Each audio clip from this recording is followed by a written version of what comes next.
The Project Gutenberg ebook of A History of the Philippines. This ebook is for the use of anyone anywhere in the United States and most other parts of the world at no cost and with almost no restrictions whatsoever. You may copy it, give it away or reuse it under the terms of the Project Gutenberg license included with this ebook or online at www.gutenberg.org. If you are not located in the United States, you will have to check the laws of the country where you are located before using this ebook. Title: A History of the Philippines. Author: David P. Barrows. Release date: December 11, 2011. Ebook number 38269. Most recently updated, January 8, 2021. Language: English. Credits: produced by Jeroen Hellingman and the online distributed proofreading team at https://www.pgdp.net. For Project Gutenberg, this file was produced from images generously made available by the Internet Archive/American Libraries. Start of the Project Gutenberg ebook. A History of the Philippines. A History of the Philippines by David P. Barrows, Ph.D. General Superintendent of Public Instruction for the Philippine Islands, New York, Cincinnati, Chicago. American Book Company. Copyright, 1905, by David P. Barrows. Entered at Stationers' Hall, London. Barrows, Philippines. W.P. I preface: this book has been prepared at the suggestion of the educational authorities for pupils in the public high schools of the Philippines, as an introduction to the history of their country. Its preparation occupied about 2 years, while the author was busily engaged in other duties, much of it being written while he was traveling or exploring in different parts of the archipelago. No pretensions are made to an exhaustive character for the book. For the writer, as well as for the pupil for whom it is intended, it is an introduction into the study of the history of Malaysia. Considerable difficulty has been experienced in securing the necessary historical sources, but it is believed that the principal ones have been read. The author is greatly indebted to the Honorable Dr. Pardo de Tavera for the use of rare volumes from his library, and he wishes to acknowledge also the kindness of Mr. Manuel Uriarte, Chief of the Bureau of Archives, for permission to examine public documents. The occasional reprints of the old Philippine histories have, however, been used more frequently than the original editions. The splendid series of reprinted works on the Philippines, promised by Miss Blair and Mr. Robertson, was not begun in time to be used in the preparation of this book. The appearance of the series will make easy a path which the present writer has found comparatively difficult, and will open the way for an incomparably better history of the Philippines than has ever yet been made. The drawings of ethnographic subjects, which partly illustrate this book, were made from objects in the Philippine Museum by Mr. Anselmo Espiritu, a teacher in the public schools of Manila. They are very accurate. Above everyone else, in writing this book, the author is under obligations to his wife, without whose constant help and encouragement it could not have been written. David P. Barrows. Manila, Philippine Islands, March 1, 1903. Contents. Page I. The Philippines as a subject for historical study. 9-2. The peoples of the Philippines. 25-3. Europe and the Far East about 1400 AD. 42-4. The Great Geographical Discoveries. 61v. Filipino people before the arrival of the Spaniards. 88-6. The Spanish Soldier and the Spanish Missionary. 108-7. Period of Conquest and Settlement, 1565 to 1600. 125-8. The Philippines 300 years ago. 156-9. The Dutch and Moro Wars, 1600 to 1663. 187-x. A Century of Obscurity and Decline, 1633 to 1762. 212-11. The Philippines during the period of European Revolution, 1762 to 1837. 231-12. Progress and Revolution, 1837 to 1897, 259, 13. America and the Philippines, 287, Appendix 321, Index 325, Philippine Islands List of Maps.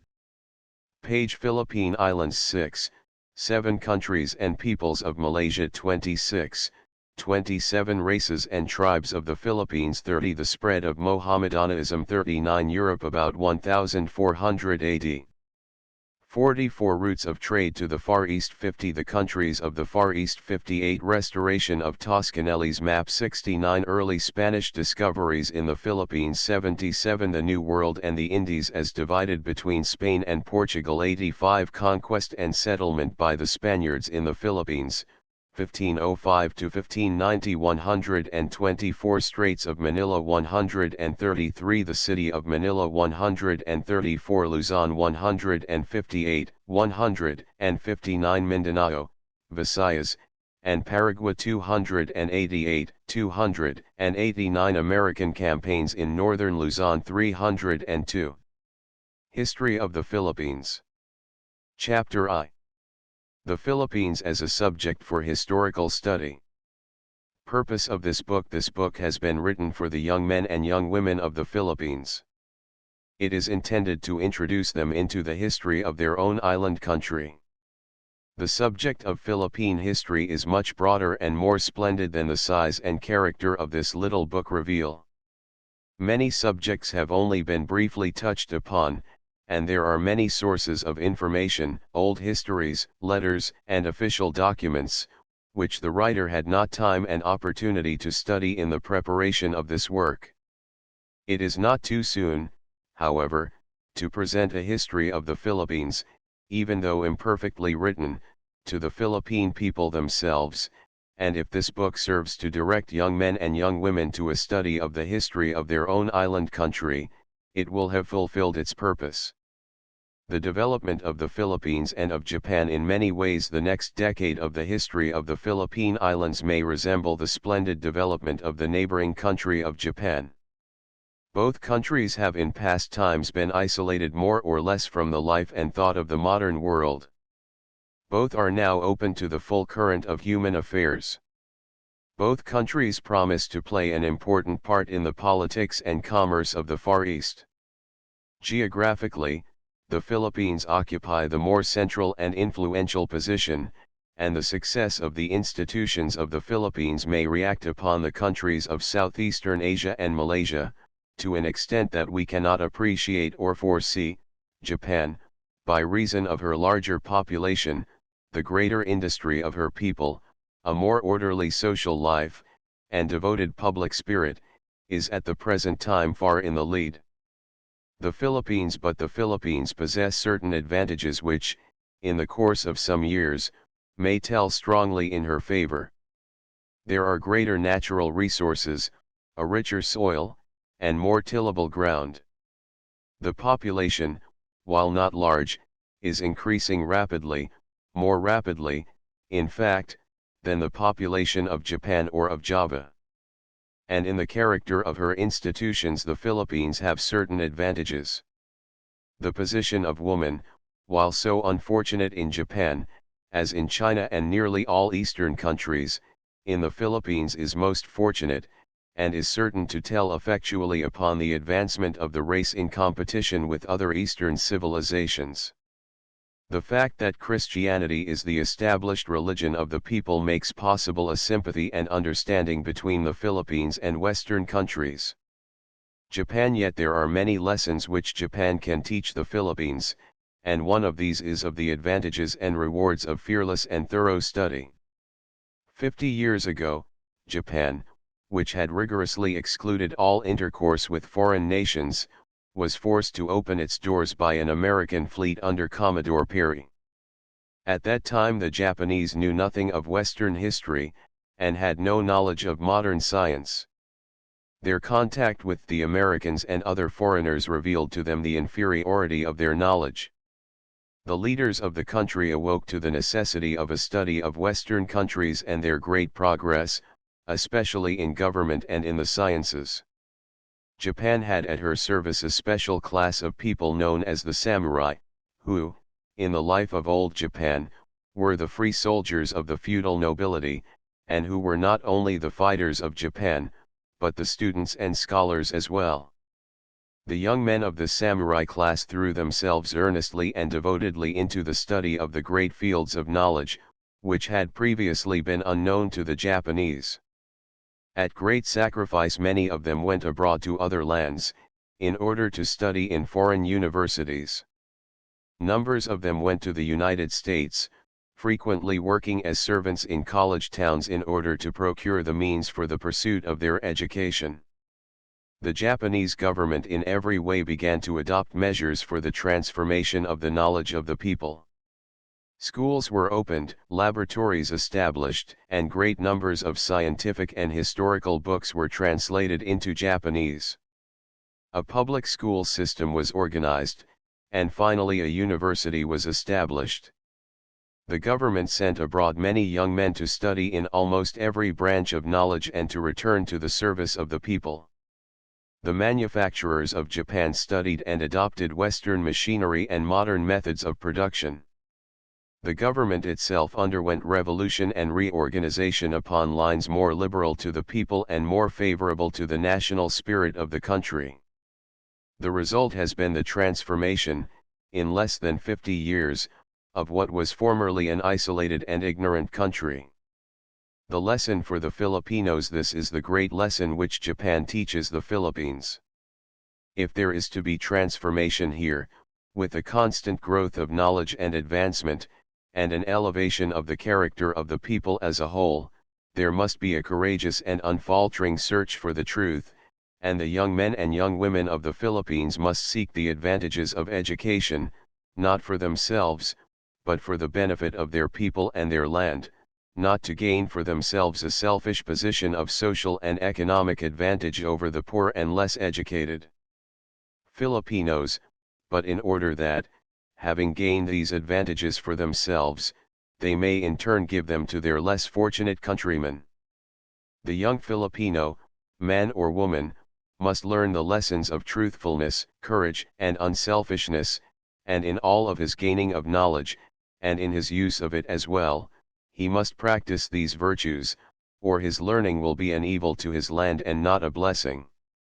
The aim of this book is to help him to understand, first of all, the place that the Philippines occupy in the modern history of nations, so that he may understand how far and from what beginnings the Filipino people have progressed, toward what things the world outside has itself moved during this time, and what place and opportunities the Filipinos, as a people, may seek for in the future.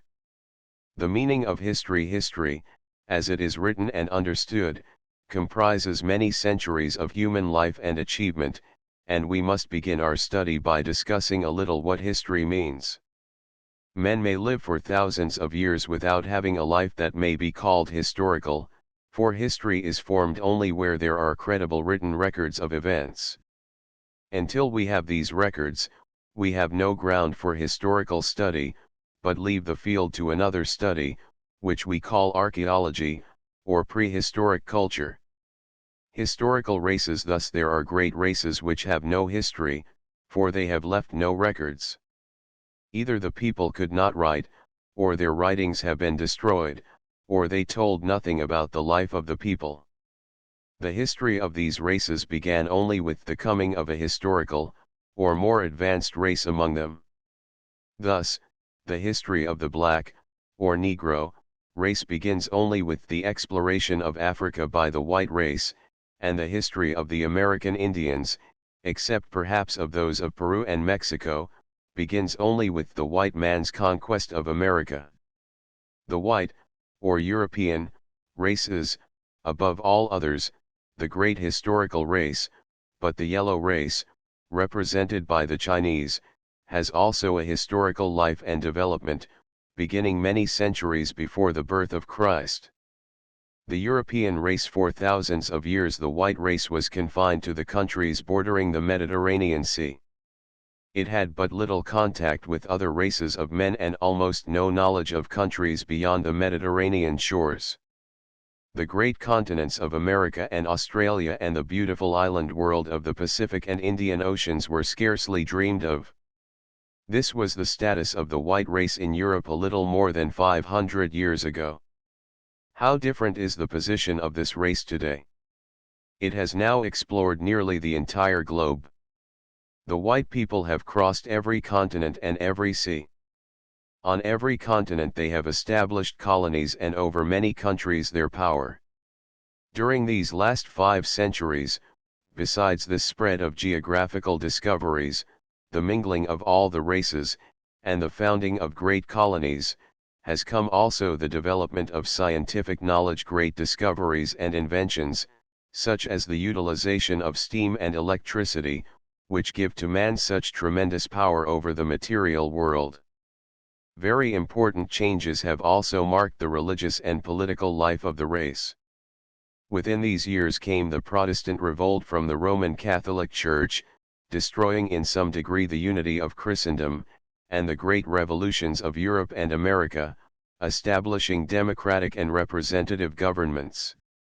The European race and the Filipino people. This expansion and progress of the European race early brought it into contact with the Filipino people, and the historical life of the Philippines dates from this meeting of the two races. Thus the history of the Philippines has become a part of the history of nations. During these centuries the people of these islands, subjects of a European nation, have progressed in social life and government, in education and industries, in numbers, and in wealth. They have often been stirred by wars and revolutions, by centuries of piratical invasion, and fear of conquest by foreign nations. But these dangers have now passed away. There is no longer fear of piratical ravage nor of foreign invasion, nor is there longer great danger of internal revolt, for the Philippines are at the present time under a government strong enough to defend them against other powers, to put down plunder and ravage, and one anxious and disposed to afford to the people such freedom of opportunity, such advantages of government and life, that the incentive to internal revolution will no longer exist. Secure from external attack and rapidly progressing toward internal peace, the Philippines occupy a position most fortunate among the peoples of the Far East. They have representative government, freedom of religion, and public education, and, what is more than all else to the aspiring or ambitious race or individual, freedom of opportunity. How history is written. One other thing should be explained here. Every child who reads this book should understand a little how history is written. A most natural inquiry to be made regarding any historical statement is, how is this known? And this is as proper a question for the schoolboy as for the statesman.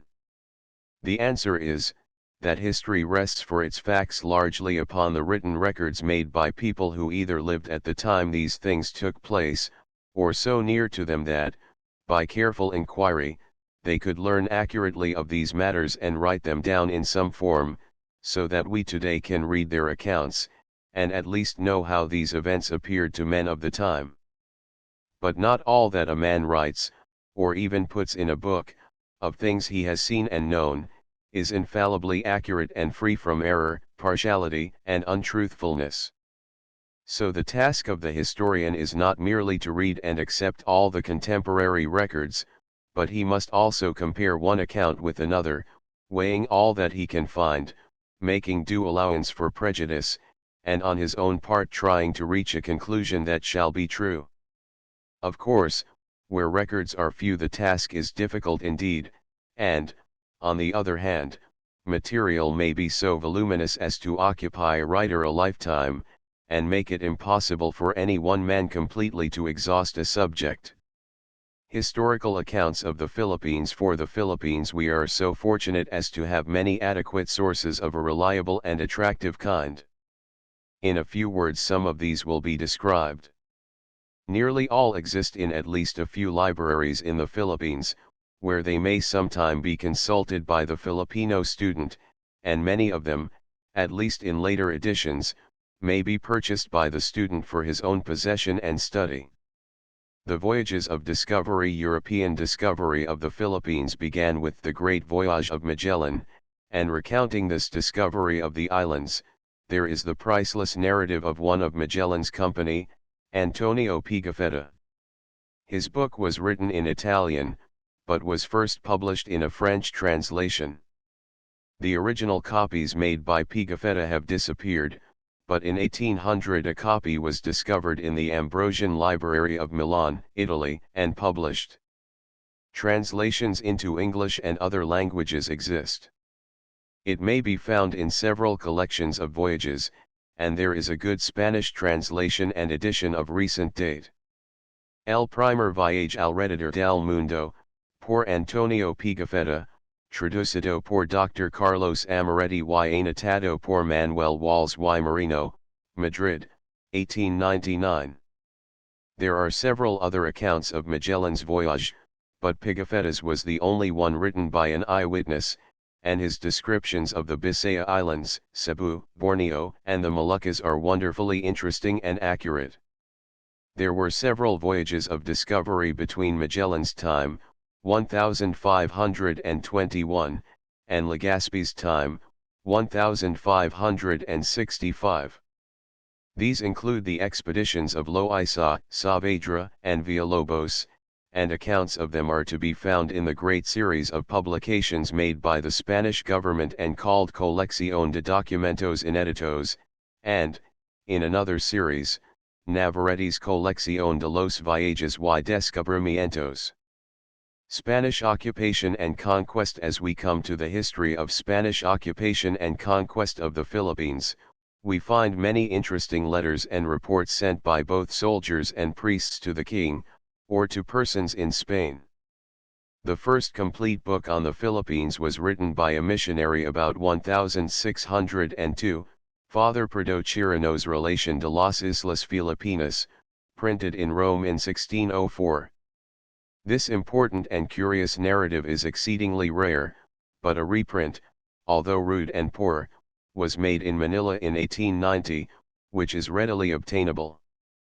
The Relation de las Islas Filipinas was followed in 1609 by the work of Judge Antonio de Morga, Sucesos de las Islas Filipinas. This very rare work was printed in Mexico.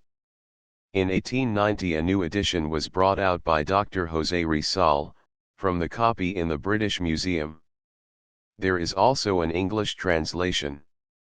These two works abound in curious and valuable information upon the Filipino people as they were at the time of the arrival of the Spaniards, as does also a later work, The Conquista de las Islas Filipinas, by Friar Gaspar de San Agustin, printed in Madrid in 1698. This latter is perhaps the most interesting and most important early work on the Philippine Islands. As we shall see, the history of the Philippines is closely connected with that of the East Indian Spice Islands.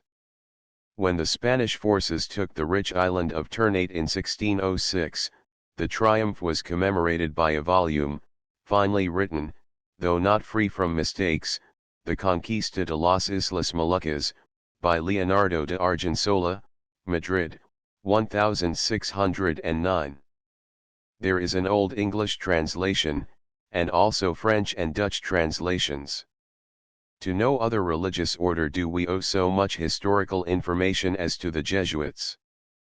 The scholarship and literary ability of the company have always been high. Chirino was a Jesuit, as was also Father Francisco Colin, who wrote the Labor Evangelica, a narrative of the Jesuit missions in the Philippines, China, and Japan, which was printed in Madrid in 1663. This history was continued years later by Father Murillo Velarde, who wrote what he called the Segunda Part, the Historia de la Provincia de Filipinas de la Compañía de Jesus, Manila, 1749. There is another notable Jesuit work to which we owe much of the early history of the great island of Mindanao. This is the Historia de Mindanao y Jolo, by Father Francisco Combs. The year 1663 marked, as we shall see, an epoch in the relations between the Spaniards and the Mohammedan Malays. In that year the Spaniards abandoned the fortress of Zamboanga, and retired from southern Mindanao. The Jesuits had been the missionaries in those parts of the southern archipelago, and they made vigorous protests against the abandonment of Moro territory. One result of their efforts to secure the reoccupancy of these fortresses was the notable work mentioned above. It is the oldest and most important writing about the island and the inhabitants of Mindanao. It was printed in Madrid in 1667. A beautiful and exact edition was brought out a few years ago, by Ratana. A Dominican missionary, Father Diego Eduard, wrote a very important work, the Historia de la Provincia del Sancto Rosario de la Orden de Predicadores en Filipinas, Japón y China, which was printed in Manila at the College of Santo Tomas in 1640. We may also mention as containing a most interesting account of the Philippines about the middle of the 17th century, the famous work on China, by the Dominican, Father Fernandez Navarrete, Tratados Históricos, Políticos, Étnicos, y Religiosos de la Monarquía de China, Madrid, 1767. Navarrete arrived in these islands in 1648, and was for a time a curate on the island of Mindoro. Later he was a missionary in China, and then professor of divinity in the University of Santo Tomas. His work is translated into English in Churchill's collection of Voyages and Travels, London, 1744, second volume. The 18th century is rather barren of interesting historical matter. There was considerable activity in the production of grammars and dictionaries of the native languages, and more histories of the religious orders were also produced. These latter, while frequently filled with sectarian matter, should not be overlooked. Between the years 1788 and 1792 was published the voluminous Historia General de Filipinas, in 14 volumes, by the Recollect friar, Father Juan de la Concepcion. The work abounds in superfluous matter and trivial details, yet it is a copious source of information, a veritable mine of historical data, and is perhaps the best known and most frequently used work upon the Philippine Islands. There are a number of sets in the Philippines which can be consulted by the student. Some years after, and as a sort of protest against so extensive a treatment of history, the sane and admirable Augustinian, Father Joaquin Martinez de Zuniga, wrote his Historia de las Islas Filipinas, a volume of about 700 pages. It was printed in Sampaloc, Manila, in 1803. This writer is exceptional for his fair-mindedness, his freedom from the narrow prejudices which have characterized most of the writers on the Philippines. His language is terse and spirited, and his volume is the most readable and, in many ways, the most valuable attempt at a history of the Philippines. His narrative closes with the English occupation of Manila in 1763. Recent histories and other historical materials. The sources for the conditions and history of the islands during the last century differ somewhat from the preceding. The documentary sources in the form of public papers and reports are available, and there is a considerable mass of pamphlets dealing with special questions in the Philippines. The publication of the official journal of the government, the Gazeta de Manila, commenced in 1861. It contains all acts of legislation, orders of the governors, pastoral letters, and other official matters, down to the end of Spanish rule. A vast amount of material, for the recent civil history of the islands exists in the archives of the Philippines, at Manila, but these documents have been very little examined. Notable among these original documents is the series of royal cédulas, each bearing the signature of the King of Spain, Yo, el Rey. They run back from the last years of sovereignty to the commencement of the 17th century. The early cédulas, on the establishment of Spanish rule, are said to have been carried away by the British Army in 1763, and to be now in the British Museum. Of the archives of the Royal Audiencia at Manila, the series of judgments begins with one of 1603, which is signed by Antonia de Morga. From this date they appear to be complete. The earliest records of the cases which came before this court that can be found, date from the beginning of the 18th century. Of modern historical writings mention must be made of the Historia de Filipinas, 3 volumes, 1887, by Montero y Vidal, and the publications of W. E. Retana. To the scholarship and enthusiasm of this last author much is owed. His work has been the republication of rare and important sources. His edition of Combes has already been mentioned, and there should also be mentioned, and if possible procured, his Archivo del Bibliofilo, 4 volumes, a collection of rare papers on the islands, of different dates, and his edition, the first ever published, of Zuniga's Estatismo de las Islas Filipinas, an incomparable survey of the islands made about 1800, by the priest and historian whose history was mentioned above. Accounts of voyagers who visited the Philippines. These references give some idea of the historical literature of the Philippines. They comprise those works which should be chiefly consulted. There should not be omitted the numerous accounts of voyagers who have visited these islands from time to time, and who frequently give us very valuable information. The first of these are perhaps the English and Dutch freebooters, who prowled about these waters to waylay the richly laden galleons. One of these was Dampier, who, about 1690, visited the Ladrones and the Philippines. His new voyage around the world was published in 1697. There was also Anson, who in 1743 took the Spanish galleon off the coast of Samar, and whose voyage is described in a volume published in 1745.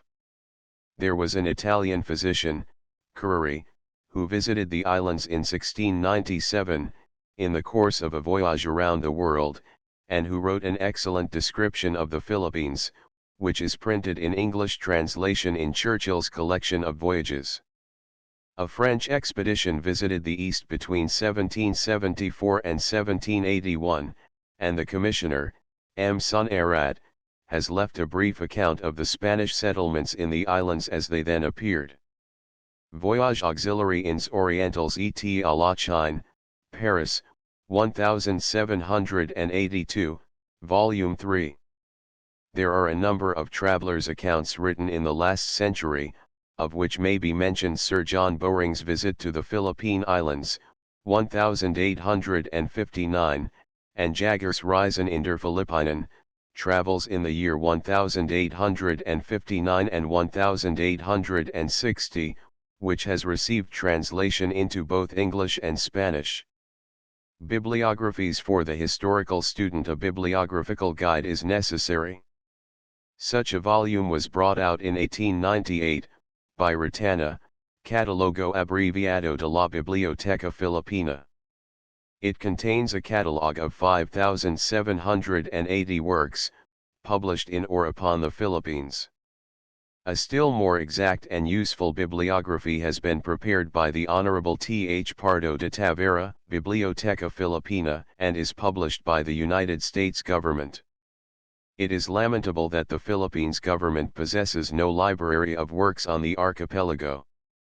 The foundation of such an institution seems to have been quite neglected by the Spanish government, and works on the Philippines are scarcely to be found, except as they exist in private collections. The largest of these is said to be that of the Compañía General de Tabacos, at Barcelona, which has also recently possessed itself of the splendid library of Retana. In Manila the Honorable Dr. Pardo de Tavera possesses the only notable library in the islands. Since the above was written, the Philippines government has commenced the collection of historic works in the Philippines, and a talented young Filipino scholar, Mr. Zulueta, has gone to Spain for extensive search, both of archives and libraries, in order to enrich the public collection in the Philippines.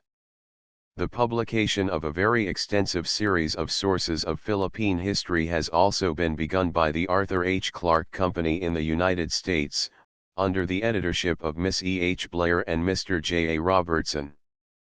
The series will embrace 55 volumes, and will contain in English translations all available historical material on the Philippines, from the Age of Discovery to the 19th century. This notable collection will place within the reach of the student all the important sources of his country's history, and will make possible a more extensive and accurate writing of the history of the islands than has ever before been possible. In addition to the published works, there repose numerous unstudied documents of Philippine history in the archives of the Indies at Seville. Historical work for the Filipino student. After reading this book, or a similar introductory history, the student should procure, one by one, as many as he can of the volumes which have been briefly described above, and, by careful reading and patient thought, try to round out the story of his country and learn the lessons of the history of his people. He will find it a study that will stimulate his thought and strengthen his judgment, but always he must search for the truth, even though the truth is sometimes humiliating and sad. If there are regrettable passages in our own lives, we cannot find either happiness or improvement in trying to deny to ourselves that we have done wrong, and so conceal and minimize our error. So if there are dark places in the history of our land and people, we must not obscure the truth in the mistaken belief that we are defending our people's honor, for, by trying to conceal the fact and excuse the fault, we only add to the shame. It is by frank acknowledgement and clear depiction of previous errors that the country's honor will be protected now and in the future. Very interesting and important historical work can be done by the Filipino student in his own town or province. The public and parish records have in many towns suffered neglect or destruction. In all possible cases these documents should be gathered up and cared for. For many things, they are worthy of study. They can show the growth of population, the dates of erection of the public buildings, the former system of government, and social conditions. This is a work in which the patriotism of every young man and woman can find an expression. Many sites throughout the islands are notable for the historic occurrences which they witnessed. These should be suitably marked with tablets or monuments, and the exact facts of the events that took place should be carefully collected, and put in writing. Towns and provinces should form public libraries containing, among other works, books on the Philippines, and it should be a matter of pride to the young Filipino scholar to build up such local institutions, and to educate his townsmen in their use and appreciation. But throughout such studies the student should remember that his town or locality is of less importance, from a patriotic standpoint, than his country as a whole, that the interests of one section should never be placed above those of the archipelago, and that, while his first and foremost duty is to his town and to his people, among whom he was born and nurtured, he owes a greater obligation to his whole country and people, embracing many different islands and different tongues, and to the great government which holds and protects the Philippine Islands, and which is making possible the free development of its inhabitants. Copy of the Quran from Mindanao. Chapter 2. The Peoples of the Philippines. The study of ethnology. The study of races and peoples forms a separate science from history, and is known as ethnology, or the science of races. Ethnology informs us how and where the different races of mankind originated. It explains the relationships between the races as well as the differences of mind, of body, and of mode of living which different people exhibit. All such knowledge is of great assistance to the statesman as he deals with the affairs of his own people and of other peoples, and it helps private individuals of different races to understand one another and to treat each other with due respect, kindness, and sympathy. Inasmuch, too, as the modern history which we are studying deals with many different peoples of different origin and race, and as much of our history turns upon these differences, we must look for a little at the ethnology of the Philippines. The Negritos' physical characteristics. The great majority of the natives of our islands belong to what is usually called the Malayan race, or the Oceanic Mongols. There is, however, one interesting little race scattered over the Philippines, which certainly has no relationship at all with Malayans. These little people are called by the Tagalog, Ita or Ita. The Spaniards, when they arrived, called them Negritos, or Little Negroes, the name by which they are best known. Since they were without question the first inhabitants of these islands of whom we have any knowledge, we shall speak of them at once. Countries and peoples of Malaysia. They are among the very smallest peoples in the world, the average height of the men being about 145 centimeters, or the height of an American boy of 12 years, the women are correspondingly smaller. They have such dark brown skins that many people suppose them to be quite black. Their hair is very woolly or kinky, and forms thick mats upon their heads. In spite of these peculiarities, they are not unattractive in appearance. Their eyes are large and of a fine brown color, their features are quite regular, and their little bodies often beautifully shaped. The appearance of these little savages excited the attention of the first Spaniards, and there are many early accounts of them. Padre Chirino, who went as a missionary in 1592 to Panay, begins the narrative of his labors in that island as follows: among the Bisayas, there are also some Negroes. They are less black and ugly than those of Guinea, and they are much smaller and weaker, but their hair and beard are just the same. They are much more barbarous and wild than the Bisayas and other Filipinos, for they have neither houses nor any fixed sites for dwelling. They neither plant nor reap, but live like wild beasts, wandering with their wives and children through the mountains, almost naked. They hunt the deer and wild boar, and when they kill one they stop right there until all the flesh is consumed. Of property they have nothing except the bow and arrow.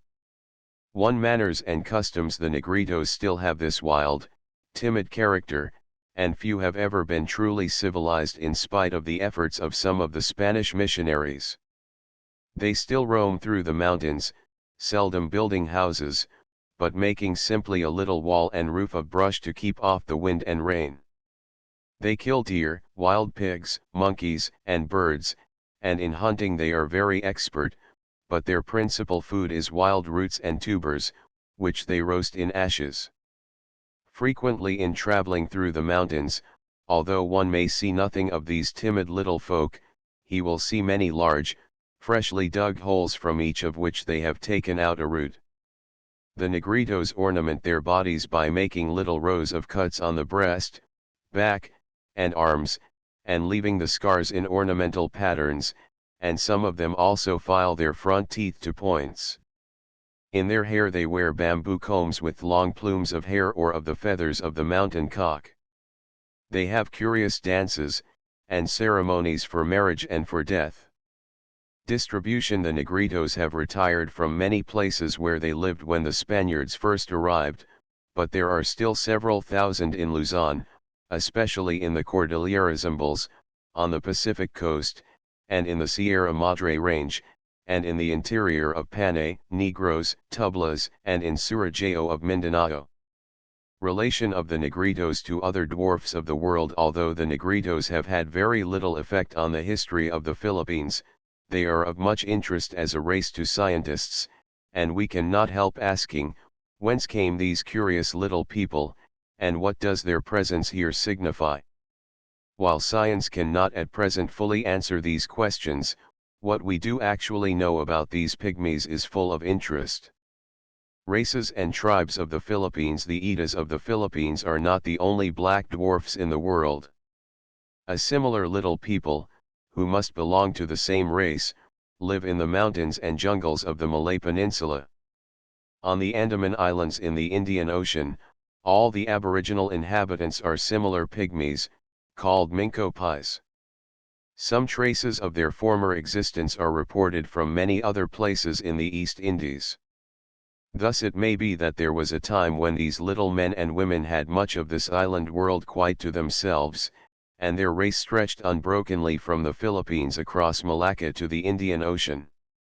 As it would have been impossible for so feeble a people to force their way from one island to another after the arrival of the stronger races, who have now confined them to the mountainous interiors, we are obliged to believe that the Negritos were on the ground first, and that at one time they were more numerous.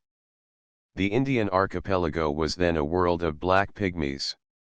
It may be that they were even more extensive than this, for one of the most curious discoveries of modern times has been the finding of similar little blacks in the equatorial forests of Africa. The Negritos must not be confused with the black or Negro race of New Guinea or Melanesia, who are commonly called Papuans, for those Negroes are of tall stature and belong with the true Negroes of Africa, though how the Negro race thus came to be formed of two so widely separated branches we do not know. The Malayan race. Origin of the race. It is thought that the Malayan race originated in southeastern Asia. From the mainland it spread down into the peninsula and so scattered southward and eastward over the rich neighboring islands. Probably these early Malayans found the little Negritos in possession and slowly drove them backward, destroying them from many islands until they no longer exist except in the places we have already named. With the beginning of this migratory movement which carried them from one island to another of the great East Indian archipelago, these early Malayans must have invented the boats and praus for which they are famed, and have become skillful sailors living much upon the sea. Effect of the migration life for many generations, upon these islands, so warm, tropical, and fruitful, gradually modified these emigrants from Asia, until they became in mind and body quite a different race from the Mongol inhabitants of the mainland. Characteristics. The Malayan peoples are of a light brown color, with a light yellowish undertone on some parts of the skin, with straight black hair, dark brown eyes, and, though they are a small race in stature, they are finely formed, muscular, and active. The physical type is nearly the same throughout all Malaysia, but the different peoples making up the race differ markedly from one another in culture. They are divided also by differences in religion. There are many tribes which are pagan. On Bali and Lombok, little islands south of Java, the people are still Brahmin, like most inhabitants of India. In other parts of Malaysia they are Mohammedans, while in the Philippines alone they are mostly Christians. The wild Malayan tribes. Considering first the pagan or the wild Malayan peoples, we find that in the interior of the Malay Peninsula and of many of the islands, such as Sumatra, Borneo, and the Celebes, there are wild Malayan tribes, who have come very little in contact with the successive civilizing changes that have passed over this archipelago. The true Malays call these folk Orang Binua, or men of the country. Many are almost savages, some are cannibals, and others are headhunters like some of the Dayaks of Borneo. In the Philippines, too, we find what is probably the same class of wild people living in the mountains. They are warlike, savage, and resist approach. Sometimes they eat human flesh as a ceremonial act, and some prize above all other trophies the heads of their enemies, which they cut from the body and preserve in their homes.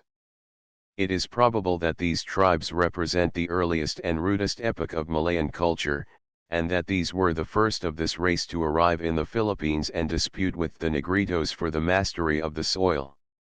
In such wild state of life, some of them, like the Mangyans of Mindoro, have continued to the present day. The tribes in northern Luzon. In the Great Cordillera Central, there are many of these primitive tribes. These people are preeminently mountaineers. They prefer the high, cold, and semi-arid crests and valleys of the loftiest ranges.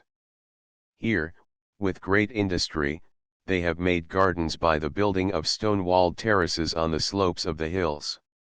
Sometimes hundreds of these terraces can be counted in one valley, and they rise one above the other from the bottom of a canon for several miles almost to the summit of a ridge.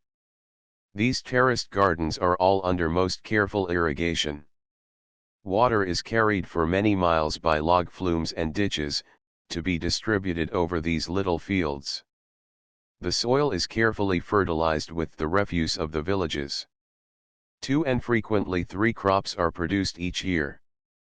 Here we find undoubtedly the most developed and most nearly scientific agriculture in the Philippines.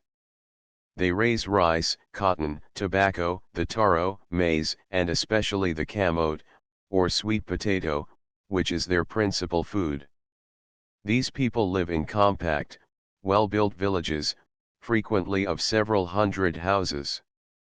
Some of these tribes, like the Igorotes of Benguet and the Tinguians of Abra, are peaceable as well as industrious.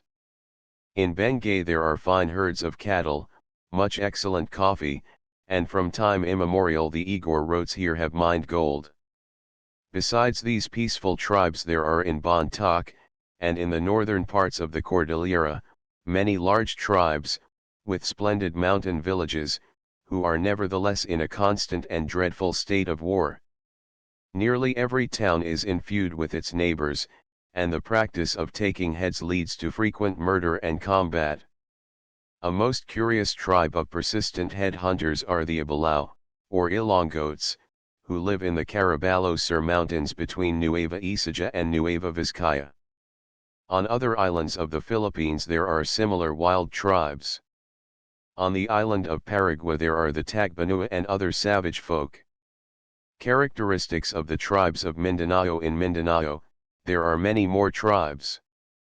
3 of these tribes, the Itas, Mandaya, and Manobo, are on the eastern coast and around Mount Apo. In western Mindanao, there is quite a large but scattered tribe called the Subanan.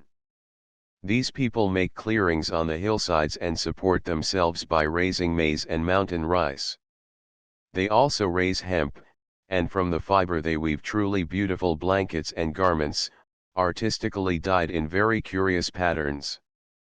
These peoples are nearly all pagans, though a few are being gradually converted to Mohammedanism, and some to Christianity. The pagans occasionally practice the revolting rites of human sacrifice and ceremonial cannibalism. The civilized Malayan peoples, their later arrival at a later date than the arrival of these primitive Malayan tribes, there came to the Philippines others of a more developed culture and a higher order of intelligence. These peoples rapidly mastered the low country and the coasts of all the islands, driving into the interior the earlier comers and the aboriginal Negritos. These later arrivals, though all of one stock, differed considerably, and spoke different dialects belonging to one language family. They were the ancestors of the present civilized Filipino people. Distribution of these peoples all through the Central Islands, Panay, Negros, Leyte, Samar, Marinduque, and northern Mindanao, are the Bisaya, the largest of these peoples. At the southern extremity of Luzon, in the provinces of Sorsogon and the Camarines, are the Bicol. North of these, holding central Luzon, Batangas, Cavite, Manila, Laguna, Bataan, Bulacan, and Nueva Ecija, are the Tagalog, while the Great Plain of northern Luzon is occupied by the Pampango and Pangasinan. All the northwest coast is inhabited by the Ilocano, and the valley of the Cagayan by a people commonly called Cagayans, but whose dialect is Ibanag. In Nueva Vizcaya province, on the Batanes Islands and the Calamians, there are other distinct branches of the Filipino people, but they are much smaller in numbers and less important than the tribes marked above. Mindanao belt of bamboo fiber. Importance of these peoples: they form politically and historically the Filipino people. They are the Filipinos whom the Spaniards ruled for more than 300 years. All are converts to Christianity, and all have attained a somewhat similar stage of civilization. Early contact of the Malays and Hindus: these people at the time of their arrival in the Philippines were probably not only of a higher plane of intelligence than any who had preceded them in the occupation of the islands, but they appear to have had the advantages of contact with a highly developed culture that had appeared in the eastern archipelago some centuries earlier. Mindanao brass vessels. Early civilization in India more than 2,000 years ago, India produced a remarkable civilization. There were great cities of stone, magnificent palaces, a life of splendid luxury, and a highly organized social and political system. Writing, known as the Sanskrit, had been developed, and a great literature of poetry and philosophy produced. Two great religions, Brahmanism and Buddhism, arose, the latter still the dominant religion of Tibet, China, and Japan. The people who produced this civilization are known as the Hindus. 14 or 1500 years ago Hinduism spread over Burma, Siam, and Java. Great cities were erected with splendid temples and huge idols, the ruins of which still remain, though their magnificence has gone and they are covered today with the growth of the jungle. Influence of Hindu culture on the Malayan peoples. This powerful civilization of the Hindus, established thus in Malaysia, greatly affected the Malayan people on these islands, as well as those who came to the Philippines. Many words in the Tagalog have been shown to have a Sanskrit origin, and the systems of writing which the Spaniards found in use among several of the Filipino peoples had certainly been developed from the alphabet then in use among these Hindu peoples of Java. The rise of Mohammedanism. Mohammed a few hundred years later, another great change, due to religious faith, came over the Malayan race, a change which has had a great effect upon the history of the Philippines, and is still destined to modify events far into the future. This was the conversion to Mohammedanism. Of all the great religions of the world, Mohammedanism was the last to arise, and its career has in some ways been the most remarkable. Mohammed, its founder, was an Arab, born about 572 AD. At that time Christianity was established entirely around the Mediterranean and throughout most of Europe, but Arabia was idolatrous. Mohammed was one of those great, prophetic souls which arise from time to time in the world's history. All he could learn from Hebrewism and Christianity, together with the result of his own thought and prayers, led him to the belief in one God, the Almighty, the Compassionate, the Merciful, who as he believed would win all men to his knowledge through the teachings of Mohammed himself. Thus inspired, Mohammed became a teacher or prophet, and by the end of his life he had won his people to his faith and inaugurated one of the greatest eras of conquest the world has seen. Spread of Mohammedanism to Africa and Europe. The armies of Arabian horsemen, full of fanatical enthusiasm to convert the world to their faith, in a century's time wrested from Christendom all Judea, Syria, and Asia Minor, the sacred land where Jesus lived and taught, and the countries where Paul and the other apostles had first established Christianity. Thence they swept along the north coast of Africa, bringing to an end all that survived of Roman power and religion, and by 720 they had crossed into Europe and were in possession of Spain. For nearly the 800 years that followed, the Christian Spaniards fought to drive Mohammedanism from the peninsula, before they were successful. The spread of Mohammedanism. The conversion of the Malayans to Mohammedanism. Not only did Mohammedanism move westward over Africa and Europe, it was carried eastward as well. Animated by their faith, the Arabs became the greatest sailors, explorers, merchants, and geographers of the age. They sailed from the Red Sea down the coast of Africa as far as Madagascar, and eastward to India, where they had settlements on both the Malabar and Coromandel coasts.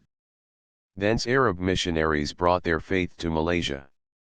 At that time the true Malays, the tribe from which the common term Malayan has been derived, were a small people of Sumatra.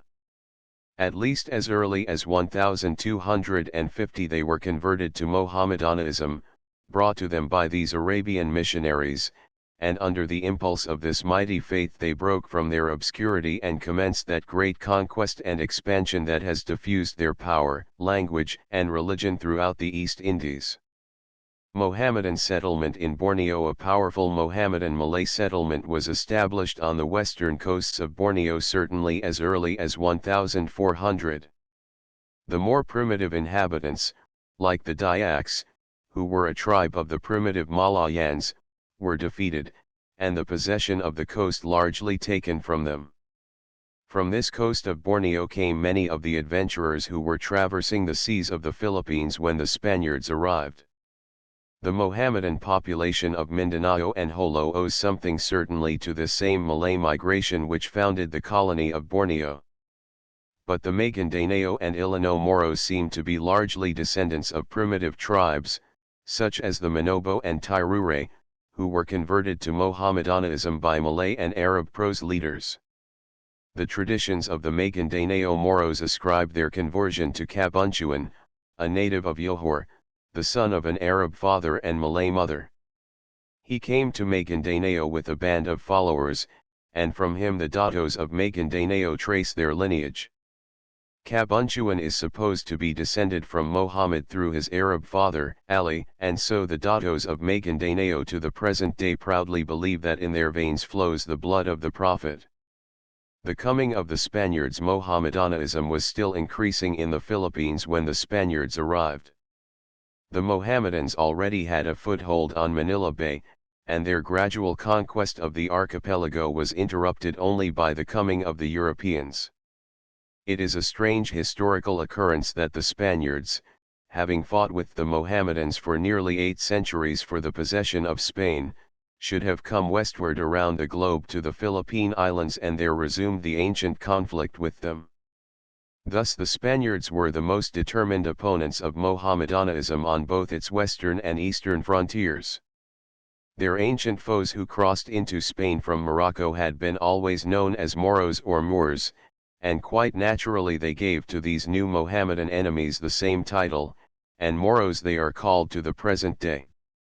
Summary: such, then, are the elements which form the population of these islands: a few thousands of the little Negritos, many wild mountain tribes of the primitive Malayans, a later immigration of Malayans of higher cultivation and possibilities than any that preceded them, who had been influenced by the Hinduism of Java and who have had in recent centuries an astonishing growth both in numbers and in culture, and last, the fierce Mohammedan sea rovers, the true Malays. 1 Relation de las Islas Filipinas, 2d ed. p. 38. Chapter 3. Europe and the Far East about 1400 AD. The medieval period in Europe. Length of the Middle Age. By the Middle Ages we mean the centuries between 500 and 1300 AD. This period begins with the fall of the Roman Empire and the looting of the imperial city by the rude German tribes, and ends with the rise of a new literature, a new way of looking at the world in general, and a passion for discovery of every kind. These 800 years had been centuries of cruel struggle, intellectual darkness, and social depression, but also of great religious devotion. Edward Gibbon, one of the greatest historians, speaks of this period as the triumph of barbarism and religion. The population of Europe was largely changed, during the first few centuries of the Christian era, as the Roman Empire, that greatest political institution of all history, slowly decayed. New peoples of German or Teutonic origin came, fighting their way into Western Europe and settling wherever the land attracted them. Thus Spain and Italy received the Goths, France, the Burgundians and Franks, England, the Saxons and Angles or English. These peoples were all fierce, warlike, free, unlettered barbarians. Fortunately, they were all converted to Christianity by Roman priests and missionaries. They embraced this faith with ardor, at the same time that other peoples and lands were being lost to Christendom. Thus it has resulted that the countries where Christianity arose and first established itself, are now no longer Christian, and this religion, which had an Asiatic and Semitic origin, has become the distinguishing faith of the people of Western Europe. For centuries the countries of Europe were fiercely raided and disturbed by pillaging and murdering hordes, by the Huns, who followed in the Germans from the east, by the Northmen, cruel pirating seamen from Scandinavia, and, as we have already seen, by the Mohammedans, or Saracens as they were called, who came into Central Europe by way of Spain. Character of the life during this period. Feudalism life was so beset with peril that independence or freedom became impossible, and there was developed a society which has lasted almost down to the present time, and which we call feudalism. The free but weak man gave up his freedom and his lands to some stronger man, who became his lord. He swore obedience to this lord, while the lord engaged to furnish him protection and gave him back his lands to hold as a fief, both sharing in the product. This lord swore allegiance to some still more powerful man, or overlord, and became his vassal, pledged to follow him to war with a certain number of armed men, and this overlord, on his part, owed allegiance to the prince, who was, perhaps, a duke or bishop. Bishops at this time were also feudal lords, or to the king or emperor. Thus were men united into large groups or nations for help or protection. There was little understanding of love of country. Patriotism, as we feel it, was replaced by the passion of fidelity or allegiance to one's feudal superior. Disadvantages of feudalism. The great curse of this system was that the feudal lords possessed the power to make war upon one another, and so continuous were their jealousies and quarrelings that the land was never free from armed bands, who laid waste an opponent's country, killing the miserable serfs who tilled the soil, and destroying their homes and cattle. Europe about 1400 AD. There was little joy in life and no popular learning. If a man did not enjoy warfare, but one other life was open to him, and that was in the church. War and religion were the pursuits of life, and it is no wonder that many of the noblest and best turned their backs upon a life that promised only fighting and bloodshed and, renouncing the world, became monks. Monasticism developed in Europe under such conditions as these, and so strong were the religious feelings of the age that at one time a third of the land of France was owned by the religious orders. The town. The two typical institutions of the early Middle Age were the feudal castle, with its high stone walls and gloomy towers, with its fierce bands of warriors armed in mail and fighting on horseback with lance and sword, and the monastery, which represented inn, hospital, and school. Gradually, however, a third structure appeared. This was the town. And it is to these medieval cities, with their busy trading life, their free citizenship, and their useful occupations, that the modern world owes much of its liberty and its intellectual light. The Renaissance changes in political affairs. By 1400, however, the Middle Age had nearly passed and a new life had appeared, a new epoch was in progress, which is called the Renaissance, which means rebirth. In political affairs the spirit of nationality had arisen, and feudalism was already declining. Men began to feel attachment to country, to king, and to fellow citizens, and the national states, as we now know them, each with its naturally bounded territory, its common language, and its approximately common race, were appearing. France and England were, of these states, the two most advanced politically just previous to the 15th century. At this distant time they were still engaged in a struggle which lasted quite a century and is known as the 100 Years' War. In the end, England was forced to give up all her claims to territory on the continent, and the power of France was correspondingly increased. In France the monarchy, king and court, was becoming the supreme power in the land. The feudal nobles lost what power they had, while the common people gained nothing. In England, however, the foundations for a representative government had been laid. The powers of legislation and government were divided between the English king and a parliament. The parliament was first called in 1265 and consisted of two parts: the lords, representing the nobility, and the commons, composed of persons chosen by the common people. Germany was divided into a number of small principalities: Saxony, Bavaria, Franconia, Bohemia, Austria, the Rhine principalities, and many others which united in a great assembly, or diet, the head of which was some prince, chosen to be emperor. Italy was also divided. In the north, in the valley of the Po, or Lombardy, were the Duchy of Milan and the Republic of Venice. South, on the western coast, were the Tuscan states, including the splendid city of Florence. Thence, stretching north and south across the peninsula, were states of the Church, whose ruler was the Pope, for until less than 50 years ago the Pope was not only the head of the Church but also a temporal ruler. Embracing the southern part of the peninsula was the Principality of Naples. In the Spanish peninsula Christian states had arisen in the west, Portugal, in the center and east, Castile, Aragon, and Leon, from all of which the Mohammedans had been expelled. But they still held the southern parts of Spain, including the beautiful plain of Andalusia and Granada.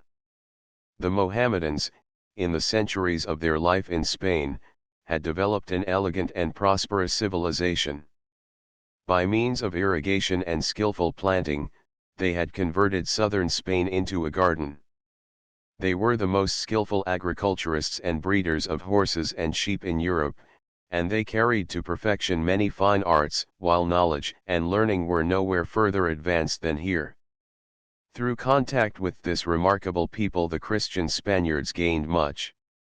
Unfortunately, however, the spirit of religious intolerance was so strong, and the hatred engendered by the centuries of religious war was so violent, that in the end the Spaniard became imbued with so fierce a fanaticism that he has ever since appeared unable properly to appreciate or justly to treat any who differed from him in religious belief.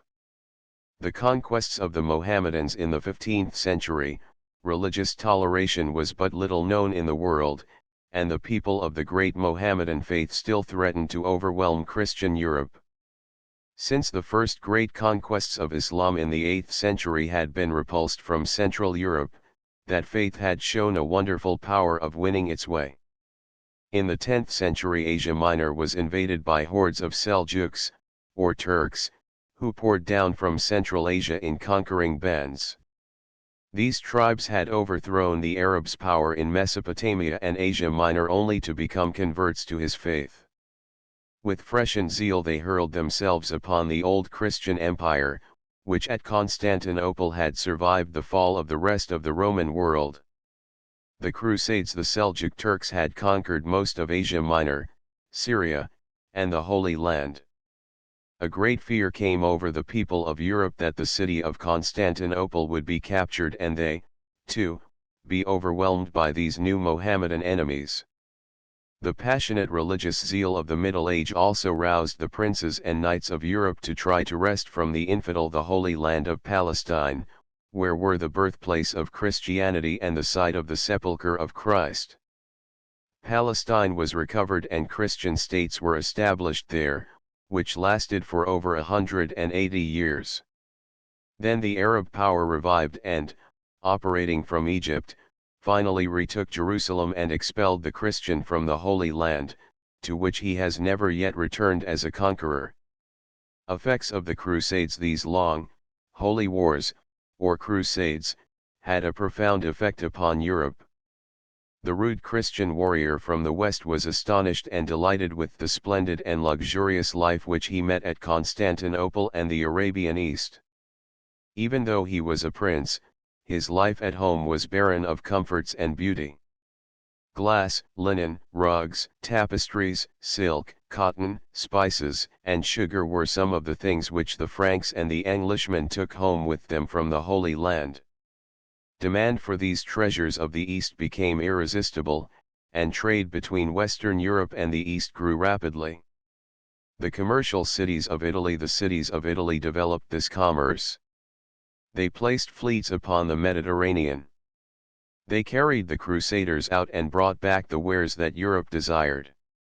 In this way these cities grew and became very wealthy. On the west coast, where this trade began, were Amalfi, Pisa, Genoa, and Florence, and on the east, at the head of the Adriatic, was Venice. The rivalry between these cities of Italy was very fierce. They fought and plundered one another, each striving to win a monopoly for itself of this invaluable trade. Venice, finally, was victorious. Her location was very favorable. From her docks the wares could be carried easily and by the shortest routes up the Po River and thence into France or northward over the Alps to the Danube. In Bavaria grew up in this trade the splendid German cities of Augsburg and Nuremberg, which passed these goods on to the cities of the Rhine, and so down this most beautiful river to the coast. Here the towns of Flanders and of the Low Countries, or Holland, received them and passed them on again to England and eastward to the countries of the Baltic.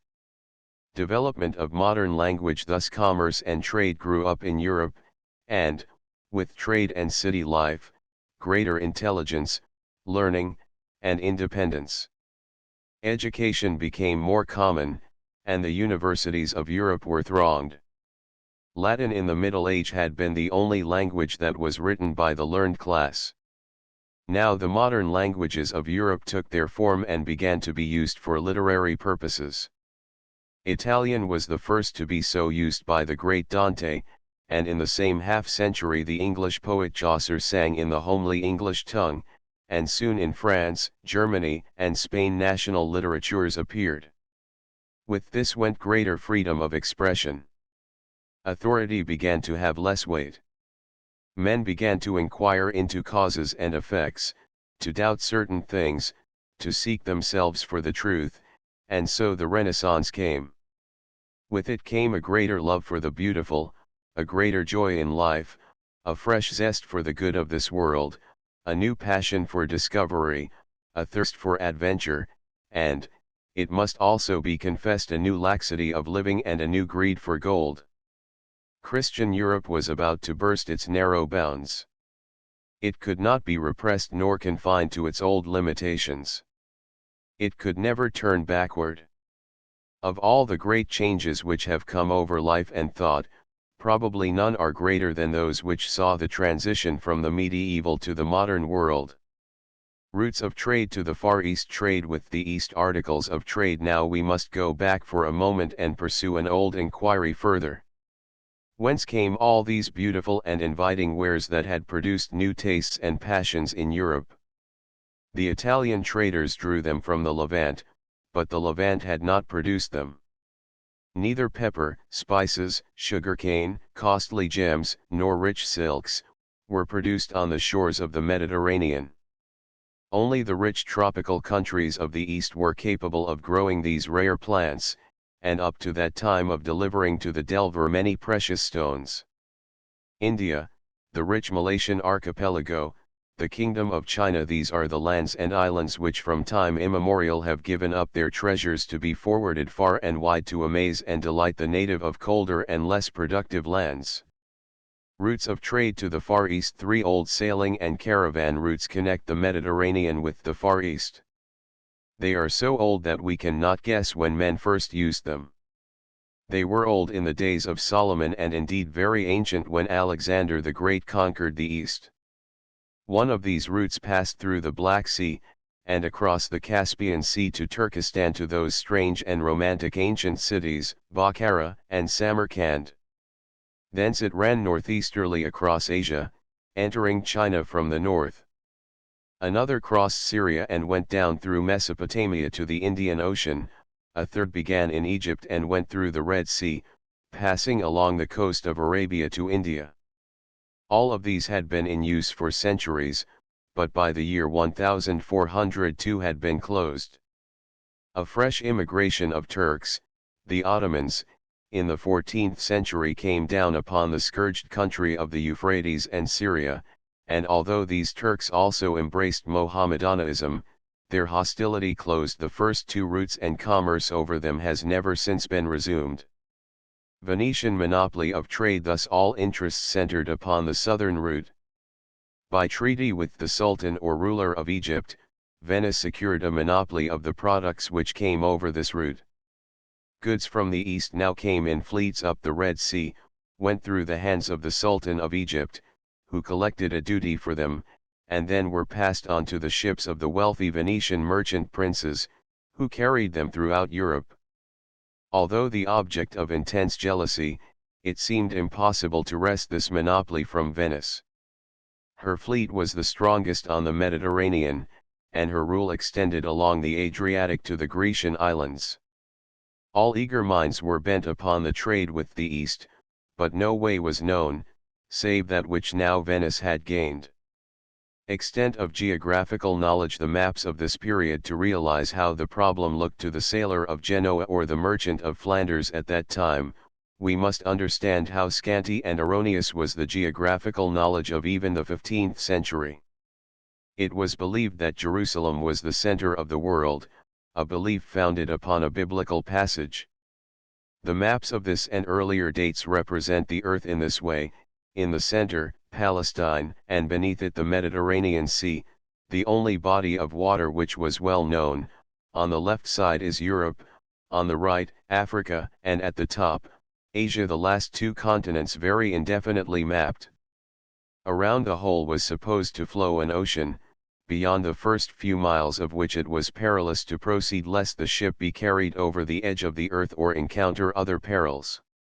Ideas about the earth. The Greek philosophers before the time of Christ had discovered that the world is a globe or ball, and had even computed rudely its circumference. But in the Middle Ages this knowledge had been disputed and contradicted by a geographer named Cosmas, who held that the world was a vast plain, twice as long as it was broad and surrounded by an ocean. This belief was generally adopted by churchmen, who were the only scholars of the Middle Ages, and came to be the universal belief of Christian Europe. The Renaissance revived the knowledge of the writings of the old Greek geographers who had demonstrated the earth's shape to be round and had roughly calculated its size, but these writings did not have sufficient circulation in Europe to gain much acceptance among the Christian cosmographers. The Arabs, however, after conquering Egypt, Syria, and northern Africa, translated into their own tongue the wisdom of the Greeks and became the best informed and most scientific geographers of the Middle Age, so that intercourse with the Arabs which began with the Crusades helped to acquaint Europe somewhat with India and China. The Far East. The Tartar Mongols. Then in the 13th century all northern Asia and China fell under the power of the Tartar Mongols. Russia was overrun by them and Western Europe threatened. At the Danube, however, this tide of Asiatic conquest stopped, and then a long period when Europe came into diplomatic and commercial relations with these Mongols and through them learned something of China. Marco Polo visits the Great Khan. Several Europeans visited the court of the Great Khan, or Mongol king, and of one of them, Marco Polo, we must speak in particular. He was a Venetian, and when a young man started in 1271 with his father and uncle on a visit to the Great Khan. They passed from Italy to Syria, across to Baghdad, and so up to Turkestan, where they saw the wonderful cities of this strange oasis, thence across the Pamirs and the desert of Gobi to Lake Baikal, where the Khan had his court. Here in the service of this prince Marco Polo spent over 17 years. So valuable indeed were his services that the Khan would not permit him to return. Year after year he remained in the east. He traversed most of China, and was for a time Daotai, or magistrate, of the city of Yangchan near the Yangtze River. He saw the amazing wonders of the East. He heard of Zipangu, or Japan. He probably heard of the Philippines. Finally the opportunity came for the three Venetians to return. The Great Khan had a relative who was a ruler of Persia, and ambassadors came from this ruler to secure a Mongol princess for him to marry. The dangers and hardships of the travel overland were considered too difficult for the delicate princess, and it was decided to send her by water. Marco Polo and his father and uncle were commissioned to accompany the expedition to Persia. History of Marco Polo's travels. They sailed from the port of Chinchu, probably near Amoy I in the year 1292. They skirted the coasts of Cambodia and Siam and reached the eastern coasts of Sumatra, where they waited 5 months for the changing of the monsoon. Of the Malay people of Sumatra, as well as of these islands, their animals and productions, Marco Polo has left us most interesting and quite accurate accounts. The Malays on Sumatra were beginning to be converted to Mohammedanism, for Marco Polo says that many of them were Saracens. He gained a good knowledge of the rich and mysterious Indian Isles, where the spices and flavorings grew. It was 2 years before the party, having crossed the Indian Ocean, reached Persia and the court of the Persian king. When they arrived they found that while they were making this long voyage the Persian king had died, but they married the Mongol princess to his son, the young prince, who had succeeded him, and that did just as well. From Persia the Venetians crossed to Syria and then sailed to Italy, and at last reached home after an absence of 26 years. But Marco Polo's adventures did not end with his return to Venice. In a fierce sea fight between the Venetians and Genoese, he was made a prisoner and confined in Genoa. Here a fellow captive wrote down from Marco's own words the story of his eastern adventures, and this book we have today. It is a record of adventure, travel, and description, so wonderful that for years it was doubted and its accuracy disbelieved. But since, in our own time, men have been able to traverse again the routes over which Marco Polo passed, fact after fact has been established, quite as he truthfully stated them centuries ago. To have been the first European to make this mighty circuit of travel is certainly a strong title to enduring fame. Countries of the Far East India. Let us now briefly look at the countries of the Far East, which by the year 1400 had come to exercise over the mind of the European so irresistible a fascination. First of all, India, as we have seen, had for centuries been the principal source of the Western commerce. But long before the date we are considering, the scepter of India had fallen from the hand of the Hindu. From the 7th century, India was a prey to Mohammedan conquerors, who entered from the northwest into the valley of the Indus. At first these were Saracens or Arabs, later they were the same Mongol converts to Mohammedanism, whose attacks upon Europe we have already noticed. In 1398 came the furious and bloody warrior, the greatest of all Mongols, Timur, or Tamerlane. He founded, with capital at Delhi, the empire of the Great Mughal, whose rule over India was only broken by the white man. Eastward across the Ganges and in the Deccan, or southern part of India, were states ruled over by Indian princes. China we have seen how, at the time of Marco Polo, China also was ruled by the Tartar Mongols. The Chinese have ever been subject to attack from the wandering horse-riding tribes of Siberia.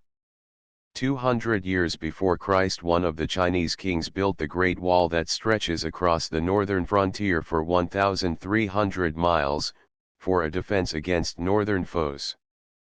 Through much of her history the Chinese have been ruled by aliens, as they are today.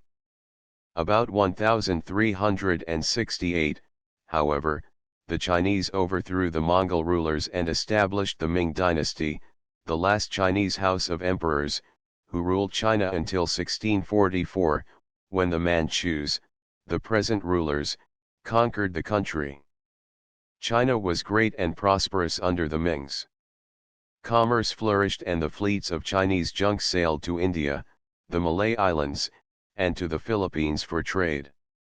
The Grand Canal, which connects Peking with the Yangtze River basin and Hangzhou, was completed. It was an age of fine productions of literature. The Chinese seem to have been much less exclusive then than they are at the present time, much less a peculiar, isolated people than now. They did not then shave their heads nor wear a queue. These customs, as well as that hostility to foreign intercourse which they have today, has been forced upon China by the Manchus. China appeared at that time ready to assume a position of enormous influence among the peoples of the earth, a position for which she was well fitted by the great industry of all classes and the high intellectual power of her learned men. The countries of the Far East in the 15th century. Japan compared with China or India, or even some minor states, the development of Japan at this time was very backward. Her people were divided and there was constant civil war. The Japanese borrowed their civilization from the Chinese. From them they learned writing and literature, and the Buddhist religion, which was introduced about 550 AD. But in temperament they are a very different people, being spirited, warlike, and, until recent years, despising trading and commerce. Since the beginning of her history, Japan has been an empire. The ruler, the Mikado, is believed to be of heavenly descent, but in the centuries we are discussing the government was controlled by powerful nobles, known as the shogun, who kept the emperors in retirement in the palaces of Kyoto, and themselves directed the state.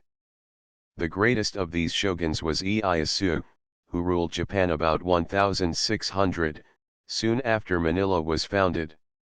They developed in Japan a species of feudalism, the great lords, or daimyos, owning allegiance to the shoguns, and about the daimyos, as feudal retainers, bodies of samurai, who formed a partly noble class of their own.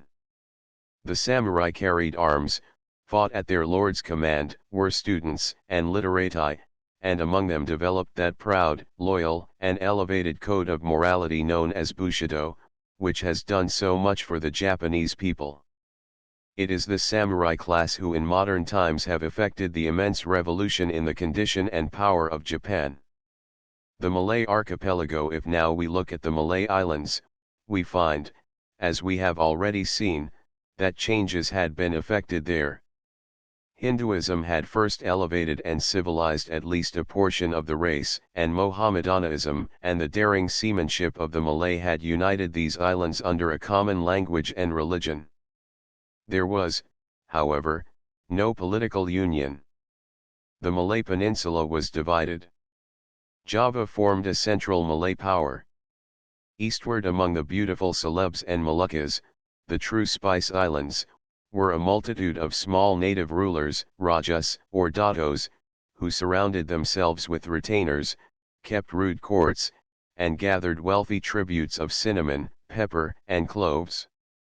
The sultans of Ternate, Tidore, and Amboina were especially powerful, and the islands they ruled the most rich and productive. Between all these islands there was a busy commerce. The Malay is an intrepid sailor, and an eager trader. Fleets of praus, laden with goods, passed with the changing monsoons from part to part, risking the perils of piracy, which have always troubled this archipelago. Borneo, while the largest of all these islands, was the least developed, and down to the present day has been hardly explored. The Philippines were also outside of most of this busy intercourse and had at that date few products to offer for trade.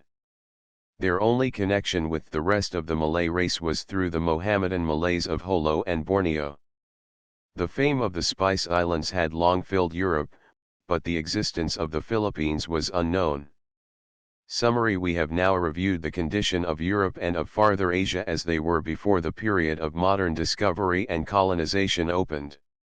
The East had reached a condition of quiet stability. Mohammedanism, though still spreading, did not promise to effect great social changes. The institutions of the East had become fixed in custom and her peoples neither made changes nor desired them. On the other hand, Western Europe had become aroused to an excess of ambition. New ideas, new discoveries, and inventions were moving the nations to activity and change. That era of modern discovery and progress, of which we cannot yet perceive the end, had begun. 1. See Jules Marco Polo for a discussion of this point and for the entire history of this great explorer, as well as a translation of his narrative. This book of Sir Marco Polo has been most critically edited with introduction and voluminous notes by the English scholar, Sir Henry Yule. In this edition the accounts of Marco Polo, covering so many countries and peoples of the Far East, can be studied. Chapter 4 The Great Geographical Discoveries. An eastern passage to India. The Portuguese. We have seen in the last chapter how Venice held a monopoly of the only trading route with the Far East. Some new way of reaching India must be sought, that would permit the traders of other Christian powers to reach the marts of the Orient without passing through Mohammedan lands. This surpassing achievement was accomplished by the Portuguese. So low at the present day has the power of Portugal fallen that few realize the daring and courage once displayed by her seamen and soldiers and the enormous colonial empire that she established. Portugal freed her territory of the Mohammedan Moors nearly a century earlier than Spain, and the vigor and intelligence of a great king, John I, brought Portugal, about the year 1400, to an important place among the states of Europe. This king captured from the Moors the city of Ceuta in Morocco, and this was the beginning of modern European colonial possessions, and the first bit of land outside of Europe to be held by a European power since the times of the Crusades. King John's youngest son was Prince Henry, famous in history under the title of the Navigator. This young prince, with something of the same adventurous spirit that filled the Crusaders, was ardent to extend the power of his father's kingdom and to widen the sway of the religion which he devotedly professed. The power of the Mohammedans in the Mediterranean was too great for him hopefully to oppose, and so he planned the conquest of the west coast of Africa, and its conversion to Christianity. With these ends in view, he established at Point Sagres, on the southwestern coast of Portugal, a naval academy and observatory. Here he brought together skilled navigators, charts, and geographies, and all scientific knowledge that would assist in his undertaking. 1. He began to construct ships larger and better than any in use. To us they would doubtless seem very clumsy and small, but this was the beginning of ocean shipbuilding. The compass and the astrolabe, or sextant, the little instrument with which, by calculating the height of the sun above the horizon, we can tell distance from the equator, were just coming into use. These, as well as every other practicable device for navigation known at that time, were supplied to these ships. Exploration of the African coast. Thus equipped and ably manned, the little fleets began the exploration of the African coast, cautiously feeling their way southward and ever returning with reports of progress made. Year after year this work went on. In 1419 the Madeira Islands were rediscovered and colonized by Portuguese settlers. The growing of sugar cane was begun, and vines were brought from Burgundy and planted there. The wine of the Madeiras has been famous to this day. Then were discovered the Canaries and in 1444 the Azores. The southward exploration of the coast of the mainland steadily continued until in 1445 the Portuguese reached the mouth of the Senegal River. Up to this point the African shore had not yielded much of interest to the Portuguese explorer or trader. Below Morocco the Great Sahara Desert reaches to the sea and renders barren the coast for hundreds of miles. South of the mouth of the Senegal and comprising the whole Guinea coast, Africa is tropical, well-watered, and populous. This is the home of the true African Negro. Here, for almost the first time, since the beginning of the Middle Ages, Christian Europe came in contact with a race of ruder culture and different color than its own. This coast was found to be worth exploiting, for it yielded, besides various desirable resinous gums, three articles which have distinguished the exploitation of Africa, namely, gold, ivory, and slaves. Beginning of Negro slavery in Europe. At this point begins the horrible and revolting story of European Negro slavery. The ancient world had practiced this ownership of human chattels, and the Roman Empire had declined under a burden of half the population sunk in bondage. To the enormous detriment and suffering of mankind, Mohammed had tolerated the institution, and slavery is permitted by the Quran. But it is the glory of the medieval church that it abolished human slavery from Christian Europe. However dreary and unjust feudalism may have been, it knew nothing of that institution which degrades men and women to the level of cattle and remorselessly sells the husband from his family, the mother from her child. Slaves in Portugal. The arrival of the Portuguese upon the coast of Guinea now revived not the bondage of one white man to another, but that of the black to the white.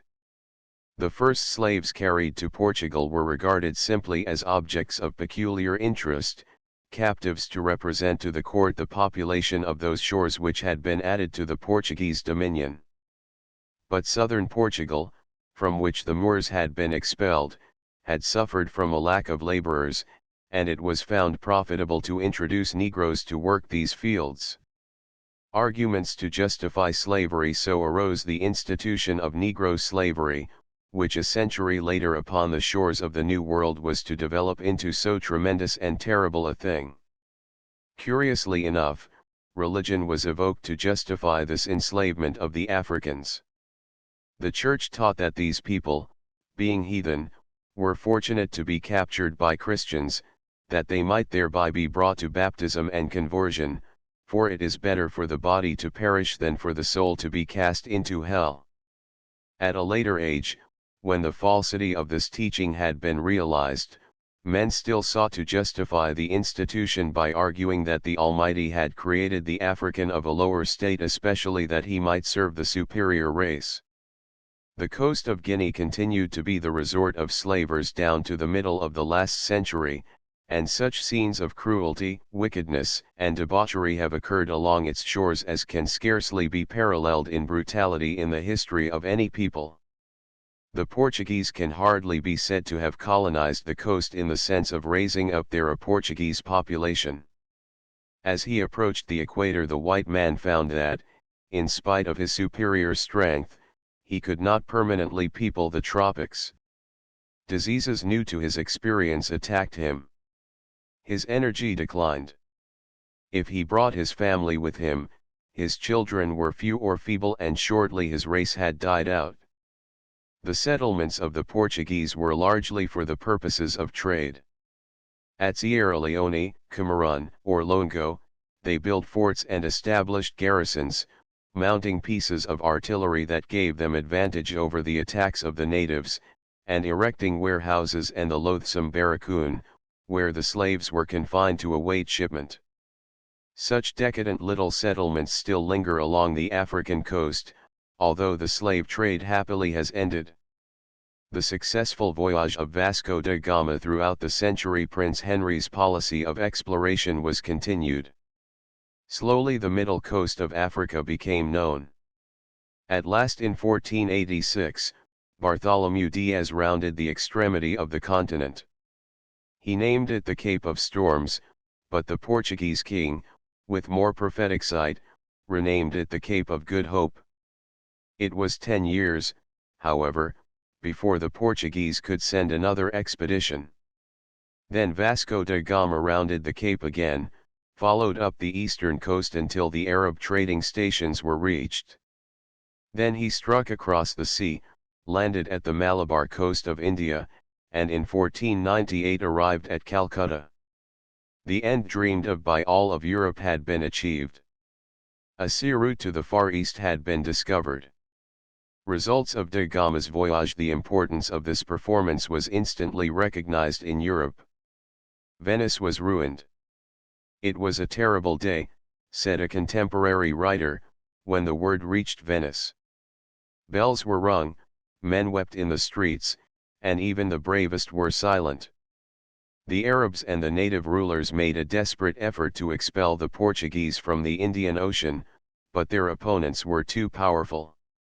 In the course of 20 years Portugal had founded an empire that had its forts and trading marts from the coast of Arabia to Malaysia. Zanzibar, Aden, Oman, Goa, Calicut, and Madras were all Portuguese stations, fortified and secured. In the Malay Peninsula was founded the colony of Malacca. It retained its importance and power until in the last century, when it dwindled before the competition of Singapore. The work of building up this great domain was largely that of one man, the intrepid Albuquerque. Think what his task was. he was thousands of miles from home and supplies, he had only such forces and munitions as he could bring with him in his little ships, and opposed to him were millions of inhabitants and a multitude of Mohammedan princes. Yet this great captain built up an Indian empire. Portugal at one bound became the greatest trading and colonizing power in the world. Her sources of wealth appeared fabulous, and, like Venice, she made every effort to secure her monopoly. The fleets of other nations were warned that they could not make use of the Cape of Good Hope route, on penalty of being captured or destroyed. Reaching India by sailing west the earth as a sphere meanwhile, just as Portugal was carrying to completion her project of reaching India by sailing east, Europe was electrified by the supposed successful attempt of reaching India by sailing directly west, across the Atlantic. This was the plan daringly attempted in 1492 by Christopher Columbus. Columbus was an Italian sailor and cosmographer of Genoa. The idea of sailing west to India did not originate with him, but his is the immortal glory of having persistently sought the means and put the idea into execution. The Portuguese discoveries along the African coast gradually revealed the extension of this continent and the presence of people beyond the equator, and the possibility of passing safely through the tropics. This knowledge was a great stimulus to the peoples of Europe. The geographical theory of the Greeks, that the world is round, was revived. The geographers, however, in making their calculations of the Earth's circumference, had fallen into an error of some thousands of miles, that is, instead of finding that it is fully 12,000 miles from Europe around to the East Indies, they had supposed it about 4,000, or even less. Marco Polo too had exaggerated the distance he had traveled, and from his accounts men had been led to believe that China, Japan, and the Spice Islands lie much further to the east than they actually do. By sailing west across one wide ocean, with no intervening lands, it was thought that one could arrive at the island world off the continent of Asia. This was the theory that was revived in Italy and which clung in men's minds for years and years, even after America was discovered. An Italian, named Toscanelli, drew a map showing how this voyage could be made, and sent Columbus a copy. By sailing first to the Azores, a considerable portion of the journey would be passed, with a convenient resting stage. Then about 35 days favorable sailing would bring one to the islands of Cipango, or Japan, which Marco Polo had said lay off the continent of Asia. From here the passage could readily be pursued to Cathay and India. The voyage of Christopher Columbus, the romantic and inspiring story of Columbus, is told in many books. His poverty, his genius, his long and discouraging pursuit of the means to carry out his plan. He first applied to Portugal, but, as we have seen, this country had been pursuing another plan steadily for a century, and, now that success appeared almost at hand, naturally the Portuguese king would not turn aside to favor Columbus's plan. For years Columbus labored to interest the Spanish court. A great event had happened in Spanish history. Ferdinand, King of Aragon, had wedded Isabella of Castile, and this marriage united these two kingdoms into the modern country of Spain. Soon the smaller states except Portugal were added, and the war for the expulsion of the Moors was prosecuted with new vigor. In 1492, Granada, the last splendid stronghold of the Mohammedans in the peninsula, surrendered, and in the same year Isabella furnished Columbus with the ships for his voyage of discovery. Restoration of Toscanelli's map illustrating the most advanced geographical ideas of Europe previous to the voyages of Columbus and Magellan. The position of North America and South America is shown by the dotted lines. Columbus sailed from Palos, August 3, 1492, reached the Canaries August 24, and sailed westward on September 6. Day after day, pushed by the strong winds, called the trades, they went forward. Many doubts and fears beset the crews, but Columbus was stout-hearted. At the end of 34 days from the Canaries, on October 12, they sighted land. It was one of the groups of beautiful islands lying between the two continents of America. But Columbus thought that he had reached the East Indies that really lay many thousands of miles farther west. Columbus sailed among the islands of the archipelago, discovered Cuba and Hispaniola, Haiti, and then returned to convulse Europe with excitement over the new-found way to the east. He had not found the rich Spice Islands, the peninsula of India, Cathay, or Japan, but everyone believed that these must be close to the islands on which Columbus had landed. The tall, straight-haired, copper-colored natives, whom Columbus met on the islands, he naturally called Indians, and this name they still bear. Afterwards the islands were called the West Indies. Columbus made 3 more voyages for Spain. On the 4th, in 1498, he touched on the coast of South America. Here he discovered the great Orinoco River. Because of its large size, he must have realized that a large body of land opposed the passage to the Orient. He died in 1506, disappointed at his failure to find India, but never knowing what he had found, nor that the history of a new hemisphere had begun with him. The voyage of the Cabots in the same year that Columbus discovered the Orinoco, Sebastian Cabot, of Italian parentage, like Columbus, secured ships from the King of England, hoping to reach China and Japan by sailing west on a northern route. What he did discover was a rugged and uninviting coast, with stormy headlands, cold climate, and gloomy forests of pine reaching down to the sandy shores. For 900 miles he sailed southward, but everywhere this unprofitable coast closed the passage to China. It was the coast of Labrador and the United States. Yet for years and years it was not known that a continent 3,000 miles wide and the greatest of all oceans lay between Cathay and the shore visited by Cabot's ships. This land was thought to be a long peninsula, an island, or series of islands, belonging to Asia. No one supposed or could suppose that there was a continent here. Naming the New World, but in a few years Europe did realize that a new continent had been discovered in South America. If you will look at your maps, you will see that South America lies far to the eastward of North America and in Brazil approaches very close to Africa.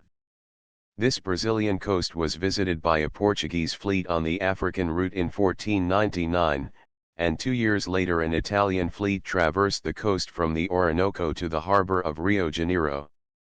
Their voyage was a veritable revelation. They entered the mighty current of the Amazon, the greatest river of the earth. They saw the wondrous tropical forests, full of monkeys, great snakes, and stranger animals. They dealt and fought with the wild and ferocious inhabitants, whose ways startled and appalled the European. All that they saw filled them with greatest wonder. This evidently was not Asia, nor was it the Indies. Here, in fact, was a new continent, a veritable mundus novus. The pilot of this expedition was an Italian, named Amerigo Vespucci. On the return this man wrote a very interesting letter or little pamphlet, describing this new world, which was widely read, and brought the writer fame. A few years later a German cosmographer, in preparing a new edition of Ptolemy's Geography, proposed to give to this new continent the name of the man who had made known its wonders in Europe, so it was called America. Long after, when the northern shores were also proved to be those of a continent, this great land was named North America. No injustice was intended to Columbus when America was so named. It was not then supposed that Columbus had discovered a continent. The people then believed that Columbus had found a new route to India and had discovered some new islands that lay off the coast of Asia. Spain takes possession of the new lands of these newly found islands, and whatever wealth they might be found to contain, Spain claimed the possession by right of discovery. And of the European nations, it was Spain which first began the exploration and colonization of America. Spain was now free from her long Mohammedan wars, and the nation was being united under Ferdinand and Isabella. The Spaniards were brave, adventurous, and too proud to engage in commerce or agriculture, but ready enough to risk life and treasure in quest of riches abroad. The Spaniards were devotedly religious, and the Church encouraged conquest, that missionary work might be extended. So Spain began her career that was soon to make her the foremost power of Europe and one of the greatest colonial empires the world has seen. It is amazing what the Spaniards accomplished in the 50 years following Columbus's first voyage. Hispaniola was made the center from which the Spaniards extended their explorations to the continents of both North and South America. On these islands of the West Indies they found a great tribe of Indians, the Caribs. They were fierce and cruel. The Spaniards waged a warfare of extermination against them, killing many, and enslaving others for work in the mines. The Indian proved unable to exist as a slave. And his sufferings drew the attention of a Spanish priest, Las Casas, who by vigorous efforts at the court succeeded in having Indian slavery abolished and African slavery introduced to take its place. This remedy was in the end worse than the disease, for it gave an immense impetus to the African slave trade and peopled America with a race of Africans in bondage. Other Spanish explorations and discoveries meanwhile, the Spanish soldier, with incredible energy, courage, and daring, pushed his conquests. In 1513, Florida was discovered, and in the same year, Balboa crossed the narrow Isthmus of Panama and saw the Pacific Ocean. Contrary to what is often supposed, he did not dream of its vast extent, but supposed it to be a narrow body of water lying between Panama and the Asian islands. He named it the South Sea, a name that survived after its true character was revealed by Magellan. Then followed the two most romantic and surprising conquests of colonial history, that of Mexico by Cortés in 1521, and of Peru by Pizarro in 1533–34. These great countries were inhabited by Indians, the most advanced and cultured on the American continents. And here the Spaniards found enormous treasures of gold and silver. Then, the discovery of the mines of Bogotá opened the greatest source of the precious metal that Europe had ever known. Spaniards flocked to the New World, and in New Spain, as Mexico was called, was established a great viceroyalty. Year after year enormous wealth was poured into Spain from these American possessions. Emperor Charles V meanwhile great political power had been added to Spain in Europe. In 1520 the throne of Spain fell to a young man, Charles, the grandson of Ferdinand and Isabella. His mother was Juana, the Spanish princess, and his father was Philip the Handsome, of Burgundy. Philip the Handsome was the son of Maximilian, the Archduke of Austria. Now it curiously happened that the thrones of each of these three countries was left without other heirs than Charles, and in 1520 he was King of Spain, Archduke of Austria, and Duke of Burgundy and the Low Countries, including the rich commercial cities of Holland and Belgium. In addition to all this, the German princes elected him German Emperor, and although he was King Charles I of Spain, he is better known in history as Emperor Charles V. 2. He was then an untried boy of 20 years, and no one expected to find in him a man of resolute energy, cold persistence, and great executive ability. But so it proved, and this was the man that made of Spain the greatest power of the time. He was in constant warfare. He fought 4 wars with King Francis I of France, 5 wars with the Turks, both in the Danube Valley and in Africa, and an unending succession of contests with the Protestant princes of Germany. For Charles, besides many other important changes, saw the rise of Protestantism, and the revolt of Germany, Switzerland, and England from Catholicism. The first event in his emperorship was the assembling of the famous German Diet at Worms, where was tried and condemned the real founder of the Protestant religion, Martin Luther. The voyage of Hernando Magellan in the meantime a way had at last been found to reach the Orient from Europe by sailing west. This discovery, the greatest voyage ever made by man, was accomplished, in 1521, by the fleet of Hernando Magellan. Magellan was a Portuguese, who had been in the East with Albuquerque. He had fought with the Malays in Malacca, and had helped to establish the Portuguese power in India. On his return to Portugal, the injustice of the court drove him from his native country, and he entered the service of Spain. Charles V commissioned him to attempt a voyage of discovery down the coast of South America, with the hope of finding a passage to the east. This was Magellan's great hope and faith that south of the new continent of America must lie a passage westward, by which ships could sail to China. As long as Portugal was able to keep closed the African route to all other ships than her own, the discovery of some other way was imperative.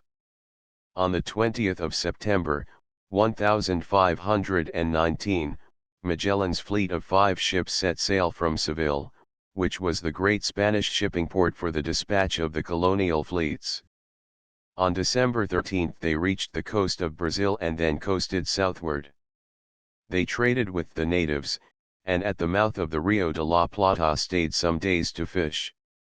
The weather grew rapidly colder and more stormy as they went farther south, and Magellan decided to stop and winter in the Bay of San Julian. Here the cold of the winter, the storms, and the lack of food caused a conspiracy among his captains to mutiny and return to Spain. Magellan acted with swift and terrible energy. He went himself on board one of the mutinous vessels, killed the chief conspirator with his own hand, executed another, and then marooned, or left to their fate on the shore, a friar and one other, who were leaders in the plot. The Straits of Magellan. The fleet sailed southward again in August, but it was not until November 1, 1520, that Magellan entered the long and stormy straits that bear his name and which connect the Atlantic and Pacific Oceans. South of them were great bleak islands, cold and desolate. They were inhabited by Indians, who are probably the lowest and most wretched savages on the earth. They live on fish and mussels. As they go at all times naked, they carry with them in their boats brands and coals of fire. Seeing the numerous lights on the shore, Magellan named these islands Tierra del Fuego, the land of fire. For 20 days the ships struggled with the contrary and shifting winds that prevail in this channel, during which time one ship deserted and returned to Spain. Then the remaining 4 ships passed out onto the boundless waters of the Pacific. Westward on the Pacific Ocean, but we must not make the mistake of supposing that Magellan and his followers imagined that a great ocean confronted them. They expected that simply sailing northward to the latitude of the Spice Islands would bring them to these desired places. This they did, and then turned westward, expecting each day to find the Indies, but no land appeared. The days lengthened into weeks, the weeks into months, and still they went forward, carried by the trade winds over a sea so smooth and free from tempests that Magellan named it the Pacific. But they suffered horribly from lack of food, even eating in their starvation the leather slings on the masts. It was a terrible trial of their courage. 20 of their number died. The South Pacific is studded with islands, but curiously their route lay just too far north to behold them. From November 28, when they emerged from the Straits of Magellan, until March 7, when they reached the Ladrones, they encountered only 2 islands, and these were small uninhabited rocks, without water or food, which in their bitter disappointment they named Las Desventuradas, the Unfortunate Islands. Early Spanish discoveries in the Philippines, the Ladrone Islands, their relief must have been inexpressible when, on coming up to land on March the 7th, they found inhabitants and food, yams, coconuts, and rice. At these islands the Spaniards first saw the prow, with its light outrigger, and pointed sail.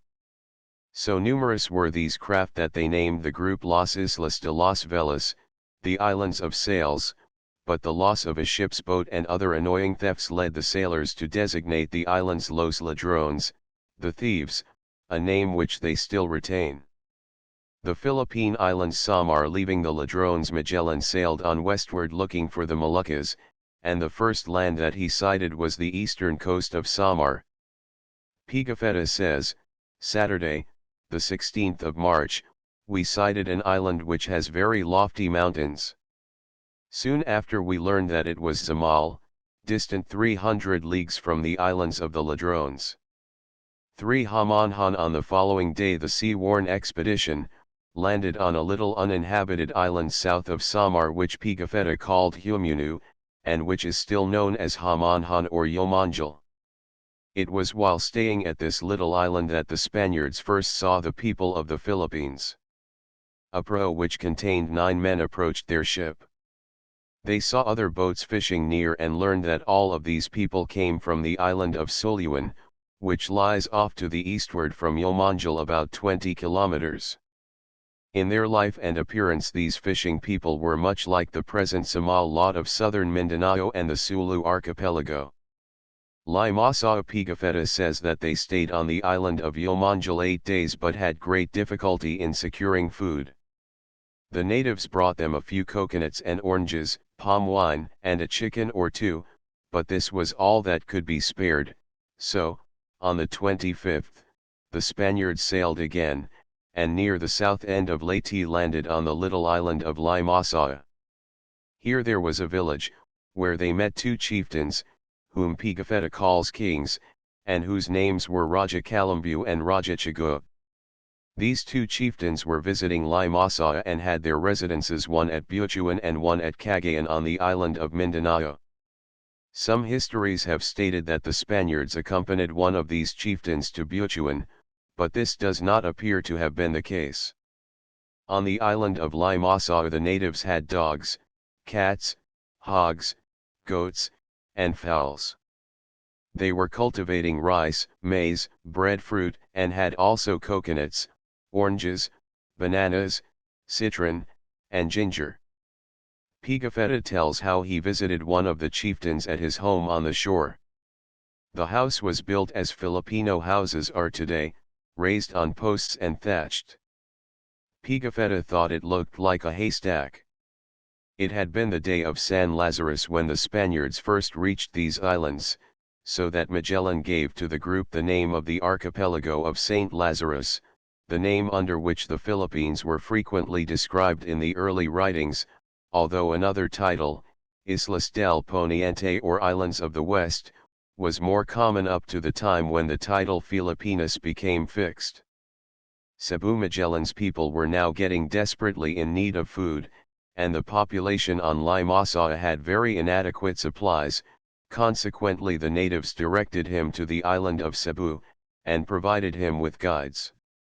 Leaving Limasaw the fleet sailed for Cebu, passing several large islands, among them Bohol, and reaching Cebu harbor on Sunday, the 7th of April.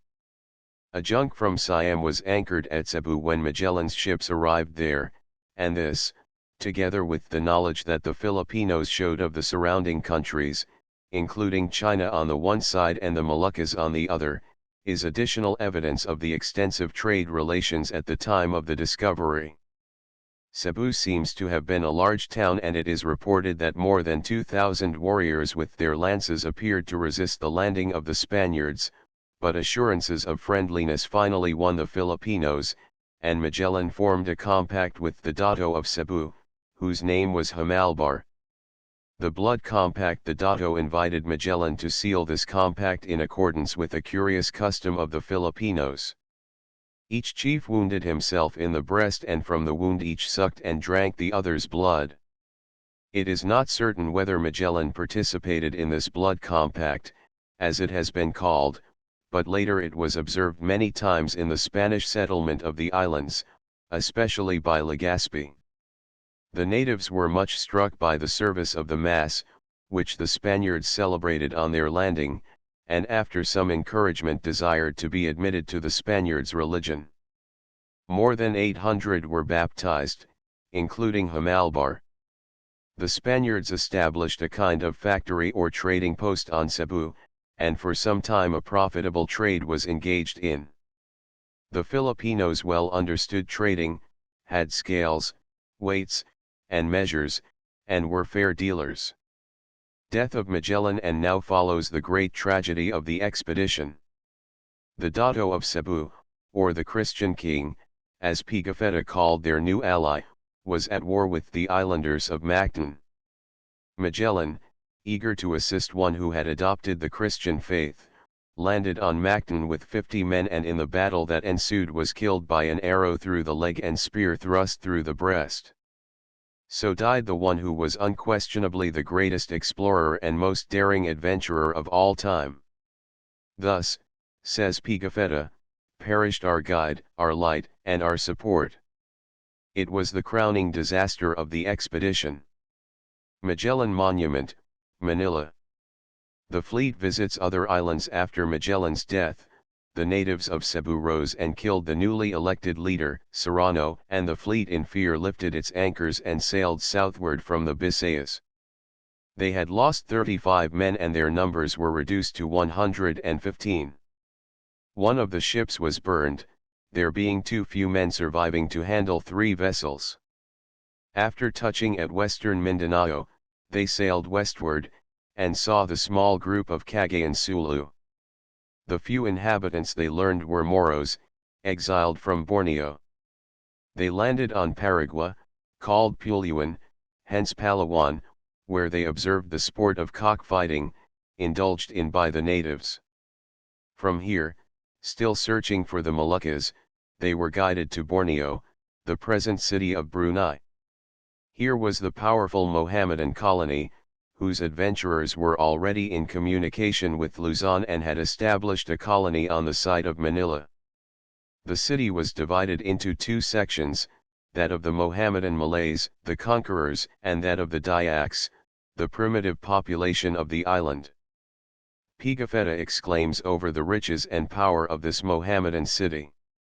It contained 25,000 families, the houses built for most part on piles over the water. The king's house was of stone, and beside it was a great brick fort, with over 60 brass and iron cannon. Here the Spaniards saw elephants and camels, and there was a rich trade in ginger, camphor, gums, and in pearls from Sulu. Hostilities cut short their stay here and they sailed eastward along the north coast of Borneo through the Sulu archipelago, where their cupidity was excited by the pearl fisheries, and on to Maguindanao. Here they took some prisoners, who piloted them south to the Moluccas, and finally, on November 8, they anchored at Tidore. These Molucca Islands, at this time, were at the height of the Malayan power. The ruler, or Raja of Tidore was Almanzar, of Ternate Corala, the king of Jalilo was Yusef.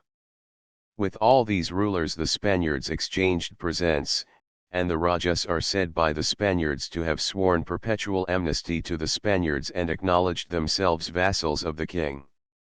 In exchange for cloths, the Spaniards laid in a rich cargo of cloves, sandalwood, ginger, cinnamon, and gold. They established here a trading post and hoped to hold these islands against the Portuguese. The return to Spain, it was decided to send one ship, the Victoria, to Spain by way of the Portuguese route and the Cape of Good Hope, while the other would return to America. Accordingly the Victoria, with a little crew of 60 men, 13 of them natives, under the command of Juan Sebastian del Cano, set sail. The passage was unknown to the Spaniards and full of perils. They sailed to Timor and thence out into the Indian Ocean. They rounded Africa, sailing as far south as 42 degrees. Then they went northward, in constant peril of capture by some Portuguese fleet, encountering storms and with scarcity of food. Their distress must have been extreme, for on this final passage 21 of their small number died. At Cape Verde they entered the Portuguese port for supplies, trusting that at so northern a point their real voyage would not be suspected. But some one of the party, who went ashore for food, in an hour of intoxication boasted of the wonderful journey they had performed and showed some of the products of the Spice Islands. Immediately the Portuguese governor gave orders for the seizure of the Spanish vessel, and Elcano, learning of his danger, left his men, who had gone on shore, raised sail, and put out for Spain.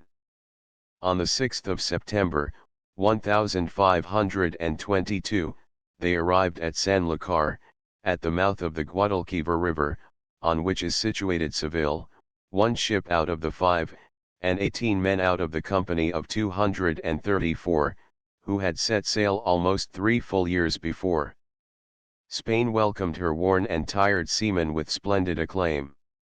To Elcano was given a title of nobility and the famous coat of arms, showing the sprays of clove, cinnamon, and nutmeg, and the effigy of the globe with the motto, "The proudest and worthiest ever displayed on any adventurer's shield, hic primus circumdedesti me." The first circumnavigation of the earth thus with enormous suffering and loss of life was accomplished, the first circumnavigation of the earth. It proved that Asia could be reached, although by a long and circuitous route, by sailing westward from Europe. It made known to Europe that the greatest of all oceans lies between the New World and Asia, and it showed that the earth is incomparably larger than had been believed and supposed.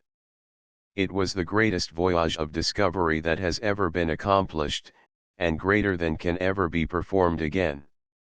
New lands divided between Spain and Portugal by this discovery of the Philippines and a new way to the Spice Islands. Spain became engaged in a long dispute with Portugal. At the beginning of the modern age, there was in Europe no system of rules by which to regulate conduct between states. That system of regulations and customs which we call international law, and by which states at the present time are guided in their dealings, had not arisen. During the Middle Age, disputes between sovereigns were frequently settled by reference to the emperor or to the pope, and the latter had frequently asserted his right to determine all such questions as might arise. The Pope had also claimed to have the right of disposing of all heathen and newly discovered lands and peoples. So, after the discovery of the East Indies by Portugal and of the West Indies by Spain, Pope Alexander VI divided the new lands between them. He declared that all newly discovered countries halfway around the earth to the east of a meridian 100 leagues west of the Azores should be Portuguese, and all to the west Spanish. Subsequently he shifted this line to 270 leagues west of the Azores. This division, it was supposed, would give India and the Malay Islands to Portugal, and to Spain the Indies that Columbus had discovered, and the New World, except Brazil. As a matter of fact, 180 degrees west of the meridian last set by the Pope extended to the western part of New Guinea, and not quite to the Moluccas, but in the absence of exact geographical knowledge both parties claimed the Spice Islands. Portugal denied to Spain all right to the Philippines as well, and, as we shall see, a conflict in the Far East began, which lasted nearly through the century. Portugal captured the traders, whom Elcano had left at Tidore, and broke up the Spanish station in the Spice Islands. The Trinidad, the other ship, which was intended to return to America, was unable to sail against the strong winds, and had to put back to Tidore, after cruising through the waters about New Guinea. The New World and the Indies as divided between Spain and Portugal, half of world in which newly discovered countries were to be allotted to Spain. Half of world in which newly discovered countries were to be allotted to Portugal. Effect of the century of discoveries. The circumnavigation of the globe completed a period of discovery which had begun 100 years before with the timid, slow attempts of the Portuguese along the coast of Africa. In these years a new era had opened. At its beginning the European knew little of any peoples outside of his own countries, and he held not 1 mile of land outside the continent of Europe. At the end of 100 years the earth had become fairly well known, the African race, the Malay peoples, the American Indians, and the Pacific Islanders had all been seen and described, and from now on the history of the white race was to be connected with that of these other races. The age of colonization, of worldwide trade and intercourse, had begun. The white man, who had heretofore been narrowly pressed in upon Europe, threatened again and again with conquest by the Mohammedan, was now to cover the seas with his fleets and all lands with his power. One see the noted work The Life of Prince Henry of Portugal, surnamed the Navigator, and its results, by Richard Henry Major, London, 1868. Many of the views of Mr. Major upon the importance of Prince Henry's work and especially its early aims, have been contradicted in more recent writings. The importance of the Sagres Observatory is belittled.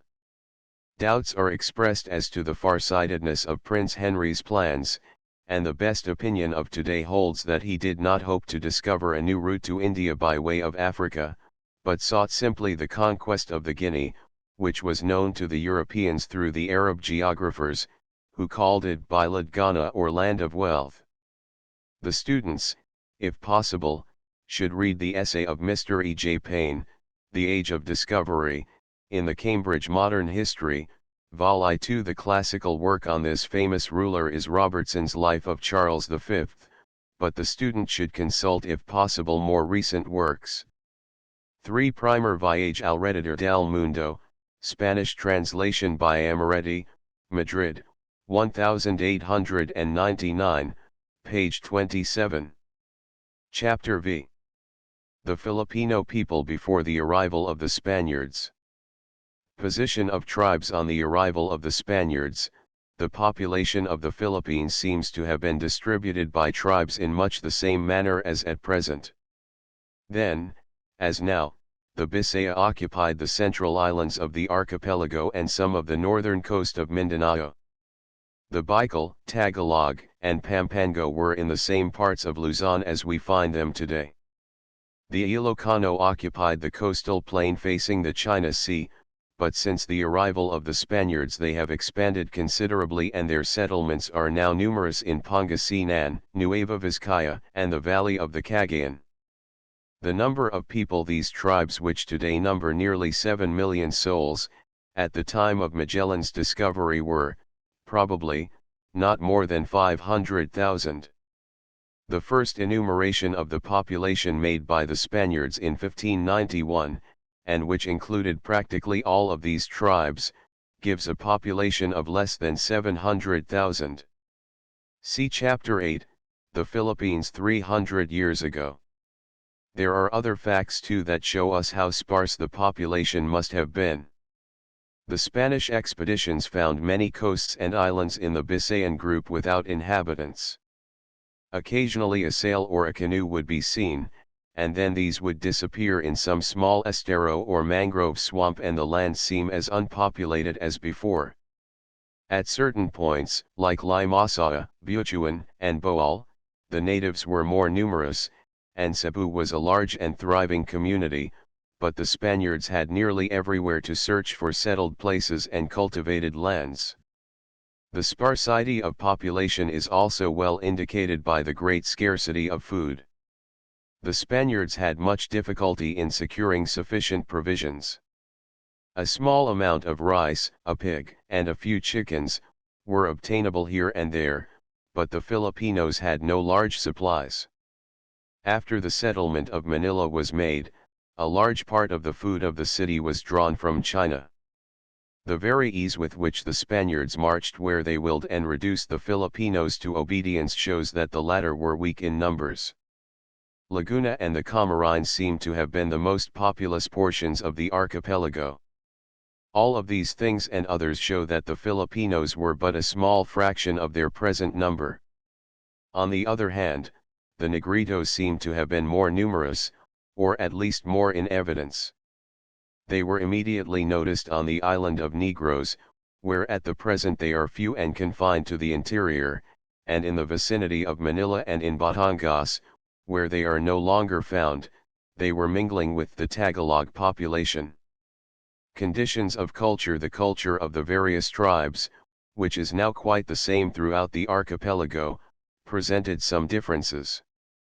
In the southern Bisayas, where the Spaniards first entered the archipelago, there seem to have been two kinds of natives, the hill dwellers, who lived in the interior of the islands in small numbers, who wore garments of tree bark and who sometimes built their houses in the trees, and the sea dwellers, who were very much like the present-day Moro tribes south of Mindanao, who are known as the Samal, and who built their villages over the sea or on the shore and lived much in boats. These were probably later arrivals than the forest people. From both of these elements the Bisaya Filipinos are descended, but while the coast people have been entirely absorbed, some of the hill folk are still pagan and uncivilized, and must be very much as they were when the Spaniards first came. The highest grade of culture was in the settlements where there was regular trade with Borneo, Siam, and China, and especially about Manila, where many Mohammedan Malays had colonies. Languages of the Malayan peoples with the exception of the Negrito, all the languages of the Philippines belong to one great family, which has been called the Malayo-Polynesian. All are believed to be derived from one very ancient mother tongue. It is astonishing how widely this Malayo-Polynesian speech has spread. Farthest east in the Pacific there is the Polynesian, then in the groups of small islands, known as Micronesian, then Melanesian or Papuan, the Malayan throughout the East Indian archipelago, and to the north the languages of the Philippines. But this is not all, for far westward on the coast of Africa is the island of Madagascar, many of whose languages have no connection with African but belong to the Malayo-Polynesian family. 1 The Tagalog language. It should be a matter of great interest to Filipinos that the great scientist, Baron William von Humboldt, considered the Tagalog to be the richest and most perfect of all the languages of the Malayo-Polynesian family, and perhaps the type of them all. It possesses, he said, all the forms collectively of which particular ones are found singly in other dialects, and it has preserved them all with very trifling exceptions unbroken, and in entire harmony and symmetry. The Spanish friars, on their arrival in the Philippines, devoted themselves at once to learning the native dialects and to the preparation of prayers and catechisms in these native tongues. They were very successful in their studies. Father Chirino tells us of one Jesuit who learned sufficient Tagalog in 70 days to preach and hear confession. In this way the Bisayan, the Tagalog, and the Ilocano were soon mastered. In the light of the opinion of von Humboldt, it is interesting to find these early Spaniards pronouncing the Tagalog the most difficult and the most admirable.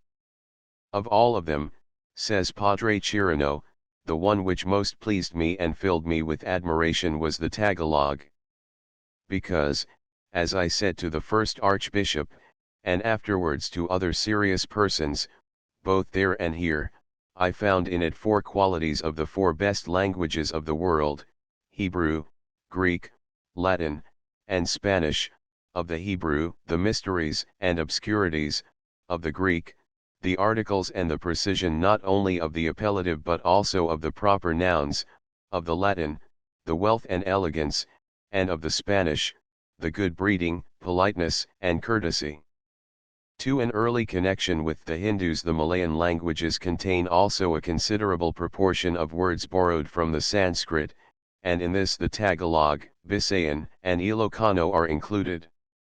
Whether these words were passed along from one Malayan group to another, or whether they were introduced by the actual presence and power of the Hindu in this archipelago, may be fair ground for debate, but the case for the latter position has been so well and brilliantly put by Dr. Pardo de Tavera that his conclusions are here given in his own words.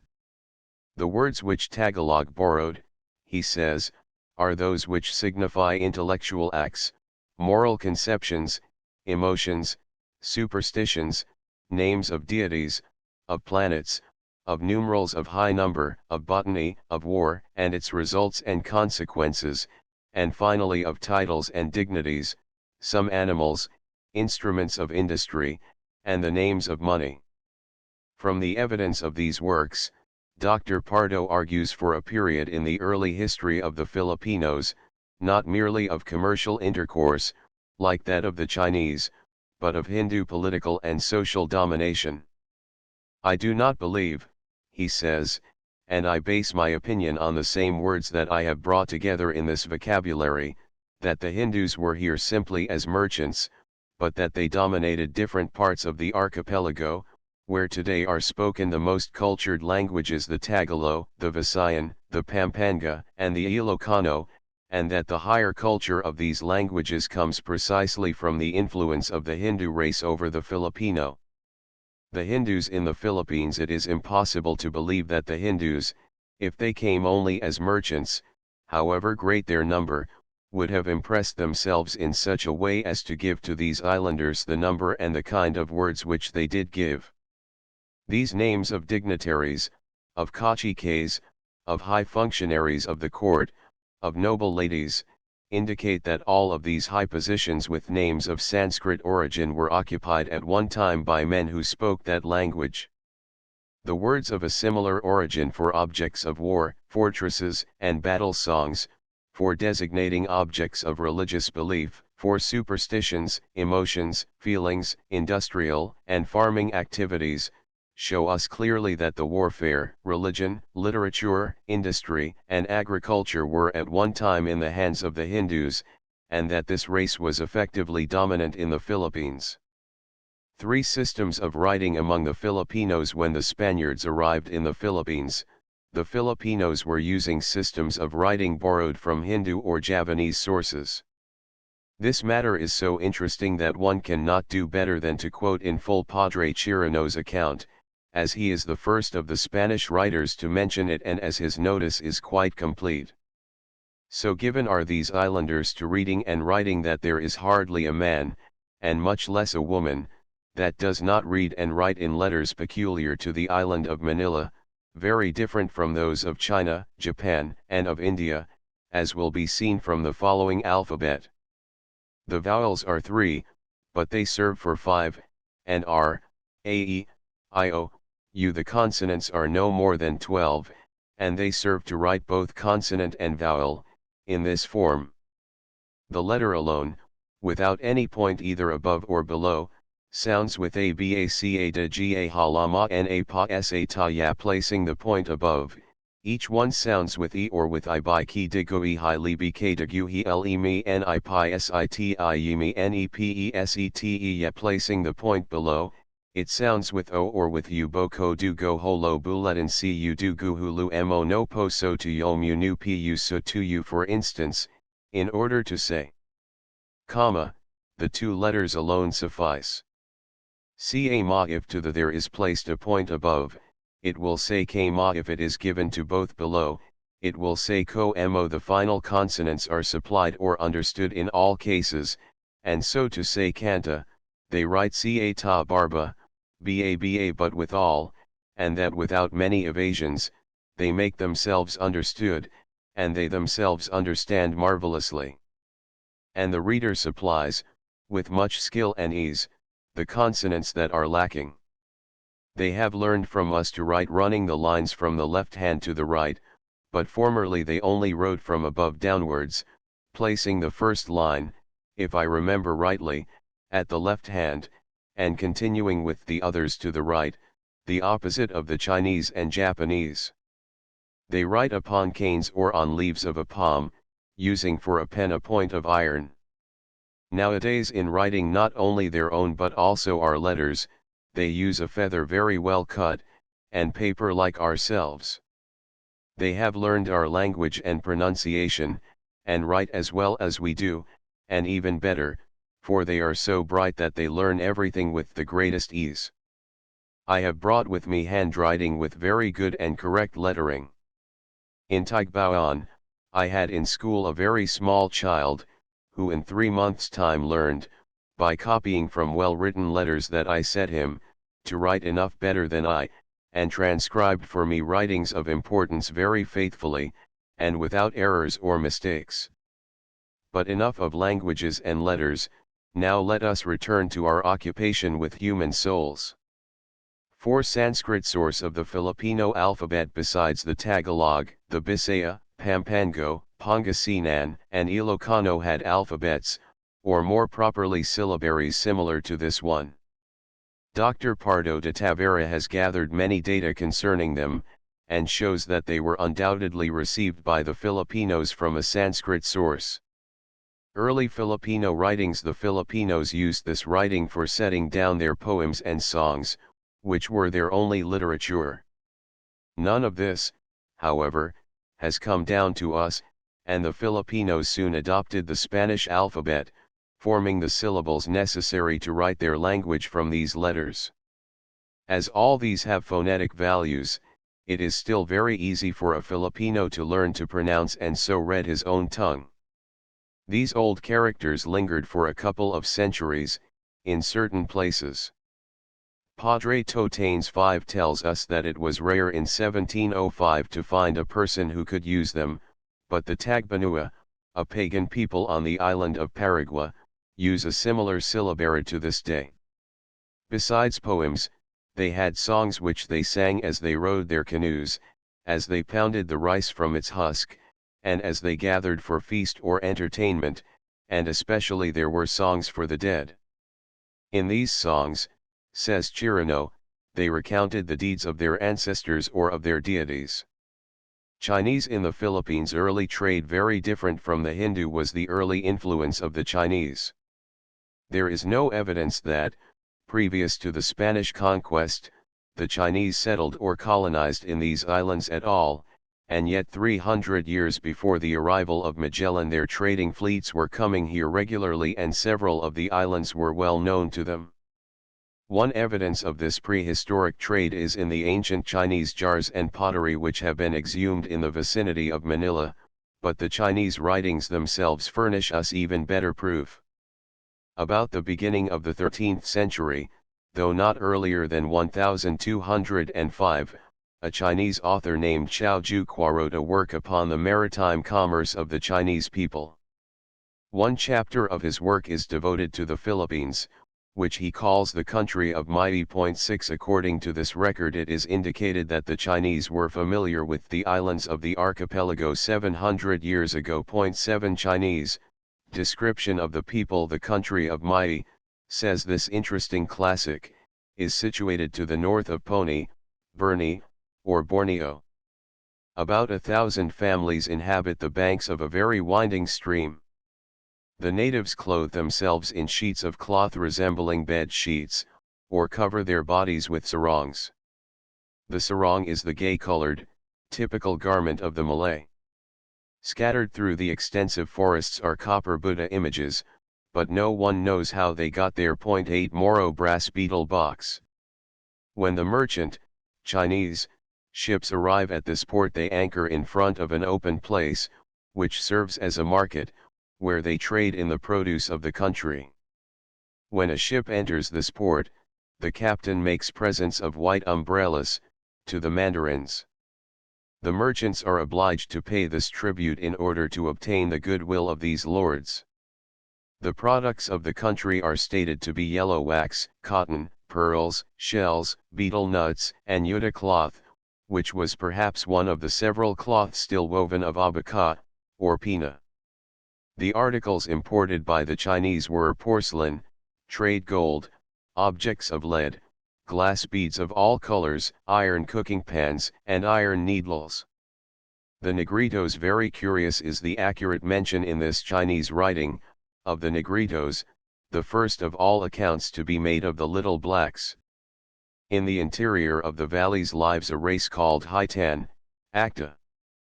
They are, of low stature, have round eyes of a yellow color, curly hair, and their teeth are easily seen between their lips. That is, probably, not darkened by beetle chewing or artificial stains. They build their nests in the treetops and in each nest lives a family, which only consists of from 3 to 5 persons.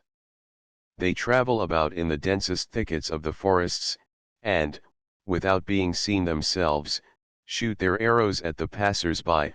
For this reason they are much feared. If the trader, Chinese, throws them a small porcelain bowl, they will stoop down to catch it and then run away with it, shouting joyfully. Increase in Chinese trade. These junks also visited the more central islands, but here traffic was conducted on the ships, the Chinese on arrival announcing themselves by beating gongs and the Filipinos coming out to them in their light boats.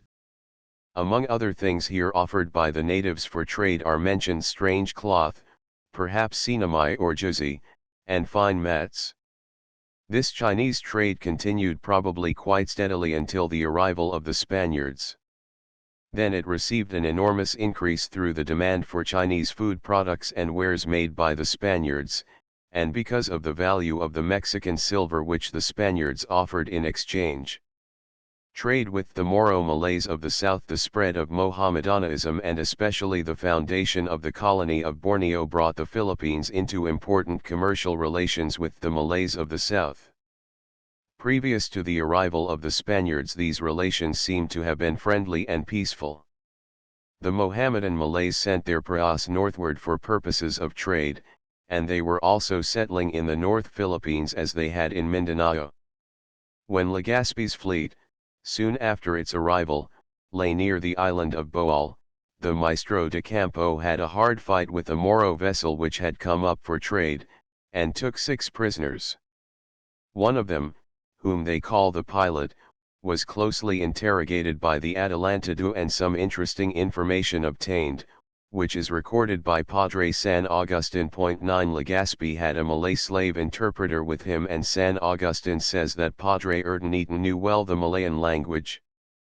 The pilot said that those of Borneo brought for trade with the Filipinos, copper and tin, which was brought to Borneo from China, porcelain, dishes and bells made in their fashion, very different from those that the Christians use, and benzoin, and colored blankets from India, and cooking pans made in China, and that they also brought iron lances very well tempered, and knives and other articles of barter, and that in exchange for them they took away from the islands gold, slaves, wax, and a kind of small seashell which they call sijwise, and which passes for money in the kingdom of Siam and other places, and also they carry off some white cloths, of which there is a great quantity in the islands. Butuan, on the north coast of Mindanao, seems to have been quite a trading place resorted to by vessels from all quarters. This country, like many other parts of the Philippines, has produced from time immemorial small quantities of gold, and all the early voyagers speak of the gold earrings and ornaments of the natives. Butuan also produced sugarcane and was a trading port for slaves. This unfortunate traffic in human life seems to have been not unusual, and was doubtless stimulated by the commerce with Borneo. Junks from Siam trading with Cebu were also encountered by the Spaniards. Moro brass cannon, or lanteka. Result of this intercourse and commerce. This intercourse and traffic had acquainted the Filipinos with many of the accessories of civilized life long before the arrival of the Spaniards. Their chiefs and datos dressed in silks, and maintained some splendor of surroundings. Nearly the whole population of the tribes of the coast wrote and communicated by means of a syllabary. Vessels from Luzon traded as far south as Mindanao and Borneo, although the products of Asia proper came through the fleets of foreigners, and perhaps what indicates more clearly than anything else the advance the Filipinos were making through their communication with outside people is their use of firearms.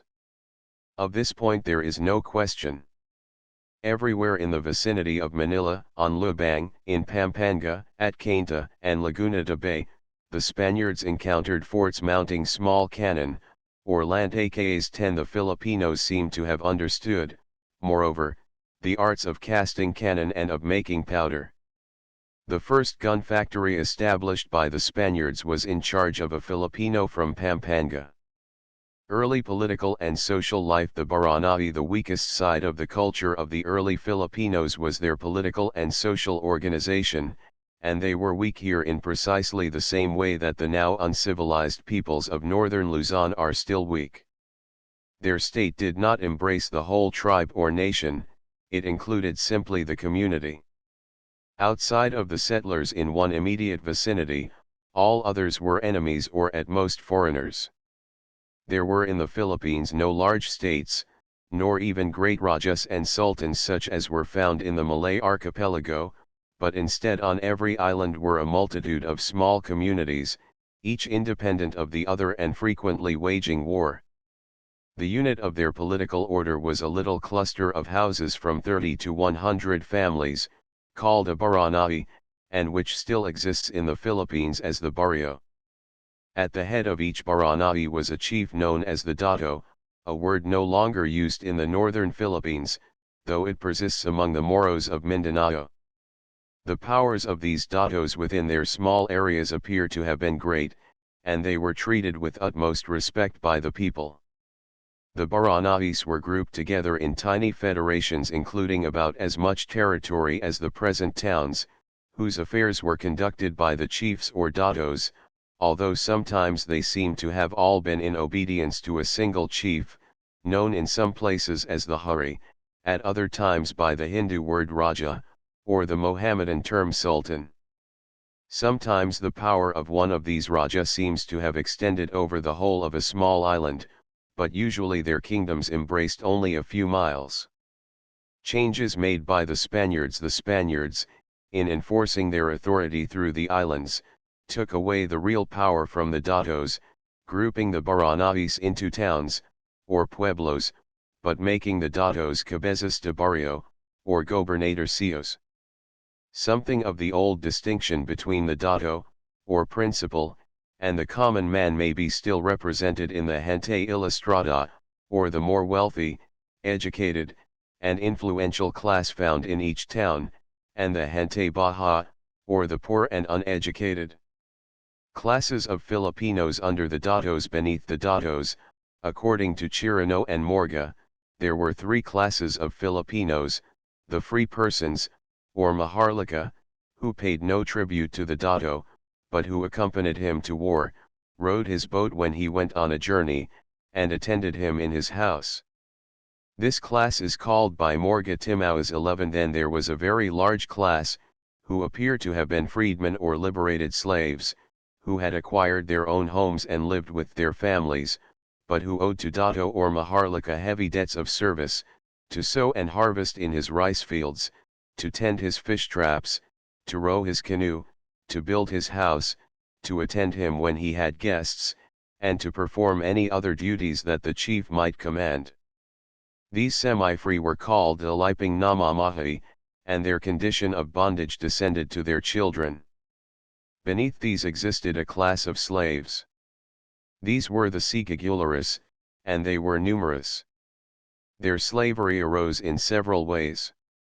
Some were those who as children had been captured in war and their lives spared. Some became slaves by selling their freedom in times of hunger. But most of them became slaves through debt, which descended from father to son. The sum of 5 or 6 pesos was enough in some cases to deprive a man of his freedom. These slaves were absolutely owned by their lord, who could theoretically sell them like cattle, but, in spite of its bad possibilities, this Filipino slavery was ordinarily not of a cruel or distressing nature. The slaves frequently associated unkindly relations with their masters and were not overworked. This form of slavery still persists in the Philippines among the Moros of Mindanao and Jolo. Children of slaves inherited their parents' slavery. If one parent was free and the other slave, the first, third, and fifth children were free and the second, fourth, and sixth slaves. This whole matter of inheritance of slavery was curiously worked out in minute details.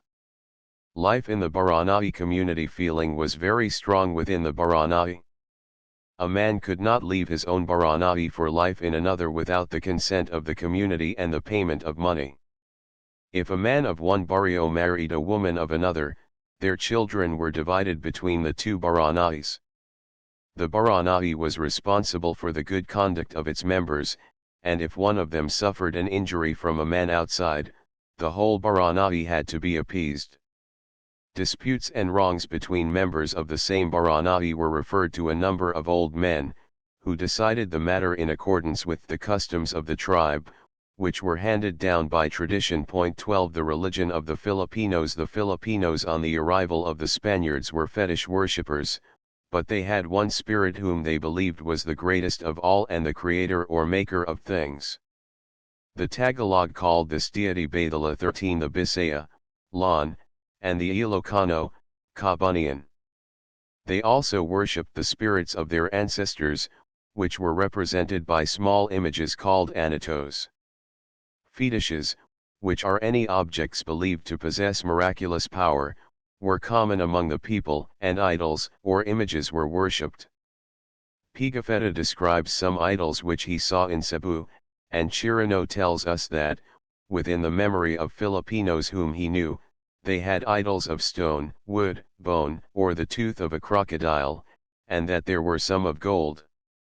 They also reverenced animals and birds, especially the crocodile, the raven, and a mythical bird of blue or yellow color, which was called by the name of their deity Baydala.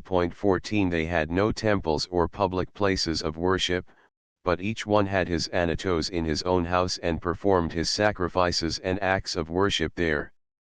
As sacrifices they killed pigs or chickens, and made such occasions times of feasting, song, and drunkenness. The life of the Filipino was undoubtedly filled with superstitious fears and imaginings. The Mohammedan Malays. The Mohammedans outside of southern Mindanao and Jolo, had settled in the vicinity of Manila Bay and on Mindoro, Lubang, and adjacent coasts of Luzon. The spread of Mohammedanism was stopped by the Spaniards, although it is narrated that for a long time many of those living on the shores of Manila Bay refused to eat pork, which is forbidden by the Quran, and practiced the rite of circumcision. As late as 1583, Bishop Salazar, in writing to the King of Affairs in the Philippines, says the Moros had preached the law of Mohammed to great numbers in these islands, and by this preaching many of the Gentiles had become Mohammedans, and further he adds, those who have received this foul law guard it with much persistence, and there is great difficulty in making them abandon it, and with cause too, for the reasons they give, to our shame and confusion, are that they were better treated by the preachers of Mohammed than they have been by the preachers of Christ. 15 Material progress of the Filipinos. The material surroundings of the Filipino before the arrival of the Spaniards were in nearly every way quite as they are today. The center of population of each town today, with its great church, tribunal, stores, and houses of stone and wood, is certainly in marked contrast, but the appearance of a barrio a little distance from the center is today probably much as it was then. Then, as now, the bulk of the people lived in humble houses of bamboo and nipa raised on piles above the dampness of the soil. Then, as now, the food was largely rice and the excellent fish which abound in river and sea. There were on the water the same familiar bancas and fish corrals, and on land the rice fields and coconut groves. The Filipinos had then most of the present domesticated animals: dogs, cats, goats, chickens, and pigs, and perhaps in Luzon the domesticated buffalo, although this animal was widely introduced into the Philippines from China after the Spanish conquest. Horses came with the Spaniards, and their numbers were increased by the bringing in of Chinese marais, whose importation is frequently mentioned. The Spaniards introduced also the cultivation of tobacco, coffee, and cacao, and perhaps also the native corn of America, the maize, although Pigafetta says they found it already growing in the Visayas. The Filipino has been affected by these centuries of Spanish sovereignty far less on his material side than he has on his spiritual, and it is mainly in the deepening and elevating of his emotional and mental life and not in the bettering of his material condition that advance has been made. The discovery of this famous relationship is attributed to the Spanish Jesuit Abbé, Lorenzo Hervas, whose notable Catalogo de las Lenguas de las Naciones Conocidas was published in 1805, but the similarity of Malay and Polynesian had been earlier shown by naturalists who accompanied the second voyage of the famous Englishman, Captain Cook, 1772–75. The full proof, and the relation also of Malagasy, the language of Madagascar, was given in 1838 by the work of the great German philologist, Baron William von Humboldt. 2. Relation de las Islas Filipinas, 2d ed. p. 52. 3. Another possible explanation of the many Sanskrit terms which are found in the Philippine languages, is that the period of contact between Filipinos and Hindus occurred not in the Philippines but in Java and Sumatra, whence the ancestors of the Filipinos came. 4. Relation de las Islas Filipinas, 2d ed. pages 58, 59, chapter 17. 5. Arte de la lengua tagala. 6. This name is derived, in the opinion of Professor Blumentritt, from Bay, or Bay, meaning Laguna de Bay. Professor Meyer, in his distribution of the Negritos, suggests an identification from this Chinese record, of the islands of Mindanao, Palawan, called Palau, and Panay, Negros, Cebu, Leyte, Samar, Bohol, and Luzon. 7. Through the courtesy of Professor Zulueta, of the Manila Lyceum, permission was given to use from Chao Juqua's work these quotations, translated from the Chinese manuscript by Professor Blumentritt. The English translation is by Mr. P. L. Stangl. 8. This would confirm, says Professor Blumentritt, Dr. Pardo de Tavera's view that in ancient times the Philippines were under the influence of Buddhism from India. 9. Conquista de las Islas Filipinas, p. 95. 10. Relation de la Conquista de la Isla de Luzon, 1572, in Ratana, Archivo del Bibliofilo Filipino, Volume I11 Sucesos de las Filipinas, p. 297. 12. These data are largely taken from the account of the customs of the Tagalog prepared by Friar Juan de Plasencia, in 1589, at the request of Dr. Santiago de Vera, the governor and president of the Audiencia. Although there are references to it by the early historians of the Philippines, this little code did not see the light until a few years ago, when a manuscript copy was discovered in the convent of the Franciscans at Manila, by Dr. Pardo de Tavera, and was by him published. It treats of slave holding, penalties for crime, inheritances, adoption, dowry, and marriage. Las Costumbres de los Tagalog and Filipinas, según el Padre Plasencia, by T. H. Pardo de Tavera. Madrid, 1892. 13. See on this matter Diccionario Mitológico de Filipinas, by Blumentritt, Ratana, Archivo del Bibliofilo Filipino, Volume 2. 14. This word is of Sanskrit origin and is common throughout Malaysia. 15. Relation de las Cosas de las Filipinas Heca por Sister Domingo de Salazar, Primer Obispo de Dichas Islas, 1583, in Ratana, Archivo, Volume 3. Chapter 6. The Spanish Soldier and the Spanish Missionary. History of the Philippines. As a part of the history of the Spanish colonies, we have already seen how the Philippines were discovered by Magellan in his search for the Spice Islands. Brilliant and romantic as is the story of that voyage, it brought no immediate reward to Spain. Portugal remained in her enjoyment of the eastern trade, and nearly half a century elapsed before Spain obtained a settlement in these islands. But if for a time he neglected the Far East, the Spaniard from the peninsula threw himself with almost incredible energy and devotion into the material and spiritual conquest of America. All the greatest achievements of the Spanish soldier and the Spanish missionary had been secured within 50 years from the day when Columbus sighted the West Indies. In order to understand the history of the Philippines, we must not forget that these islands formed a part of this great colonial empire and were under the same administration, that for over 2 centuries the Philippines were reached through Mexico and to a certain extent governed by Mexico, that the same governors, judges, and soldiers held office in both hemispheres, passing from America to the Philippines and being promoted from the islands to the higher official positions of Mexico and Peru. So to understand the rule of Spain in the Philippines, we must study the great administrative machinery and the great body of laws which she developed for the government of the Indies. 1 Character of the Spanish explorers. The conquests themselves were largely effected through the enterprise and wealth of private individuals, but these men held commissions from the Spanish crown, their actions were subject to strict royal control, and a large proportion of the profits and plunder of their expeditions were paid to the royal treasury. Upon some of these conquerors the crown bestowed the proud title of Adelantado. The Spanish nobility threw themselves into these hazardous undertakings with the courage and fixed determination born of their long struggle with the Moors.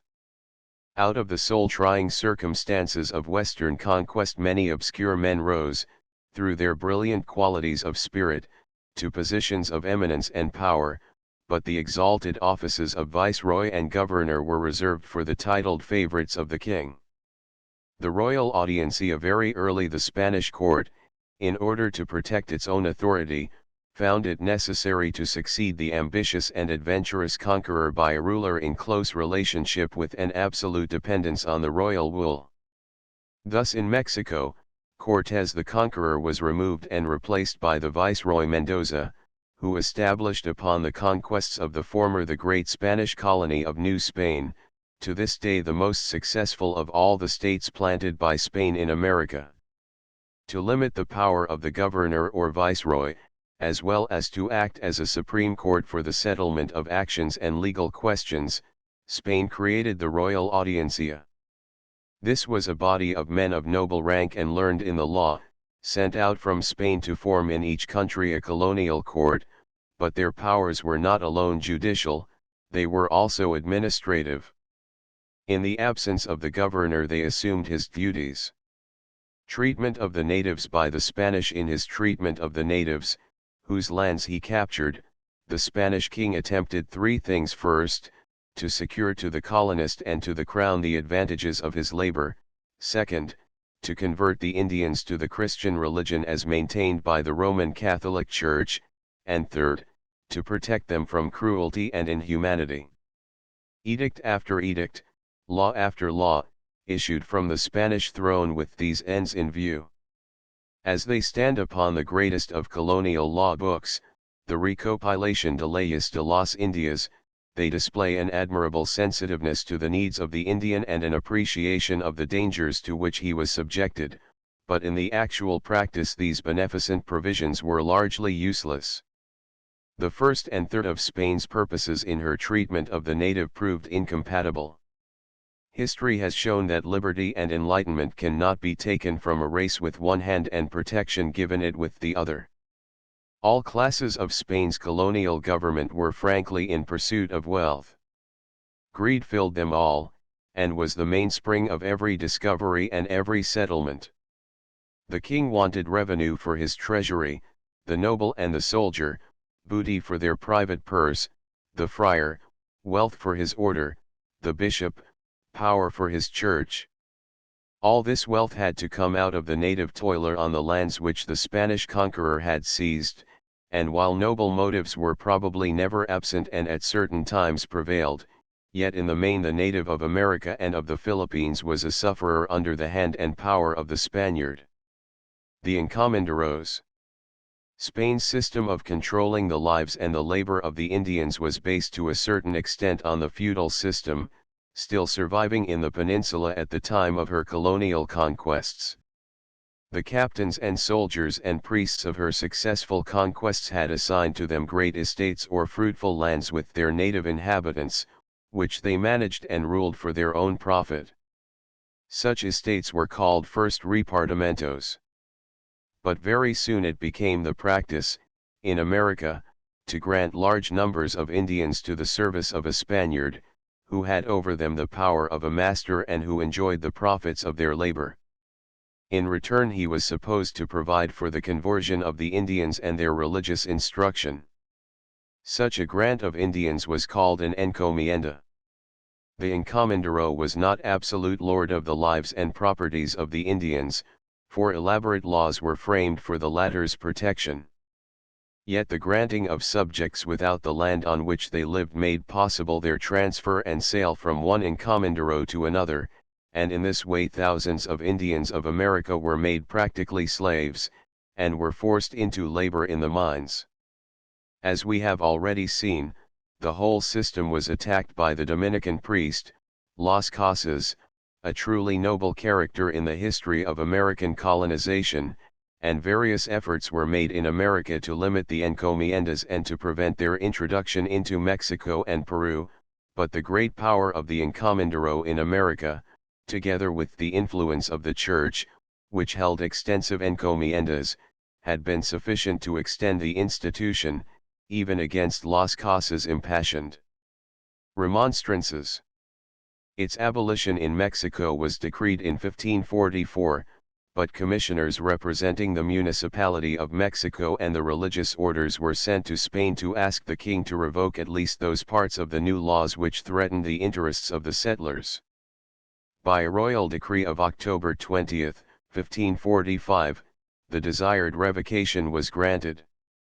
This action filled the Spanish settlers with joy and the enslaved Indians with despair.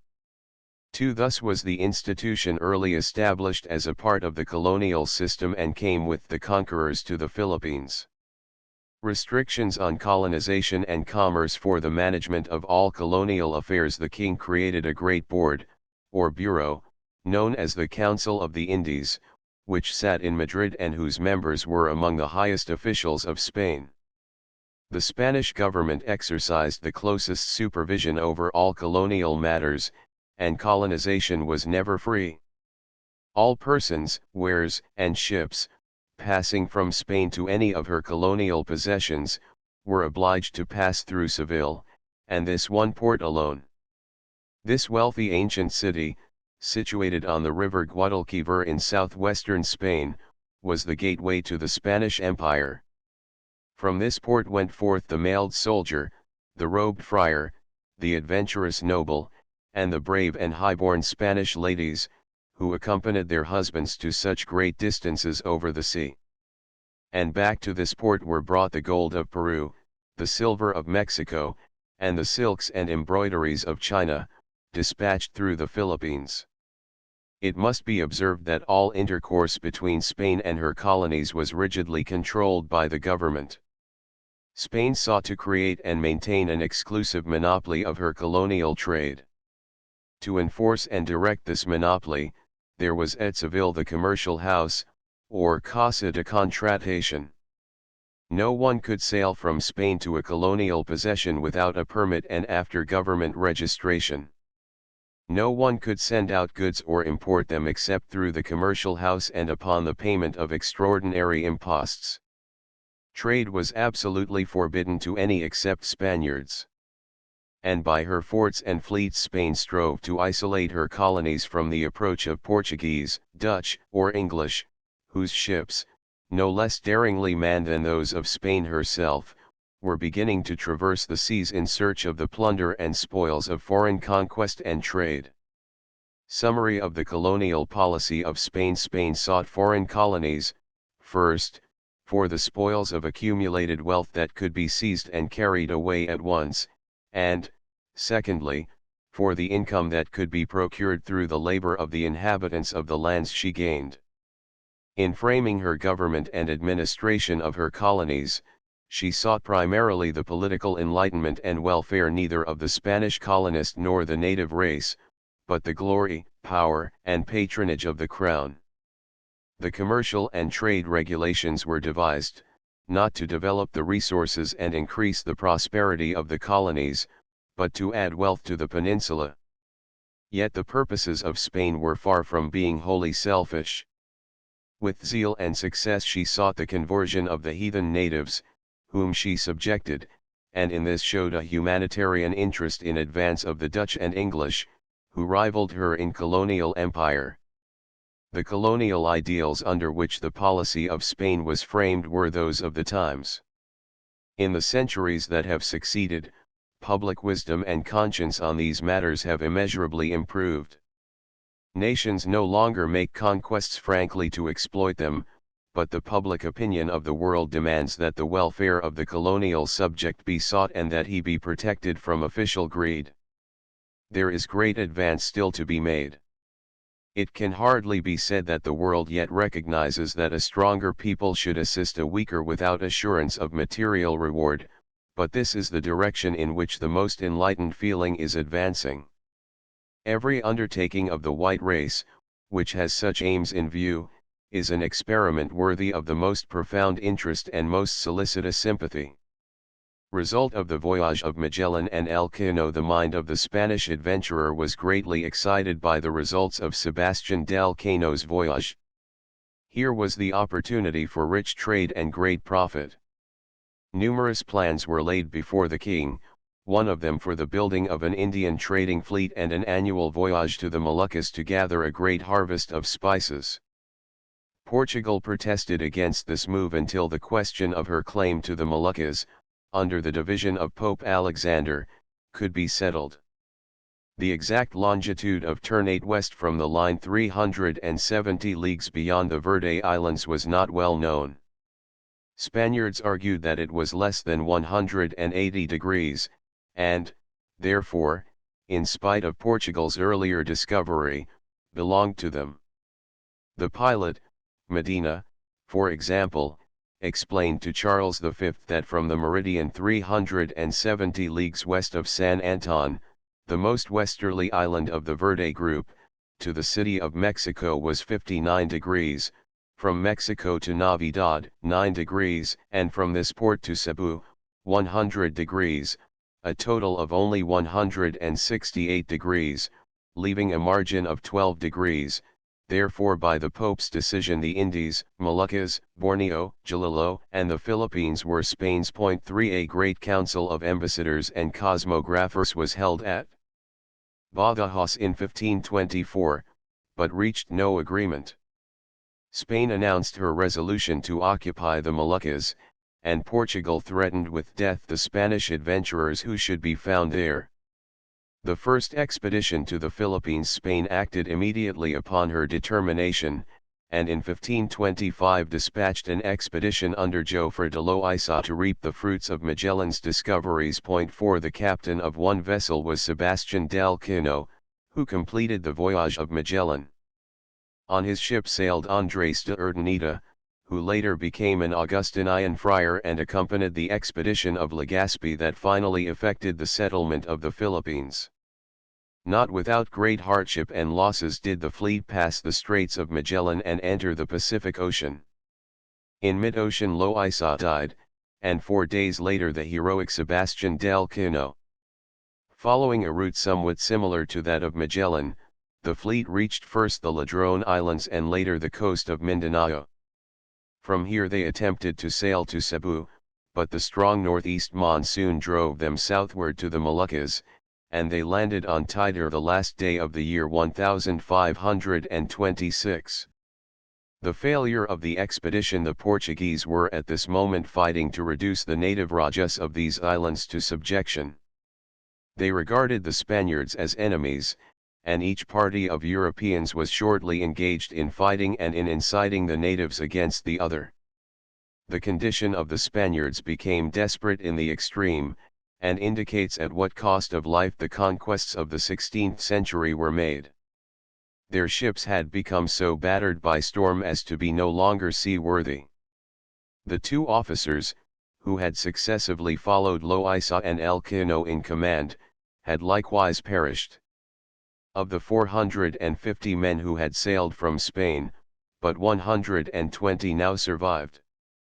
These, under the leadership of Hernando de la Torre, threw up a fort on the island of Tidor, unable to go farther or to retire, and awaited hoped for succor from Spain. Relief came, not from the peninsula, but from Mexico. Under the instructions of the Spanish king, in October 1527, Cortés dispatched from Mexico a small expedition in charge of D. Álvaro de Saavedra. Swept rapidly by the equatorial trades, in a few months Saavedra had traversed the Carolines, reprovisioned on Mindanao, and reached the survivors on Tidor. Twice they attempted to return to New Spain, but strong trade winds blow without cessation north and south on either side of the equator for the space of more than 1,200 miles, and the northern latitude of calms and prevailing westerly winds were not yet known. Twice Saavedra beat his way eastward among the strange islands of Papua and Melanesia, only to be at last driven back upon Tidor and there to die. The survivors were forced to abandon the Moluccas. By surrendering to the Portuguese they were assisted to return to Europe by way of Malacca, Ceylon, and Africa, and they arrived at Lisbon in 1536, the survivors of Loisa's expedition, having been gone from Spain 11 years. The efforts of the Spanish crown to obtain possession of the Spice Islands, the Celebes, and Moluccas, with their coveted products of nutmeg, cinnamon, and pepper, were for the time being ended. By the Treaty of Zaragoza, 1529, the Emperor, Charles V, for the sum of 350,000 gold ducats, renounced all claim to the Moluccas. For 13 years the provisions of this treaty were respected by the Spaniards, and then another attempt was made to obtain a foothold in the East Indies. The second expedition to the Philippines, the facts that disaster had overwhelmed so many, that 2 oceans must be crossed, and that no sailing route from Asia back to America was known, did not deter the Spaniards from their perilous conquests, and in 1542 another expedition sailed from Mexico, under command of López de Villalobos, to explore the Philippines and if possible to reach China. Across the Pacific they made a safe and pleasant voyage.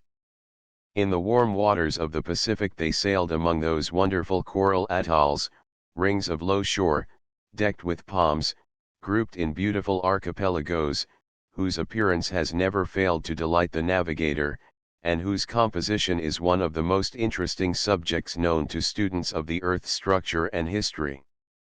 Some of these coral islands Villalobos took possession of in the name of Spain. These were perhaps the Pelew Islands or the Carolines. At last Villalobos reached the east coast of Mindanao, but after some deaths and sickness they sailed again and were carried south by the monsoon to the little island of Sarangani, south of the southern peninsula of Mindanao. The natives were hostile, but the Spaniards drove them from their stronghold and made some captures of musk, amber, oil, and gold dust. In need of provisions, they planted the maize, or Indian corn, the wonderful cereal of America, which yields so bounteously, and so soon after planting.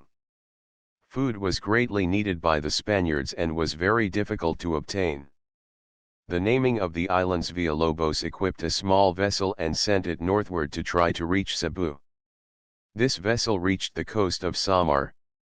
Villalobos gave to the island the name of Filipina, in honor of the Spanish Infante, or heir apparent, Philip, who was soon to succeed his father Charles V as King Philip II of Spain.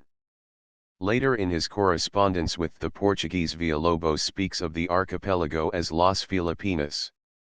Although for many years the title of the Islas del Poniente continued in use, Villalobos' name of Filipinas gradually gained place and has lived. The end of the expedition while on Sarangani demands were made by the Portuguese, who claimed that Mindanao belonged with the Celebes, that the Spaniards should leave. Driven from Mindanao by lack of food and hostility of the natives, Villalobos was blown southward by storms to Jalilo. Here, after long negotiations, the Portuguese compelled him to surrender. The survivors of the expedition dispersed, some remaining in the Indies, and some eventually reaching Spain, but Villalobos, overwhelmed by discouragement, died on the island of Amboyna. The priest who ministered to him in his last hours was the famous Jesuit missionary to the Indies, Saint Francis Xavier. 23 years were to elapse after the sailing of Villalobos' fleet before another Spanish expedition should reach the Philippines.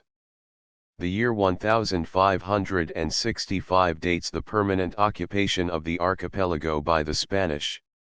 Increase in political power of the Church under Philip II, the champion of ecclesiasticism, the Spanish crown cemented the union of the monarchy with the church and devoted the resources of the empire, not only to colonial acquisition, but to combating the Protestant Revolution on the one hand and heathenism on the other.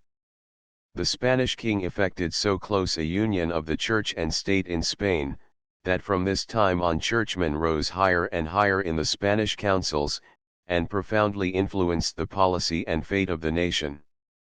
The policy of Philip II, however, brought upon Spain the revolt of the Dutch lowlands and the wars with England, and her struggle with these two nations drained her resources both on land and sea, and occasioned a physical and moral decline.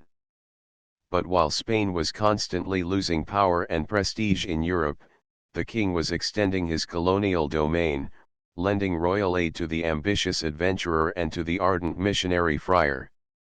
Spain's object being to Christianize as well as to conquer, the missionary became a very important figure in the history of every colonial enterprise, and these great orders to whom missions were intrusted thus became the central institutions in the history of the Philippines.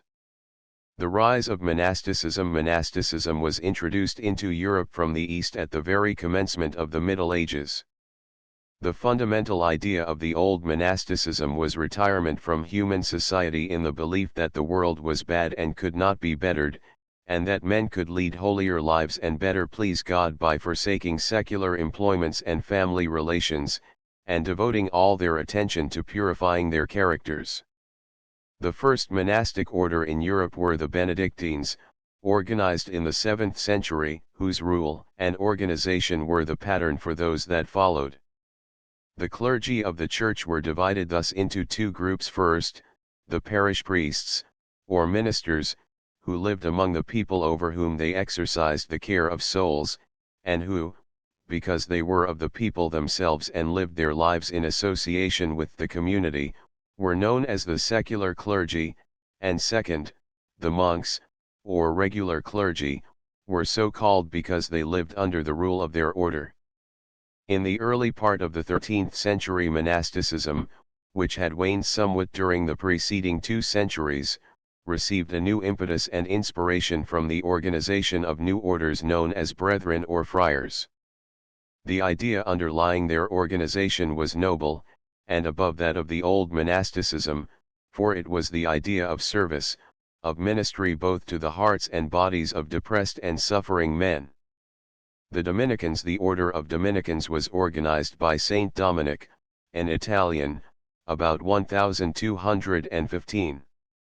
The primary object of its members was to defend the doctrines of the Church and, by teaching and preaching, destroy the doubts and protests which in the 13th century were beginning to disturb the claims of the Catholic Church and the papacy.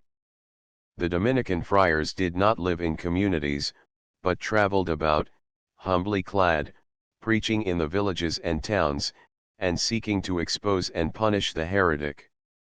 The medieval universities, through their study of philosophy and the Roman law, were producing a class of men disposed to hold opinions contrary to the teachings of the Church. The Dominicans realized the importance of these great centers of instruction and entered them as teachers and masters, and by the beginning of the 15th century had made them strongholds of conservatism and orthodoxy. The Franciscans. A few years after this organization, the Order of Franciscans was founded by Saint Francis of Assisi, of Spain. The aims of this order were not only to preach and administer the sacraments, but to nurse the sick, provide for the destitute, and alleviate the dreadful misery which affected whole classes in the Middle Ages. They took vows of absolute poverty, and so humble was the garb prescribed by their rule that they went barefooted from place to place. The Augustinian order was founded by Pope Alexander IV in 1265, and still other orders came later. The degeneration of the orders. Without doubt the early ministrations of these friars were productive of great good both on the religious and humanitarian sides. But, as the orders became wealthy, the friars lost their spirituality and their lives grew vicious. By the beginning of the 16th century the administration of the Church throughout Europe had become so corrupt, the economic burden of the religious orders so great, and religious teaching and belief so material, that the best and noblest minds in all countries were agitating for reform. The Reformation, in addition to changes in church administration, many Christians were demanding a greater freedom of religious thinking and radical changes in the church doctrine which had taken form in the Middle Ages. Thus, while all the best minds in the church were united in seeking a reformation of character and of administration, great differences arose between them as to the possibility of change in church doctrines.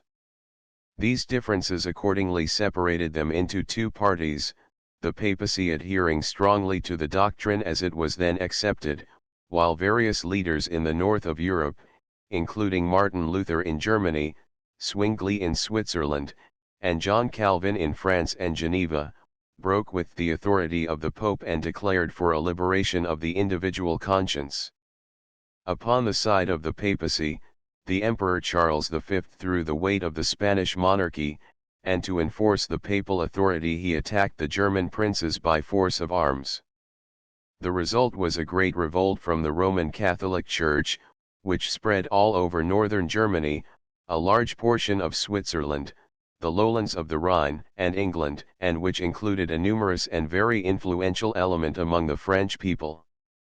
These countries, with the exception of France, have remained Protestant to the present day, and the great expansion of the English people in America and the East has established Protestantism in all parts of the world. Effects of the Reformation in the Roman Catholic Church. The Reform movement, which lasted through the century, brought about a great improvement in the Roman Catholic Church. Many, who remained devoted to Roman Catholic orthodoxy, were zealous for administrative reform. A great assembly of churchmen, the Council of Trent, for years devoted itself to legislation to correct abuses. The Inquisition was revived and put into force against Protestants, especially in the dominions of Spain, and the religious orders were reformed and stimulated to new sacrifices and great undertakings. But greater, perhaps, than any of these agencies in re-establishing the power of the Pope and reviving the life of the Roman Catholic Church was the organization of a new order, the Society of Jesus. The founder was a Spaniard, Ignatius Loyola. The Jesuits devoted themselves especially to education and missionary activity. Their schools soon covered Europe, while their mission stations were to be found in both North and South America, India, the East Indies, China, and Japan. The Spanish missionary, the Roman Catholic Church, having lost a large part of Europe, thus strove to make up the loss by gaining converts in heathen lands. Spain, being the power most rapidly advancing her conquests abroad, was the source of the most tireless missionary effort. From the time of Columbus, every fleet that sailed to gain plunder and lands for the Spanish kingdom carried bands of friars and churchmen to convert to Christianity the heathen peoples whom the sword of the soldier should reduce to obedience. The laws of the Indies gave special power and prominence to the priest. In these early days of Spain's colonial empire, many priests were men of piety, learning, and unselfish devotion. Their efforts softened somewhat the violence and brutality that often marred the Spanish treatment of the native, and they became the civilizing agents among the peoples whom the Spanish soldiers had conquered. In Paraguay, California, and the Philippines, the power and importance of the Spanish missionary outweighed that of the soldier or governor in the settlement of those countries and the control of the native inhabitants. Churchmen, full of the missionary spirit, pressed upon the king the duties of the crown in advancing the cross, and more than one country was open to Spanish settlement through the enthusiasm of the priest. Conquest and settlement by the Spaniards in the Philippines, 1565 to 1591. The foundation and character of this great colonial administration have been admirably described by the Honorable Bernard Moses, United States Philippine Commissioner and the first Secretary of Public Instruction, in his work, The Establishment of Spanish Rule in America. 2 Moses, Establishment of Spanish Rule in America, p. 12. 3 Demarcación del Maliaco, Heca por el Maestro Medina, in Documentos Ineditos, Volume V, p. 552. For this and subsequent voyages are given in the Documentos Ineditos, Volume V, and a graphic account is in Argensola's Conquista de las Islas Moluccas. They are also well narrated in English by Burney, Discoveries in the South Sea, Volume I, Chapters V, 12, and 14. Chapter 7. Period of Conquest and Settlement, 1565 to 1600. Cause of settlement and conquest of the Philippines. The previous Spanish expeditions whose misfortunes have been narrated, seemed to have proved to the court of Spain that they could not drive the Portuguese from the Moluccas.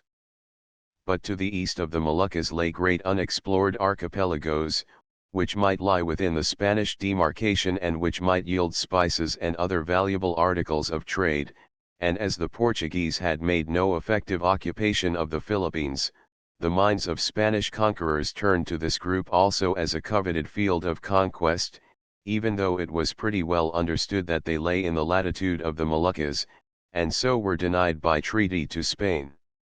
In 1559 the Spanish king, Felipe II, commanded the Viceroy of Mexico to undertake again the discovery of the islands lying toward the Moluccas, but the rights of Portugal to islands within her demarcation were to be respected. 5 years passed before ships and equipments could be prepared, and during these years the objects of the expedition received considerable discussion and underwent some change. The king invited Andres de Urdaneta, who years before had been a captain in the expedition of Loaiza, to accompany the expedition as a guide and director. Urdaneta, after his return from the previous expedition, had renounced military life and had become an Augustinian friar. He was known to be a man of wise judgment, with good knowledge of cosmography, and as a missionary he was able to give to the expedition that religious strength which characterized all Spanish undertakings. It was Urdaneta's plan to colonize, not the Philippines, but New Guinea, but the Audiencia of Mexico, which had charge of fitting out the expedition, charged it in minute instructions to reach and if possible colonize the Philippines, to trade for spices and to discover the return sailing route back across the Pacific to New Spain.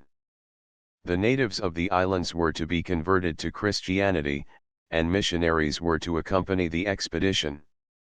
In the quaint language of Fray Gaspar de San Agustin, there were sent holy guides to unfurl and wave the banners of Christ, even to the remotest portions of the islands, and to drive the devil from the tyrannical possession, which he had held for so many ages, usurping to himself the adoration of those peoples. The third expedition to the Philippines. The expedition sailed from the port of Natividad, Mexico, November 21, 1564, under the command of Miguel López de Legazpi. The ships followed for a part of the way a course further south than was necessary, and touched at some inhabited islands of Micronesia. About the 22d of January they reached the Ladrones and had some trouble with the natives. They reached the southern end of Samar about February the 13th. Possession of Samar was taken by Legazpi in the name of the king, and small parties were sent both north and south to look for villages of the Filipinos. A few days later they rounded the southern part of Samar, crossed the strait to the coast of southern Leyte, and the field marshal, Goiti, discovered the town of Cavalian, and on the 5th of March the fleet sailed to this town. Provisions were scarce on the Spanish vessels, and great difficulty was experienced in getting food from the few natives met in boats or in the small settlements discovered. Legazpi. From a painting by Luna, in the Malacanan Palace at Manila. Legazpi at Bohol. About the middle of March the fleet arrived at Bohol, doubtless the southern or eastern shore. While near here Goiti in a small boat captured a Moro pro from Borneo and after a hard fight brought back the Moros as prisoners to Legazpi. There proved to be quite a trade existing between the Moros from Borneo and the natives of Bohol and Mindanao. Here on Bohol they were able to make friendly terms with the natives, and with Sikatuna, the Dato of Bohol, Legazpi performed the ceremony of blood covenant. The Spanish leader and the Filipino chief each made a small cut in his own arm or breast and drank the blood of the other. According to Gaspar de San Agustin, the blood was mixed with a little wine or water and drunk from a goblet.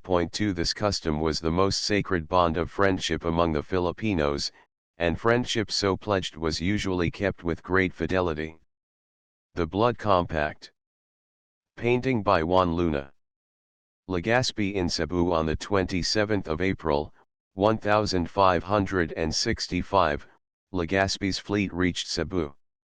Here, in this beautiful strait and fine anchoring ground, Magellan's ships had lingered until the death of their leader 44 years before. A splendid native settlement lined the shore, so Father Chirino tells us, for a distance of more than a league. The natives of Cebu were fearful and greatly agitated, and seemed determined to resist the landing of the Spaniards. But at the first discharge of the guns of the ships, the natives abandoned the shore, and, setting fire to the town, retreated into the jungles and hills. Without loss of life the Spaniards landed, and occupied the harbor and town. The Holy Child, Santo Niño, of Cebu. Finding of the Holy Child of Cebu. The Spanish soldiers found in one of the houses of the natives a small wooden image of the child Jesus. A similar image, Pigafetta tells us, he had himself given to a native while in the island with Magellan. It had been preserved by the natives and was regarded by them as an object of veneration. To the pious Spaniards the discovery of this sacred object was hailed as an event of great good fortune. It was taken by the monks, and carried to a shrine especially erected for it. It still rests in the church of the Augustinians, an object of great devotion. Settlement made at Cebu in honor of this image. This first settlement of the Spaniards in the Philippines received the name of City of the Most Holy Name of Jesus. Here Legazpi established himself, and, by great tact and skill, gradually won the confidence and friendship of the inhabitants. A formal peace was at last concluded in which the Dato, Tupas, recognized the sovereignty of Spain, and the people of Cebu and the Spaniards bound themselves to assist each other against the enemies of either. They had some difficulty in understanding one another, but the Spaniards had with them a Mohammedan Malay of Borneo, called Sidhamal, who had been taken from the East Indies to the peninsula and thence to Mexico and Legazpi's expedition. The languages of Malaysia and the Philippines are so closely related that this man was able to interpret. Almost immediately, however, the missionaries began the study of the native dialect, and Padre Chirino tells us that Friar Martin Herrada made here the first Filipino vocabulary, and was soon preaching the gospel to the natives in their own language. The great difficulty experienced by Legazpi was to procure sufficient food for his expedition. At different times he sent a ship to the nearest islands, and twice his ship went south to Mindanao to procure a cargo of cinnamon to be sent back to New Spain. Thus month by month the Spaniards gained acquaintance with the beautiful island sea of the archipelago, with its green islands and brilliant sheets of water, its safe harbors and picturesque settlements. The Bisayans in 1569, Legazpi discovered the great island of Panay. Here they were fortunate in securing a great abundance of supplies and the friendship of the natives, who received them well. These beautiful central islands of the Philippines are inhabited by Bisaya. The Spaniards found this tribe tattooing their bodies with ornamental designs, a practice widespread throughout Oceanica, and which still is common among the tribes of northern Luzon. This practice caused the Spaniards to give to the Bisayas the title of Islas de los Pintados, the Islands of the Painted. Discovery of the northern return route across the Pacific. Before the arrival of the expedition in the Philippines, the captain of one of Legazpi's ships, inspired by ungenerous ambition and the hopes of getting a reward, outsailed the rest of the fleet. Having arrived first in the islands, he started at once upon the return voyage. Unlike preceding captains who had tried to return to New Spain by sailing eastward from the islands against both wind and ocean current, this captain sailed northward beyond the trades into the more favorable westerly winds, and found his way back to America and New Spain. Soon after arriving in the Philippines, Legazpi's instructions required him to dispatch at least one vessel on the return voyage to New Spain. Accordingly, on June 1 the San Pablo set sail, carrying about 200 men, including Urdaneta and another friar. This vessel also followed the northern route across the Pacific, and after a voyage of great hardship, occupying 3.5 months, it reached the coast of North America at California and followed it southward to Acapulco. The discovery made by these captains of a favorable route for vessels returning from the islands to New Spain safe from capture by the Portuguese, completed the plans of the Spanish for the occupation of the Philippines. In 1567 another vessel was dispatched by Legazpi and made this voyage successfully. The sailing of these vessels left Legazpi in Cebu with a colony of only 150 Spaniards, poorly provided with resources, to commence the conquest of the Philippines. But he won the friendship and respect of the inhabitants, and in 1568 two galleons with reinforcements arrived from Acapulco.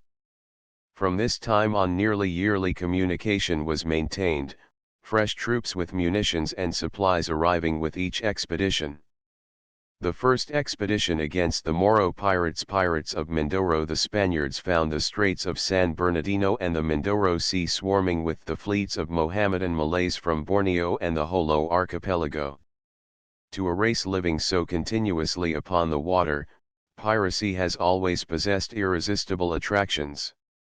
In the days of Legazpi, the island of Mindoro had been partially settled by Malays from the south, and many of these settlements were devoted to piracy, preying especially upon the towns on the north coast of Panay.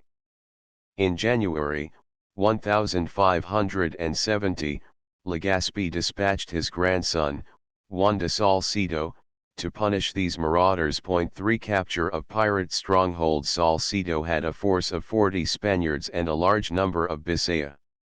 He landed on the western coast of Mindoro and took the pirate town of Mamburao. The main stronghold of the Moros he found to be on the small island of Lubang, northwest of Mindanao. Here they had 3 strong forts with high walls, on which were mounted small brass cannon, or lantakas. 2 of these forts were surrounded by moats. There were several days of fighting before Lubang was conquered.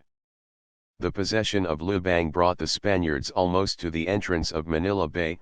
Meanwhile, a captain, Enriquez de Guzman, had discovered Masbate, Barrows, and Tycho, and had landed on Luzon in the neighborhood of Albay, called then, Italan. Straits of Manila. Conquest of the Moro city of Manila. Expedition from Panay. Reports had come to Legazpi of an important Mohammedan settlement named Manila, on the shore of a great bay, and a Mohammedan chieftain, called Mahmud, was procured to guide the Spaniards on their conquest of this region. 4 For this purpose Legazpi sent his field marshal, Martin de Goiti, with Salcedo, 120 Spanish soldiers, and 14 or 15 boats filled with Bisayan allies. They left Panay early in May, and, after stopping at Mindoro, came to anchor in Manila Bay, off the mouth of the Pasig River. The Mohammedan city on the south bank of the river was the fortified town of the Mohammedan chieftain, Raja Soliman. On the north bank was the town of Tanda, under the Raja Alcandora, or Lacandola.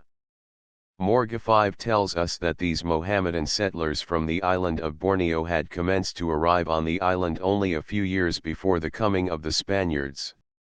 They had settled and married among the Filipino population already occupying Manila Bay, and had introduced some of the forms and practices of the Mohammedan religion. The city of Manila was defended by a fort, apparently on the exact site of the present fort of Santiago. It was built of the trunks of palms, and had embrasures where were mounted a considerable number of cannon, or lantakas. The city of Manila, adapted from Visita Diccionario de las Islas Filipinas, reference 1. Artillery and Naval Storehouse 2. Arsenal 3. Audiencia or Courthouse 4. Military Hospital 5. University of St. Thomas 6. Ayuntamiento or Palace 7. Archbishop's Palace 8. Intendencia 9. Consulate 10. College of Santa Potenciana 11. Church of Santo Domingo 12. Cathedral 13. College of San Juan de Letran 14. Church and College of Santa Isabel 15. Hospital of S. Juan de Dios 16. Church and Convent of San Agustin 17. Orden Tercera 18. Church of San Francisco 19. Church of Recolitos 20.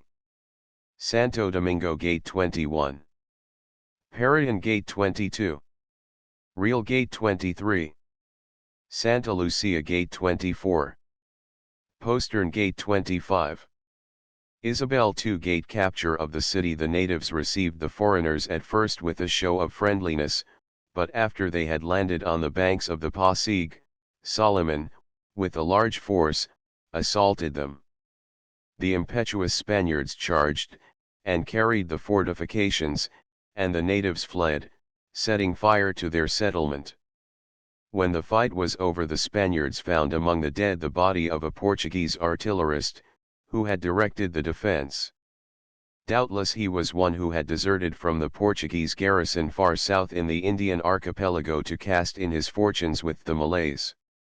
It being the commencement of the season of rains and typhoons, the Spaniards decided to defer the occupation of Manila, and, after exploring Cavite harbor, they returned to Panay. A year was spent in strengthening their hold on the Bisayas and in arranging for their conquest of Luzon. On Masbate was placed a friar and 6 soldiers, so small was the number that could be spared. Founding of the Spanish city of Manila with a force of 280 men. Legazpi returned in the spring of 1571 to the conquest of Luzon. It was a bloodless victory. The Filipino Rajas declared themselves vassals of the Spanish king, and in the months of May and June the Spaniards established themselves in the present site of the city. At once Legazpi gave orders for the reconstruction of the fort, the building of a palace, a convent for the Augustinian monks, a church, and 150 houses. The boundaries of the city followed closely the outlines of the Tagalog city Manila, and it seems probable that the location of buildings then established have been adhered to until the present time. This settlement appeared so desirable to Legazpi that he at once designated it as the capital of the archipelago. Almost immediately he organized its governing assembly, or ayuntamiento. The first battle on Manila Bay, in spite of their ready submission, the Rajas, Solomon, and Lacandola, did not yield their sovereignty without a struggle. They were able to secure assistance in the Tagalog and Pampanga settlements of Macabebe and Hagonoy. A great fleet of 40 warparas gathered in palm-lined estuaries on the north shore of Manila Bay, and came sweeping down the shallow coast to drive the Spaniards from the island.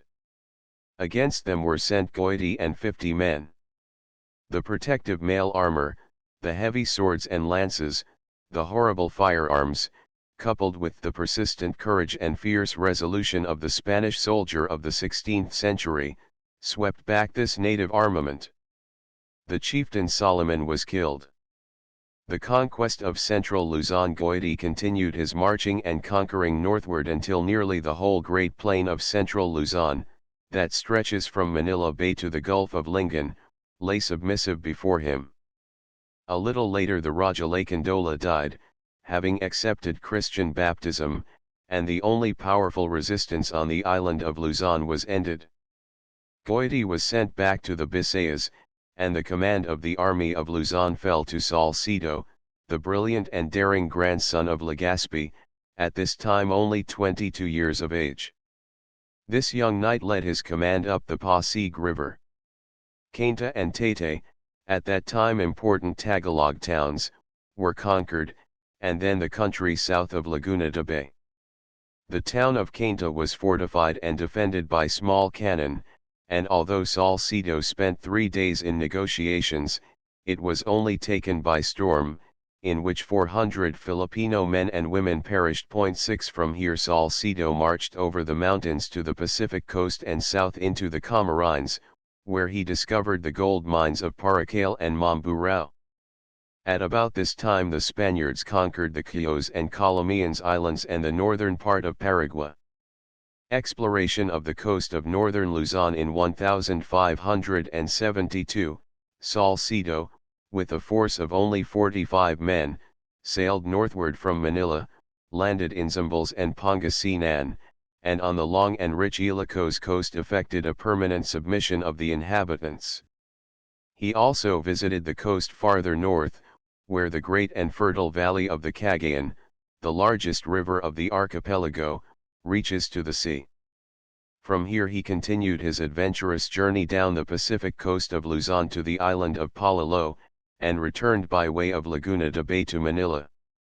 Death of Legazpi. He arrived in September 1572, to find that his grandfather and commander, Legazpi, had died a month before, August 20, 1572. After 7 years of labor the conqueror of difficulties was dead, but almost the entire archipelago had been added to the crown of Spain. 300 years of Spanish dominion secured little more territory than that traversed and pacified by the conquerors of those early years.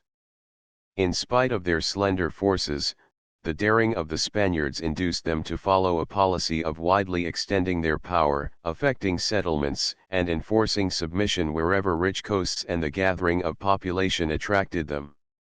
Within a single year's time most of the coast country of Luzon had been traversed, important positions seized, and the inhabitants portioned out in encomiendas.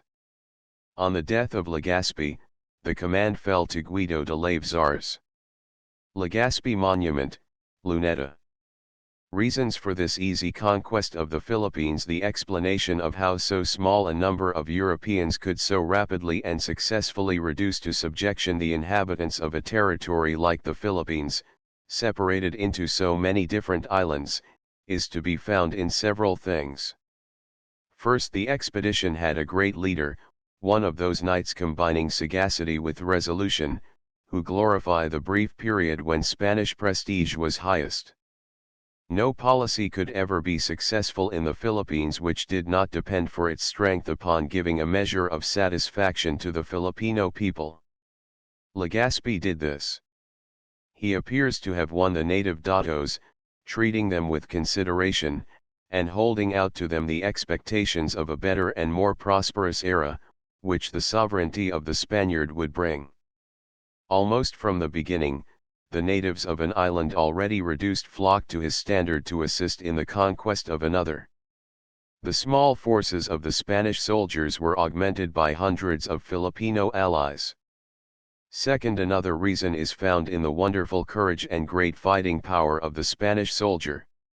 Each man, splendidly armored and weaponed, deadly with either sword or spear, carrying in addition the arquebus, the most efficient firearm of the time, was equal in combat to many natives who might press upon him with their naked bodies and inferior weapons. Third, Legazpi was extremely fortunate in his captains, who included such old campaigners as the Field Marshal Martin de Goiti, who had been to the Philippines before with Villalobos, and such gallant youths as Salcedo, one of the most attractive military figures in all Spanish history. Fourth, in considering this Spanish conquest, we must understand that the islands were far more sparsely inhabited than they are today. The Bisayan Islands, the rich Camarines, the island of Luzon, had, in Legazpi's time, only a small fraction of their present great populations. This population was not only small, but it was also extremely disunited. Not only were the great tribes separated by the differences of language, but, as we have already seen, each tiny community was practically independent, and the power of a dato very limited. There were no great princes, with large forces of fighting retainers whom they could call to arms, such as the Portuguese had encountered among the Malays south in the Moluccas. Fifth, but certainly one of the greatest factors in the yielding of the Filipino to the Spaniard, was the preaching of the missionary friars. No man is so strong with an unenlightened and barbarous race as he who claims power from God. And the preaching of the Catholic faith, with its impressive and dramatic services, its holy sacraments, its power to arrest the attention and to admit at once the rude mind into the circle of its ministry, won the heart of the Filipino. Without doubt he was ready and eager for a loftier and truer religious belief and ceremonial. There was no powerful native priesthood to oppose the introduction of Christianity. The preaching of the faith and the baptism of converts proceeded almost as rapidly as the marching of Salcedo's soldiers. The dangers of the Spanish occupation. Such conditions assured the success of the Spanish occupation, provided the small colony could be protected from outside attacks. But even from the beginning the position of this little band of conquerors was perilous. Their numbers were small and of necessity much scattered, and their only source of succor lay thousands of miles away, across the greatest body of water on the earth, in a land itself a colony newly wrested from the hand of the Indian. Across the narrow waters of the China Sea, only a few days distant, even in the slow-sailing junks, lay the teeming shores of the most populous country in the world, in those days not averse to foreign conquest. Attempt of the Chinese under Limahong to capture Manila. Activity of the southern Chinese. It was from the Chinese that the first heavy blow fell. The southeastern coast of China, comprising the provinces of Guangdong and Fujian, has always exhibited a restlessness and passion for emigration not displayed by other parts of the country. From these two provinces, through the ports of Amoy and Canton, have gone those Chinese traders and coolies to be found in every part of the East and many other countries of the world. 200 years before the arrival of the Spaniards, Chinese junks traversed the straits and seas and visited regularly the coast of Mindanao. Limahong's expedition to the Philippines. This coast of China has always been notorious for its piracy. The distance of the capital at Peking and the weakness of the provincial viceroys have made impossible its suppression. It was one of these bold filibusters of the China Sea, called Limahong, who 2 years after the death of Legazpi attempted the conquest of the Philippines. The stronghold of this corsair was the island of Pahon, where he fortified himself and developed his power. Here, reports of the prosperous condition of Manila reached him, and he prepared a fleet of 62 war junks, with 4,000 soldiers and sailors. The accounts even state that a large number of women and artisans were taken on board to form the nucleus of the settlement, as soon as the Spaniards should be destroyed. In the latter part of November, 1574, this powerful fleet came sweeping down the western coast of Luzon and on the 29th gathered in the little harbor of Mariveles, at the entrance to Manila Bay.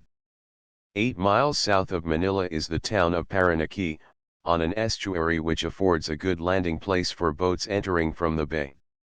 Here on the night following, Limahong put ashore 600 men, under one of his generals, Siako, who was a Japanese. The attack upon Manila. From here they marched rapidly up the beach and fell furiously upon the city. Almost their first victim was the Field Marshal Goiti. The fort of Manila was at this date a weak affair, without ditches or escarpment, and it was here that the struggle took place. The Spaniards, although greatly outnumbered, were able to drive back the Chinese, but they themselves lost heavily. Limahong now sent ashore heavy reinforcements, and prepared to overwhelm the garrison. The Spaniards were saved from defeat by the timely arrival of Salcedo with 50 musketeers. From his station at Vigan he had seen the sails of Limahong's fleet, cruising southward along the Luzon coast, and, suspecting that so great an expedition could have no other purpose than the capture of Manila, he embarked in 7 small boats, and reached the city in 6 days, just in time to participate in the furious battle between the Spaniards and the entire forces of the Chinese pirate.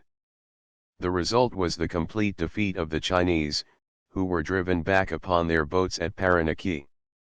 The result of Limahong's expedition. Although defeated in his attack on Manila, Limahong was yet determined on a settlement in Luzon, and, sailing northward, he landed in Pangasinan and began constructing fortifications at the mouth of the river Lingan. The Spaniards did not wait for him to strengthen himself and to dispute with them afresh for the possession of the island, but organized in March an expedition of 250 Spaniards and 1,500 Filipinos under Salcedo. They landed suddenly in the Gulf of Lingan, burned the entire fleet of the Chinese, and scattered a part of the forces in the surrounding mountains. The rest, though hemmed in by the Spaniards, were able to construct small boats, in which they escaped from the islands. Thus ended this formidable attack, which threatened for a time to overthrow the power of Spain in the east. It was the beginning, however, of important relations with China. Before Limahong's escape, a junk arrived from the Viceroy of Fukien, petitioning for the delivery of the Chinese pirate. 2 Augustinian friars accompanied his junk back to China, eager for such great fields of missionary conquest.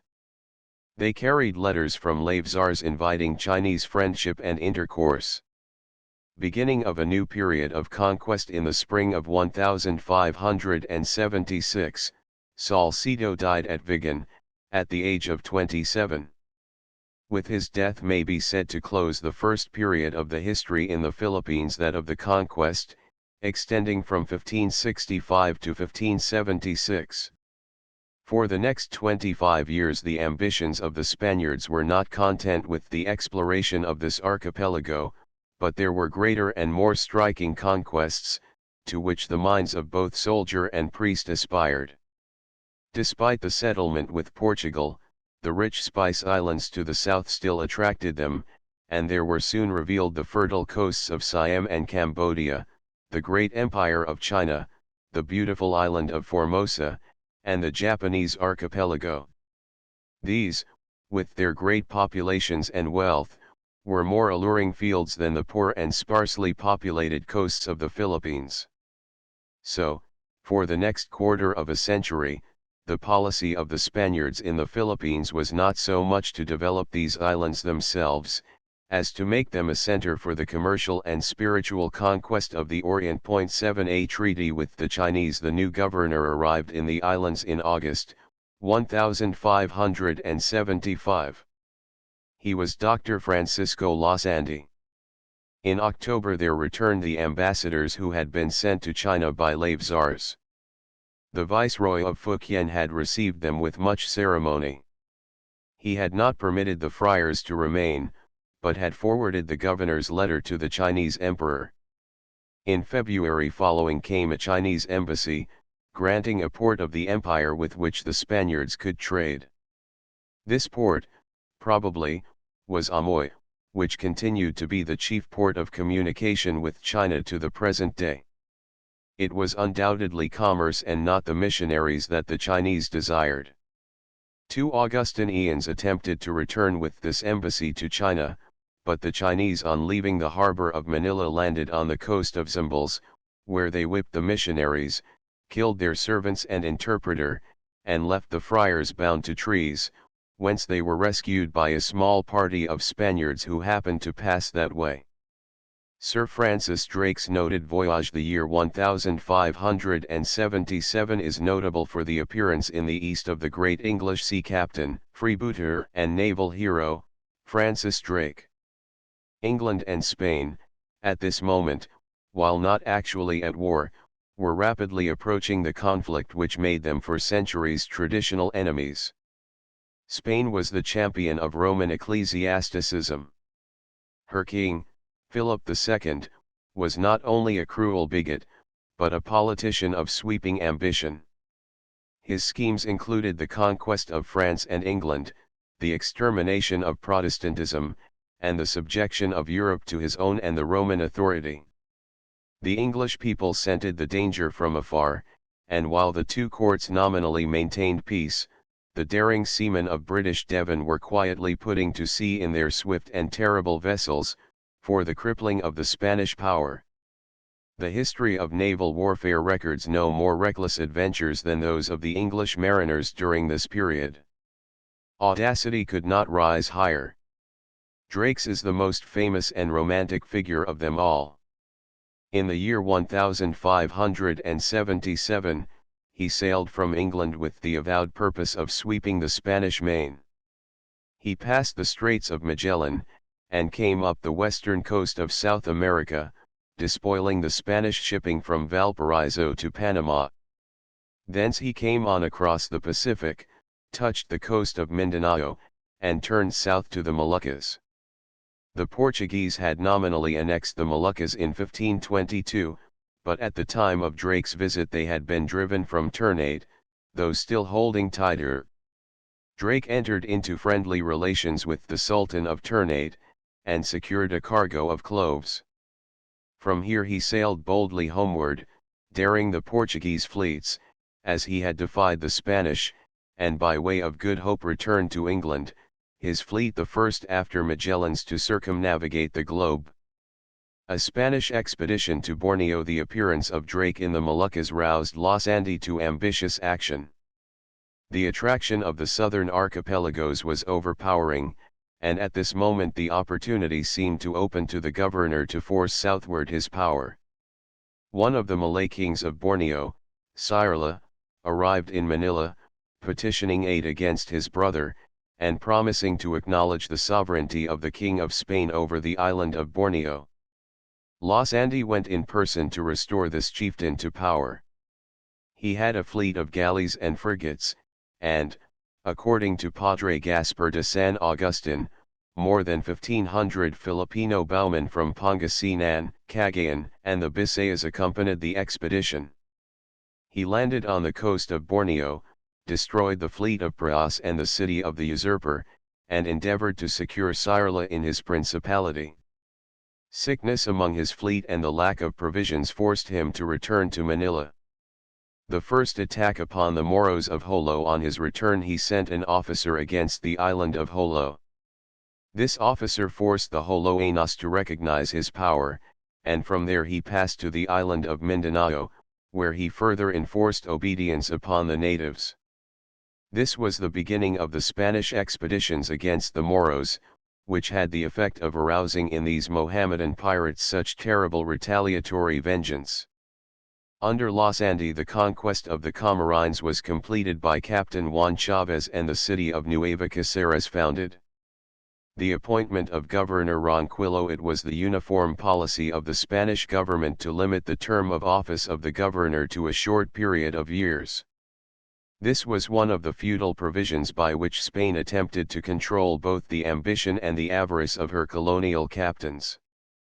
But Don Gonzalo Ronquillo had granted to him the governorship of the Philippines for life, on the condition of his raising and equipping a force of 600 in Spain, largely at his own expense, for the better protection and pacification of the archipelago. This Ronquillo did, bringing his expedition by way of Panama. He arrived in April, 1580, and although he died at the end of 3 years, his rule came at an important time.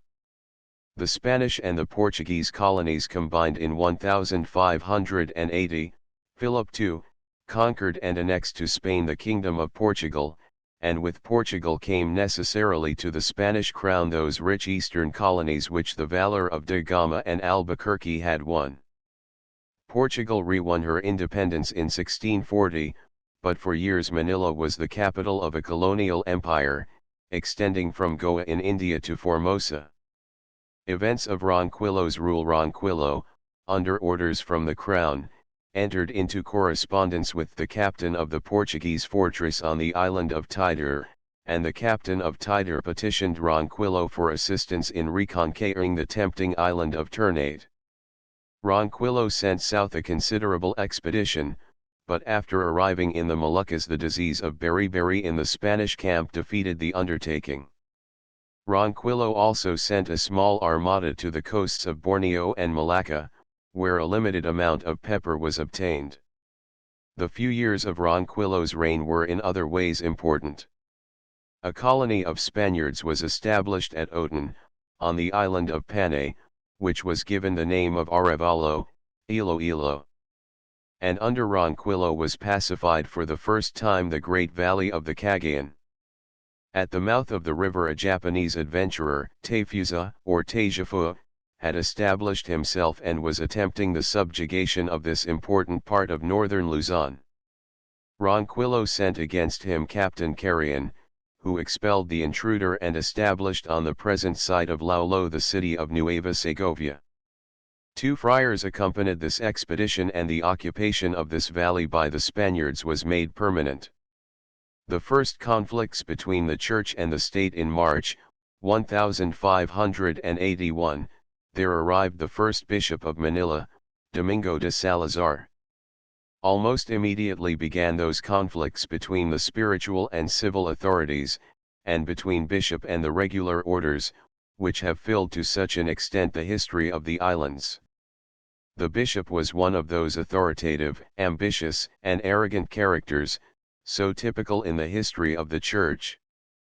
It was largely due to his protests against the autocratic power of the governor that the king was induced to appoint the first audiencia.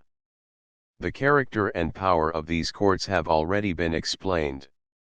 The president and judges arrived the year following the death of Ronquillo, and the president, Dr. Santiago de Vera, became acting governor during the succeeding 5 years. Moro Spear. In 1587, the first Dominicans, 15 in number, arrived, and founded their celebrated mission, La Provincia del Santissimo Rosario. Moro Shield. Increasing strength of the Malays, de Vera continued the policy of his predecessors, and another fruitless attack was made on Ternate in 1585. The power of the Malay people was increasing, while that of the Europeans was decreasing. The sultans had expelled their foreign masters, and neither Spaniard nor Portuguese were able to effect the conquest of the Moluccas.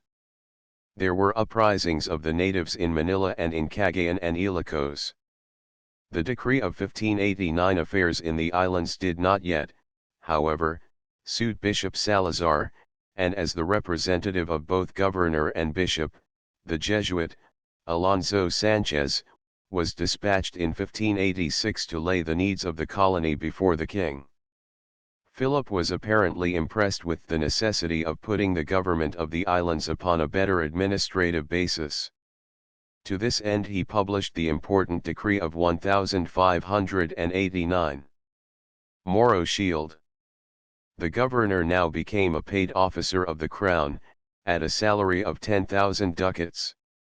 For the proper protection of the colony and the conquest of the Moluccas, a regular force of 400 soldiers accompanied the governor. His powers were extended to those of an actual vice-regent of the king, and the audiencia was abolished. The man selected to occupy this important post was Don Gomez Perez das Marinas, who arrived with the new constitution in May, 1590. So great was the chagrin of the bishop at the abolition of the audiencia and the increase of the governor's power, that he himself set out for Spain to lay his wishes before the court. The missionary efforts of the friars 24 Franciscans came with das Marinas, and the presence of the 3 orders necessitated the partition of the islands among them. The keenest rivalry and jealousy existed among them over the prosecution of missions in still more foreign lands. To the missionaries of this age it seemed a possible thing to convert the great and conservative nations of China and Japan to the Western religion. In the month of das Marinas' arrival, a company of Dominicans attempted to found a mission in China, and, an embassy coming from Japan to demand vassalage from the Philippines, 4 of the newly arrived Franciscans accompanied the Japanese on their return. A year later, in 1592, another embassy from the King of Cambodia arrived, bringing gifts that included 2 elephants, and petitioning for succor against the King of Siam. This was the beginning of an alliance between Cambodia and the Philippines which lasted for many years, and which occasioned frequent military aid and many efforts to convert that country. Death of Dasmariñas. But the center of Dasmariñas' ambitions was the effective conquest of the East Indies and the extension of Spanish power and his own rule through the Moluccas. With this end in view, for 3 years he made preparations. For months the shores were lined with the yards of the shipbuilders, and the great forests of Bulacan fell before the axes of the Indians. More than 200 vessels, galeras, galeotas, and viraes, were built, and assembled at Cavite. In the fall of 1593, the expedition, consisting of over 900 Spaniards, Filipino bowmen and rowers, was ready. Many of the Filipinos, procured to row these boats, were said to have been slaves, purchased through the Indian chiefs by the Spanish encomenderos. The governor sent forward this great fleet under the command of his son, Don Luis, and in the month of October he himself set sail in a galley with Chinese rowers. But on the night of the second day, while off the island of Maricabin, the Chinese oarsmen rose against the Spaniards, of whom there were about 40 on the ship, and killed almost the entire number, including the governor. They then escaped in the boat to the Ilocos coast and thence to China. The murder of this active and illustrious general was a determining blow to the ambitious projects for the conquest of the East Indies. Among other papers which Dasmariñas brought from Spain was a royal cedula giving him power to nominate his successor, who proved to be his son, Don Luis, who after some difficulty succeeded temporarily to his father's position. Arrival of the Jesuits in June, 1595, there arrived Don Antonio de Morga, who had been appointed assessor and lieutenant governor of the islands, to succeed Don Luis. With Morga came the first Jesuit missionaries. He was also the bearer of an order granting to the Jesuits the exclusive privilege of conducting missions in China and Japan. The other orders were forbidden to pass outside the islands. An attempt to colonize Mindanao in the year 1596, the Captain Rodriguez de Figueroa received the title of Governor of Mindanao, with exclusive right to colonize the island for the space of 2 lives. He left Iloilo in April with 214 Spaniards, 2 Jesuit priests, and many natives. They landed in the Rio Grande of Mindanao, where the defiant Dato, Silonga, fortified himself and resisted them. Almost immediately Figueroa rashly ventured on shore and was killed by Moros. Reinforcements were sent under Don Juan Ronquillo, who, after nearly bringing the Datos to submission, abandoned all he had gained. The Spaniards burned their forts on the Rio Grande and retired to Caldera, near Zamboanga, where they built a presidio. Death of Franciscans in Japan. The new governor, Don Francisco Tello de Guzman, arrived on June 1, 1596. He had previously been treasurer of the Casa de Contratación in Seville. Soon after his arrival an important and serious tragedy occurred in Japan.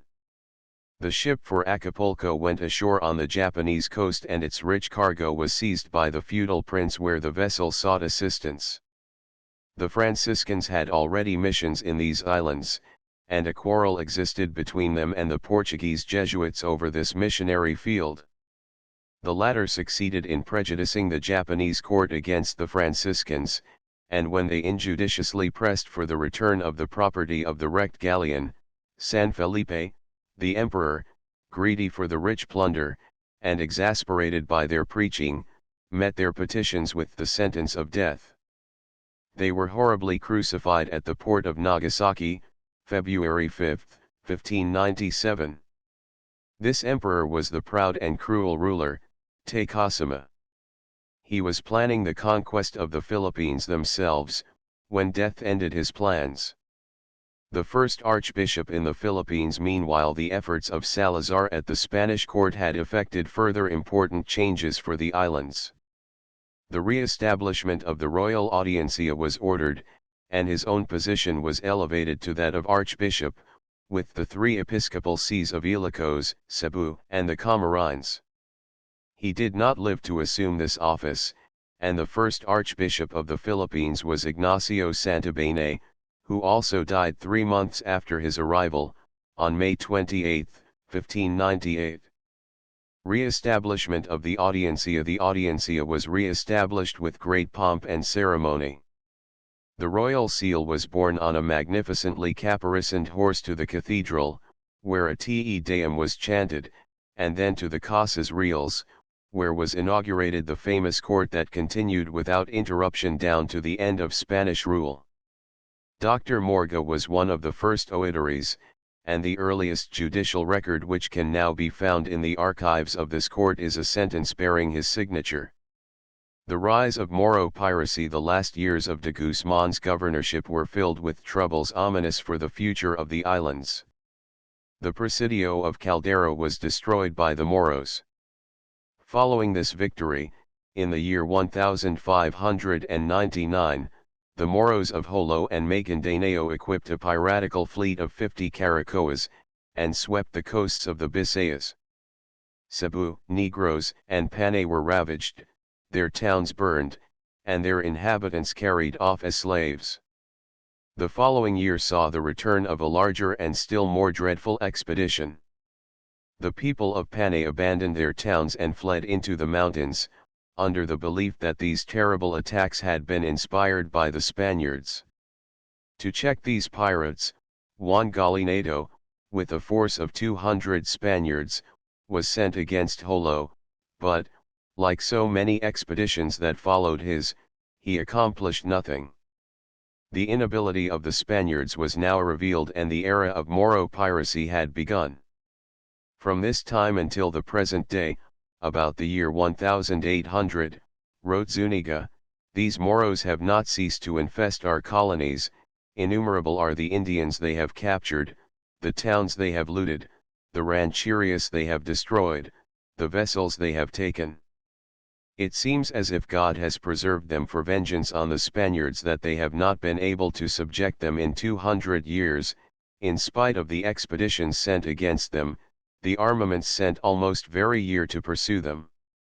In a very little while we conquered all the islands of the Philippines, but the little island of Jolo, a part of Mindanao, and other islands nearby we have not been able to subjugate to this day. 8 Moro Vinta. Battle at Mariveles with the Dutch in October, 1600, 2 Dutch vessels appeared in the islands. It was the famous expedition of the Dutch admiral, Van Noort. They had come through the Straits of Magellan, on a voyage around the world. The Dutch were in great need of provisions. As they were in their great enemy's colony, they captured and sunk several boats, Spanish and Chinese, bound for Manila with rice, poultry, palm wine, and other stores of food. At Mariveles, a Japanese vessel from Japan was overhauled. Meanwhile in Manila great excitement and activity prevailed. The Spaniards fitted up 2 galleons and the oider Morga himself took command with a large crew of fighting men. On November 14, they attacked the Dutch, whose crews were greatly reduced to only 80 men on both ships.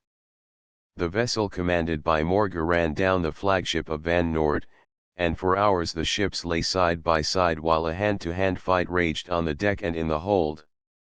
The ships taking fire, Morga disengaged his ship, which was so badly shattered that it sank, with great loss of life, but Morga and some others reached the little island of Fortuna. Van Noort was able to extinguish the fire on his vessel, and escape from the islands. He eventually reached Holland. His smaller vessel was captured with its crew of 25 men, who were all hung at Cavite. 9 Other troubles of the Spanish. In the year 1600, 2 ships sailed for Acapulco, but one went down off the Catanduanes and the other was shipwrecked on the Ladrones. On top of all other misfortunes, Manila suffered, in the last months of this government, a terrible earthquake, which destroyed many houses and the church of the Jesuits. 10. The Moros, the Dutch, anxieties and losses by sea, the visitations of God. How much of the history of the 17th century in the Philippines is filled with these four things? 1. Fray Gaspar de San Agustin, Conquista de las Islas Filipinas, Libay, c. 13. 2. One of the best paintings of the Filipino artist Juan Luna, which hangs in the Ayuntamiento in Manila, represents Legazpi in the act of the Pacto de Sangre with this Filipino chieftain. 3. There is an old account of this interesting expedition by one who participated. Relación de la Conquista de la Isla de Luzon, Manila, 1572, Ritana, Archivo del Bibliofilo Filipino, Volume 4. 4. Morga, Sucesos de las Islas Filipinas, 2d ed., p. 10.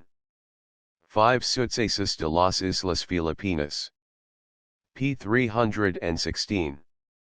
6. Conquista de la Isla de Luzon, p. 24.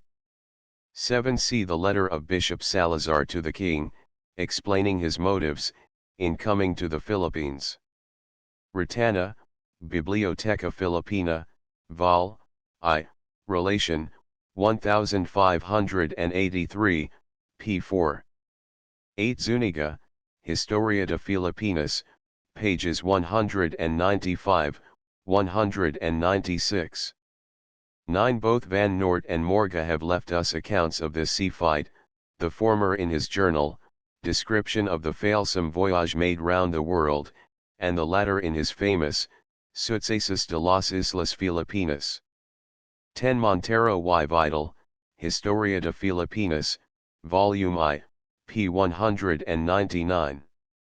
Chapter 8. The Philippines 300 years ago. Condition of the archipelago at the beginning of the 17th century. The Spanish rule completely established at the close of the 16th century. The Spaniards had been in possession of the Philippines for a generation. In these 35 years, the most striking of all the results of the long period of Spanish occupation were accomplished. The work of these first soldiers and missionaries established the limits and character of Spanish rule as it was to remain for 250 years. Into this first third of a century the Spaniard crowded all his heroic feats of arms, exploration, and conversion. Thereafter, down to 1850, new fields were explored, and only a few new tribes Christianized. The survey of the archipelago given by Morga soon after 1600 reads like a narrative of approximately modern conditions. It reveals to us how great had been the activities of the early Spaniard and how small the achievements of his countrymen after the 17th century began. All of the large islands, except Paraguay and the Moro country, were, in that day, under encomiendas, their inhabitants paying tributes and for the most part professing the Catholic faith. The smaller groups and islets were almost as thoroughly exploited. Even of the little Catanduanes, lying off the Pacific coast of Luzon, Morga could say, they are well populated with natives, a good race, all encommended to Spaniards, with doctrine and churches, and an alcalde mayor, who does justice among them. Luzon, he says of the Babayans at the extreme north of the archipelago, they are not encommended, nor is tribute collected among them, nor are there Spaniards among them, because they are of little reason and politeness, and there have neither been Christians made among them, nor have they justices. They continued in this condition until a few years before the end of Spanish rule. In 1591, however, the Babayans had been given in encomienda to Esteban de la Serna and Francisco Castillo. They are put as having 2,000 inhabitants and 500 tributants, but all unsubdued, todos alcadues. On some islands the hold of the Spaniards was more extensive in Morga's day than at a later time. Then the island of Mindoro was regarded as important, and in the early years and decades of Spanish power appears to have been populous along the coasts. Later it was desolated by the Moro pirates and long remained wild and almost uninhabited except by a shifting population from the mainland of Luzon. The encomiendas, the first vessels that followed the expedition of Legazpi, had brought orders from the king that the islands should be settled, and divided in encomiendas to those who had conquered and won them. 1 On this instruction, Legazpi had given the Filipinos in encomienda to his captains and soldiers as fast as the conquest proceeded. We are fortunate to have a review of these encomiendas, made in 1591, about 25 years after the system was introduced into the islands. 2 There were then 267 encomiendas in the Philippines, of which 31 were of the king, and the remainder of private persons. Population under the encomiendas. From the enumeration of these encomiendas, we learn that the most populous parts of the archipelago were La Laguna, with 24,000 tributants and 97,000 inhabitants, and the Camarines, which included all the Bicol territory, and the Catanduanes, where there were 21,670 tributants and a population of over 86,000, in the vicinity of Manila and Tondo, which included Cavite and Maragondon, the south shore of the bay, and Pasig and Taguig. There were collected 9,410 tributes, and the population was estimated at about 30,000. In Ilocos were reported 17,130 tributes and 78,520 souls. The entire valley of the Cagayan had been divided among the soldiers of the command which had effected the conquest. In the list of encomiendas a few can be recognized, such as Igig and Tuguegarao, but most of the names are not to be found on maps of today. Most of the inhabitants were reported to be rebellious, Alcaduas, and some were apparently the same wild tribes which still occupy all of this watershed, except the very banks of the river, but nonetheless had the Spaniards divided them off into repartimentos. One soldier had even taken as an encomienda the inhabitants of the upper waters of the river, a region which is called in the relation Pajeo, with little doubt the habitat of the same Igorot tribe as the Ipujeo, who still dwell in these mountains. The upper valley of the Maguet, or Nueva Vizcaya, does not appear to have been occupied and probably was not until the missions of the 18th century. The population among the Bisayan Islands was quite surprisingly small, considering its present proportions. Masbate, for example, had but 1,600 souls, Barrows, a like number, the whole central group, leaving out Panay, only 15,833 tributes, or about 35,000 souls. There was a single encomienda in Butuan, Mindanao, and another on the Caraga coast. There were 1,000 tributes collected in the encomienda of Quio, and 1,500 in Calamians, which, says the relation, included Los Negrillos, probably the mixed Negrito population of northern Palawan. The entire population under encomiendas is set down as 166,903 tributes, or 667,612 souls. This is, so far as known, the earliest enumeration of the population of the Philippines. Barring the Igorots of northern Luzon and the Moros and other tribes of Mindanao, it is a fair estimate of the number of the Filipino people 300 years ago. It will be noticed that the numbers assigned to single encomenderos in the Philippines were large. In America the number was limited.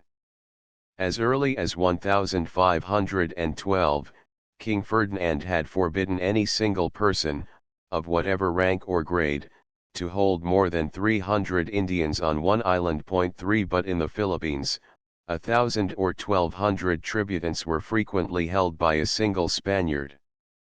Condition of the Filipinos under the encomiendas. Frequent revolts that the Filipinos on many of these islands bitterly resented their condition is evidenced by the frequent uprisings and rebellions. The encomenderos were often extortionate and cruel, and absolutely heedless of the restrictions and obligations imposed upon them by the laws of the Indies. Occasionally a new governor, under the first impulse of instructions from Mexico or Spain, did something to correct abuses. Revolts were almost continuous during the year 1583, and the condition of the natives very bad, many encomenderos regarding them and treating them almost as slaves, and keeping them at labor to the destruction of their own crops and the misery of their families. Governor Santiago de Vera reached the islands the following year and made a characteristic attempt to improve the system, which is thus related by Zuniga. As soon as he had taken possession of the government, he studied to put into effect the orders which he brought from the king, to punish certain encomenderos, who had abused the favor they had received in being given encomiendas, whereby he deposed Bartolomé de Ledesma, encomendero of Abayo, Leyte, and others of those most culpable, and punished the others in proportion to the offences which they had committed, and which had been proven. In the following year of 1585, he sent Juan de Morones and Pablo de Lima, with a well-equipped squadron, to the Moluccas, which adventure was as unfortunate as those that had preceded it, and they returned to Manila without having been able to take the fortress of Ternate. The governor felt it very deeply that the expedition had failed, and wished to send another armada in accordance with the orders which the king had given him, but he could not execute this because the troops from New Spain did not arrive, and because of the Indians, who lost no occasion which presented itself to shake off the yoke of the Spaniards. The Pampangos and many inhabitants of Manila confederated with the Moros of Borneo, who had come for trade, and plotted to enter the city by night, set it on fire, and, in the confusion of the conflagration, slay all the Spaniards. This conspiracy was discovered through an Indian woman, who was married to a Spanish soldier, and measures to meet the conspiracy were taken, before the mine exploded, many being seized and suffering exemplary punishment. The islands of Samar, Ibabayo, and Leyte were also in disturbance, and the encomendero of Dagama, Pueblo of Leyte, was in peril of losing his life, because the Indians were incensed by his thievings in the collection of tribute, which was paid in wax, and which he compelled them to have weighed with a steel yard which he had made double the legal amount, and wanted to kill him. They would have done so if he had not escaped into the mountains and afterwards passed by a banca to the island of Cebu. The governor sent Captain Lorenzo de la Mota to pacify these disturbances. He made some punishments, and with these everything quieted down. 3 years later, however, the natives of Leyte were again in revolt. In 1589 Cagayan rose and killed many Spaniards. The revolt seems to have spread from here to the town of Dingras, Ilocos, where the natives rose against the collectors of tribute, and slew 6 Spaniards of the Pueblo of Fernandina. Zuniga, Historia de Filipinas, p. 165, 5 Effects of the Spanish government. The Spanish occupation had brought ruin and misery to some parts of the country.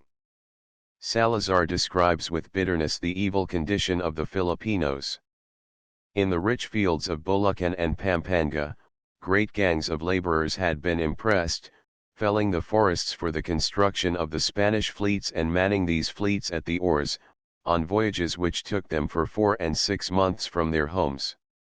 The governor, Don Gonzales de Ronquillo, had forced many Indians of Pampanga into the mines of Ilocos, taking them from the sowing of their rice. Many had died in the mines and the rest returned so enfeebled that they could not plant. Hunger and famine had descended upon Pampanga, and on the encomienda of Guido de Lavazars over 1,000 had died from starvation. 6 The taxes were another source of abuse. Theoretically, the tax upon Indians was limited to the tributo, the sum of 8 reals, about $1, yearly from the heads of all families, payable either in gold or in produce of the district. But in fixing the prices of these commodities there was much extortion, the encomenderos delaying the collection of the tribute until the season of scarcity, when prices were high, but insisting then on the same amount as at harvest time. The principal, who occupied the place of the former dato, or maharlika, like the gobernadorcillo of recent times, was responsible for the collecting of the tribute, and his lot seems to have been a hard one. If they do not give as much as they ask, or do not pay for as many Indians as they say there are, they abuse the poor principal, or throw him into the pillory, cipo de cabeza, because all the encomenderos, when they go to make collections, take their pillories with them, and there they keep him and torment him, until forced to give all they ask. They are even said to take the wife and daughter of the principal, when he cannot be found. Many are the principales who have died under these torments, according to reports. Salazar further states that he has known natives to be sold into slavery, in default of tribute. Neither did they impose upon adults alone, but they collect tribute from infants, the aged, and the slaves, and many do not marry because of the tribute, and others slay their children. 7. Scarcity of food. Salazar further charges that the alcaldes mayores, the alcaldes of provinces, 16 in number, were all corrupt, and, though their salaries were small, they accumulated fortunes. For further enumeration of economic ills, Salazar details how prices had evilly increased. In the first years of Spanish occupation, food was abundant. There was no lack of rice, beans, chickens, pigs, venison, buffalo, fish, coconuts, bananas, and other fruits, wine and honey, and a little money bought much. 100 gantas, about 300 pints, of rice could then be bought for a tostin, a Portuguese coin, worth about a half peso, 8 to 16 fowls for a like amount, a fat pig for from 4 to 6 reals. In the year of his writing, about 1583, products were scarce and prices exorbitant. Rice had doubled, chickens were worth a real, a good pig 6 to 8 pesos. Population had decreased, and whole towns were deserted, their inhabitants having fled into the hills. General improvement under Spanish rule. This is one side of the picture. It probably is overdrawn by the bishop, who was jealous of the civil authority and who began the first of those continuous clashes between the church and political power in the Philippines. Doubtless if we could see the whole character of Spanish rule in these decades, we should see that the actual condition of the Filipino had improved and his grade of culture had arisen. No one can estimate the actual good that comes to a people in being brought under the power of a government able to maintain peace and dispense justice. Taxation is sometimes grievous, corruption without excuse, but almost anything is better than anarchy. Before the coming of the Spaniards, it seems unquestionable that the Filipinos suffered greatly under two terrible grievances that inflict barbarous society. In the first place, warfare, with its murder, pillage, and destruction, not merely between tribe and tribe, but between town and town, such as even now prevails in the wild mountains of northern Luzon, among the primitive Malayan tribes, and in the second place, the weak and poor man was at the mercy of the strong and rich. The establishment of Spanish sovereignty had certainly mitigated, if it did not wholly remedy, these conditions. All of these provinces, Morga could write, are pacified and are governed from Manila, having alcaldes mayores, corregidors, and lieutenants, each one of whom governs in his district or province and dispenses justice. The chieftains, principales, who formerly held the other natives in subjection, no longer have power over them in the manner which they tyrannically employed, which is not the least benefit these natives have received in escaping from such slavery. 8. Old social order of the Filipinos but little disturbed. Some governors seem to have done their utmost to improve the condition of the people and to govern them well. Santiago de Vera, as we have seen, even went so far as to commission the worthy priest, Padre Juan de Plasencia, to investigate the customs and social organization of the Filipinos, and to prepare an account of their laws, that they might be more suitably governed. This brief code for so it is was distributed to alcaldes, judges, and encomenderos, with orders to pattern their decisions in accordance with Filipino custom. 9 In ordering local affairs, the Spaniards to some extent left the old social order of the Filipinos undisturbed. The several social classes were gradually suppressed, and at the head of each barrio, or small settlement, was appointed a head, or cabeza de barangay. As these barangays were grouped into pueblos, or towns, the former datos were appointed captains and gobernadorcillos. The payment of tribute. The tribute was introduced in 1570.10. It was supposed to be 8 reals or a peso of silver for each family. Children under 16 and those over 60 were exempt. In 1590 the amount was raised to 10 reals. To this was added a real for the church, known as sanctorum, and, on the organization of the towns, a real for the caja de comunidad or municipal treasury. Under the encomiendas the tribute was paid to the encomenderos, except on the royal encomiendas, but after 2 or 3 generations, as the encomiendas were suppressed, these collections went directly to the insular treasury. There was, in addition to the tribute, a compulsory service of labor on roads, bridges, and public works, known as the corvée, a feudal term, or perhaps more generally as the polos y servicios. Those discharging this enforced labor were called polistas. Conversion of the Filipinos to Christianity. The population had been very rapidly Christianized. All accounts agree that almost no difficulty was encountered in baptizing the more advanced tribes. There is not in these islands a province, says Morga, which resists conversion and does not desire it. 11 Indeed, the islands seem to have been ripe for the preaching of a higher faith, either Christian or Mohammedan. For a time these two great religions struggled together in the vicinity of Manila. 12 But at the end of 3 decades Spanish power and religion were alike established. Conversion was delayed ordinarily only by the lack of sufficient numbers of priests. We have seen that this conversion of the people was the work of the missionary friars. In 1591 there were 140 in the islands, but the relation Delaware encomiendas calls for 160 more to properly supply the peoples which had been laid under tribute. Coming of the friars, the Augustinians had been the first to come, accompanying Legazpi. Then came the barefooted friars of the Order of St. Francis. The first Jesuits, Padres Antonio Sedano and Alonso Sanchez, came with the first bishop of the islands, Domingo de Salazar, in 1580.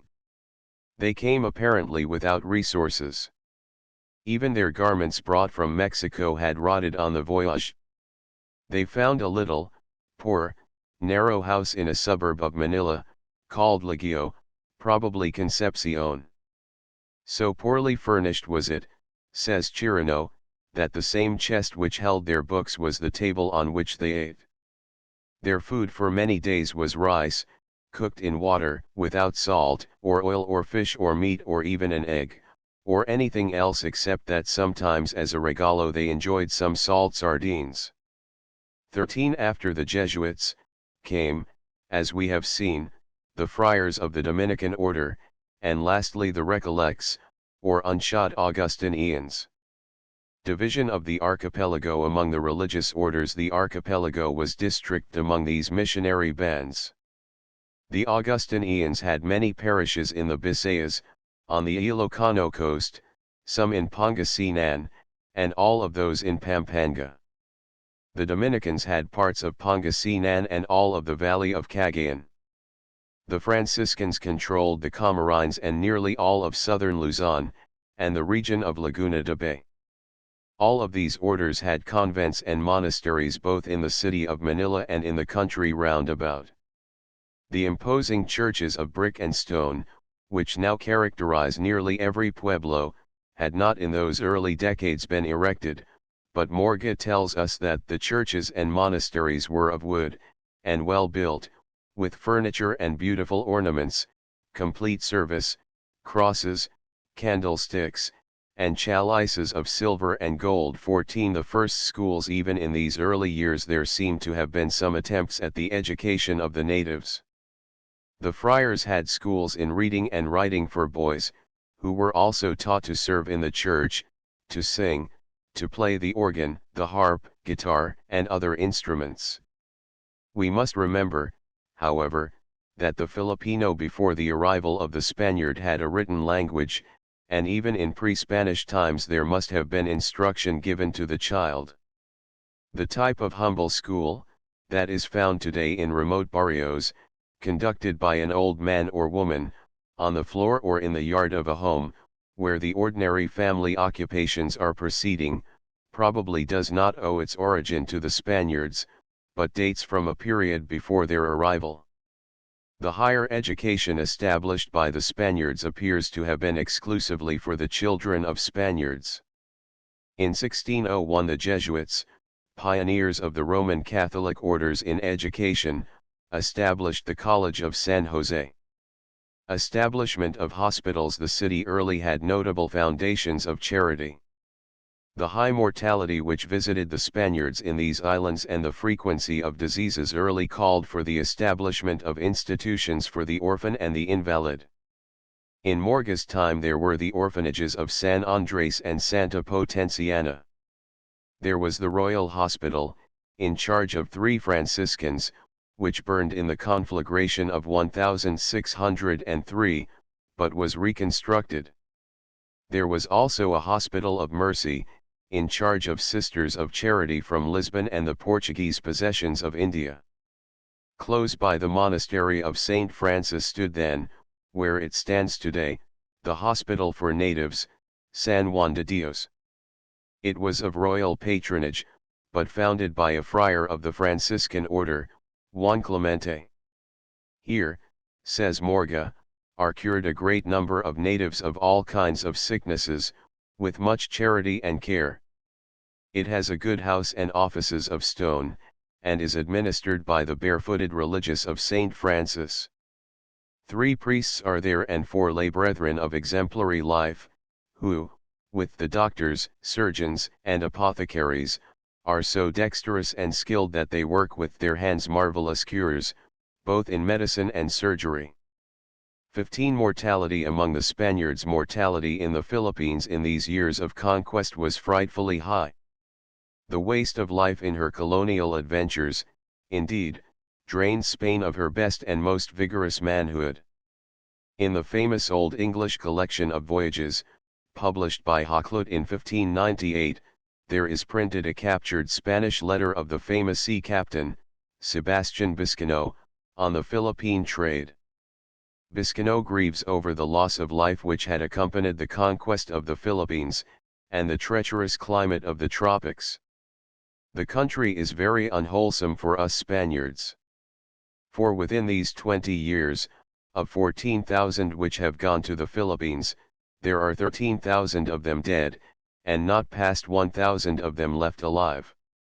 16 The Spanish population. The Spanish population of the islands was always small at the beginning of the 17th century, certainly not more than 2,000, and probably less later in the century. Morga divides them into 5 classes, the prelates and ecclesiastics, the encomenderos, colonizers and conquerors, soldiers and officers of war and marine, merchants and men of business, and the officers of His Majesty's government. Very few are living now, he says, of those first conquistadores who won the land and effected the conquest with the Atalanta de Miguel López de Legazpi. 17 The largest cities. Most of this Spanish population dwelt in Manila or in the 5 other cities which the Spaniards had founded in the first 3 decades of their occupation. Those were as follows: the city of Nueva Segovia, at the mouth of the Cagayan, was founded in the governorship of Ronquillo, when the valley of the Cagayan was first occupied and the Japanese colonists, who had settled there, were expelled. It had at the beginning of the 17th century 200 Spaniards, living in houses of wood. There was a fort of stone, where some artillery was mounted. Besides the 200 Spanish inhabitants, there were 100 regular Spanish soldiers, with their officers and the alcalde mayor of the province. Nueva Segovia was also the seat of a bishopric which included all northern Luzon. The importance of the then promising city has long ago disappeared, and the pueblo of Lalo, which marks its site, is an insignificant native town. The city of Nueva Caceres, in the Camarines, was founded by Governor Los Andes. It, too, was the seat of a bishopric, and had 100 Spanish inhabitants. The cities of Cebu and Iloilo in the Visayas were the cities of the Holy Name of God, Cebu, and on the island of Panay, Arevalo or Iloilo. The first maintains something of the importance attaching to the first Spanish settlement. It had its stone fort and was also the seat of a bishopric. It was visited by trading vessels from the Moluccas, and by permit of the king enjoyed for a time the unusual privilege of sending annually a ship loaded with merchandise to New Spain. Arevalo had about 80 Spanish inhabitants, and a monastery of the Augustinians. The city of Fernandina, or Vigan, which Salcedo had founded, was nearly without Spanish inhabitants. Still, it was the political center of the great Ilocano coast, and it has held this position to the present day. Manila, but all of these cities were far surpassed in importance by the capital on the banks of the Pasig. The wisdom of Legazpi's choice had been more than justified. Manila, at the beginning of the 17th century, was unquestionably the most important European city of the East. As we have already seen, in 1580 Portugal had been annexed by Spain, and with her had come all the Portuguese possessions in India, China, and Malaysia. After 1610, the Dutch were almost annually warring for this colonial empire, and Portugal regained her independence in 1640. But for the first few years of the 17th century, Manila was the political mistress of an empire that stretched from Goa to Formosa and embraced all those coveted lands which for a century and a half had been the desire of European states. The governor of the Philippines was almost an independent king. Nominally, he was subordinate to the Viceroy of Mexico, but practically he waged wars, concluded peaces, and received and sent embassies at his own discretion. The Kingdom of Cambodia was his ally, and the states of China and Japan were his friends. The commercial importance of Manila was also the commercial center of the Far East, and the entrepot through which the kingdoms of Eastern Asia exchanged their wares. Here came great fleets of junks from China laden with stores. Morga fills nearly 2 pages with an enumeration of their merchandise, which included all manner of silks, brocades, furniture, pearls, and gems, fruits, nuts, tame buffalo, geese, horses and mules, all kinds of animals, even to birds in cages, some of which talk and others sing, and which they make perform 1,000 tricks. There are innumerable other gewgaws and knickknacks, which among Spaniards are in much esteem. 18 Each year a fleet of 30 to 40 vessels sailed with the new moon in March. The voyage across the China Sea, rough with the monsoons, occupied 15 or 20 days, and the fleet returned at the end of May or the beginning of June. Between October and March there came, each year, Japanese ships from Nagasaki which brought wheat, silks, objects of art, and weapons, and took away from Manila the raw silk of China, gold, deer horns, woods, honey, wax, palm wine, and wine of Castile. From Malacca and India came fleets of the Portuguese subjects of Spain, with spices, slaves, negroes, and Kaffirs, and the rich productions of Bengal, India, Persia, and Turkey. From Borneo, too, came the smaller craft of the Malays, who from their boats sold the fine palm mats, the best of which still come from Cagayan de Sulu and Borneo, slaves, sago, water pots, and glazed earthenware, black and fine. From Siam and Cambodia also, but less often, there came trading ships. Manila was thus a great emporium for all the countries of the East, the trade of which seems to have been conducted largely by and through the merchants of Manila. Trade with Mexico and Spain restricted the commerce between the Philippines and Mexico and Spain, though it was of vast importance, was limited by action of the Crown. It was a commerce which apparently admitted of infinite expansion, but the short-sighted merchants and manufacturers of the peninsula clamored against its development, and it was subjected to the severest limitations. 4 galleons were at first maintained for this trade, which were dispatched 2 at a time in successive years from Manila to the port of Acapulco, Mexico. The letter on the Philippine trade, already quoted, states that these galleons were great ships of 600 and 800 tons apiece. 19 They went very strong with soldiers, and they carried the annual mail, reinforcements, and supplies of Mexican silver for trade with China, which has remained the commercial currency of the East to the present day. Later the number of galleons was reduced to 1.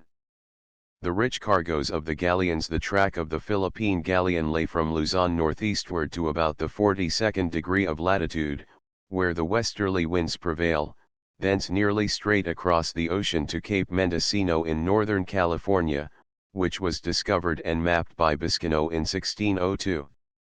Thence the course lay down the western coast of North America nearly 3,000 miles to the port of Acapulco. We can imagine how carefully selected and rich in quality were the merchandises with which these solitary galleons were freighted, the pick of all the rich stores which came to Manila. The profits were enormous, 600 and 800 per cent. Biscano wrote that with 200 ducats invested in Spanish wares and some Flemish commodities, he made 1,400 ducats, but, he added, in 1588 he lost a ship robbed and burned by Englishmen. On the safe arrival of these ships depended how much of the fortunes of the colony. Capture of the galleons. For generations these galleons were probably the most tempting and romantic prize that ever aroused the cupidity of privateer. The first to profit by this rich booty was Thomas Cavendish, who in 1584 came through the Straits of Magellan with a fleet of 5 vessels. Like Drake before him, he ravaged the coast of South America and then steered straight away across the sea to the Moluccas. Here he acquired information about the rich commerce of the Philippines and of the yearly voyage of the galleon. Back across the Pacific went the fleet of Cavendish for the coast of California. Capture of the galleon Cabadonga, off the coast of Samar. From a print in Anson's Voyage Around the World. In his own narrative he tells how he beat up and down between Capes San Lucas and Mendocino until the galleon, heavy with her riches, appeared. She fell into his hands almost without affray. She carried 122,000 pesos of gold and a great and rich store of satins, damask, and musk.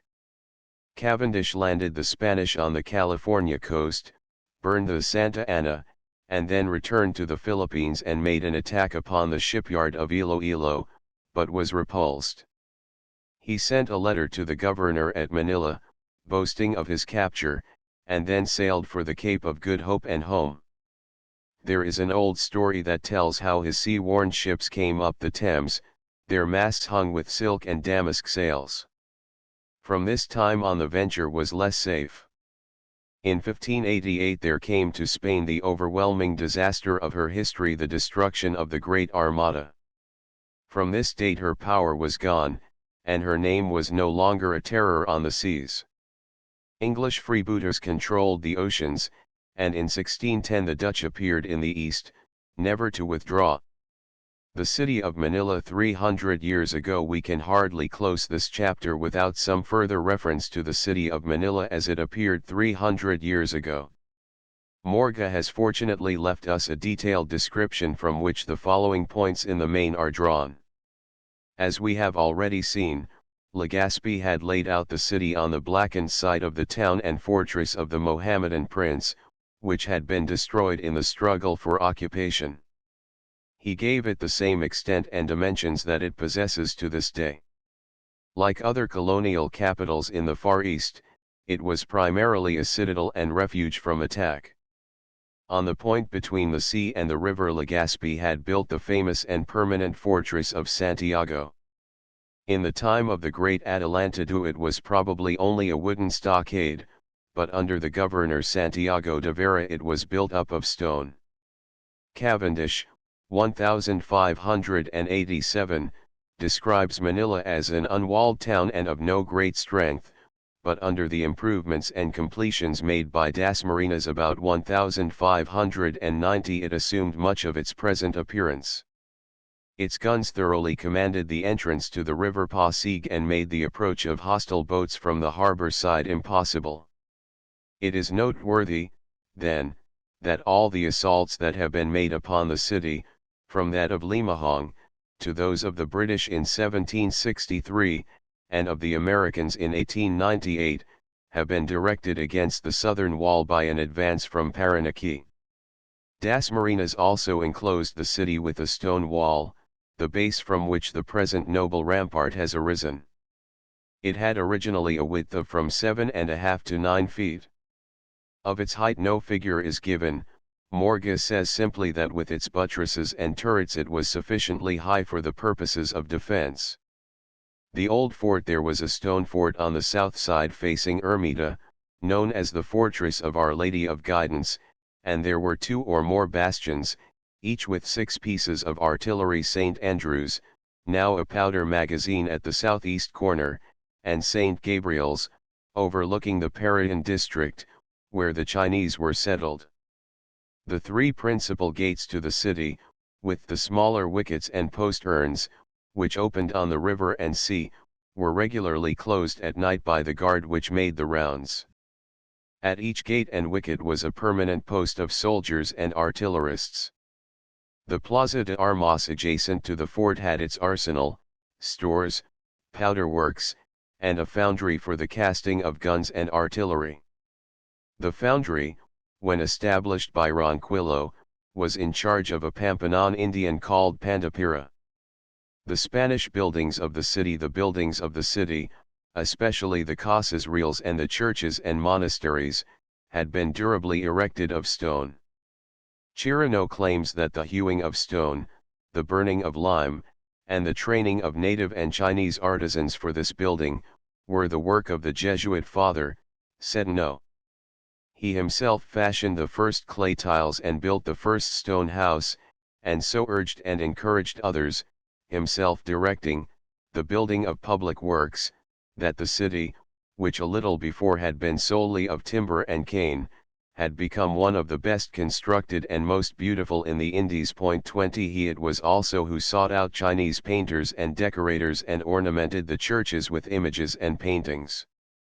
Within the walls, there were some 600 houses of a private nature, most of them built of stone and tile, and an equal number outside in the suburbs, or arrabales, all occupied by Spaniards, todos son vivienda y población de los españoles.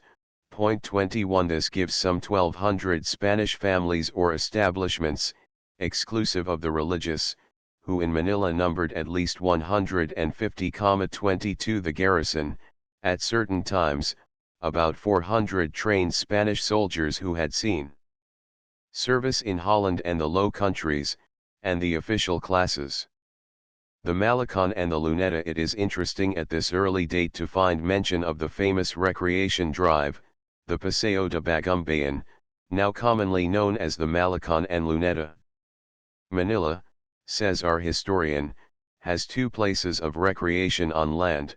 The one, which is clean and wide, extends from the point called Our Lady of Guidance for about a league along the sea, and through the street and village of natives, called Bagumbayan, to a very devout hermitage, Ermita, called the Hermitage of Our Lady of Guidance, and from there a good distance to a monastery and mission, Doctrina, of the Augustinians, called Mahalat, Malate.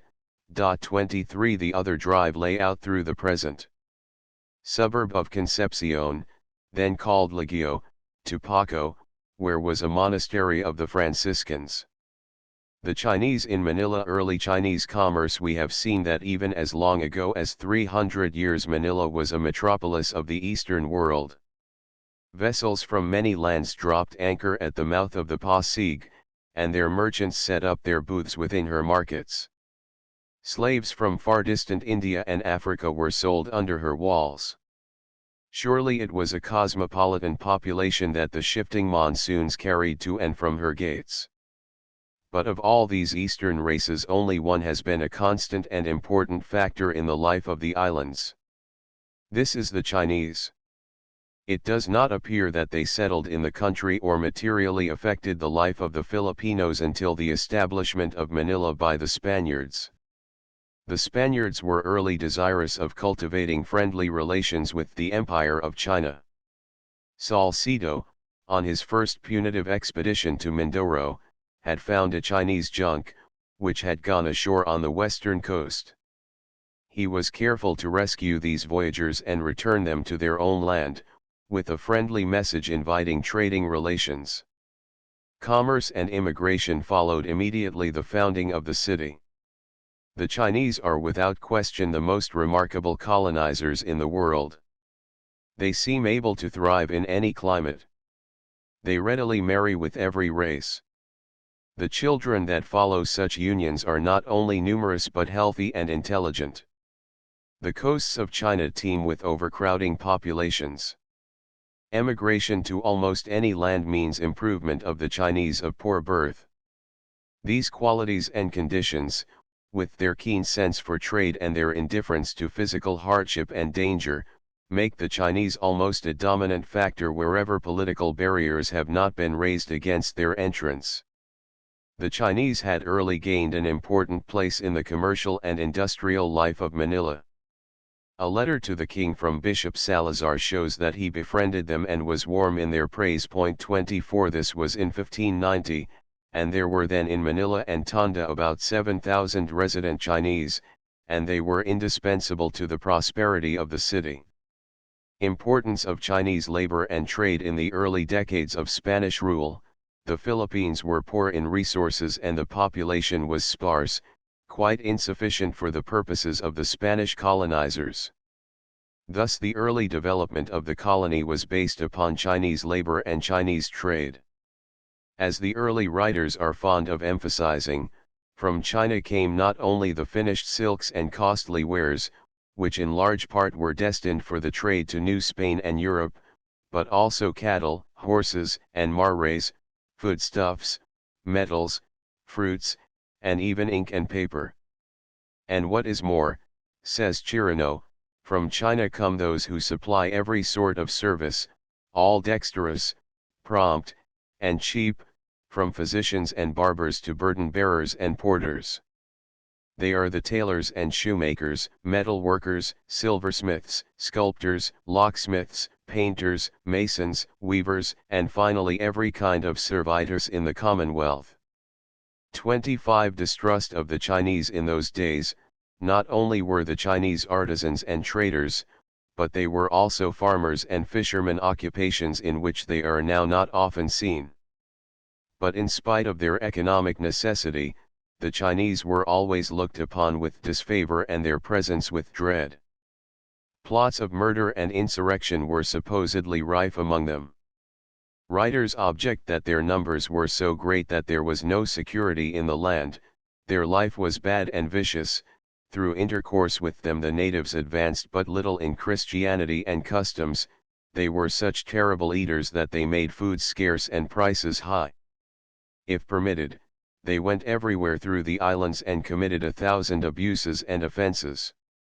They explored every spot, river, estero, and harbor, and knew the country better even than the Spaniard himself, so that if any enemy should come they would be able to cause infinite mischief. 26 When we find so just and high-minded a man as the president of the Audiencia, Morga, giving voice to such charges, we may be sure that the feeling was deep and terrible, and practically universal among all Spanish inhabitants.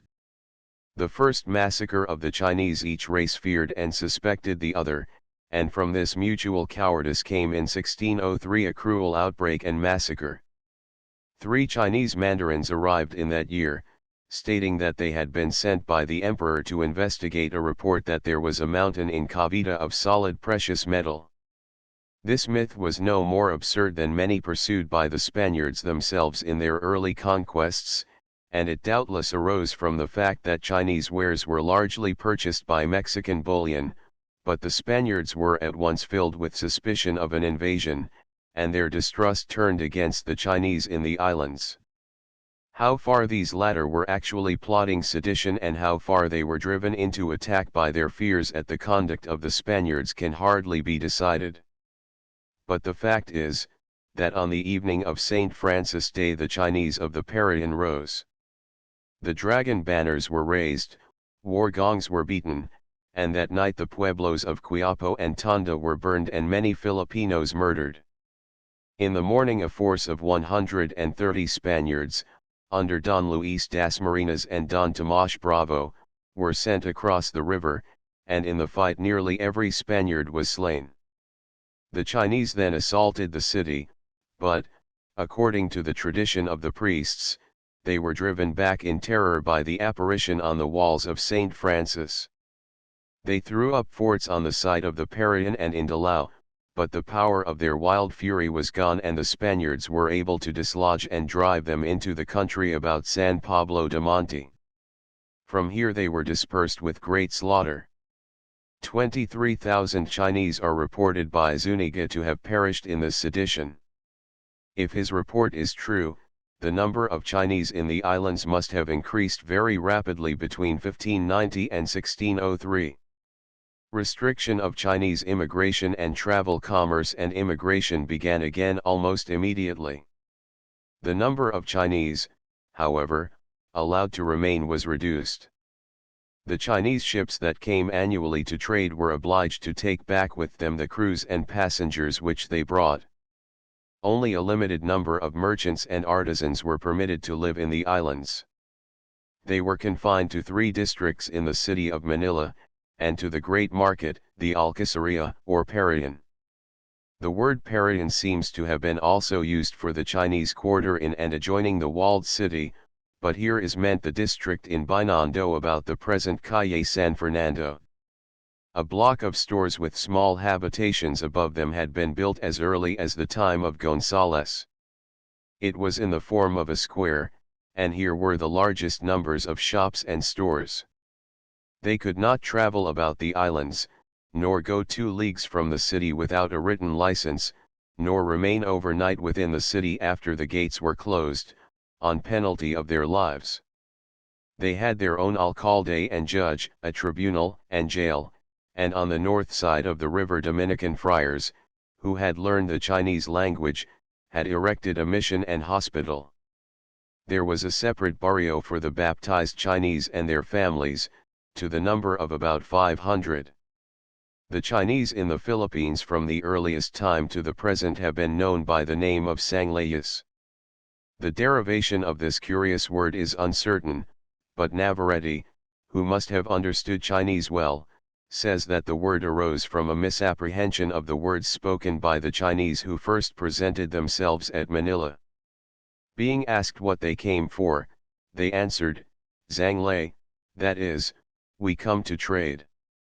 The Spaniards, who understood not their language, conceiving it to be the name of a country, and putting the 2 words together, made one of them, by which they still distinguish the Chinese, calling them Sanglayas.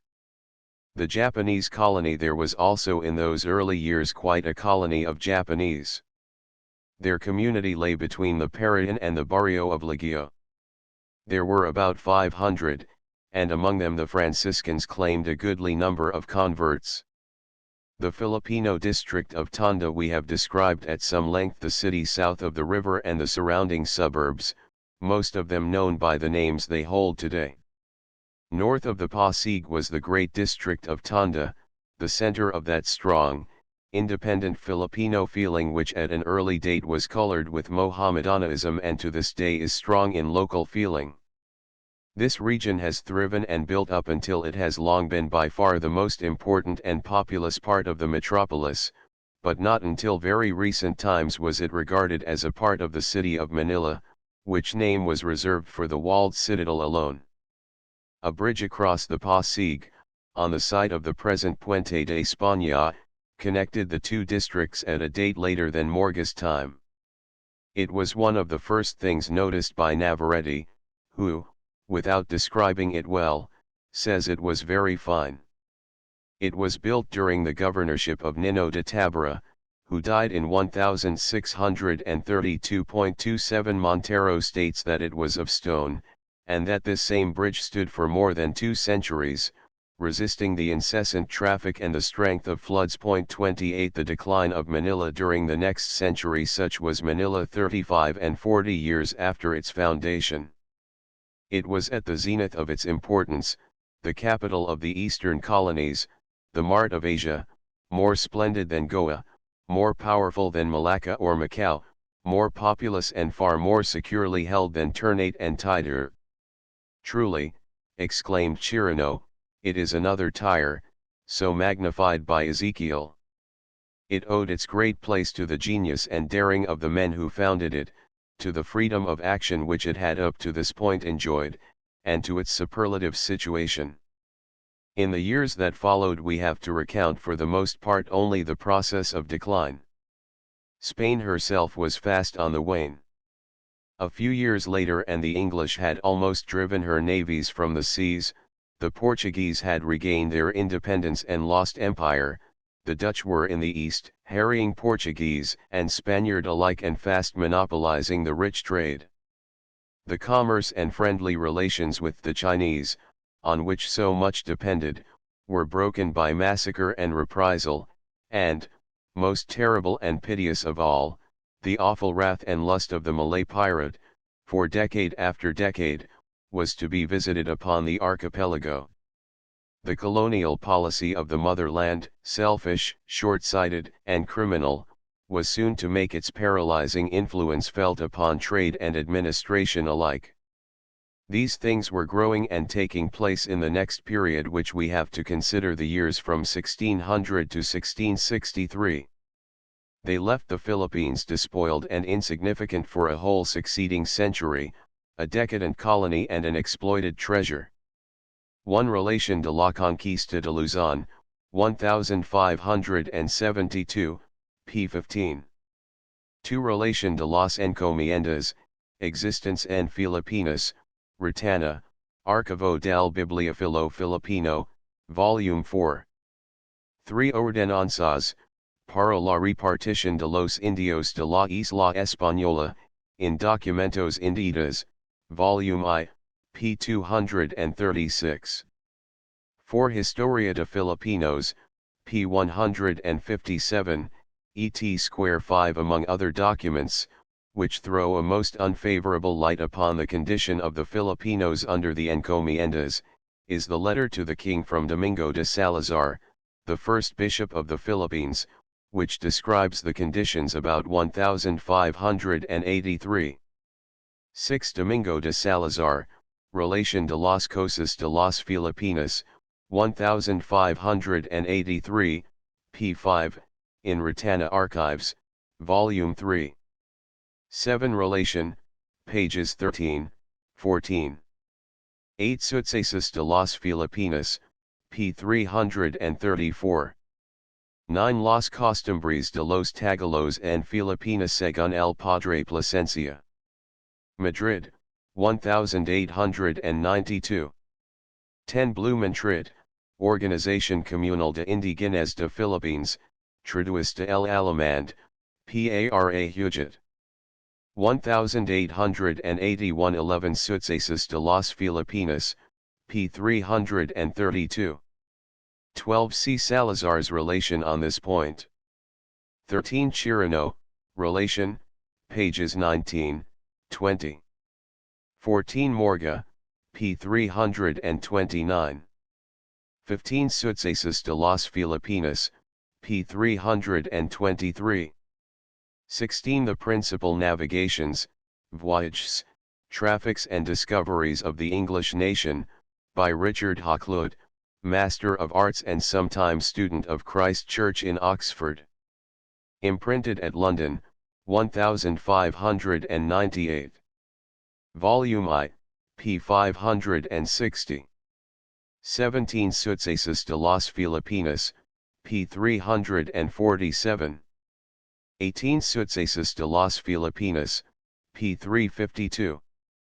19 Laws of the Indies, 8, 45, 46.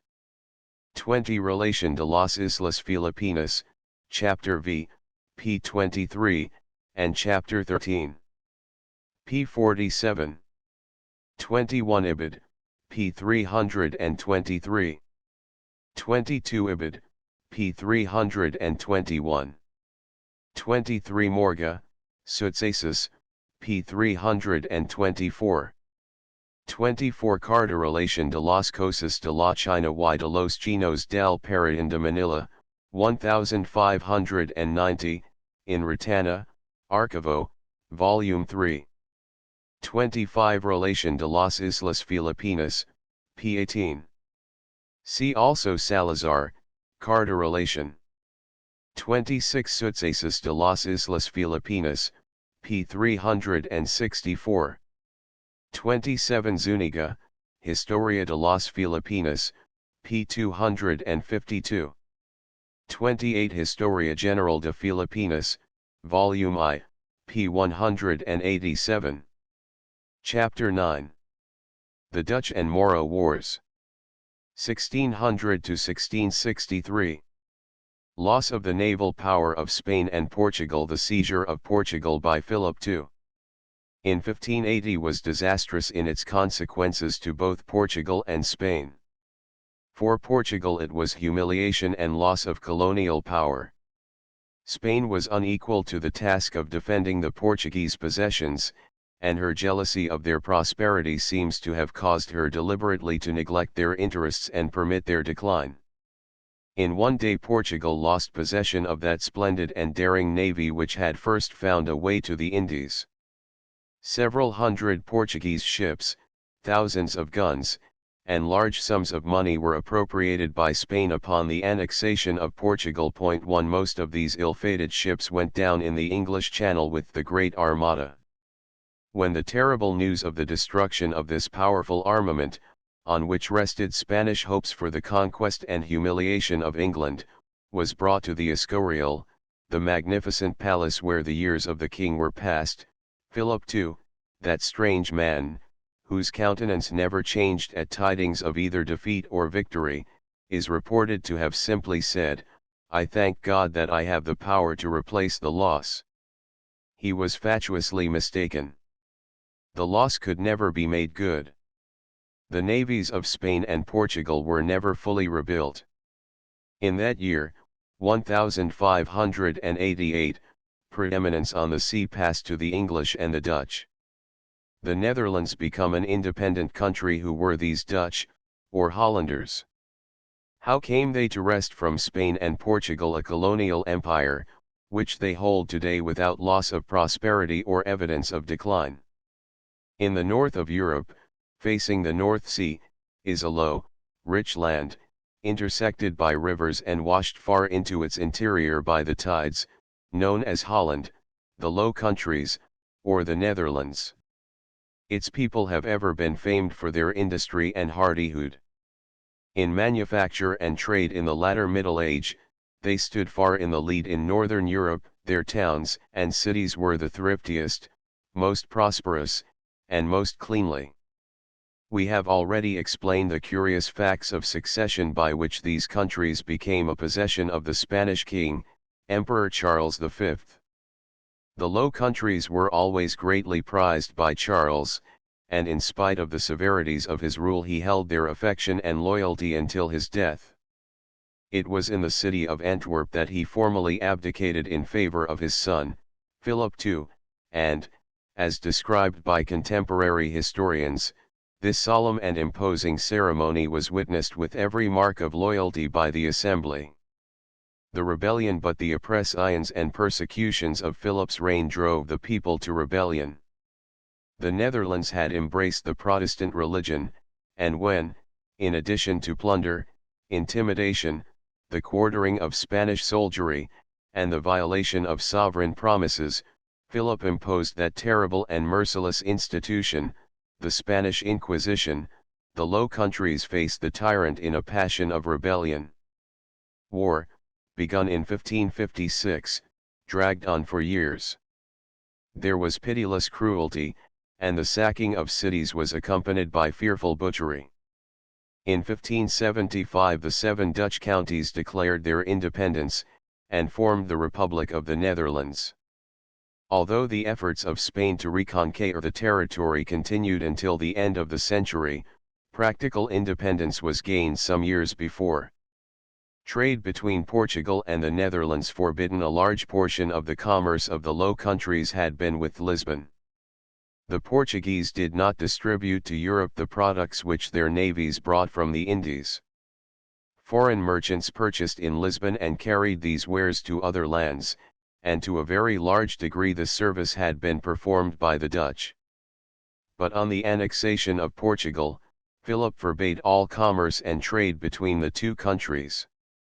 By this act the Dutch, deprived of their Lisbon trade, had to face the alternative of commercial ruin or the gaining of those eastern products for themselves. They chose the latter course with all its risks.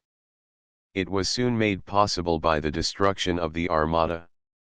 The Dutch expeditions to the Indies in 1595, their first expedition, led by one Cornelius Houtman, who had sailed in Portuguese galleons, rounded the Cape of Good Hope and entered the Indian domain. The objective point was Java, where an alliance was formed with the native princes and a cargo of pepper secured. Two things were shown by the safe return of this fleet: the great wealth and profit of the Indian trade, and the inability of Spain and Portugal to maintain their monopoly. In 1598 the merchants of Amsterdam defeated a combined Spanish and Portuguese fleet in the east, and trading settlements were secured in Java and Johor. In 1605 they carried their factories to Amboina and Tidor. Effect of the success of the Dutch: the exclusive monopoly over the waters of the Pacific and Indian Oceans, which Portugal and Spain had maintained for a century, was broken. With the concurrence of the Roman See, they had tried to divide the New World and the Orient between them. That effort was now past. They had claimed the right to exclude from the vast oceans they had discovered the vessels of every other nation but their own. This doctrine in the history of international law is known as that of mare clausum, or closed sea. The death blow to this domination was given by the entrance of the Dutch into the Indies, and it is not a mere coincidence that we find the doctrine of closed sea itself scientifically assailed, a few years later, by the great Dutch jurist, Grotius, the founder of the system of international law in his work, De Libero Mare. The trading methods of the Dutch made no attempts in the Indies to found great colonies for political domination and religious conversion. Commerce was their sole object. Their policy was to form alliances with native rulers, promising to assist them against the rule of the Portuguese or Spaniard in return for exclusive privileges of trade. In this they were more than successful. In 1602 they obtained permission to establish a factory at Bantam, on the island of Java. This was even then a considerable trading point. Chinese, Arabs, Persians, Moors, Turks, Malabars, Peguans, and merchants from all nations were established there, the principal object of trade being pepper. 2 The character of the treaty made by the Dutch with the King of Bantam is stated by Raffles. The Dutch stipulated to assist him against foreign invaders, particularly Spaniards and Portuguese, and the king, on his side, agreed to make over to the Dutch a good and strong fort, a free trade, and security for their persons and property without payment of any duties or taxes, and to allow no other European nation to trade or reside in his territories. Spanish expedition against the Dutch in the Moluccas. The Spaniards, however, did not relinquish the field to these new foes without a struggle, and the conflict fills the history of the 18th century. When the Dutch expelled the Portuguese from Amboina and Tidor in February 1605, many of the Portuguese came to the Philippines and enlisted in the Spanish forces. The governor, Don Pedro Bravo de Acuna, filled with wrath at the loss of these important possessions, with great activity organized an expedition for their conquest. In the previous year there had arrived from Spain 800 troops, 200 of them being native Mexicans. Thus Acuna was able to organize a powerful fleet that mounted 75 pieces of artillery and carried over 1,400 Spaniards and 1,600 Indians. 3 The fleet sailed in January, 1606. Tidor was taken without resistance and the Dutch factory seized, with a great store of money, goods, and weapons. The Spaniards then assailed Ternate, the fort and plaza were bombarded, and then the town was carried by storm. Thus, at last was accomplished the adventure which for nearly a century had inspired the ambitions of the Spaniards, which had drawn the fleet of Magellan, which had wrecked the expeditions of Loaisa and Villalobos, for which the Spaniards in the Philippines had prepared expedition after expedition, and for which Governor Das Marinas had sacrificed his life. At last the Moluccas had been taken by the forces of Spain.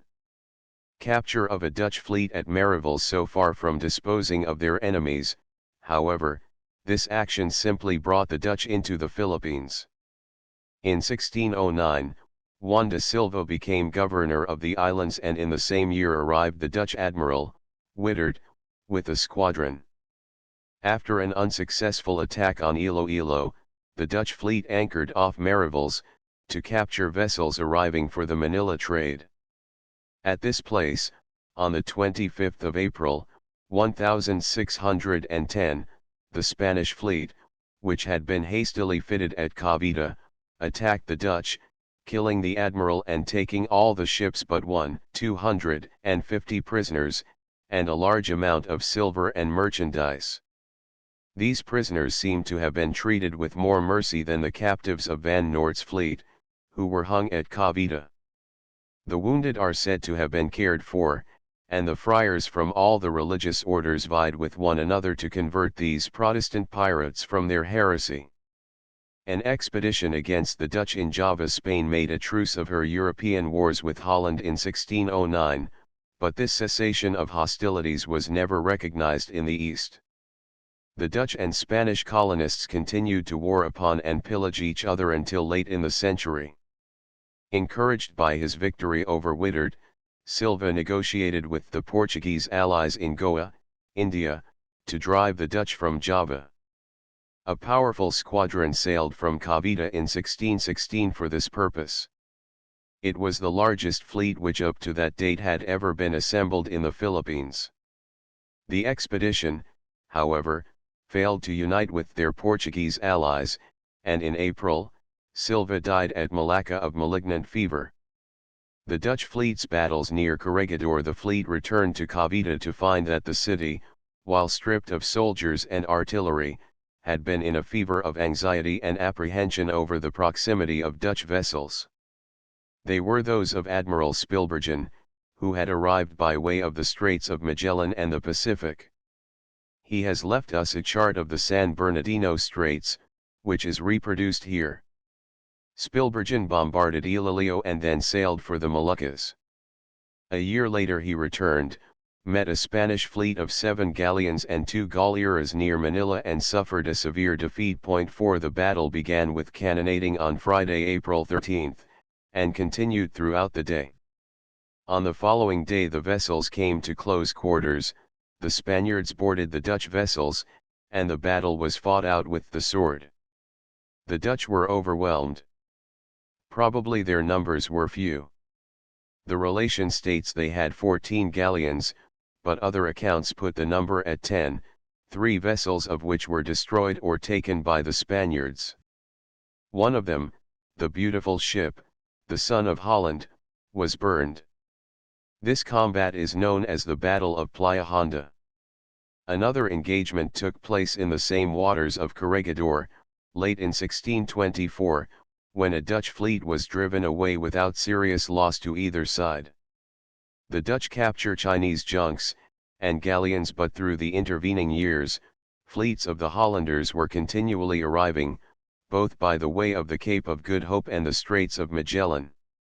Those that came across the Pacific almost invariably cruised up the Strait of San Bernardino, securing the fresh provisions so desirable to them after their long voyage. The prizes which they made of Chinese vessels, passing Corregidor for Manila, give us an idea of how considerably the Spaniards in the Philippines relied upon China for their food. Junks, or champans, were continually passing Corregidor, laden with chickens, hogs, rice, sugar, and other comestibles. 5 The Mexican galleons were frequently destroyed or captured by these lurking fleets of the Dutch, and for a time the route through the Straits of San Bernardino had to be abandoned, the galleons reaching Manila by way of Cape Engano, or sometimes landing in Cagayan, and more than once going ashore on the Pacific side of the island, at Binangonan de Lampon. The Dutch in Formosa. The Dutch also made repeated efforts to wrest from Portugal her settlement and trade in China. As early as 1557 the Portuguese had established a settlement on the island of Macau, one of these numerous islets that fill the estuary of the River of Canton. This is the oldest European settlement in China and has been held continuously by the Portuguese until the present day, when it remains almost the last vestige of the once mighty Portuguese Empire of the East. It was much coveted by the Dutch because of its importance in the trade with Canton and Fukien. In 1622 a fleet from Java brought siege to Macau, and, being repulsed, sailed to the Pescadores Islands, where they built a fort and established a post, which threatened both the Portuguese trade with Japan and the Manila trade with Amoy. 2 years later, on the solicitation of the Chinese government, the Dutch removed their settlement to Formosa, where they broke up the Spanish mission stations and held the island for the succeeding 35 years. Thus, throughout the century, these European powers harassed and raided one another, but no one of them was sufficiently strong to expel the others from the east. The Portuguese colonies. In 1640 the Kingdom of Portugal freed itself from the domination of Spain. With the same blow Spain lost the great colonial possessions that came to her with the attachment of the Portuguese. All the places, says Zuniga, which the Portuguese had in the Indies, separated themselves from the crown of Castile and recognized as king, Don Juan of Portugal. This same year, he adds, the Dutch took Malacca. 6 The Moros. Increase of Moro piracy. During all these years the raids of the Moros of Maguindanao and Jolo had never ceased. Their piracies were almost continuous. There was no security, churches were looted, priests killed, people borne away for ransom or for slavery. Obviously, this piracy could only be met by destroying it at its source. Defensive fortifications and protective fleets were of no consequence, when compared with the necessity of subduing the Moro in his own lairs. In 1628 and 1630 punitive expeditions were sent against Jolo, Basilan, and Mindanao, which drove the Moros from their forts, burned their towns, and cut down their groves of coconut trees. But such expeditions served only to inflame the more the wrathful vengeance of the Moro, and in 1635 the government resolved upon a change of policy and the establishment of a presidio at Zamboanga. Founding of a Spanish post at Zamboanga. This brings us to a new phase in the Moro Wars. The governor, Juan Cerezo de Salamanca, was determined upon the conquest and the occupation of Mindanao and Jolo. In taking this step, Salamanca, like Corcuera, who succeeded him, acted under the influence of the Jesuits. Their missions in Bohol and northern Mindanao made them ambitious to reserve for the ministrations of their society all lands that were conquered and occupied, south of the Bisayas. The Jesuits were the missionaries on Ternate and Shao, and wherever in the Moluccas and Celebes the Spanish and Portuguese had established their power. The Jesuits had accompanied the expedition of Rodriguez de Figueroa in 1595, and from that date they never ceased petitioning the government for a military occupation of these islands and for their own return, as the missionaries of these regions. The Jesuits were brilliant and able administrators. For men of their ambition, Mindanao, with its rich soil, attractive productions, and comparatively numerous populations, was a most enticing field for the establishment of such a theocratic commonwealth as the Jesuits had created and administered in America. 7 On the other hand, the occupation of Zamboanga was strenuously opposed by the other religious orders, but the Jesuits, ever remarkable for their ascendancy in affairs of state, were able to effect the establishment of Zamboanga, though they could not prevent its abandonment a quarter of a century later. Erection of the forts. The Presidio was founded in 1635, by a force under Don Juan de Chaves. His army consisted of 300 Spaniards and 1,000 Bisaya. The end of the peninsula was swept of Moro inhabitants and their towns destroyed by fire. In June the foundations of the stone fort were laid under the direction of the Jesuit, Father Vera, who is described as being experienced in military engineering and architecture. To supply the new site with water, a ditch was built from the river to Maga, a distance of 6 or 7 miles, which brought a copious stream to the very walls of the fort. The advantage or failure of this expensive fortress is very hard to determine. Its planting was a partisan measure, and it was always subject to partisan praise and partisan blame. Sometimes it seemed to have checked the Moros and sometimes seemed only to be stirring them to fresh anger and aggression. The same year that saw the establishment of Zamboanga, Hordado de Corcuera became governor of the Philippines. He was much under the influence of the Jesuits and confirmed their policy of conquest. Defeat of the Moro pirate Tagal. A few months later a notable fleet of pirates, recruited from Mindanao, Jolo, and Borneo, and headed by a chieftain named Tagal, a brother of the notorious Corrlat, Sultan of Maguindanao, went defiantly past the new Presidio and northward through the Mindoro Sea. For more than 7 months they cruised the Bisayas. The islands of the Camarines especially felt their ravages. In Quio they captured the corregidor and 3 friars. Finally, with 650 captives and rich booty, including the ornaments and services of churches, Tagal turned southward on his return. The Presidio of Zamboanga had prepared to intercept him and a fierce battle took place off the Punta de Flechas, 30 leagues to the northeast of Zamboanga. According to the Spanish writers, this point was one held sacred by Moro superstitions. A deity inhabited these waters, whom the Moros were accustomed to propitiate on the departure and arrival of their expeditions, by throwing into the sea lances and arrows. The victory was a notable one for the Spanish arms. Tagal and more than 300 Moros were killed, and 120 Christian captives were released. Moro helmet and coat of mail. Corcuera's expedition against the Moros at Lamitan. Corcuera had meanwhile been preparing an expedition, which had taken on the character of a holy war. Jesuit and soldier mingled in its company and united in its direction. The Jesuit saint, Francis Xavier, was proclaimed patron of the expedition, and Mass was celebrated daily on the ships. Corcuera himself accompanied the expedition, and at Zamboanga, where they arrived February 22, 1637, he united a force of 760 Spaniards and many Bisayans and Pampanaz. Moro sword and scabbard. From Zamboanga the force started for Lamitan, the stronghold of Corrlat, and the center of the power of the Maguindanao. It seems to have been situated on the coast, south of the region of Lake Lanao. The fleet encountered rough weather and contrary winds off Punta de Flechas, which they attributed to the influence of the Moro demon. To rid the locality of this unholy influence, Padre Marcelo, the Jesuit superior, occupied himself for 2 days.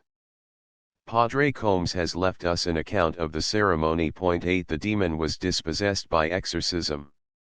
Mass was celebrated. Various articles, representing Moro infidelity, including arrows, were destroyed and burnt. Holy relics were thrown into the waters, and the place was finally sanctified by baptism in the name of Saint Sebastian. Sulu barong and sheath. Moro spear. On the 14th of March the expedition reached Lamitan, fortified and defended by 2,000 Moro warriors. The Spanish force, however, was overwhelming, and the city was taken by storm.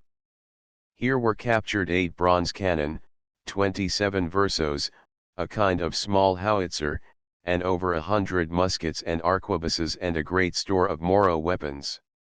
Over 100 vessels were destroyed, including a fleet of Malay merchant praus from Java. 16 villages were burned, and 72 Moros were hung. Corrlad, though pursued and wounded, was not captured. 9 Old Moro sailing boat. The conquest of Holo. Corcuera returned to Samboanga and organized an expedition for the conquest of Holo. Although defended by 4,000 Moro warriors and by allies from Basilan and the Celebes, Corcuera took Holo after some months of siege. The Sultan saved himself by flight, but the Sultana was taken prisoner. Corcuera reconstructed the fort, established a garrison of 200 Spaniards and an equal number of Pampanas, left some Jesuit fathers, and, having nominated Major Almonte chief of all the forces in the south, returned in May, 1638, to Manila, with all the triumph of a conqueror. Almonte continued the work of subjugation. In 1639 he conquered the Moro Dato of Buayan, in the valley of the Rio Grande, where a small presidio was founded. And in the same year the Jesuits prevailed upon him to invade the territory of the Malanao, now known as the Laguna de Lanao. This expedition was made from the north through Iligan, and for a time brought even this warlike and difficult territory under the authority of the governor and the spiritual administration of the Jesuits. Loss of the Spanish settlement on Formosa. The full military success of Corcuera's governorship was marred by the loss of Macau and the capture of the Spanish settlement on the island of Formosa by the Dutch. In the attempt to hold Macau, Corcuera sent over the encomendero of Pasig, Don Juan Claudio. The populace of Macau, however, rose in tumult, assassinated the governor, Sebastian Lobo, and pronounced in favor of Portugal. Later, by decree of the Portuguese governor of Goa, all the Spanish residents and missionaries were expelled. The Dutch seizure of Formosa, a year later, has already been described. The archipelago and the religious orders. During these decades, conflict was almost incessant between the Archbishop of Manila and the regular orders. In the Philippines the regulars were the parish curates, and the Archbishop desired that all matters of their curacy, touching the administration of the sacraments and other parish duties, should be subject to the direction of the bishops. This question of the diocesan visit was fought over for nearly 200 years. The governor and the archbishop. Even more serious to the colony were the conflicts that raged between the governor-general and the archbishop. All the points of dissension between church and state, which vexed the Middle Ages, broke out afresh in the Philippines. The appointment of religious officers, the distribution of revenue, the treatment of the natives, the claim of the Church to offer asylum to those fleeing the arm of the law, its claims of jurisdiction, in its ecclesiastical courts, over a large class of civil offences. These disputes and many others, occasioned almost incessant discord between the heads of civil and ecclesiastical authority. The Residencia. We have seen that the power of the governor was in fact very large.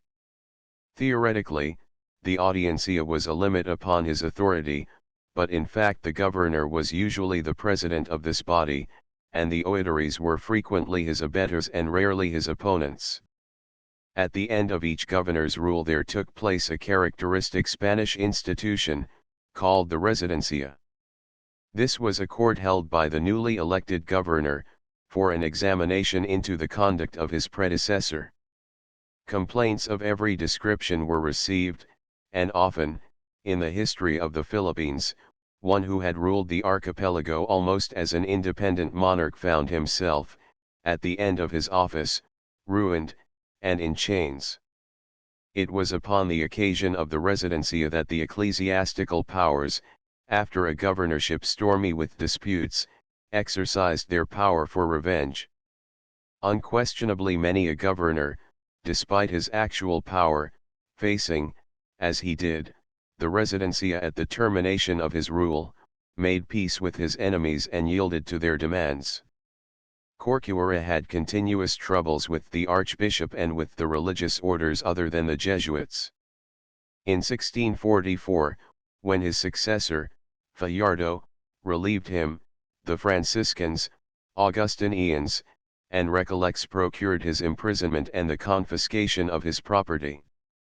For 5 years, the conqueror of the Moros lay a prisoner in the fortresses of Santiago and Cavite, when he was pardoned by the Council of the Indies, and appointed governor of the Canaries by the king. Weakening of the governor's power. This power of private and religious classes to intimidate and overawe the responsible head of the Philippine government was an abuse which continued to the very close of the Spanish rule. This, together with the relatively short term of the governor's office, his natural desire to avoid trouble, his all too frequent purpose of amassing a fortune rather than maintaining the dignity of his position and advancing the interests of the islands, combined decade after decade to make the spiritual authority more powerful. In the end the religious orders, with their great body of members, their hold upon the Filipinos, their high influence at the court, and finally their great landed wealth, governed the islands. The educational work of the religious orders in any criticism of the evils connected with their administration of the Philippines, one must not fail to recognize the many achievements of the missionary friars that were worthy. To the Dominicans and the Jesuits is due the establishment of institutions of learning. The Jesuits in 1601 had planted their College of San Jose. The Dominicans, here as in Europe, the champions of orthodox learning, had their own institution, the College of Santo Tomas, inaugurated in 1619, and were the rivals of the Jesuits for the privilege of giving higher instruction. In 1645 the Pope granted to the Dominicans the right to bestow higher degrees, and their college became the Royal and Pontifical University of St. Thomas Aquinas. This splendid name breathes that very spirit of the Middle Ages which the Dominican order strove to perpetuate in the Philippines down to modern days. 10 Dominicans also founded the College of San Juan de Letran, as a preparatory school to the university. We should not pass over the educational work of the religious orders without mention of the early printing plants and their publications. The missionary friars were famous printers, and in the Philippines, as well as in America, some noble volumes were produced by their handicraft. Founding of hospitals by the Franciscans. Nor had the Franciscans in the Philippines neglected the fundamental purpose of their foundation, that of ministration to the sick and unprotected. A narrative of their order, written in 1649, gives a long list of their beneficent foundations. 11 Besides the Hospital of Manila, they had an infirmary at Cavite for the native mariners and shipbuilders, a hospital at Los Banos, another in the city of Nueva Caceres. Lay brethren were attached to many of the convents as nurses. In 1633 a curious occurrence led to the founding of the leper hospital of San Lazaro. The Emperor of Japan, in a probably ironical mood, sent to Manila a shipload of Japanese afflicted with this unfortunate disease. These people were mercifully received by the Franciscans, and cared for in a home, which became the San Lazaro Hospital for Lepers. Life and progress of the Filipinos. Few sources exist that can show us the life and progress of the Filipino people during these decades. Christianity, as introduced by the missionary friars, was wonderfully successful, and yet there were relapses into heathenism. Old religious leaders and priestesses roused up from time to time, and incited the natives to rebellion against their new spiritual masters. The payment of tribute and the labor required for the building of churches often drove the people into the mountains. Religious revolt at Boal and Leyte in 1621. A somewhat serious revolt took place on Boal.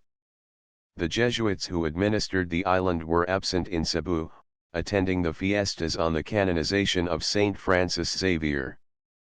The whisper was raised that the old heathen deity, Diwata, was at hand to assist in the expulsion of the Spaniards. The island rose in revolt, except the two towns of Loboc and Baclayan. 4 towns were burned, the churches sacked, and the sacred images speared. The revolt spread to Leyte, where it was headed by the old Dato, Banco of Limasaua, who had sworn friendship with Legazpi. This insurrection was put down by the alcalde mayor of Cebu and the Filipino leaders were hung. On Leyte, Banco was speared in battle, and one of the heathen priests suffered the penalty, prescribed by the Inquisition for heresy, death by burning. Revolt of the Pampanaz. The heavy drafting of natives to fell trees and build the ships for the Spanish naval expeditions and the Acapulco trade was also a cause for insurrection. In 1660 1,000 Pampanaz were kept cutting in the forests of that province alone. Sullen at their heavy labor and at the harshness of their overseers, these natives rose in revolt. The sedition spread to Pangasinan, Zambales, and Ilocos, and it required the utmost efforts of the Spanish forces on land and water to suppress the rebellion. Uprising of the Chinese. In spite of the terrible massacre that had been visited upon the Chinese at the beginning of the century, they had almost immediately commenced returning not only as merchants, but as colonists. The early restrictions upon their life must have been relaxed, for in 1639 there were more than 30,000 living in the islands, many of them cultivating lands at Calamba and at other points on the Laguna de Bay. In that year a rebellion broke out, in which the Chinese in Manila participated. They seized the church of San Pedro Mecati, on the Pasig, and fortified themselves. From there they were routed by a combined Filipino and Spanish force. The Chinese then broke up into small bands, which scattered through the country, looting and murdering, but being pursued and cut to pieces by the Filipinos. For 5 months this pillage and massacre went on, until 7,000 Chinese were destroyed. By the loss of these agriculturists and laborers, Manila was reduced to great distress. Activity of the Moro pirates. The task of the Spaniards in controlling the Moro datos continued to be immensely difficult. During the years following the successes of Corcuera and Almonte, the Moros were continually plotting. Aid was furnished from Borneo and the Celebes, and they were further incited by the Dutch. In spite of the vigilance of Zamboanga, small piratical excursions continually harassed the Bisayas and the Camarines. Continued conflicts with the Dutch, too, from time to time showed themselves in Manila. In 1646 a squadron attacked Zamboanga, and then came north to Luzon. The Spanish naval strength was quite unprepared, but 2 galleons, lately arrived from Acapulco, were fitted with heavy guns. Dominican friars took their places among the gunners, and, under the protection of the Virgin of the Rosary, successfully encountered the enemy.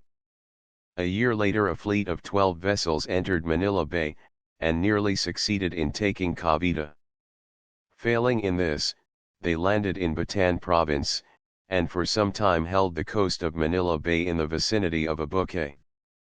The narrative of Franciscan missions in 1649, above cited, gives town after town in southern Luzon where church and convent had been burned by the Moros or the Dutch. The abandonment of Zamboanga and the Moluccas. The threat of the Dutch made the maintenance of the Presidio of Zamboanga very burdensome. In 1656 the administration of the Moluccas was united with that of Mindanao, and the governor of the former, Don Francisco de Estebar, was transferred from Ternate to Zamboanga and made lieutenant governor and captain general of all the provinces of the south. 6 years later, the Moluccas, so long coveted by the Spaniards, and so slowly won by them, together with Zamboanga, were wholly abandoned, and to the Spice Islands the Spaniards were never to return. This sudden retirement from their southern possessions was not, however, occasioned by the incessant restlessness of the Moros nor by the plottings of the Dutch. It was due to a threat of danger from the north. Koxinga, the Chinese adventurer, in 1644, China was conquered by the Manchus. Peking capitulated at once and the Ming dynasty was overthrown, but it was only by many years of fighting that the Manchus overcame the Chinese of the central and southern provinces. These were years of turbulence, revolt, and piracy. More than one Chinese adventurer rose to a romantic position during this disturbed time. One of these adventurers, named It Cohen, had been a poor fisherman of Chio. He had lived in Macau, where he had been converted to Christianity, and had been a cargador, or cargo bearer, in Manila. He afterwards went to Japan, and engaged in trade. From these humble and laborious beginnings, like many another of his persistent countrymen, he gained great wealth, which on the conquest of the Manchus he devoted to piracy. His son was the notorious Q Sing, or Koxinga, who for years resisted the armies of the Manchus, and maintained an independent power over the coasts of Fukien and Chekiang. About 1660 the forces of the Manchus became too formidable for him to longer resist them upon the mainland, and Koxinga determined upon the capture of Formosa and the transference of his kingdom to that island. For 38 years this island had been dominated by the Dutch, whose fortresses commanded the channel of the Pescadores. The colony was regarded as an important one by the Dutch colonial government at Batavia. The city of Taiwan, on the west coast, was a considerable center of trade. It was strongly protected by the fortress of Zeeland, and had a garrison of 2,200 Dutch soldiers. After months of fighting, Koxinga, with an overpowering force of Chinese, compelled the surrender of the Hollanders and the beautiful island passed into his power. A threatened invasion of the Philippines exalted by his success against European arms, Koxinga resolved upon the conquest of the Philippines. He summoned to his service the Italian Dominican missionary, Ricci, who had been living in the province of Fukien, and in the spring of 1662 dispatched him as an ambassador to the governor of the Philippines to demand the submission of the archipelago. Manila was thrown into a terrible panic by this demand, and indeed no such danger had threatened the Spanish in the Philippines since the invasion of Limahong. The Chinese conqueror had an innumerable army, and his armament, stores, and navy had been greatly augmented by the surrender of the Dutch. The Spaniards, however, were united on resistance. The governor, Don Sabiano Manrique de Lara, returned a defiant answer to Koxinga, and the most radical measures were adopted to place the colony in a state of defense. All Chinese were ordered immediately to leave the islands. Fearful of massacre, these wretched people again broke out in rebellion, and assaulted the city. Many were slain, and other bands wandered off into the mountains, where they perished at the hands of the natives. Others, escaping by frail boats, joined the Chinese colonists on Formosa. Churches and convents in the suburbs of Manila, which might afford shelter to the assailant, were razed to the ground. More than all this, the Moluccas were forsaken, never again to be recovered by Spaniards, and the presidios of Zamboanga and Cuyo, which served as a kind of bridle on the Moros of Jolo and Mindanao, were abandoned. All Spanish troops were concentrated in Manila, fortifications were rebuilt, and the population waited anxiously for the attack. but the blow never fell. Before Ricci arrived at Taiwan, Koxinga was dead, and the peril of Chinese invasion had passed. Effects of these events, but the Philippines had suffered irretrievable loss. Spanish prestige was gone. Manila was no longer, as she had been at the commencement of the century, the capital of the East. Spanish sovereignty was again confined to Luzon and the Visayas. The Chinese trade, on which rested the economic prosperity of Manila, had once again been ruined. For 100 years the history of the Philippines is a dull monotony, quite unrelieved by any heroic activity or the presence of noble character. 12.1 Morris, The History of Colonization, Volume I, p. 215 square 2 Raffles, History of Java, Volume 2, p. 116. 3. On the history of this notable expedition see Argensola, Conquista de las Islas Moluccas. Madrid, 1609. For an account of this victory, written the following year, Relación verdadera de la Gran Victoria, que el Armada Española de la China tuyo contra los holandeses pirates, has been reprinted by Ratana, Archivo Bibliofilo Filipino, Volume 2. 5. Just before the naval engagement of Playa Honda, the Dutch intercepted junks on the way to Manila, bringing, amongst their cargoes of food, as many as 12,000 capons. Foreman, The Philippine Islands, p. 104.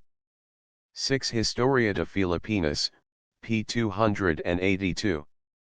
7. How attractive the island appeared and how well they knew its peoples is revealed by the accurate descriptions in the first book of Combes' Historia de Mindanao y Jolo. 8. Historia de Mindanao y Jolo, Lib 4, Chapter 7. 9. This important victory was commemorated in a number of writings, some of which have been reprinted by Ratana. See Sucesos Felices, que por mar y tierra ha dado en a las armas españolas, 1637. Another is published in the appendix to Barrows, Historia de Guerras Piraticas. The subject is also fully treated by Combes. 10. The king did not confer the title of royal until 1735, although the university was taken under his protection in 1680. 11. Entrada de la Seraphica religion, de nuestro P.S. Francisco en las Islas Filipinas. Ratana, Vol. I-12. The Jesuits, on retiring with the Spanish forces from the Moluccas, brought from Ternate a colony of their converts. These people were settled at Maragondon, on the south shore of Manila Bay, where their descendants can still be distinguished from the surrounding Tagalog population. Chapter X. A Century of Obscurity and Decline. 1663 to 1762. Political decline of the Philippines. For the 100 years succeeding the abandonment of the Moluccas, the Philippines lost all political significance as a colony. From almost every standpoint they were profitless to Spain. There were continued deficits, which had to be made good from the Mexican treasury.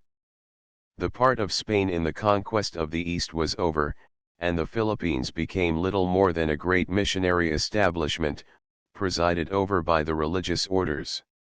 Death of Governor Salcedo by the Inquisition in 1663, Lara was succeeded by Don Diego de Salcedo. On his arrival, Manila had high hopes of him, which were speedily disappointed. He loaded the Acapulco galleon with his own private merchandise, and then dispatched it earlier than was usual, before the cargoes of the merchants were ready. He engaged in a wearisome strife with the archbishop, and seems to have worried the ecclesiastic, who was aged and feeble, into his grave. At the end of a few years he was hated by everyone, and a conspiracy against him was formed which embraced the religious, the army, the civil officials, and the merchants. Beyond the reach of the power of ordinary plotters, he fell a victim to the commissioner of the Inquisition. The Spanish Inquisition, which wrought such cruelty and misery in the peninsula, was carried also to the Spanish colonies. As we have seen, it was primarily the function of the Dominican order to administer the institution. The powers exercised by an inquisitor can scarcely be understood at the present day. His methods were secret, the charges were not made public, the whole proceedings were closeted, and yet so great were the powers of this court that none could resist its authority, or inquire into its actions. Spain forbade any heretics, Jews, or Moors going to the colonies, and did the utmost to prevent heresy abroad. She also established in America the Inquisition itself. Fortunately, it never attained the importance in the Philippines that it had in Spain.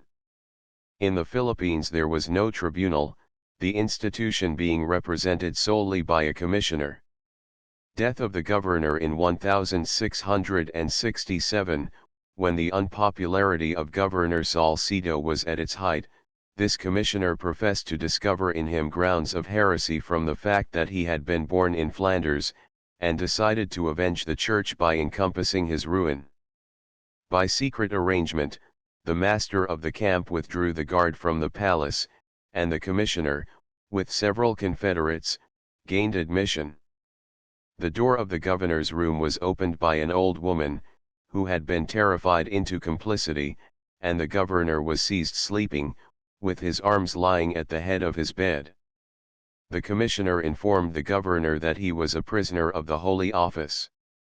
He was taken to the convent of the Augustinians. Here he was kept in chains until he could be sent to Mexico, to appear before the tribunal there. The government in Mexico annulled the arrest of the commissioner, but Salcedo died at sea on the return of the vessel to the Philippines in 1669. Colonization of the Ladrone Islands in 1668. A Jesuit mission under Padre Diego Luis de San Vitores was established on the Ladrones, the first of the many mission stations, both Roman Catholic and Protestant, in the South Pacific. The islands at that time were well populated and fertile, and had drawn the enthusiasm of Padre San Vitores in 1662 when he first sailed to the Philippines. The hostility of the Manchus in China, the Japanese persecutions, and the abandonment of Mindanao had closed many mission fields, and explains the eagerness with which the Jesuits sought the royal permission to Christianize these islands, which had been so constantly visited by Spanish ships but never before colonized. With Padre San Vitores and his 5 Jesuit associates were a number of Christian Filipino catechists. Settlement of Guam. The mission landed at Guam, and was favorably received. Society among these islanders was divided into castes. The chiefs were known as Camaray, which has led to the natives of the Ladrones being called Chamorros.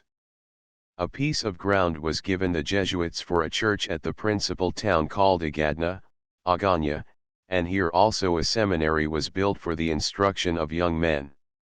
The Queen Regent of Spain, Maria of Austria, gave an annual sum to this school, and in her honor the Jesuits changed the name of the islands to the Marianas. The Jesuits preached on 11 inhabited islands of the group, and in a year's time had baptized 13,000 islanders and given instruction to 20,000. Troubles with the natives at Guam this first year was the most successful in the history of the mission. Almost immediately after, the Jesuits angered the islanders by compulsory conversions. There were quarrels in several places, and priests, trying to baptize children against the wishes of their parents, were killed. In 1670 the Spaniards were attacked, and obliged to fortify themselves at Agana. The Jesuits had a guard of a Spanish captain and about 30 Spanish and Filipino soldiers, who, after some slaughter of the natives, compelled them to sue for peace. The conditions imposed by the Jesuits were that the natives should attend mass and festivals, have their children baptized, and send them to be catechized. The hatred of the natives was unabated, however, and in 1672 San Vitores was killed by them. His biographer claims that at his death he had baptized nearly 50,000 of these islanders. 1 Depopulation of the Ladrone Islands. About 1680 a governor was sent to the islands, and they were organized as a dependency of Spain. The policy of the governors and the Jesuits was conversion by the sword. The natives were persecuted from island to island, and in the history of European settlements there is hardly one that had more miserable consequences to the inhabitants. Disease was introduced and swept off large numbers. Others fell resisting the Spaniards, and an entire island was frequently depopulated by order of the governor, or the desire of the Jesuits to have the natives brought to Guam. Many, with little doubt, fled to other archipelagos. If we can trust the Jesuit accounts, there were in the whole group 100,000 inhabitants when the Spaniards arrived. A generation saw them almost extinct. Dampier, who touched at Guam in 1686, says then that on the island, where the Spaniards had found 30,000 people, there were not above 100 natives. In 1716 and 1721 other voyagers announced the number of inhabitants on Guam at 2,000, but only one other island of the group was populated. When Anson in 1742 visited Guam, the number had risen to 4,000, and there were a few hundred inhabitants on Rota, but these seem to have been the whole population. The original native population certainly very nearly touched extinction. The islands were from time to time colonized from the Philippines, and the present population is very largely of Filipino blood. Conflicts between governor and archbishop. Meanwhile, in the Philippines the conflict of the governor with the archbishop and the friars continued. The conduct of both sides was selfish and outrageous. In 1683 the actions of Archbishop Pardo became so violent and seditious that the Audiencia decreed his banishment to Pangasinan or Cagayan. He was taken by force to Lingayen, where he was well accommodated but kept under surveillance. The Dominicans retaliated by excommunication, and the Audiencia thereupon banished the provincial of the order from the islands, and sent several other friars to Mariveles. But the year following, Governor Vargas was relieved by the arrival of his successor, who was favorable to the ecclesiastical side of the controversy. The archbishop returned and assumed a high hand. He suspended and excommunicated on all sides. The Oidares were banished from the city, and all died in exile in remote portions of the archipelago. The ex-governor general, Vargas, being placed under the spiritual ban, sued for pardon and begged that his repentance be recognized. The archbishop sentenced him to stand daily for the space of 4 months at the entrances to the churches of the city and of the Parian, and in the thronged quarter of Binondo, attired in the habit of a penitent, with a rope about his neck and carrying a lighted candle in his hand. He was, however, able to secure a mitigation of the sentence, but was required to live absolutely alone in a hut on an island in the Pasig River. He was sent a prisoner to Mexico in 1689, but died upon the voyage. The various deans and canons who had concurred in the archbishop's banishment, as well as other religious with whom the prelate had had dissensions, were imprisoned or exiled. The bodies of 2 Oidares were, on their death and after their burial, disinterred and their bones profaned. Degeneration of the colony under church rule. Archbishop Pardo died in 1689, but the strife and confusion which had been engendered continued. There were quarrels between the archbishop and the friars, between the prelate and the governor. All classes seem to have shared the bitterness and the hatred of these unhappy dissensions. The moral tone of the whole colony during the latter part of the 17th century was lowered. Corruption flourished everywhere, and the vigor of the administration decayed. Violence went unrebuked, and the way was open for the deplorable tragedy in which the strife of parties culminated. Certainly no governor could have been more supine, and shown greater incapacity and weakness of character, than the one who ruled in the time of Archbishop Pardo and those that succeeded him. Improvements made by Governor Bustamante. Enrichment of the treasury. In the year 1717, however, came a governor of a different type, Fernando Manuel de Bustamante. He was an old soldier, stern of character and severe in his measures. He found the treasury robbed and exhausted. Nearly the whole population of Manila were in debt to the public funds. Bustamante ordered these amounts paid, and to compel their collection he attached the cargo of silver arriving by the galleon from Acapulco. This cargo was owned by the religious companies, officials, and merchants, all of whom were indebted to the government. In 1 year of his vigorous administration he raised the sum of 300,000 pesos for the treasury. With sums of money again at the disposal of the state, Bustamante attempted to revive the decayed prestige and commerce of the islands. Refounding of Zamboanga. In 1718 he refounded and rebuilt the Presidio of Zamboanga. Not a year had passed, since its abandonment years before, that the pirates from Borneo and Mindanao had failed to ravage the Visayas. The Jesuits had petitioned regularly for its re-establishment, and in 1712 the king had decreed its reoccupation. The citadel was rebuilt on an elaborate plan under the direction of the engineer, Don Juan Sequeira. Besides the usual barracks, storehouses, and arsenals, there were, within the walls, a church, hospital, and cuartel for the Pampanan soldiers. 61 cannon were mounted upon the defenses. Upon the petition of the Recollects, Bustamante also established a presidio at Labo, at the southern point of the island of Paragua, whose coasts were attacked by the Moros from Sulu and Borneo. Treaty with Siam. In the same year he sent an embassy to Siam, with the idea of stimulating the commerce which had flourished a century before. The reception of this embassy was most flattering. A treaty of peace, friendship, and commerce was made, and on ground ceded to the Spaniards was begun the erection of a factory. Improvements in the city of Manila. How far this brave and determined man might have revived the colony it is impossible to say.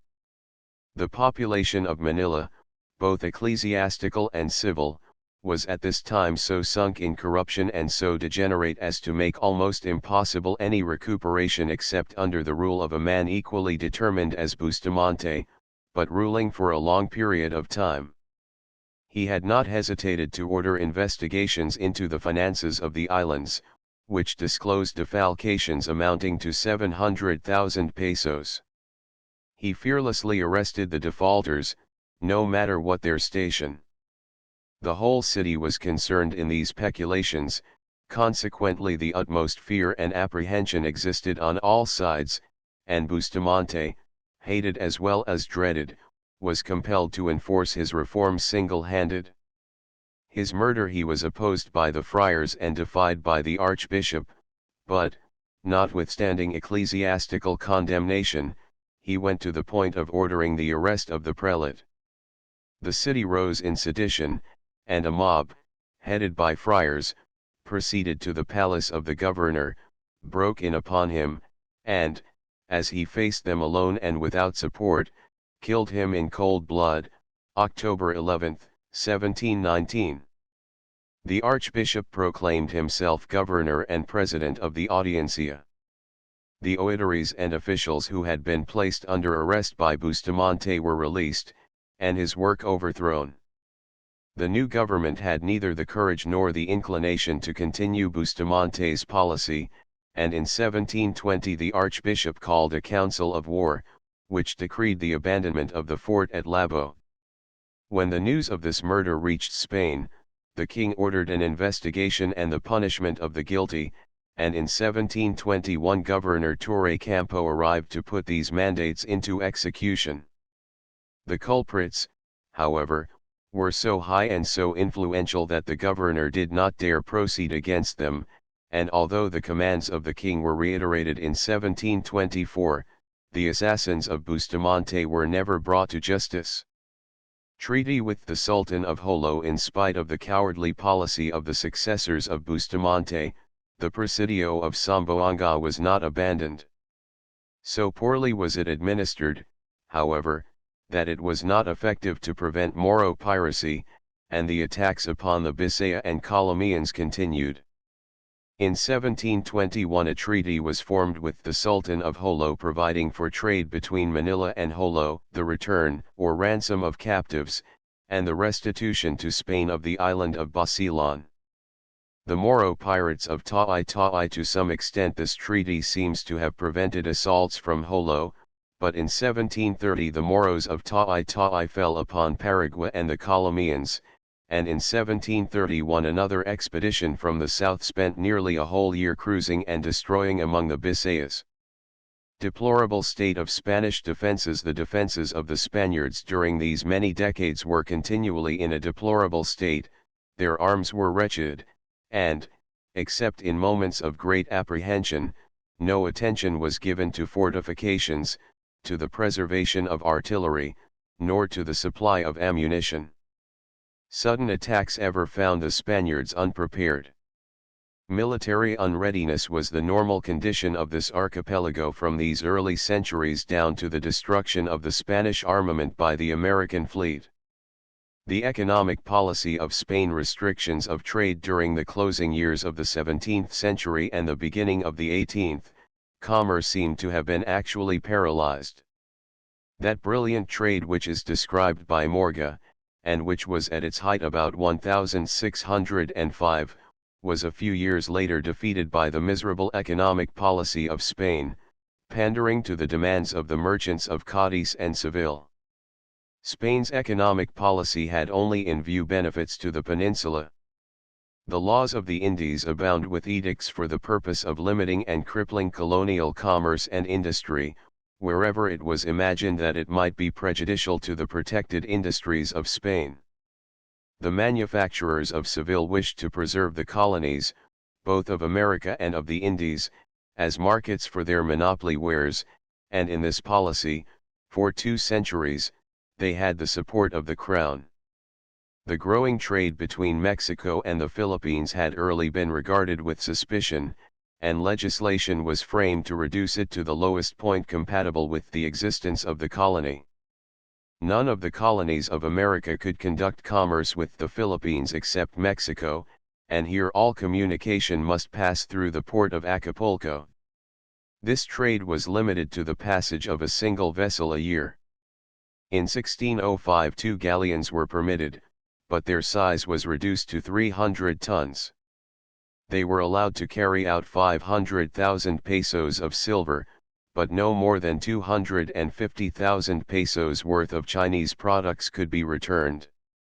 Neither the Spaniards of Mexico nor any part of America could traffic directly with China, nor could Spanish vessels pass from Manila to the ports of Asia. Only those goods could be bought which Chinese merchants themselves brought to the Philippines. Selfishness of merchants in Spain. Even these restrictions did not satisfy the jealousy of the merchants of Spain. They complained that the royal orders limiting the traffic were not regarded, and they insisted upon so vexatious a supervision of this commerce, and surrounded infractions of the law with such terrible penalties, that the trade was not maintained even to the amount permitted by law. Spanish merchants even went to the point of petitioning for the abandonment of the Philippines, on the ground that the importations from China were prejudicial to the industry of the peninsula. The colonists upon the Pacific coast of America suffered from the lack of those commodities demanded by civilized life, which could only reach them as they came from Spain through the port of Porto Bello and the Isthmus of Panama. Without question, an enormous and beneficial commerce could have been conducted by the Philippines with the provinces of Western America. 2 Trade between South America and the Philippines forbidden, but this traffic was absolutely forbidden, and to prevent Chinese and Philippine goods from entering South America, the trade between Mexico and Peru was in 1636 wholly suppressed by a decree. This decree, as it stands upon the pages of the Great Recopilation, is an epitome of the insane economic policy of the Spaniard. It cites that whereas it had been permitted that from Peru to New Spain there should go each year 2 vessels for commerce and traffic to the amount of 200,000 ducats, which later had been reduced to 100,000 ducats, and because there had increased in Peru to an excessive amount the commerce in the fabrics of China, in spite of the many prohibitions that had been imposed, and in order absolutely to remove the occasion for the future, we order and command the officers of Peru and New Spain that they invariably prohibit and suppress this commerce and traffic between the two kingdoms by all the channels through which it is conducted, maintaining this prohibition firmly and continually for the future. 3. In 1718 the merchants of Seville and Cadiz still complained that their profits were being injured by even the limited importation of Chinese silks into Mexico. Thereupon absolute prohibition of import of Chinese silks, either woven or in thread, was decreed. Only linens, spices, and supplies of such things as were not produced in Spain could be brought into Mexico. This order was reaffirmed in 1720, with the provision that 6 months would be allowed the people of Mexico to consume the Chinese silks which they had in their possession, and thereafter all such goods must be destroyed. Ineffectiveness of these restrictions, these measures, while ruining the commerce of the Philippines, were as a matter of fact ineffective to accomplish the result desired. Contraband trade between China and America sprang up in violation of the law. Silks to the value of 4 million pesos were annually smuggled into America. 4.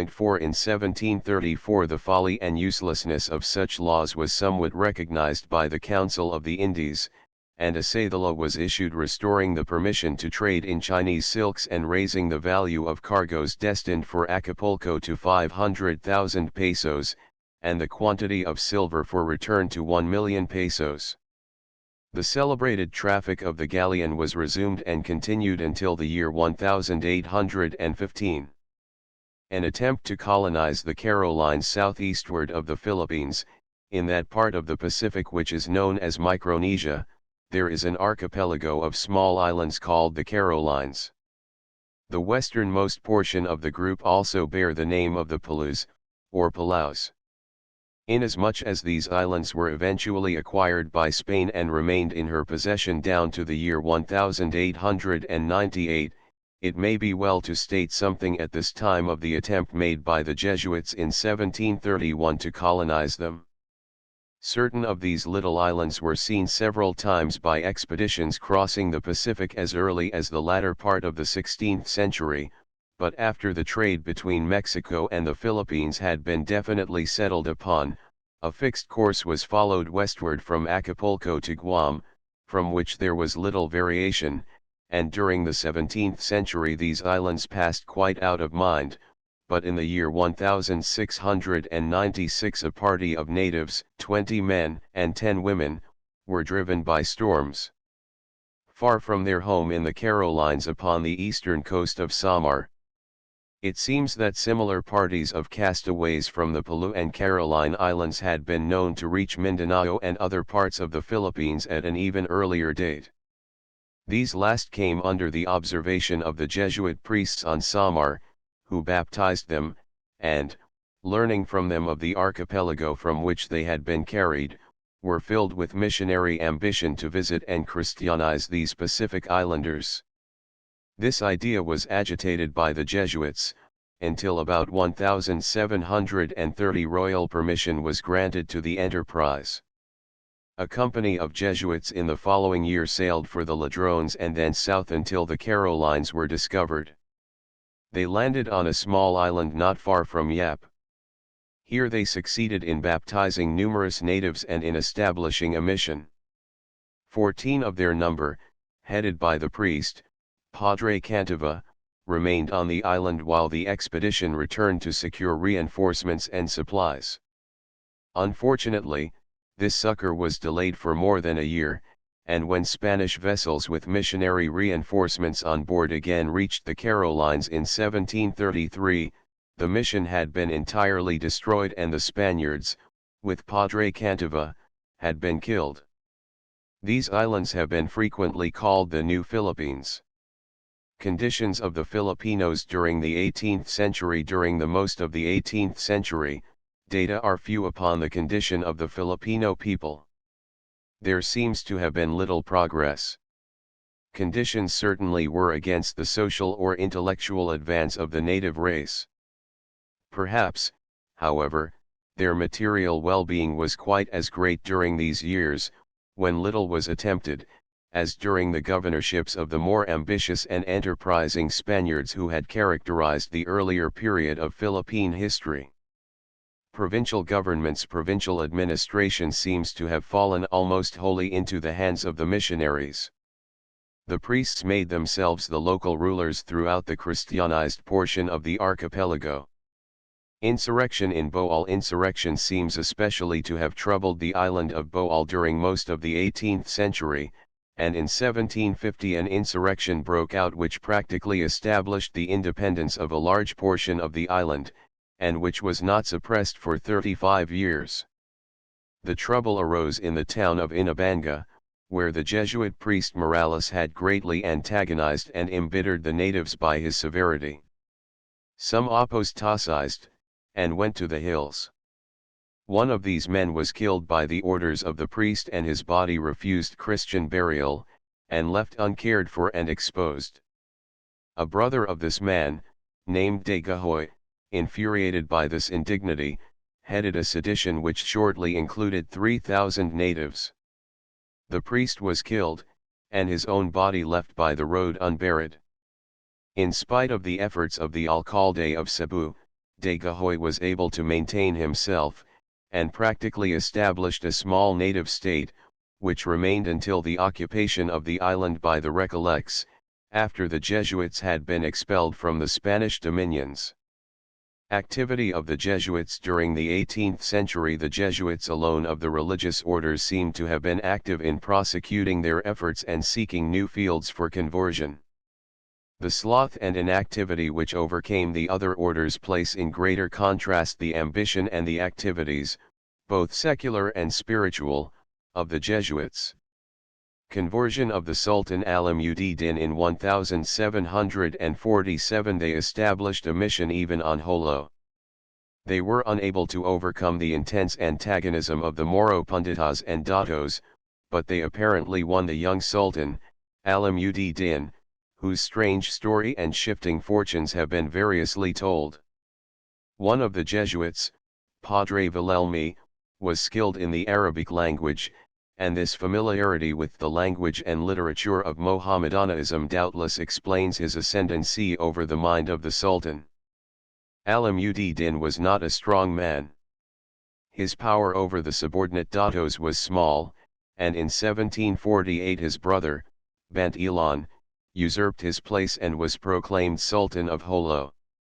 Alam-ud-Din, with his family and numerous escort, came to Zamboanga, seeking the aid of the Spanish against his brother. From Zamboanga he was sent to Manila. On his arrival, January 3, 1749, he was received with all the pomp and honor due to a prince of high rank. A house for his entertainment and his retinue of 70 persons was prepared in Binondo. A public entrance was arranged, which took place some 15 days after his reaching the city. Triumphal arches were erected across the streets, which were lined with more than 2,000 native militia under arms. The Sultan was publicly received in the hall of the Audiencia, where the governor promised to lay his case before the King of Spain. The Sultan was showered with presents, which included chains of gold, fine garments, precious gems, and gold canes, while the government sustained the expense of his household. 5 Following this reception, steps were taken for his conversion. His spiritual advisors cited to him the example of the Emperor Constantine, whose conversion enabled him to effect triumphant conquests over his enemies. Under these representations, Alam-ud-Din expressed his desire for baptism. The Governor-General, who at this time was a priest, the Bishop of Nueva Segovia, was very anxious that the rite should take place, but this was opposed by his spiritual superior, the Archbishop of Manila, who, with some others, entertained doubts as to the sincerity of the Sultan's profession. In order to accomplish his baptism, the governor sent him to his own diocese, where at Panaki, on the 29th of April, 1750, the ceremony took place with great solemnity. On the return of the party to Manila, the Sultan was received with great pomp, and in his honor were held games, theatrical representations, fireworks, and bullfights. This was the high water mark of the Sultan's popularity. Failure to reinstate Alam-ud-Din, meanwhile the usurper, Bant Ilan, was giving abundant evidence of his hostility. The Spaniards were driven from Jolo, and the fleets of the Moros again ravaged the Bisayas. In July arrived the new governor, the Marquis of Obando, who determined to restore Alam-ud-Din and suppress the Moro piracy. An expedition set sail, with the Sultan on board, and went as far as Zamboanga, but accomplished nothing. Here the conduct of the Sultan served to confirm the doubts of the Spaniards as to the sincerity of his friendship. He was arrested, and returned to Manila, and imprisoned in the fortress of Santiago. With varying treatment he remained in the hands of the Spaniards until 1763, when he was returned to Jolo by the English. Great increase in Moro piracy. The year 1754 is stated to have been the bloodiest in the history of Moro piracy. No part of the Bisayas escaped ravaging in this year, while the Camarines, Batangas, and Albay suffered equally with the rest. The conduct of the pirates was more than ordinarily cruel. Priests were slain, towns wholly destroyed, and thousands of captives were carried south into Moro slavery.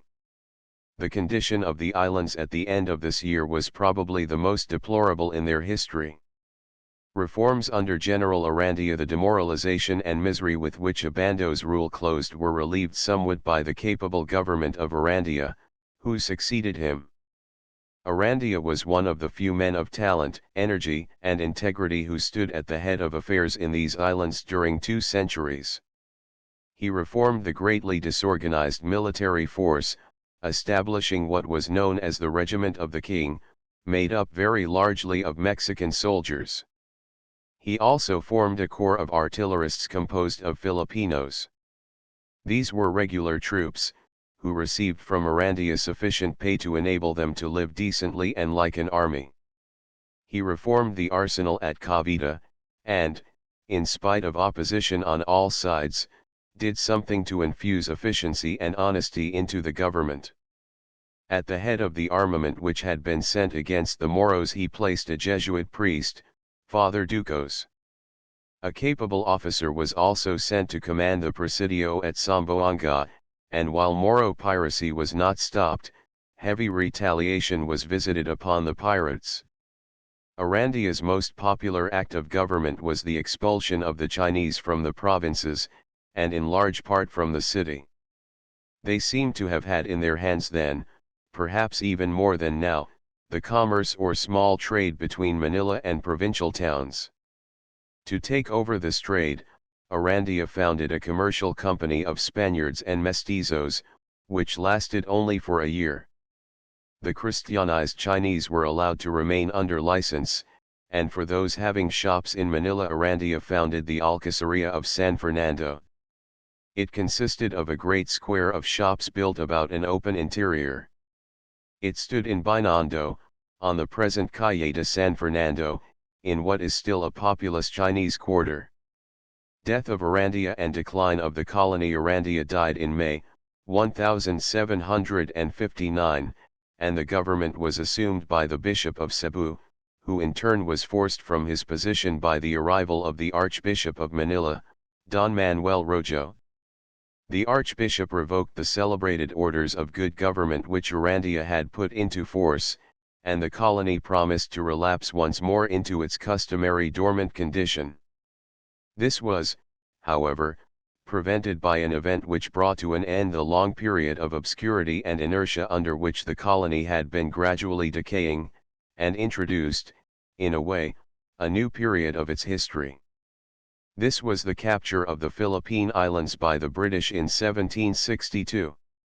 1. See the account of the settlement of the Ladrones by the Spaniards, in Burney's Voyages in the Pacific, Volume 3.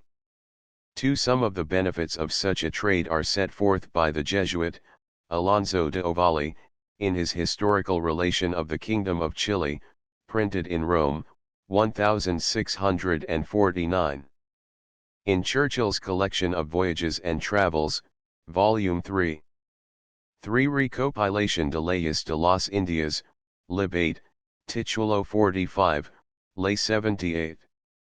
4. Montero y Vidal, Historia de Filipinas, Volume I, p. 460. 5. Relation de la entrada del Sultan Rey de Jolo, in Archivo del Bibliofilo Filipino, Volume I, Chapter 11.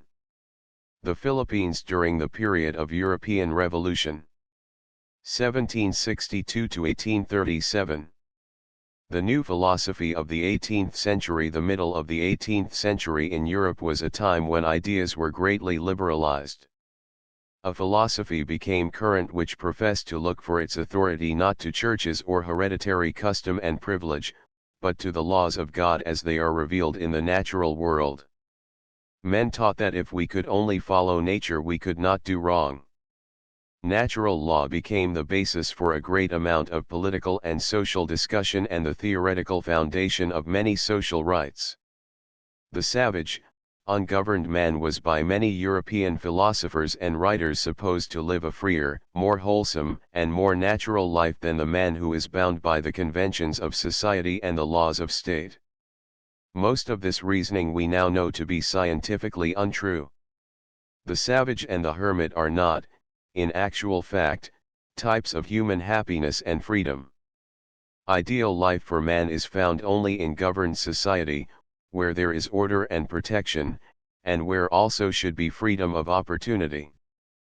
But to the people of the 18th century, and especially to the scholars of France, where the government was monarchical and oppressive, and where the people were terribly burdened by the aristocracy, this teaching was welcomed as a new gospel. Nor was it devoid of grand and noble ideas which, carried out in a conservative way, might have bettered society. It is from this philosophy and the revolution which succeeded it that the world received the modern ideas of liberty, equality, fraternity, and democracy. These ideas, having done their work in America and Europe, are here at work in the Philippines today. It remains to be seen whether a society can be rebuilt here on these principles, and whether Asia too will be reformed under their influence. Colonial conflicts between the great European countries during the latter half of the 18th century there culminated the long struggle for colonial empire between European states which we have been following. We have seen how colonial conquest was commenced by the Portuguese, who were very shortly followed by the Spaniards, and how these two great Latin powers attempted to exclude the other European peoples from the rich Far East and the great New World which they had discovered. We have seen how this attempt failed, how the Dutch and the English broke in upon this gigantic reserve, drove the Spanish fleets from the seas, and despoiled and took of this great empire almost whatever they would. The Dutch and English then fought between themselves. The English excluded the Dutch from North America, capturing their famous colony of New Amsterdam, now New York, and incorporating it, 1674, with their other American colonies, which later became the United States of America. But in the East Indies the Dutch maintained their trade and power, gradually extending from island to island, until they gained what they still possess, an almost complete monopoly of spice production. War between England and France in India. England in the 18th century won great possessions and laid the foundation for what has been an almost complete subjugation of this Eastern Empire. Here, however, and even more so than in America, England encountered a royal and brilliant antagonist in the monarch of France. French exploration in North America had given France claims to the two great river systems of the St. Lawrence and the Mississippi, the latter by far the greatest and richest region of the temperate zone. So, during much of this 18th century, England and France were involved in wars that had for their prizes the possession of the continent of North America and the great peninsula of India.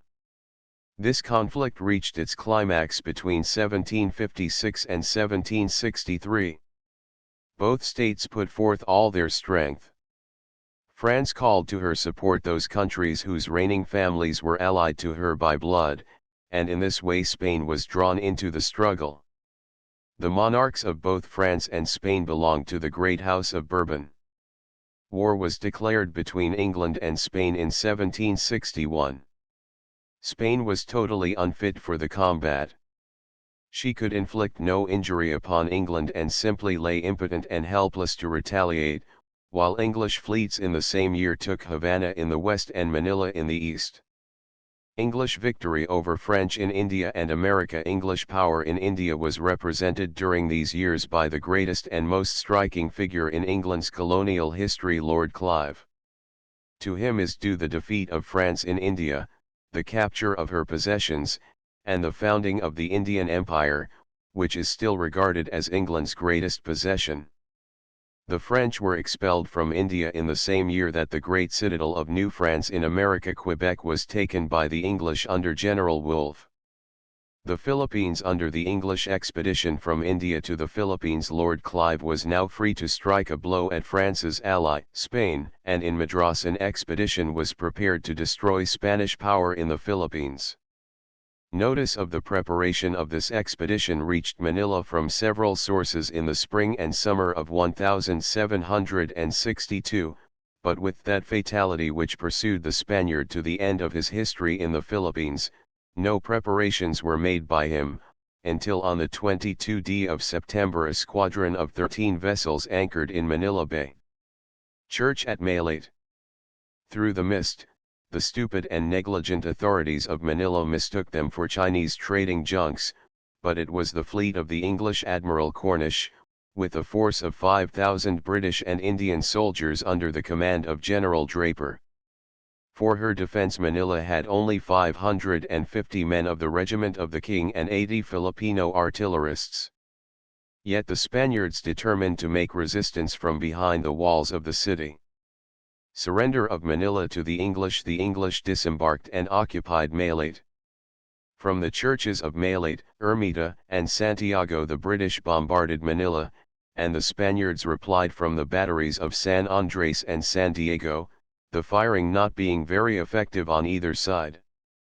On the 25th, Draper summoned the city to surrender, but a council of war, held by the Archbishop, who was also governor, decided to fight on.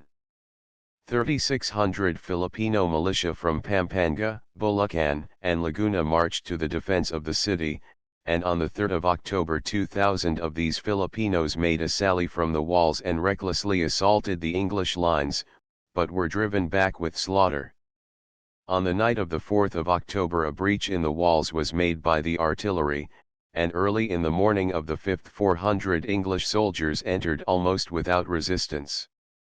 A company of militia on guard at the Porto Real was bayoneted and the English then occupied the plaza, and here received the surrender of the fort of Santiago. The English agreed not to interfere with religious liberty, and honors of war were granted to the Spanish soldiers. Guards were placed upon the convent of the nuns of Santa Clara and the Beat Rios, and the city was given over to pillage, which lasted for 40 hours, and in which many of the Chinese assisted. Independent Spanish capital under Enda at Bulacan. The English were thus masters of the city, but during their period of occupation they never extended their power far beyond the present limits of Manila. Previous to the final assault and occupation of Manila, the authorities had nominated the Oidor, Don Simon de Anda y Salazar, Lieutenant Governor and Captain General of the islands, with instructions to maintain the country in its obedience to the King of Spain. Anda left the capital on the night of October 4, passing in a little banca through the Nipa swamps and esteros on the north shore of Manila Bay to the provincial capital of Bulacan. Here he called together the provincial of the Augustinian monks, the alcalde mayor of the province, and some other Spaniards. They resolved to form an independent government representing Spain, and to continue the resistance. This they were able to do as long as the British remained in the islands. The English made a few short expeditions into Bulacan and up the Pasig River, but there was no hard fighting and no real effort made to pursue Anda's force. The Chinese welcomed the English and gave them some assistance, and for this Anda slew and hung great numbers of them. The Philippines returned to Spain by the Treaty of Paris in 1763, peace was made, by which France surrendered practically all her colonial possessions to England, but England returned to Spain her captures in Cuba and the Philippines.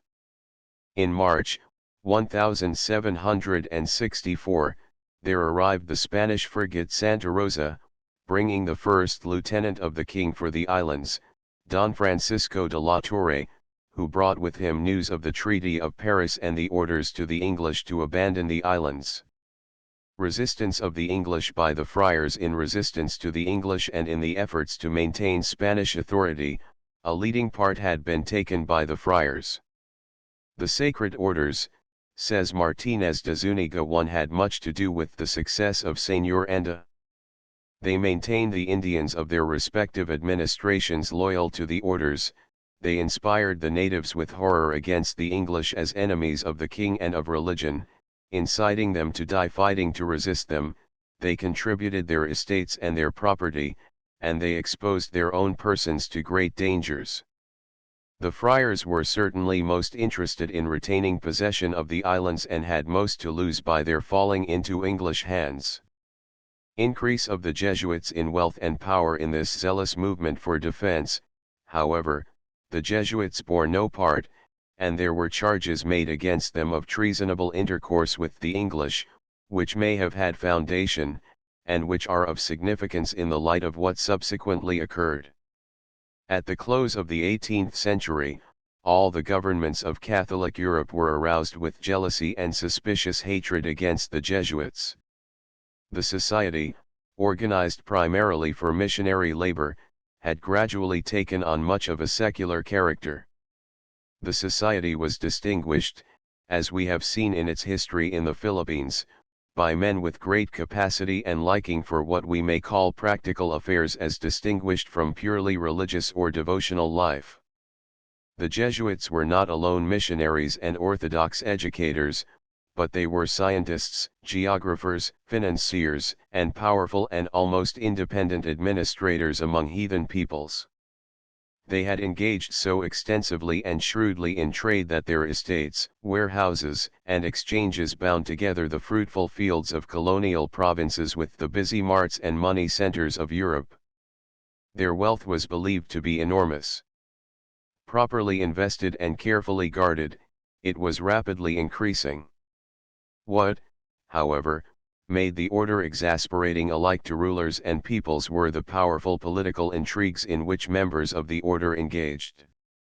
Strong and masterful men themselves, the field of state affairs was irresistibly attractive.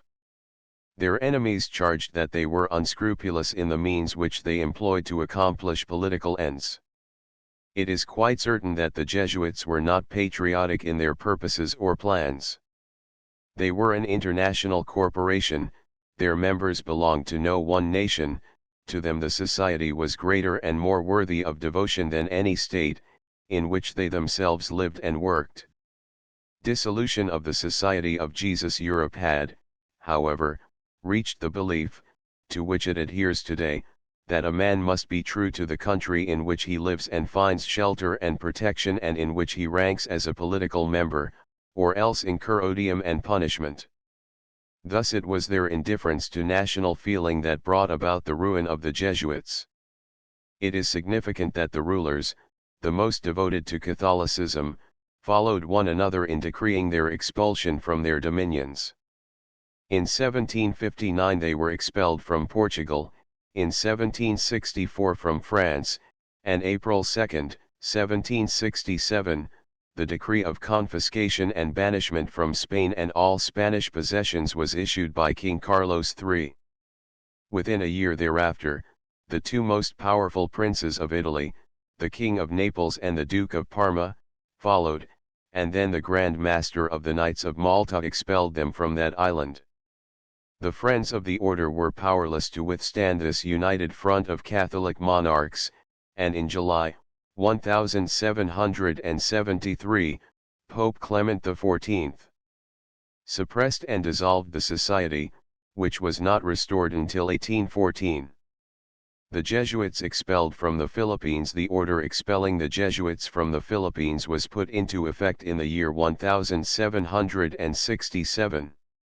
The instructions authorized the governor in case of resistance to use force of arms as against a rebellion. 2 Besides their colleges in Manila, Tondo, Cavite, Leyte, Samar, Bohol, and Negros, the Jesuits administered curaçaes in the vicinity of Manila, in Cavite Province, in Mindoro and Marinduque, while the islands of Bohol, Samar, and Leyte were completely under their spiritual jurisdiction. In Mindanao their missions, a dozen, or more in number, were found on both the northern and southern coasts. Outside of the Philippines proper they were the missionaries on the Ladrones, or Marianas. Their property in the Philippines, which was confiscated by the government, amounted to 1,320,000 pesos, although a great deal of their wealth was secreted and escaped seizure through the connivance of the governor, Ren. Governor Anda's charges against the religious orders Don Simon de Anda had been received in Spain with great honor for the defense which he had made in the islands, and in 1770 returned as governor of the Philippines. His appointment was bitterly resented by the friars. In 1768, Anda had addressed to the king a memorial upon the disorders in the Philippines, in which he openly charged the friars with commercialism, neglect of their spiritual duties, oppression of the natives, opposition to the teaching of the Spanish language, and scandalous interference with civil officials and affairs. Anda's remedy for these abuses was the rigorous enforcement of the laws actually existing for the punishment of such conduct and the return to Spain of friars who refused to respect the law. The Anda Monument in Manila. He was, however, only partially successful in his policy. During the 6 years of his rule, he labored unremittingly to restore the Spanish government and to lift it from the decadence and corruption that had so long characterized it. There were strong traits of the modern man in this independent and incorruptible official. If he made many enemies, it is, perhaps, no less to the credit of his character, and if in the few years of his official life he was unable to restore the colony, it must be remembered that he had few assistants upon whom to rely and was without adequate means. Igorot Acts. The Moro pirates. The Moros were again upon their forays, and in 1771 even attacked Apari, on the extreme northern coast of Luzon, and captured a Spanish missionary.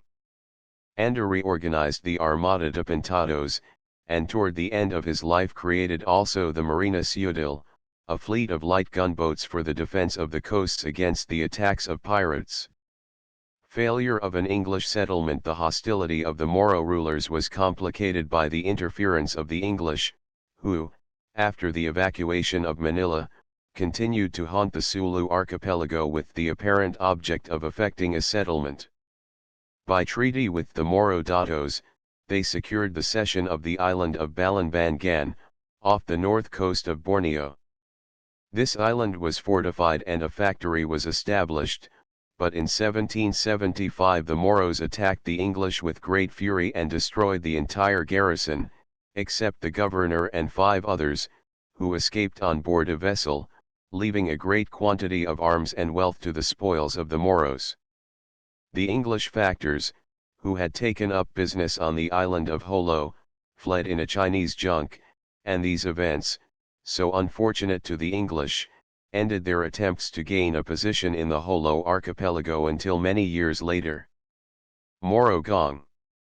Increase in agriculture. Anda died in October, 1776, and his successor, Don José Bosco de Vargas, was not appointed until July, 1778. With Bosco's governorship we see the beginning of those numerous projects for the encouragement of agriculture and industry which characterized the last century of Spanish rule.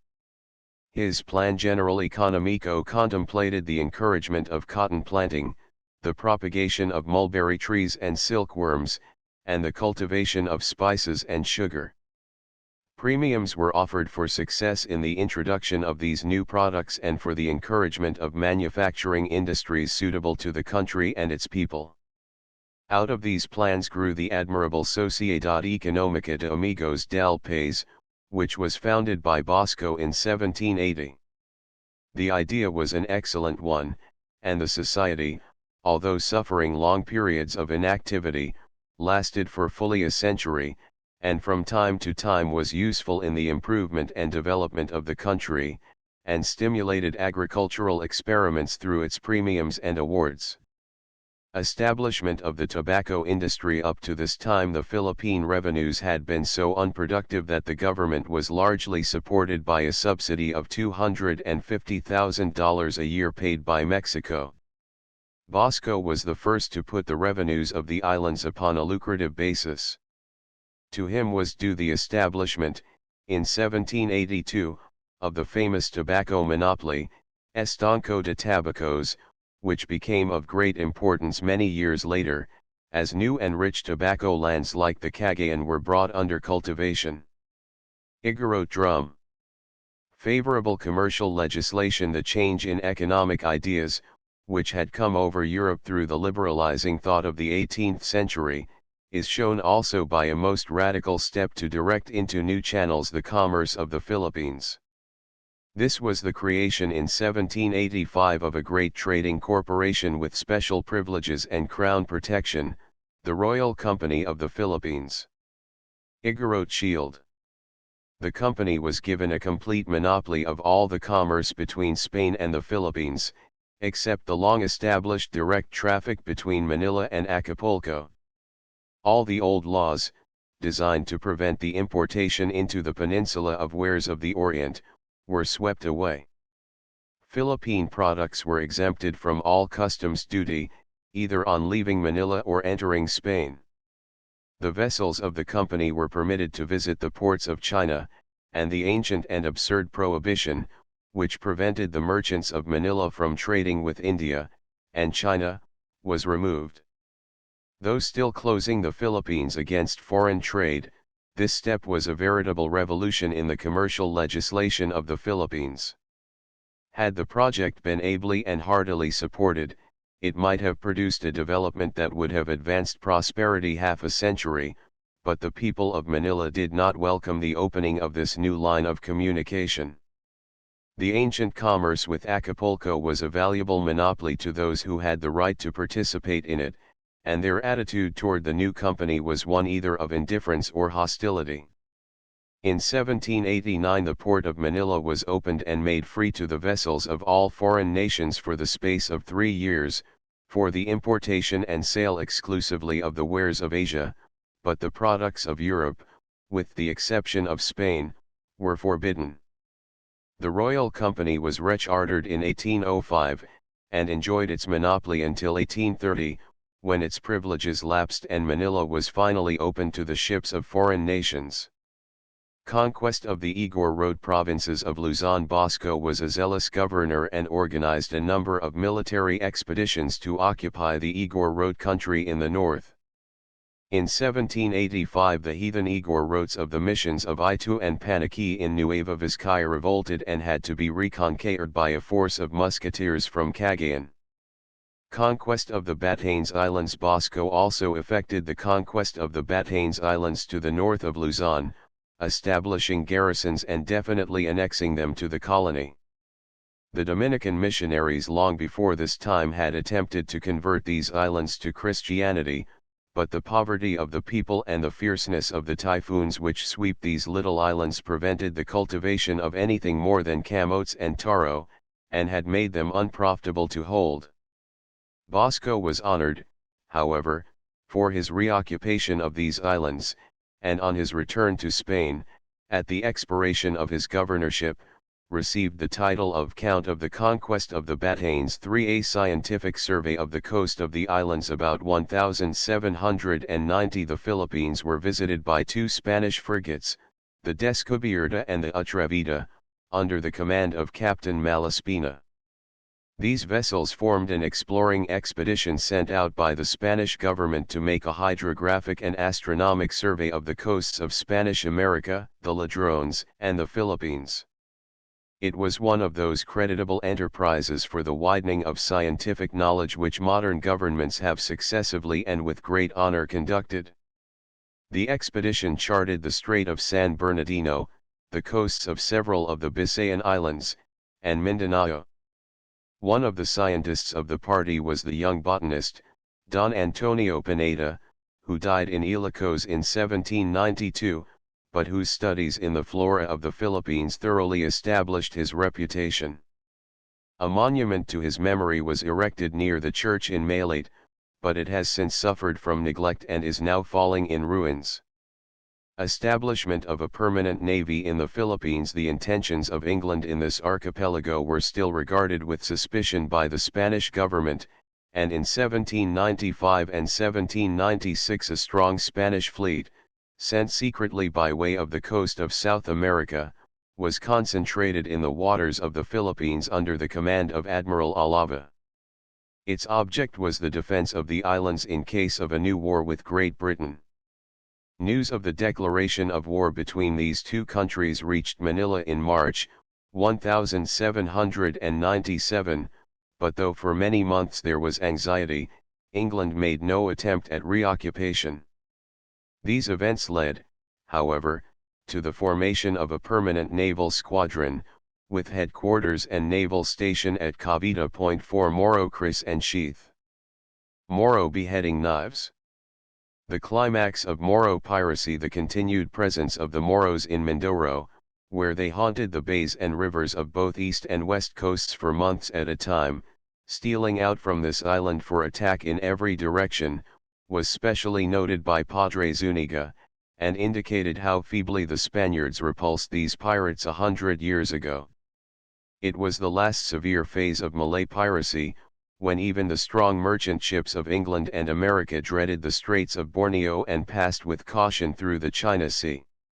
Northern Borneo, the Sulu archipelago, and the southern coasts of Mindanao were the centers from which came these fierce sea wolves, whose cruel exploits have left their many traditions in the American and British merchant navies, just as they periodically appear in the chronicles of the Philippines.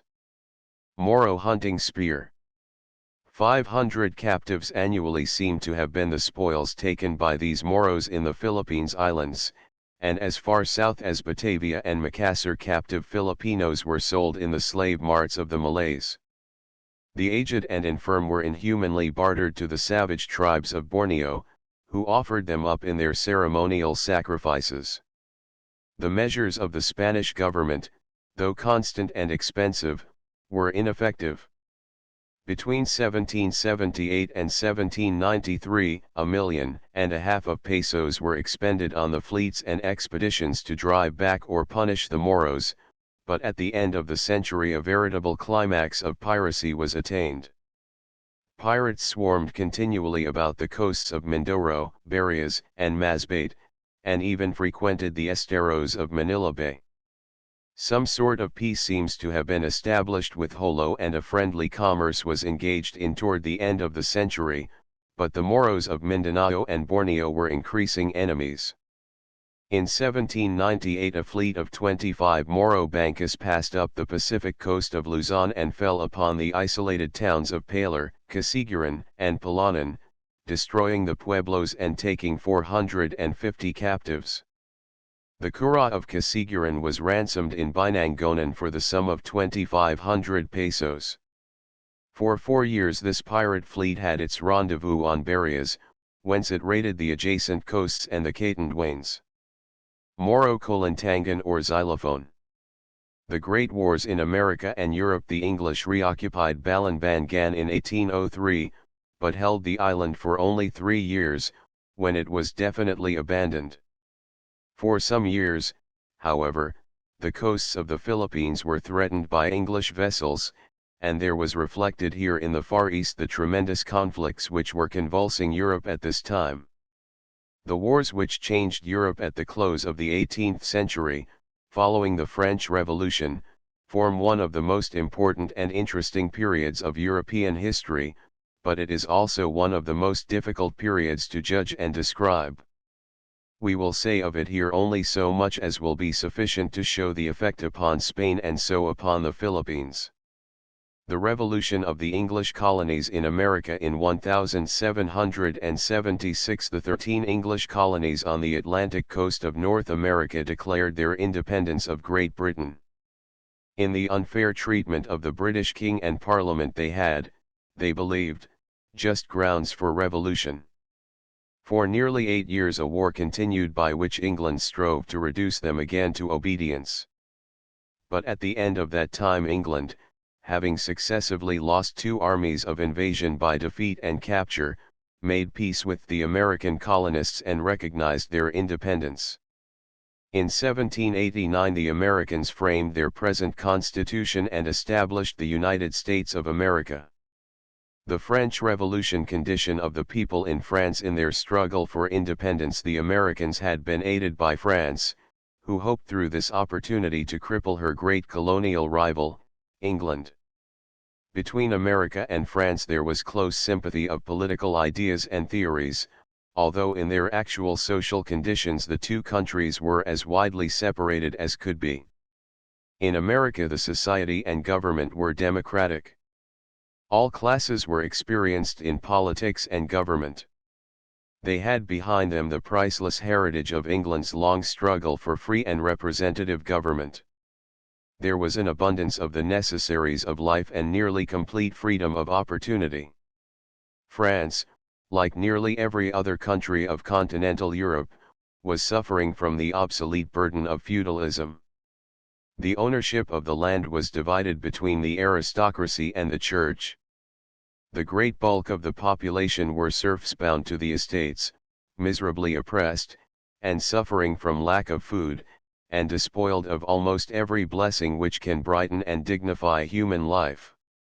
The life of the court and of the nobility grew more luxurious, extravagant, and selfish as the economic conditions in France became worse. The king was nearly an absolute monarch. His will was law, and the earlier representative institutions, which in England had developed into the splendid system of parliamentary government, had in France fallen into decay. In the other countries of Europe, the German states, Austria, Italy, and Spain, the condition of the people was quite as bad, probably in some places even worse than it was in France. But it was in France that the revolt broke forth, and it was France which led Europe in a movement for a better and more democratic order. Frenchmen had fought in the armies of America, they had experienced the benefits of a freer society, and it is significant that in the same year, 1789, that saw the founding of the American state, the revolution in France began.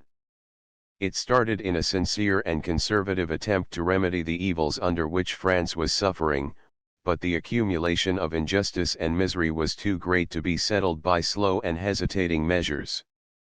The masses, ignorant, and bitter with their wrongs, broke from the control of statesman and reformer, threw themselves upon the established state and church, both equally detestable to them, and tore them to pieces. Both king and queen died by beheading. The nobility were either murdered or expelled. The revolutionary government, if such it could be called, fell into the hands of wicked and terrible leaders, who maintained themselves by murder and terrorism. Effects of the revolution. These are the outward and terrible expressions of the revolution which were seized upon by European statesmen and which have been most dwelt upon by historical writers. But, apart from the bloody acts of the years from 1793 to 1795, the revolution modernized France and brought incalculable gains to the French people. By the seizure of the great estates and their division among the peasantry, the agricultural products of the country were doubled in a single year, and that terrible condition of semi-starvation which had prevailed for centuries was ended. The other monarchies of Europe regarded the events in France with horror and alarm. Monarchs felt their own thrones threatened, and a coalition of European monarchies was formed to destroy the Republic and to restore the French monarchy and old regime. France found herself invaded by armies upon every frontier. It was then that the remarkable effects produced by the revolution upon the people of France appeared. With a passionate enthusiasm which was irresistible, the people responded to the call for war. Great armies were enlisted, which by an almost uninterrupted series of victories threw back the forces of the Allies. Men rose from obscurity to the command of armies, and there was developed that famous group of commanders, the Marshals of France. Out of this terrible period of warfare there arose, too, another, who was perhaps, if we accept the Macedonian king, Alexander, the greatest man ever permitted to lead armies and to rule men. Bonaparte, later the Emperor, Napoleon I.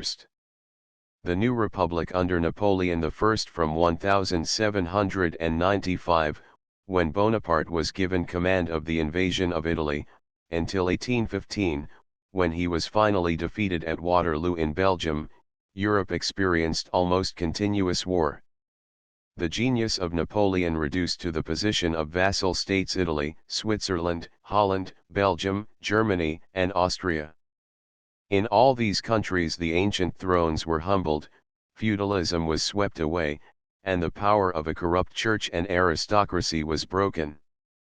In spite of the humiliation of national pride, these great benefits to Europe of Napoleon's conquests cannot be overestimated. Wherever Napoleon's power extended there followed the results of the revolution a better system of law, the introduction of the liberal Code Napoleon, the liberation of the people from the crushing toils of medievalism, and the founding of a better society. These are the debts which Europe owes to the French Revolution. The decline of Spain, lack of progress in this advance and progress Spain did not share. The empire of Napoleon was never established in the peninsula. In 1811 the Spaniards, with the assistance of the English under the great general, Wellington, repulsed the armies of the French.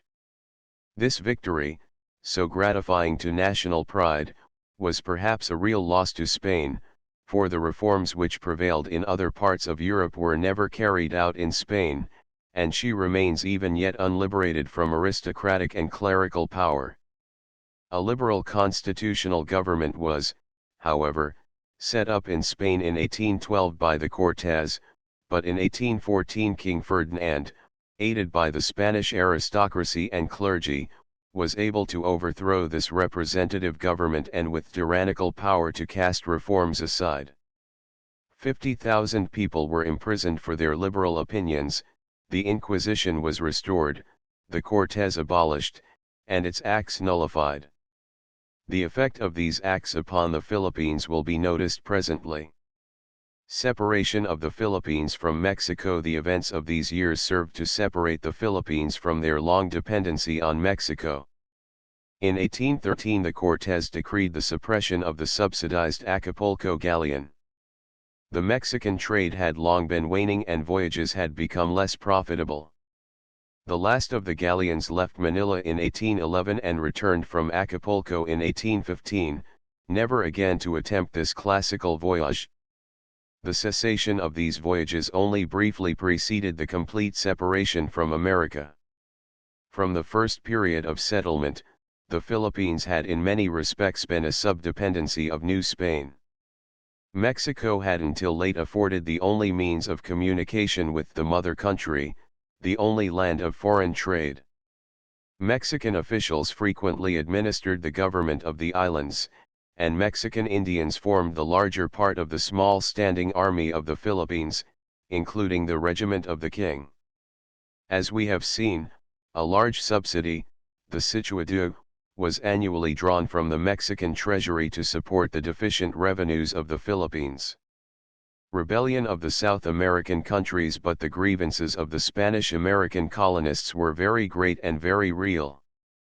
The revolution which had successively stirred North America and Europe now passed back again to the Spanish countries of the New World, and between 1810 and 1825 they fought themselves free of Spain. The last of the colonies from which the Spaniards were forced to retire was Peru. Mexico achieved her separation in 1820. Spain lost every possession upon the mainland of both Americas, and the only vestiges of her once vast American empire were the rich islands of the Greater Antilles, Cuba and Puerto Rico. Limited trade with the Philippines were now forced to communicate by ship directly with Spain. The route for the next 50 years lay by sailing vessels around the Cape of Good Hope. It occupied from 4 to 6 months, but this route had now become practically a neutral passage. Its winds and currents were well understood, and it was annually followed by great numbers of vessels of Europe, England, and the United States. Trade was still limited to the ships of the Royal Philippine Company, and this shipping monopoly lasted until 1835, when a new era in the commercial and industrial life of the Philippines opened. An English commercial house was established in Manila as early as 1809. Volcanic eruptions, the terrible eruptions of Mount Taal, the last of which occurred in 1754, were followed in the next century by the destructive activity of Mount Mayon.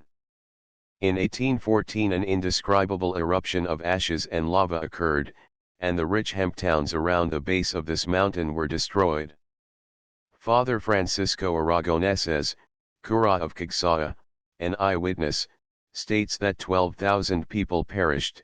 In the church of Butiao alone 200 lay dead. 5 Rebellions in the Philippines. The liberal Spanish Cortes II revolts in the Philippines that occurred at this period are of much importance and show the effect in the Philippines of the political changes in Spain.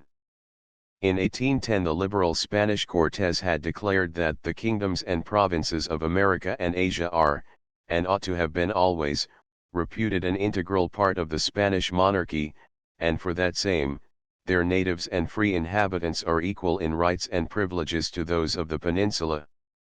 This important declaration, which if carried out would have completely revolutionized Spain's colonial policy, was published in the Philippines, and with that remarkable and interesting facility by which such news is spread, even among the least educated classes of Filipinos, this proclamation had been widely disseminated and discussed throughout the islands. It was welcomed by the Filipino with great satisfaction, because he believed it exempted him from the enforced labor of the polos and servicios. These were the unremunerated tasks required of Filipinos for the construction of public works, bridges, roads, churches, and convents. Effect of the repeal of the declaration of the Cortes. King Ferdinand VII. In May, 1814, on his return to power, as we have seen, published the famous decree abolishing constitutional government in Spain and annulling all the acts of the Cortes, including those which aimed to liberalize the government of the colonies. These decrees, when published in the Philippines, appeared to the Filipinos to return them to slavery, and in many places their disaffection turned to rebellion. In Ilocos 1,200 men banded together, sacked convents and churches, and destroyed the books and documents of the municipal archives. Their fury seems to have been particularly directed against the petty tyrants of their own race, the caciques, or principales. The result of Spanish civilization in the Philippines had been to educate, and, to a certain degree, enrich a small class of Filipinos, usually known as principales or the gente ilustrada. It is this class which has absorbed the direction of municipal and local affairs, and which almost alone of the Filipino population has shared in those benefits and opportunities which civilized life should bring. The vast majority of the population have, unfortunately, fallen or remained in a dependent and almost semi-servile position beneath the principales.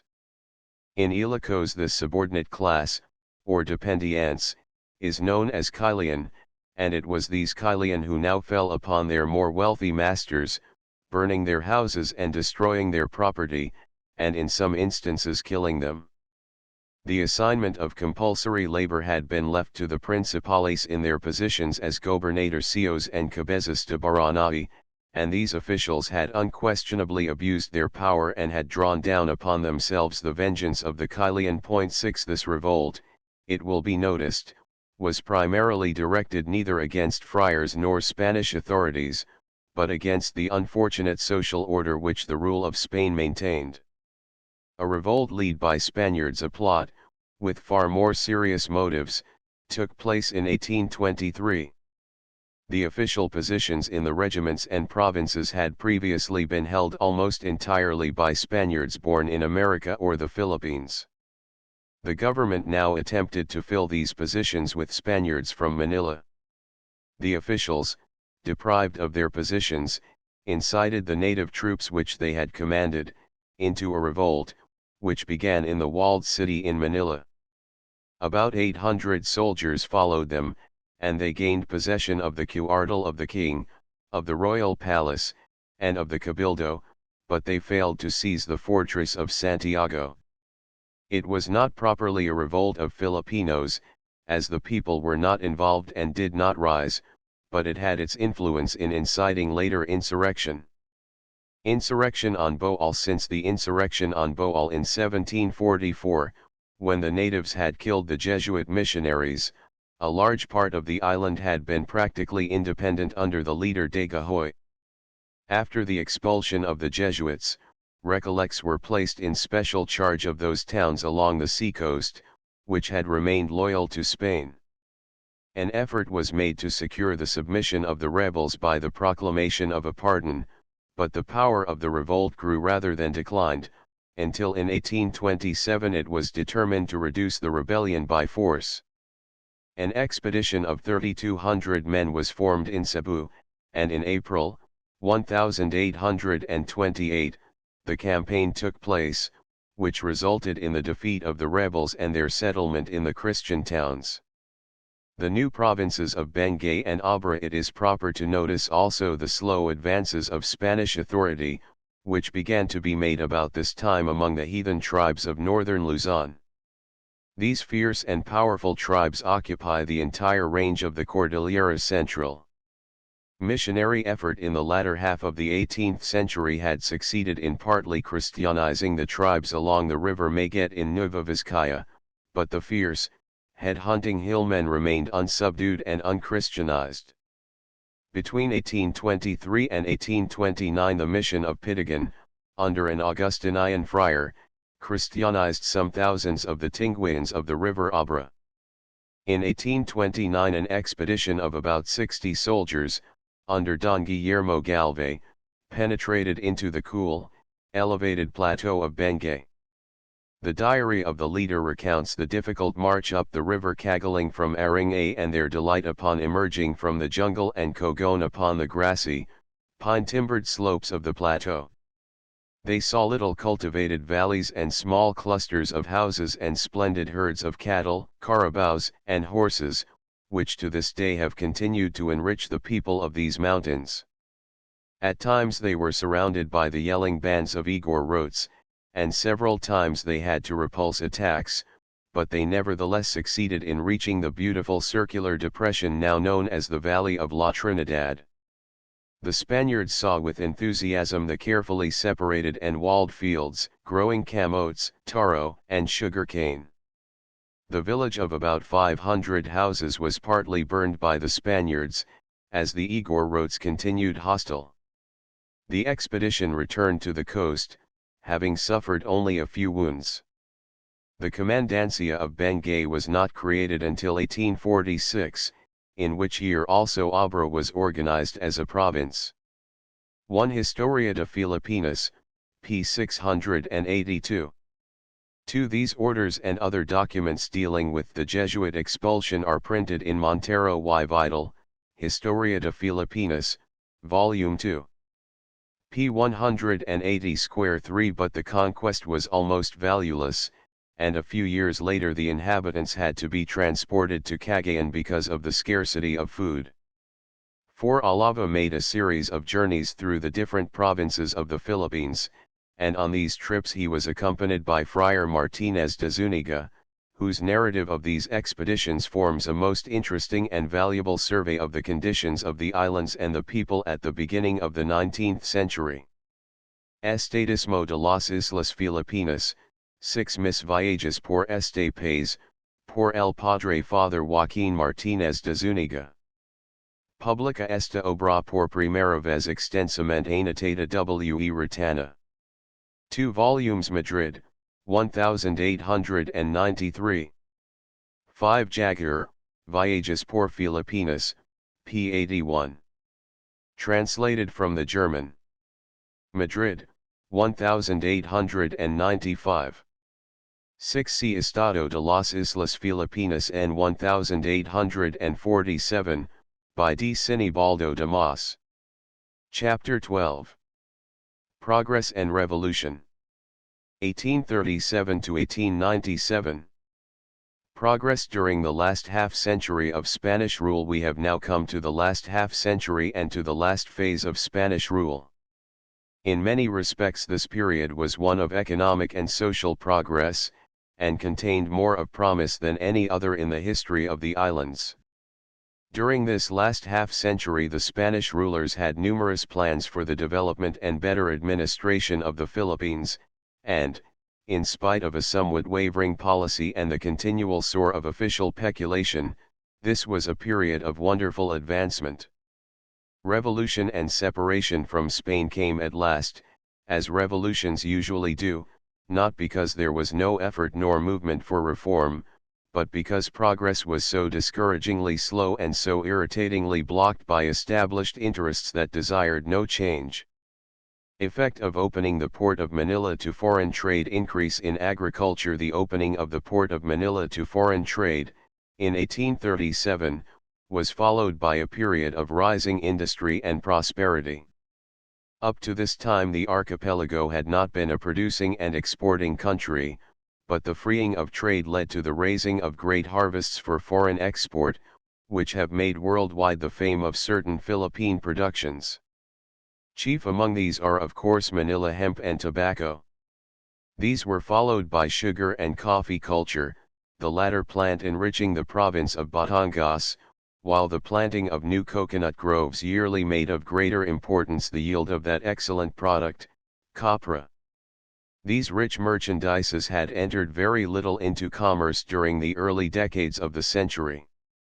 Increase in exports. In 1810 the entire imports of the Philippines amounted in value to $5,329,000, but more than half of this consisted of silver sent from Mexico. From Europe and the United States trade amounted to only $175,000. The exports in the same year amounted to $4,795,000, but $1.5 million of this was Mexican silver exported onto China, and the whole amount of exports to Europe and the United States was only $250,000. In 1831 the exportation of hemp amounted to only 346 tons. But the effect upon production of opening Manila to foreign trade is seen in the export 6 years later of 2,585 tons. By 1858 the exportation of hemp had risen to 412,000 pickles, or 27,500 tons. Of this amount, nearly two-thirds, or 298,000 pickles, went to the United States. At this time the North Atlantic seaboard of America was the center of a most active shipbuilding and ship-carrying trade. The American flag was conspicuous among the vessels that frequented these eastern ports, and Manila hemp was largely sought after by American seamen to supply the shipyards at home. Of sugar, the export in 1858 amounted to 557,000 pickles, of which more than half went to Great Britain. After 1814 general permission had been given to foreigners to establish trading houses in Manila, and by 1858 there were 15 such establishments, of which 7 were English and 3 American. 1 other ports opened to foreign commerce in 1855, 3 other ports were opened to foreign commerce: Sewell in Pangasinan on the Gulf of Lingayen, Iloilo, and Zamboanga. In 1863, Cebu likewise was made an open port. The exports of Sewell consisted only of rice, and in spite of its exceptional harbor this port never flourished, and is today no more than an unfrequented village. Iloilo exported leaf tobacco, sugar, supon, or dyewood, an industry long ago ruined, hemp, and hides. Zamboanga through the Chinese had a small trade with Jolo and the Moro Islands, and exported the produce of these seas: sea slug, tripang, shark fins, mother of pearl, tortoise shell, etc. For some years the customs laws in these ports were trying and vexatious, and prevented full advantage being taken of the privileges of export, but in 1869 the service was, by royal decree, greatly liberalized and improved. Since that date the Philippines have steadily continued to grow in importance in the commercial world. The form of government under the Spanish general improvements. This is perhaps a convenient place to examine for the last time the political system which the Spaniards maintained in the country. In 1850 there were 34 provinces and 2 politico-military commandancias. In these provinces the Spanish administration was still vested solely in the alcalde-mayor, who until after 1886 was both governor or executive officer and the judge or court for the trial of provincial cases and crimes. Many of the old abuses which had characterized the government of the alcaldes had been at least partially remedied. After 1844 they had no longer the much abused monopoly privilege of trade, nor had they as free a hand in controlling the labor of the inhabitants, but opportunities for illegal enrichment existed in the administration of the treasury and tax system, and these opportunities were not slighted. Up to the very end of Spanish rule the officials, high and low, are accused of stealing public money. The pueblo, the unit of administration, was the pueblo, or township, which ordinarily embraced many square miles of country and contained numerous villages, or barrios. The center of the town was naturally the site where for centuries had stood the great church and the convent of the missionary friars. These locations had always been admirably chosen, and about them grew up the market and trading shops of Chinese and the fine and durable homes of the more prosperous Filipinos and mestizos. About 1860 the government began to concern itself with the construction of public buildings and improvements, and the result is seen in many pueblos in the finely laid out plazas and well-built municipal edifices grouped about the square: the tribunal, or town house, the jail, and the small but significant schoolhouses. The government of the town was vested in a gobernadorcillo and a council, each of the concejales usually representing a hamlet or barrio. But the Spanish friar, who in nearly every pueblo was the parish curate, continued to be the paternal guardian and administrator of the pueblo. In general, no matter was too minute for his dictation. Neither gobernadorcillo nor councillors dared act in opposition to his wishes, and the alcalde of the province was careful to keep on friendly terms and leave town affairs largely to his dictation. The friar was the local inspector of public instruction and ever vigilant to detect and destroy radical ideas.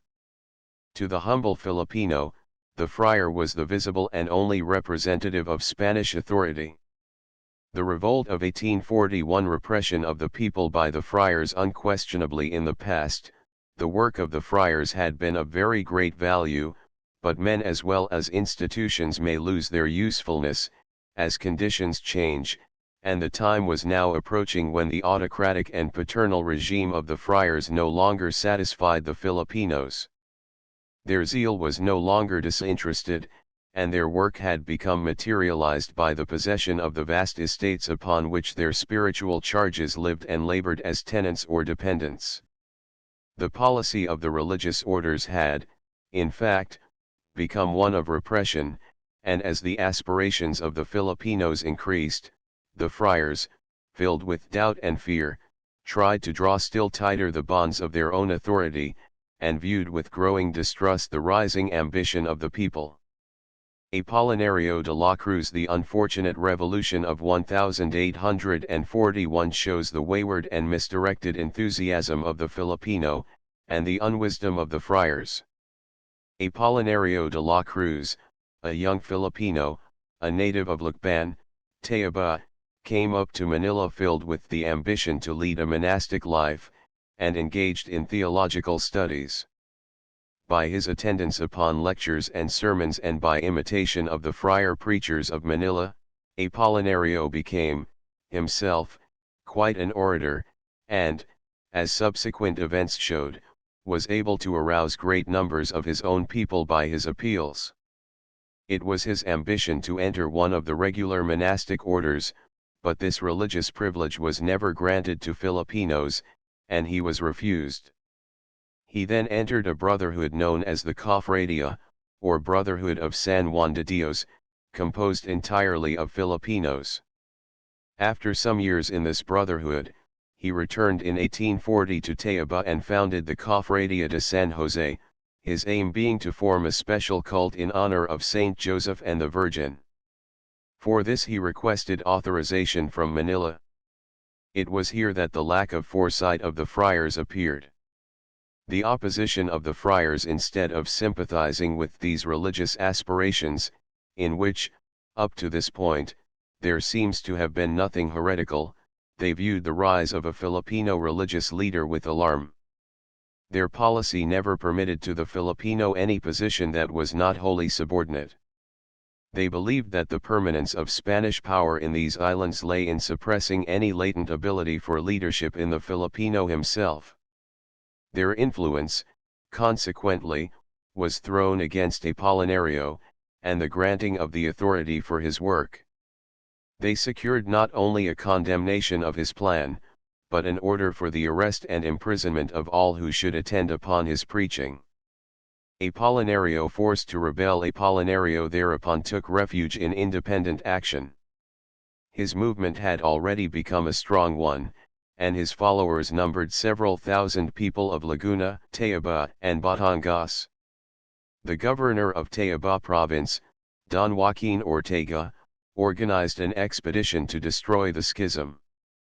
Accompanied by 2 Franciscan friars, he attacked Apolinario in the month of October, 1840, and was defeated and killed. One account says that Apolinario was assisted by a band of Negritos, whose bowmanship was destructive. There are still a very few of these little blacks in the woods in the vicinity of Lucban. Apolinario was now in the position of an open rebel, and he fortified himself in the vicinity of Aladao, where he built a fort and chapel. His religious movement became distinctly independent and heretical. A church was formed, of which he was first elected archbishop and then supreme pontiff. He was also charged with having assumed the title of King of the Tagalog. Finally, a force under the new alcalde, Vital, and General Hute early in November attacked Apollinario's stronghold and after a fierce struggle defeated the revolutionists. About 1,000 Filipinos perished in the final battle. Apolinario was captured and executed. He was then 27 years of age. Organization of municipal governments in 1844. An able and liberal governor, General Claveria, arrived, and remained until the end of the year 1849. A better organization of the provincial governments, which we have seen, followed Claveria's entrance into office, and in October, 1847, came the important decree, organizing the municipalities in the form which we have already described, and which remained without substantial modification to the end of Spanish rule, and which has to a considerable extent been followed in the municipal code framed by the American government. Subjection of the Igor Rote tribes with Claveria began a decisive policy of conquest among the Igor Rote tribes of northern Luzon, and by the end of Spanish rule these mountains were dotted with cuartels and missions for the control of these unruly tribes. The province of Nueva Vizcaya has been particularly subject to the raids of these head-hunting peoples. Year after year the Christian towns of the plains had yielded a distressing sacrifice of life to satisfy the savage ceremonials of the Igor Rotes. Point 2 In 1847, Claveria nominated as governor of Nueva Vizcaya, Don Mariano Ojgariz, whose severe and telling conquests for the first time checked these Igor Rote outrages and made possible the development of the great valleys of northern Luzon. Spanish settlements on Mindanao. Zamboanga. With Claveria's governorship we enter also upon the last phase of Moro piracy. In spite of innumerable expeditions, Spain's occupation of South Mindanao and the Sulu archipelago was limited to the Presidio of Zamboanga. She had occupied this strategic point continuously since the re-establishment of Spanish power in 1763. The Great Stone Fort, which still stands, had proved impregnable to Moro attack, and had long been unmolested. Distributed for a distance of some miles over the rich lands at this end of the Zamboanga Peninsula was a Christian population, which had grown up largely from the descendants of rescued captives of the Moros. Coming originally from all parts of the Bisayas, Calamians, and Luzon, this mixed population has grown to have a somewhat different character from that of any other part of the islands. A corrupt Spanish dialect, known as the Chabucano, has become the common speech, the only instance in the Philippines where the native dialect has been supplanted. This population, loyal and devotedly Catholic, never failed to sustain the defense of this isolated Spanish outpost, and contributed brave volunteers to every expedition against the Moro Islands. Activity of other nations but Spain's maintenance of Zamboanga was insufficient to sustain her claims of sovereignty over the Sulu and Taai groups. Both the Dutch and English planned various moves for their occupation and acquisition, and in 1844 a French fleet entered the archipelago and concluded a treaty with the Sultan of Sulu for the cession of the island of Basilan for the sum of $1 million. Writings of the French minister and historian, M. Guizot, show that France hoped, by the acquisition of this island, to obtain a needed naval base in the east and found a great commercial port within the sphere of Chinese trade. 3 Conquest of the Gulf of Davao. But this step roused the Spaniards to activity and the occupation of the island. A naval vessel subdued the towns along the north coast, and then proceeding to the mouth of the Rio Grande, secured from the Sultan of Maguindanao the cession of the Great Gulf of Davao. Spain took no immediate steps to occupy this gulf, but in 1847 a Spaniard, Don José Oyanguran, proposed to the governor, Claveria, to conquer the region at his own expense, if he could be furnished with artillery and munitions and granted a 10 years government of Davao, with the exclusive privilege of trade. His offer was accepted by the governor and the audiencia, and Oyanguran organized a company to secure funds for the undertaking. In 2 years' time he had subdued the coast regions of this gulf, expelled the pirates who harbored there, and founded the settlement of Nueva Vergara. He seems to have been making progress toward the conquest and commercial exploitation of this region, when jealous attacks in Manila induced Governor Urbistondo to cancel his privilege and to relieve him by an officer of the government. In subsequent years the Jesuits had a few mission stations here and made a few converts among the Bagabas, but the region is still an unsubdued and unutilized country, whose inhabitants are mainly pagan tribes, and whose rich agricultural possibilities lie undeveloped and unclaimed. The Samal pirates, the Sulu, the piratical inhabitants of the Sulu archipelago are made of two distinct Malayan peoples, the Sulu, or Sulug, and the Samal, who are known throughout Malaysia as the Bajau or Orang Laut, men of the sea. The former appear to be the older inhabitants. They occupy the rich and populous island of Holo and some islands of the Siace group, immediately south. The Samal, or Bajau, are stated to have come originally from Johor. Many of them live almost exclusively in their boats, passing their lives from birth to death upon the sea. They are found throughout most parts of Malaysia, the position of their little fleets changing with the shifting of the monsoons. In the Sulu archipelago and a few points in South Mindanao, many of these Samal have shifted their homes from their boats to the shore. Their villages are built on piles over the sea, and on many of the low coral reefs south of Siasi and east of Taai there are great towns or settlements which have apparently been in existence a long while.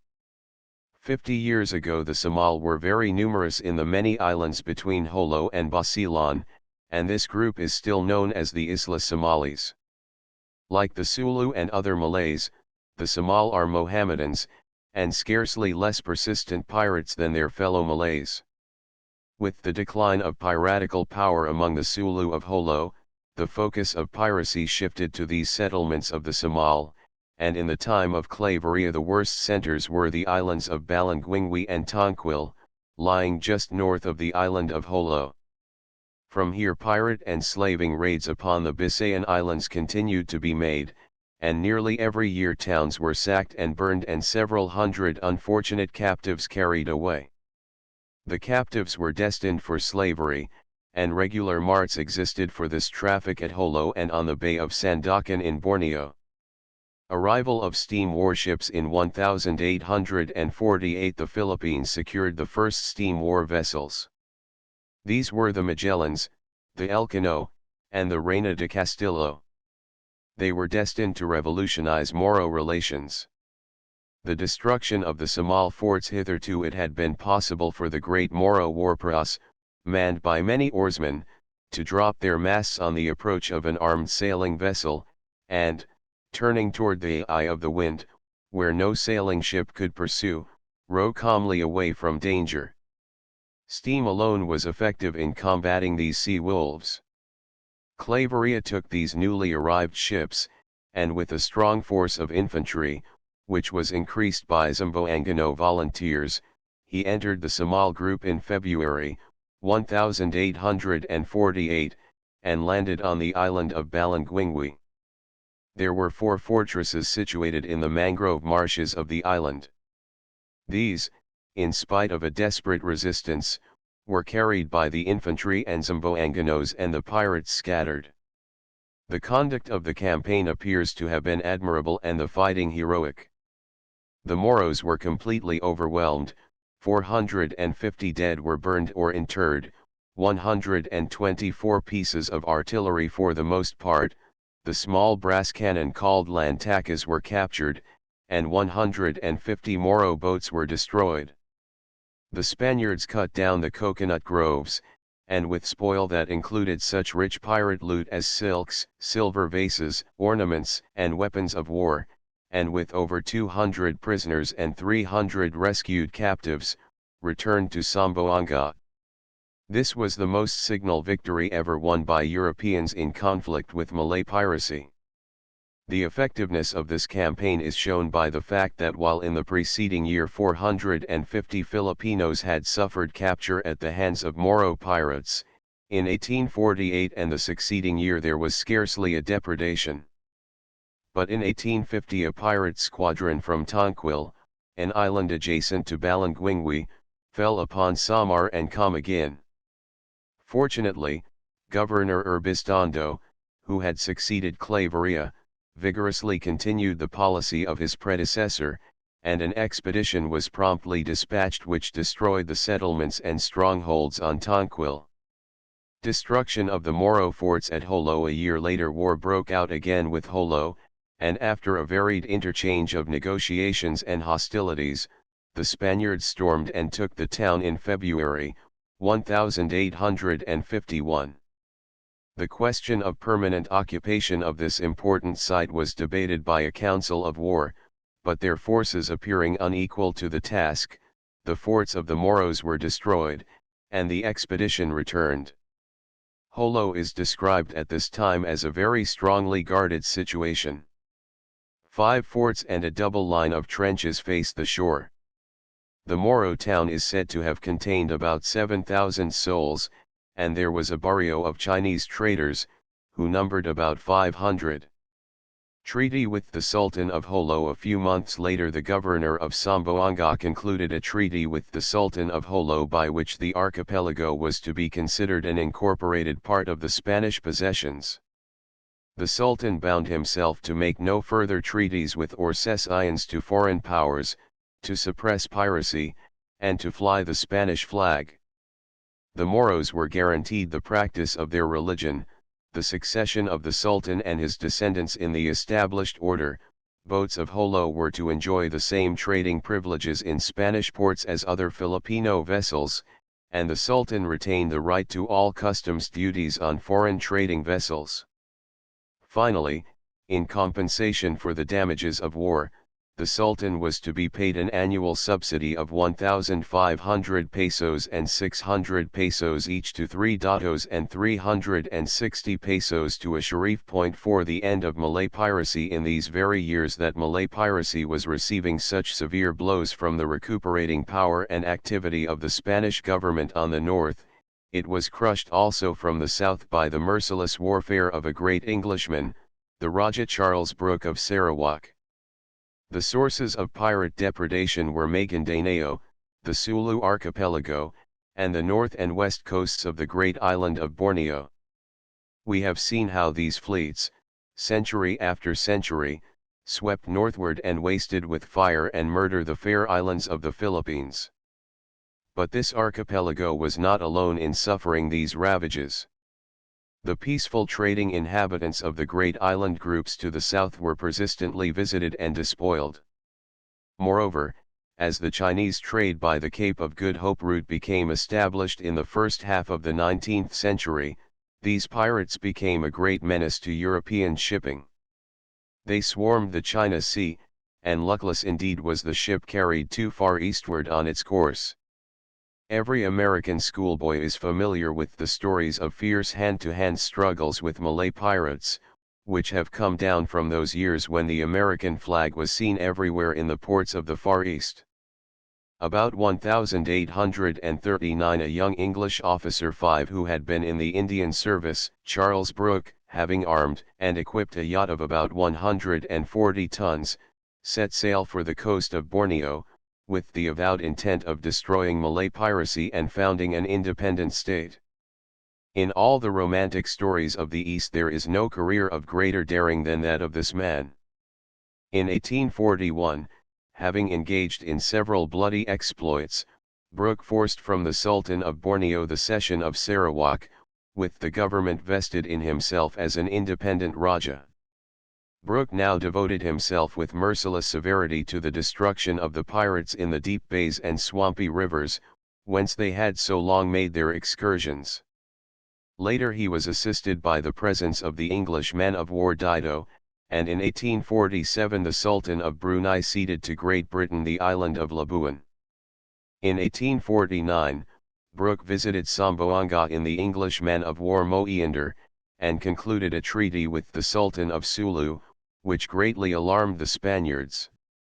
Brooke's private correspondence shows that he was ambitious and hopeful of acquiring for England parts of the Dutch possessions in the south and the Spanish Philippines in the north, but his plans were never followed up by England, although in 1887 North Borneo was ceded to an English company, and all the northern and eastern portions of this great island are now under English protection. 6 Liberal ideas among the Filipinos. The release from Moro piracy, the opening of foreign commerce, and the development of agricultural production were rapidly bringing about a great change in the aspirations of the Filipino people themselves. Nearly up to the middle of the 19th century the Filipinos had felt the full effect of isolation from the life and thought of the modern world. But the revolutionary changes in Europe and the struggles for constitutional government in Spain had their influence, even in these faraway Spanish possessions. Spaniards of liberal ideas, some of them in official positions, found their way to the islands, and an agitation began, originating among Spaniards themselves, against the paternal powers of the friars. Influence of the press. The growth of periodic literature accelerated this liberalizing movement.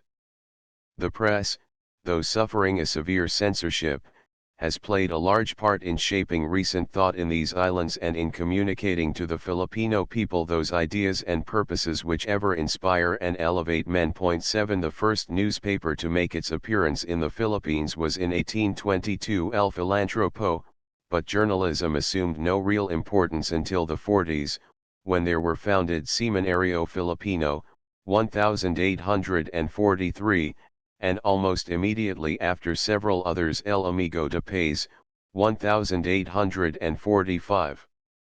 La Estrella, 1846, and La Esperanza, 1847, the first daily.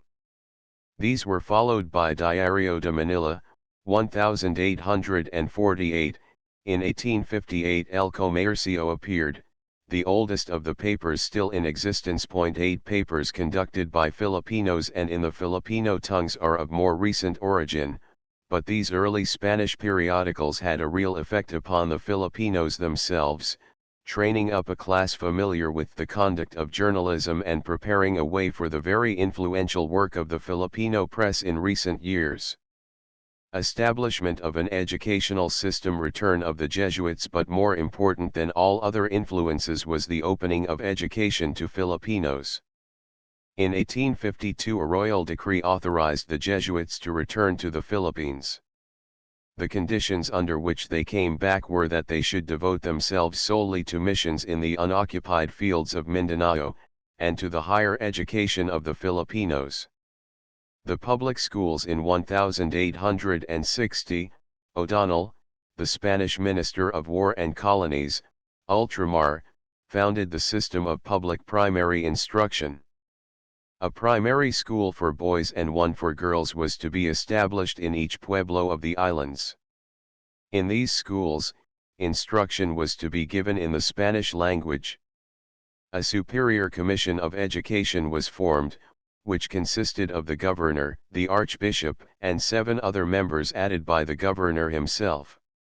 The system was not secular, for it primarily was devoted to the teaching of religious doctrine. The Spanish friar, the pueblo curate, was the local inspector of schools and practically directed their conduct. It was not wholly a free system, because tuition was required of all but the poorest children, nor was it an adequate system, because, even when most complete, it reached only a small proportion of the children of a parish, and these very largely were of the well-to-do families. And yet this system, for what it accomplished, is deserving of great credit. Cathedral, Manila. Besides the church, the convent, and the tribunal, nearly every town in the Philippines, toward the close of Spanish rule, had also, in the public plaza, its public school buildings for boys and for girls. In these towns a number of Filipinos were taught to converse in the Spanish language and at least the rudiments of Spanish education. But this system did not give opportunity for education to the little child of the humble fisherman and the husbandman.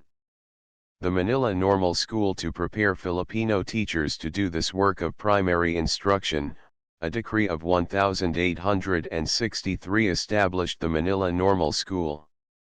In charge of the Jesuits, this school was inaugurated in January, 1865. And about the same date the government decreed the foundation of the Jesuit Ateneo Municipal for higher instruction in the classics and sciences that should conduct the student to the degree of Bachelor of Arts. The influence of these institutions upon the development of the Filipino has been remarkable. In one or the other of them have been trained nearly all of those young men who in recent years have stirred the Filipino people to wide ambitions and demands. At the same time the excellent Jesuit Observatory, which has done such important work in meteorology, was established in charge of Padre Fra. Increase in Spanish population. The opening of the Suez Canal in 1869 brought immense changes to the islands. Previous to this date Spanish residents had been few.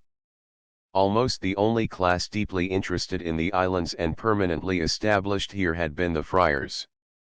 But with communication by steamer in 30 days from Barcelona to Manila, a new interest was felt by Spaniards in the Philippines, though unfortunately this interest was greatest among the politicians. Some of the projects planned and decreed can only be regarded as visionary and beyond the point of serviceability, and others, more unfortunately still, had for their purpose the creation of offices and emoluments for peninsula politicians, but they all contributed to bring to an end the paternal government under which there was no prospect of further enlightenment or progress for the Filipino. Increase in the number of wealthy, educated Filipinos. The Filipino had now become embarked upon a new current of intellectual experience, a course of enlightenment which has been so full of unexpected development, and which has already carried him so far from his ancestor of 100 years ago, that we cannot say what advance another generation or two may bring. Throughout all the towns of the islands a class was rapidly growing up to which the new industries had brought wealth. Their means enabled them to build spacious and splendid homes of the fine, hardwoods of the Philippines, and to surround themselves with such luxuries as the life of the islands permitted. This class was rapidly gaining education. It acquired a knowledge of the Spanish language, and easily assumed that graceful courtesy which distinguishes the Spaniard. The only misfortune, as regards this class, was that it was very small. It could embrace but a few families in each populous town. Some of these had Chinese and Spanish blood in their veins, but other notable families were pure Filipinos.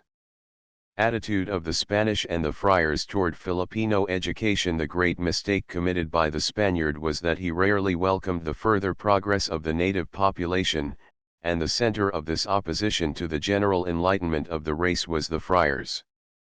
Thus those who had been the early protectors and educators, little by little, because of their extreme conservatism and their fear of loosening the ties that bound the Filipino to the Church and to Spain, changed into opponents of his progress and enemies of his enlightenment. But the education which the Church itself had given to the Filipino, and which had been fostered by the state and especially in recent times by the Jesuits, had made the Filipino passionately ambitious for more enlightenment and freedom. The rule of Governor Torre liberal reforms in 1868, Queen Isabella II of Spain was deposed, and a little later a revolutionary government, the Republic of Spain, was founded. It was the brief triumph of that reforming and liberal spirit which for so many years had been struggling to free Spain from the burdens of aristocracy and ecclesiasticism. The natural consequence was the sending of a liberal governor to the Philippines and the publication of liberal principles and reforms. This governor was General de la Torre. He was a brave and experienced soldier and a thorough democrat at heart. He dispensed with the formality and petty pomp with which the governors of Manila had surrounded themselves. He dismissed the escort of halberdiers, with their medieval uniforms and weapons, which had surrounded the governor-generals since 1581, and rode out in civilians' clothes and without ostentation. His efforts were directed to encouraging the Filipinos and to attaching them to Spain. In the eyes of the Spanish law, for a brief period, Spaniard and colonists had become equal, and La Torre tried to enforce this principle and make no distinction of race or birth. While Filipinos were encouraged and delighted, it is impossible to describe the disgust of the Spanish population and the opposition of the friars. La Torre was attacked and opposed, and the entire course of his governorship was filled with trouble, in which, naturally, liberal ideas gained wider and wider currency among the Filipinos. Effect of the opposition of the friars. The friars, being the most influential opponents of the Filipino, naturally came to be regarded by the Filipinos as their greatest enemies, and the anti-friar spirit daily spread and intensified. A party was formed which demanded that the friars vacate the parishes, and that their places be filled by secular priests, in accordance with the statutes of the Council of Trent. This party was headed by a native priest, Dr. José Burgos. A Filipino movement for reform after the fall of the Republic in Spain and the restoration of the monarchy, the administration in the Philippines attempted to extirpate the rising tide of liberal thought, but these ideas had taken root and could not be suppressed. The Filipino Party, if so we may call it, continued to plan and work for reform. It numbered not only those of Filipino blood, but many of Spanish descent, born in the Philippines. There is no certain evidence that they were at this time plotting for independence, or that their actions were treasonable, but the fear and hatred felt by the Spaniards resulted frequently in the exile and punishment of known advocates of reform. The Cavite Revolt in 1872. There occurred an important outbreak known as the Cavite Revolt. 200 native soldiers at the Cavite arsenal rose, killed their officers, and shouted death to Spain. They had fellow conspirators among the troops in Manila, but owing to mistakes in their plans these failed to rise with them and the revolt was easily suppressed. It was immediately followed by the arrest of a large number of Filipinos who had been conspicuous in La Torre's time and who were advocates of reform.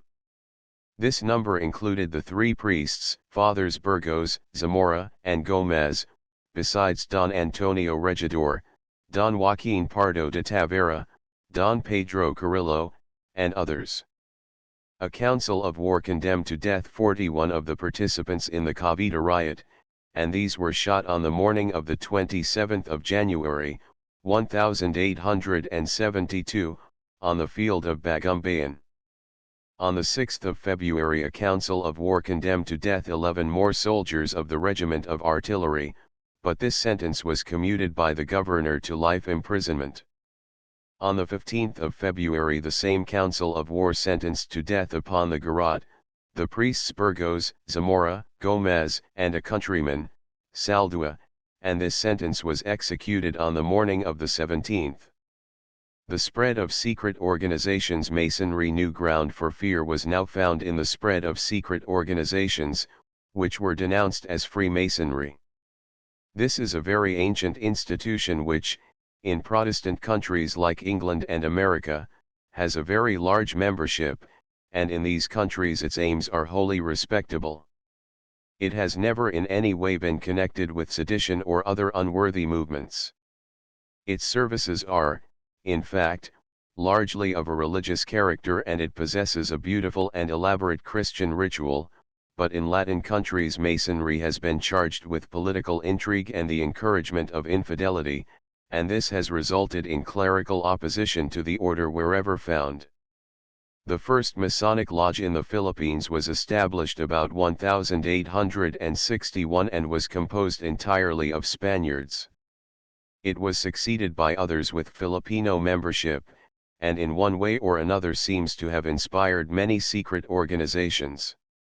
The Liga Filipina, and Dr. Rizal. Large numbers of Filipinos were now working, if not for independence, at least for the expulsion of the friars, and while this feeling should have been met by a statesmanlike and liberal policy of reform, the government constantly resorted to measures of repression, which little by little changed the movement for reformation into revolution.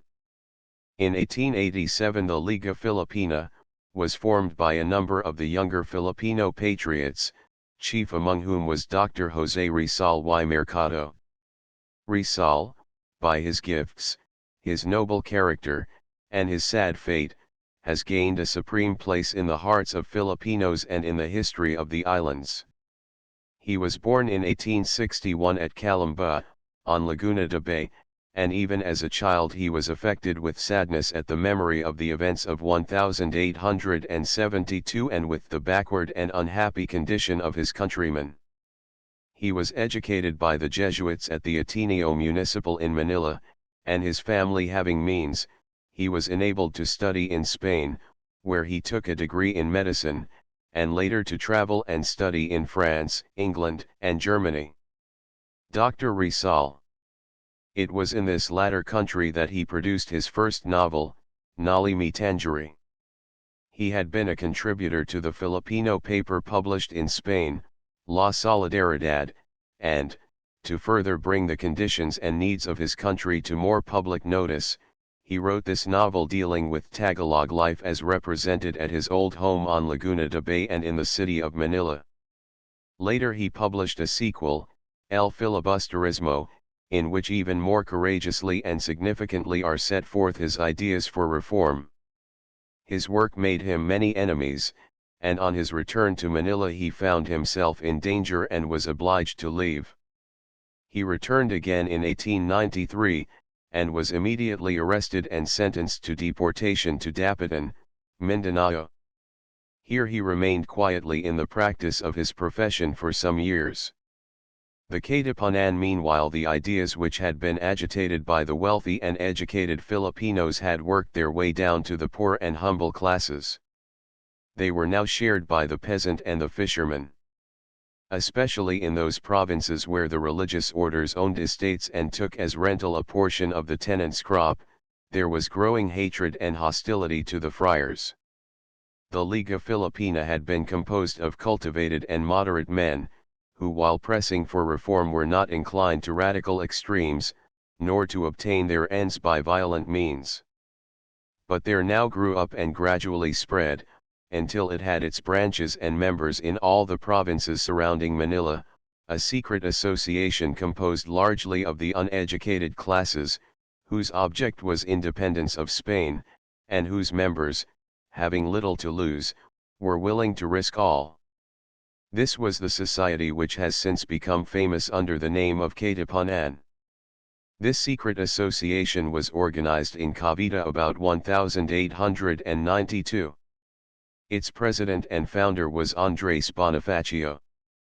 Its objects were frankly to expel the friars, and, if possible, to destroy the Spanish government. Rebellion of 1896. A general attack and slaughter of the Spaniards was planned for the 20th of August, 1896.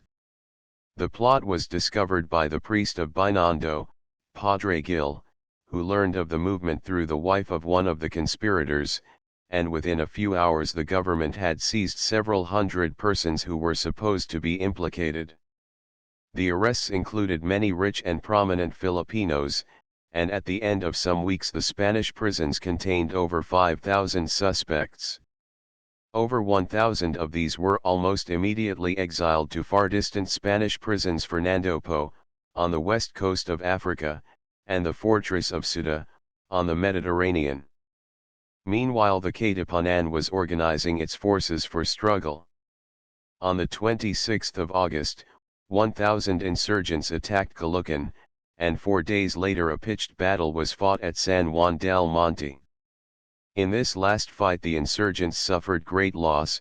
Their leader, Valenzuela, was captured and, with 3 companions, shot on the Campo de Bagumbayan. The rising continued, however, and the provinces of Pampanga, Bulacan, and Nueva Ecija were soon in full rebellion. The center of revolt, however, proved to be Cavite. This province was almost immediately cleared of Spaniards, except the long neck of land containing the town of Cavite and protected by the fleet. Here the insurgents received some organization under a young man, who had been prominent in the Katipunan, Emilio Aguinaldo. The Governor-General, Blanco, a humane man, who afterwards for a short time commanded in Cuba, was recalled, and General Polavieja replaced him. The Spanish army at the beginning of the revolt had consisted of but 1,500 troops, but so serious was the revolt regarded that Spain, although straining every energy at the moment to end the rebellion in Cuba, strengthened the forces in the Philippines, until Polavieja had an army of 28,000 Spaniards assisted by several loyal Filipino regiments.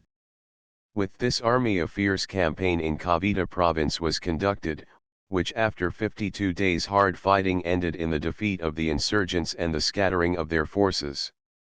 Emilio Aguinaldo. Death of Dr. Rizal. For the moment it looked as though the rebellion might pass. Then the Spanish government of Polavieja disgraced itself by an act as wanton and cruel as it was inhuman and impolitic. 4 years Dr. Rizal had spent in exile at Dapitan. He had lived quietly and under surveillance, and it was impossible that he could have had any share in this rebellion of 1898. Wearied, however, with his inactivity, he solicited permission to go as an army doctor to the dreadful Spanish hospitals in Cuba. This request was granted in July, and Rizal had the misfortune to arrive in Manila at the very moment of discovery of the rebellion in August. Governor Blanco hastened to send him to Spain with a most kindly letter to the Minister of War, in which he vouched for his independence of the events which were taking place in Manila. His enemies, however, could not see him escape. Their persecution followed him to the peninsula, and, upon his arrival in Spain, Rizal was at once arrested and sent back to Manila a prisoner. His friend Blanco had gone. Polavieja, the friend and tool of the reactionary party, was busy punishing by imprisonment, banishment, or death all Filipinos who could be shown to have the slightest part or association in the movement for reform. And by this clique Dr. Rizal was sentenced to execution. He was shot early on the morning of December 30, 1896.9. At his death the insurrection flamed out afresh. It now spread to Pangasinan, Zambales, and Ilocos. End of the revolt. By promises of reform, Polavieja returned to Spain, and was succeeded by General Primo de Rivera, who arrived in the spring of 1897. The Spanish troops had suffered several recent reverses and the country swarmed with insurgents. The policy of Primo de Rivera was to gain by diplomacy where the energy of his predecessor had failed. In July, 1897, an amnesty proclamation was issued, and in August the Governor-General opened negotiations with Aguinaldo, whose headquarters were now in the mountains of Angat in Bulacan. Primo de Rivera urged the home government to make some reforms, which would greatly lessen the political importance of the friars. He was vehemently opposed by the latter, but it was probably upon the promise of reform that Aguinaldo and his fellow insurgents agreed, for the payment of 1,700,000 pesos, to surrender their arms, dismiss the insurgent forces, and themselves retire from the islands. This agreement was made, and on December 27, 1897, Aguinaldo left the port of Sewell for Hong Kong. The Spanish misrule ended conditions in the provinces still continued very unsatisfactory, and in its very last hours the Spanish government lost the remnant of its prestige with the people by a massacre in Calle Camba, Binondo, of a company of Bisayan sailors. 10 days after this occurrence a revolt blazed out on the island of Cebu. Had events taken their course, what would have been the final conclusion of the struggle between Spaniards and Filipinos it is impossible to say. On the 25th day of April the United States declared war upon Spain, and the 1st day of May an American fleet reached Manila Harbor, and in the naval fight off Cavite, Spanish dominion, which had lasted with only one brief interruption for 332 years, was broken. 1 Boring, A Visit to the Philippine Islands, p. 387.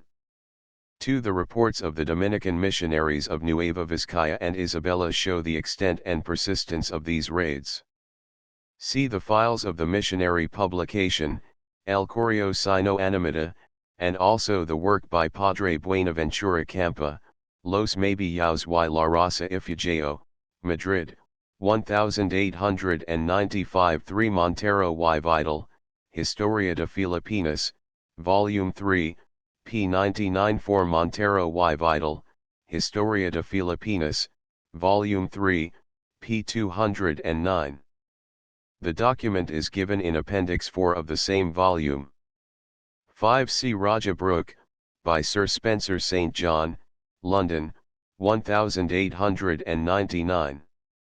6 Keppel, Expedition to Borneo of HMS Dido for the Suppression of Piracy, with extracts from the Journal of James Brooke, ESQ 2 volumes London, 1846. Keppel, A Visit to the Indian Archipelago in HMS Moe and Dar. 2 volumes London, 1853. 7 Spain established a permanent commission of censorship in 1856. It was composed of 8 persons, one half nominated by the governor and one half by the archbishop. 8 El Periodismo Filipino, por W. E. Retana. Madrid, 1895. 9 An account of Rizal's trial and execution, together with many papers on the revolution, is printed by Retana. See Archivo, Tomo 4. Documentos Políticos de Actualidad. Chapter 13.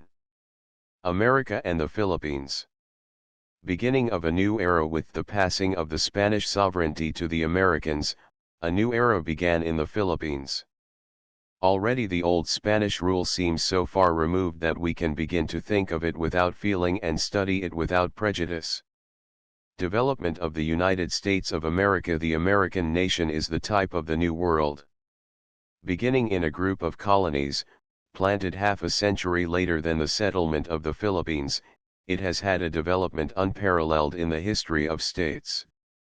Although peopled by emigrants from Europe, who rigidly preserved both their purity of race and pride of ancestry, the American colonists, at the end of a century, were far separated in spirit and institutions from the Old World. Struggle with the wilderness and with the savage produced among them a society more democratic and more independent than Europe had ever known, while their profound religious convictions saved the colonists from barbarism and intellectual decline. It can truthfully be held, that in 1775, at the outbreak of the American Revolution, the colonists had abler men and greater political ability than the mother country of England. It was these men who, at the close of the Revolution, framed the American Constitution, the greatest achievement in the history of public law. This nation, endowed at its commencement with so precious an inheritance of political genius, felt its civil superiority to the illiberal or ineffective governments of Europe, and this feeling has produced in Americans a supreme and traditional confidence in their own forms of government and democratic standards of life. Certainly their history contains much to justify the choice of their institutions. Mindanao, Visayas, and Paraguay 125 years ago, these colonies were a small nation of 2,500,000 people, occupying no more than the Atlantic coast of the continent. Great mountain chains divided them from the interior, which was overrun by the fiercest and most warlike type of man that the races have produced, the American Indian. With an energy which has shown no diminishing from generation to generation, the American broke through these mountain chains, subdued the wilderness, conquered the Indian tribes, and in the space of 3 generations was master of the continent of North America. Even while engaged in the war for independence, the American frontiersmen crossed the Appalachians and secured Kentucky and the Northwest Territory, and with them the richest and most productive regions of the temperate zone, the Mississippi Valley. In 1803, the great empire of Louisiana, falling from the hand of France, was added to the American nation. In 1818, Florida was ceded by Spain, and in 1857, as a result of war with Mexico, came the Greater West and the Pacific seaboard. This vast dominion, nearly 3,000 miles in width from east to west, has been peopled by natural increase and by immigration from Europe, until, at the end of the 19th century, the American nation numbered 74 million souls. This development has taken place without fundamental change in the constitution or form of government, without loss of individual liberty, and constantly increasing national prosperity. Moreover, the states have survived the Civil War, the most bloody and persistently fought war of all modern centuries, a war in which 1 million soldiers fell, and to sustain which $3.5 billion in gold were expended out of the national treasury. This war accomplished the abolition of Negro slavery, the greatest economic revolution ever effected by a single blow. Such in brief is the history of the American nation, so gifted with political intelligence, so driven by sleepless energy, so proud of its achievements, and inwardly so contemptuous of the more polished but less liberal life of the Old World. Europe has never understood this nation, and not until a few years ago did Europeans dream of its progress and its power. Relation of the United States to South American republics. Toward the republics of Spanish America, the United States has always stood in a peculiar relation. These countries achieved their independence of Spain under the inspiration of the success of the United States. Their governments were framed in imitation of the American, and in spite of the turbulence and disorder of their political life, the United States has always felt and manifested a strong sympathy for these states as fellow republics. She has moreover pledged herself to the maintenance of their integrity against the attacks of European powers. This position of the United States in threatening with resistance the attempt of any European power to seize American territory is known as the Monroe Doctrine, because it was first declared by President Monroe in 1823. Sympathy of American people for the oppressed Cubans. The fact that the American nation attained its own independence by revolution has made the American people give ready sympathy to the cause of the revolutionist. The people of Cuba, who made repeated ineffective struggles against Spanish sovereignty, always had the good wishes of the American people. By international usage, however, one nation may not recognize or assist revolutionists against a friendly power until their independence is practically effected. Thus, when rebellion broke out afresh in Cuba in 1894, the United States government actively suppressed the lending of assistance to the Cubans, as was its duty, although the American people themselves heartily wished Cuba free. The war in Cuba dragged along for years and became more and more merciless. The passions of Cubans and Spaniards were so inflamed that quarter was seldom given, and prisoners were not spared. Spain poured her troops into the island until there were 120,000 on Cuban soil, but the rebellion continued. The Spanish have always been merciless in dealing with revolutionists. Americans, on the other hand, have always conceded the moral right of a people to resist oppressive government, and in the entire history of the United States there has scarcely been a single punishment for political crime. Although probably the fiercest war in history was the American Civil War from 1861 to 1865, there was not a single execution for treason. Thus the stories of the constant executions of political prisoners, on an island in sight of its own shores, greatly exasperated America, as did the policy of Governor-General Weyler, which was excessive in its severity. War with Spain. Destruction of the Maine. As the contest proceeded without sign of termination, the patience of the American people grew less. Then, February 15, 1898, occurred one of the most deplorable events of recent times. The American battleship Maine, lying in the harbor of Havana, was, in the night, blown to destruction by mine or torpedo, killing 266 American officers and sailors. It is impossible to believe that so dastardly an act was done with the knowledge of the higher Spanish officials, but the American people rightly demanded that a government such as Spain maintained in Cuba, unable to prevent such an outrage upon the vessel of a friendly power, and that could neither suppress its rebellion nor wage war humanely, should cease. Declaration of war on April 19. The American Congress demanded that Spain withdraw from the island and recognize the independence of Cuba. This was practically a declaration of war. Spain indignantly refused, and resolved upon resistance. Unfortunately, the ignorant European press claimed for Spain military and naval superiority. The war was brief, and was an overwhelming disaster to Spain. Every vessel of her proud navy that came under the fire of American guns was destroyed. For a few months battle raged along the coasts of Cuba, and then Spain sued for peace. Dewey's victory in Manila Bay. But meanwhile the war, begun without the slightest reference to the Philippine Islands, had brought about surprising consequences here. At the opening of the war, both Spain and the United States had squadrons in Asiatic waters. The Spanish fleet lay at Cavite, the American ships gathered at Hong Kong. Immediately on the declaration of war, the American naval commander, Dewey, was ordered to destroy the Spanish fleet, which was feared on the Pacific coast of America. Dewey entered the Bay of Manila in darkness on the morning of May 1, and made direct for the Spanish vessels at Cavite. His fleet was the more powerful and immeasurably the more efficient. In a few hours the Spanish navy was utterly destroyed and Manila lay at the mercy of his guns. A new insurrection, under Aguinaldo at the signal catastrophe to Spain, the smoldering insurrection in the islands broke out afresh. The Spanish troops not in Manila were driven in upon their posts, and placed in a position of siege. The friars, so hated by the revolutionists, were captured in large numbers and were in some cases killed.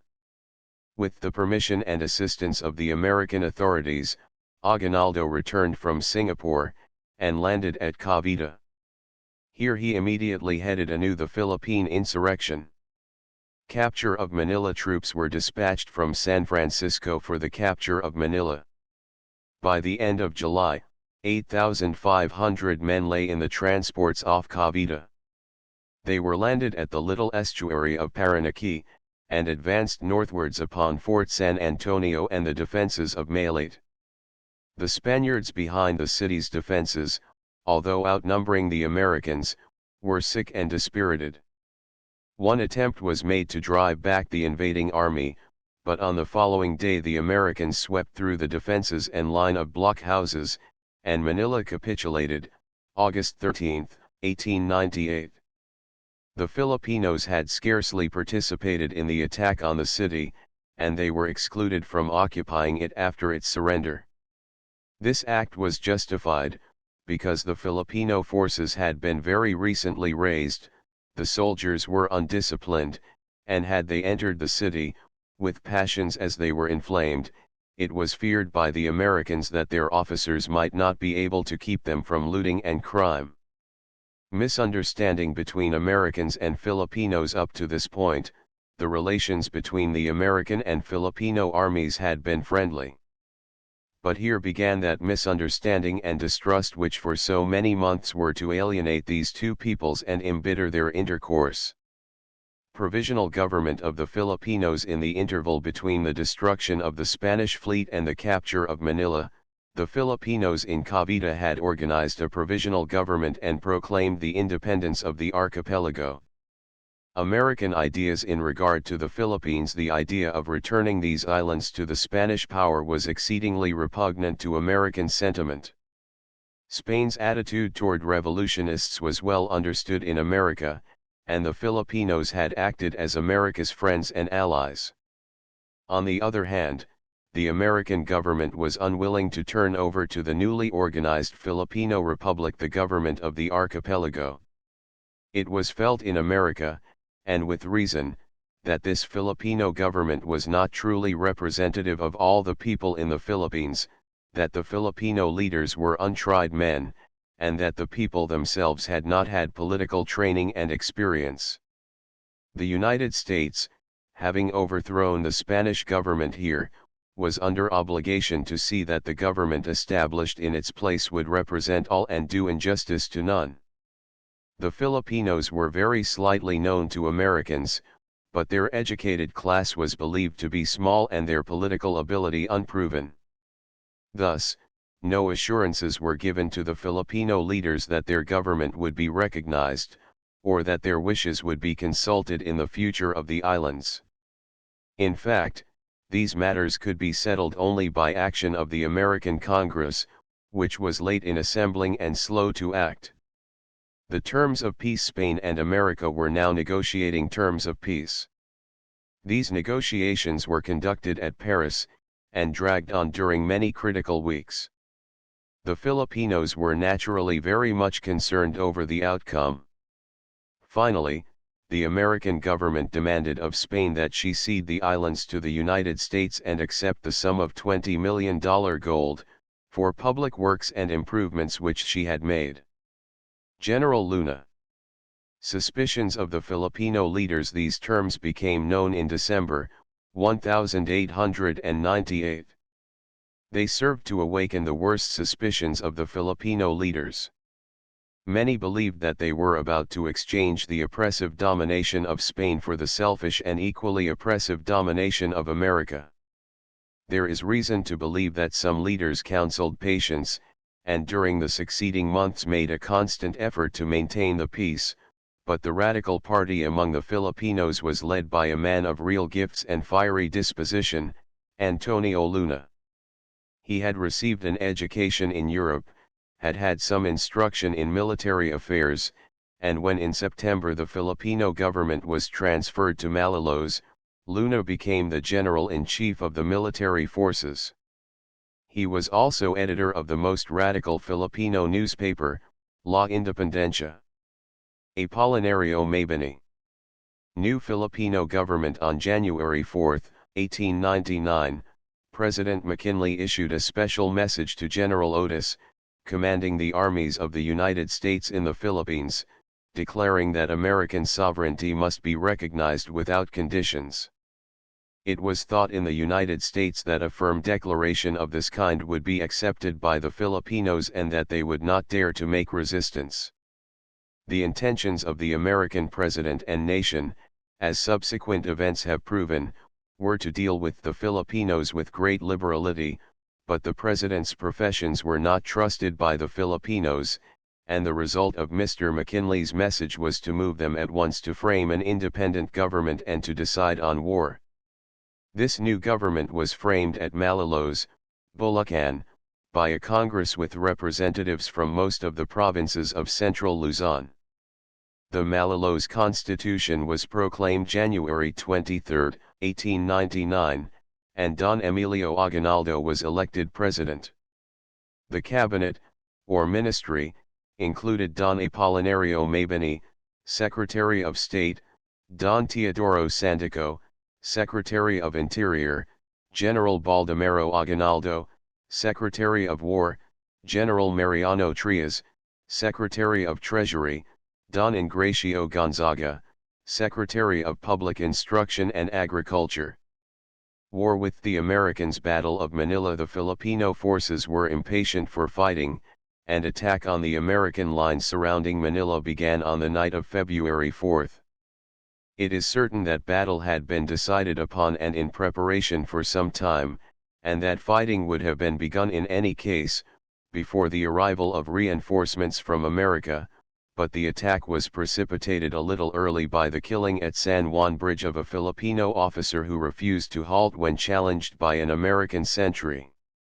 On that memorable and dreadful night, the battle raged with great fury along the entire circle of defenses surrounding the city, from Tonda on the north to Fort San Antonio de Abad, south of the suburb of Malate. Along three main avenues from the north, east, and south the Filipinos attempted to storm and enter the capital, but although they charged with reckless bravery, and for hours sustained a bloody combat, they had fatally underestimated the fighting qualities of the American soldier. The volunteer regiments of the American Army came almost entirely from the western United States, where young men are naturally trained to the use of arms, and are imbued by inheritance with the powerful and aggressive qualities of the American frontier. When morning broke, the Filipino line of attack had, at every point, been shattered and thrown back, and the Americans had advanced their positions on the north to Caloocan, on the east to the waterworks and the Mariquina Valley, and on the south to Pasay. Declaration of war. Unfortunately, during the night attack and before the disaster to Filipino arms was apparent, Aguinaldo had launched against the United States a declaration of war. This declaration prevented the Americans from trusting the Filipino overtures which followed this battle, and peace was not made. The Malolos campaign. On March 25 began the American advance upon the Filipino capital of Malolos. This Malolos campaign, as it is usually called, occupied 6 days, and ended in the driving of the Filipino army and government from their capital. Hard fighting took place in the first days of this advance, and 2 extremely worthy American officers were killed, Colonels Egbert and Stotsenberg. The Filipino army was pursued in its retreat as far as Calumpit, where on the southern bank of the Rio Grande de Pampanga the American line rested during the height of the rainy season. During this interval the volunteer regiments, whose terms of service had long expired, were returned to the States, and their places taken by regiments of the regular army. The American Army at that time, besides the artillery, consisted of 25 regiments of infantry and 10 of cavalry.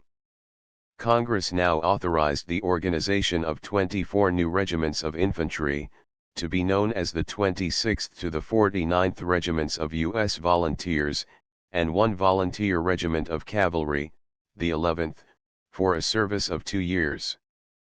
These regiments were largely officered by men from civil life, familiar with a great variety of callings and professions, men for the most part of fine character, whose services in the months that followed were very great not only in the field, but in gaining the friendship of the Filipino people and in representing the character and intentions of the American government.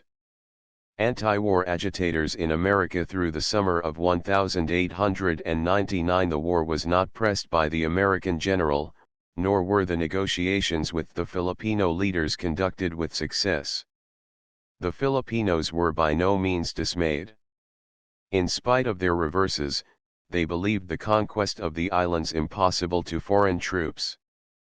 Furthermore, the war had met with tremendous opposition in America. Many Americans believed that the war was against the fundamental rights of the Filipino people.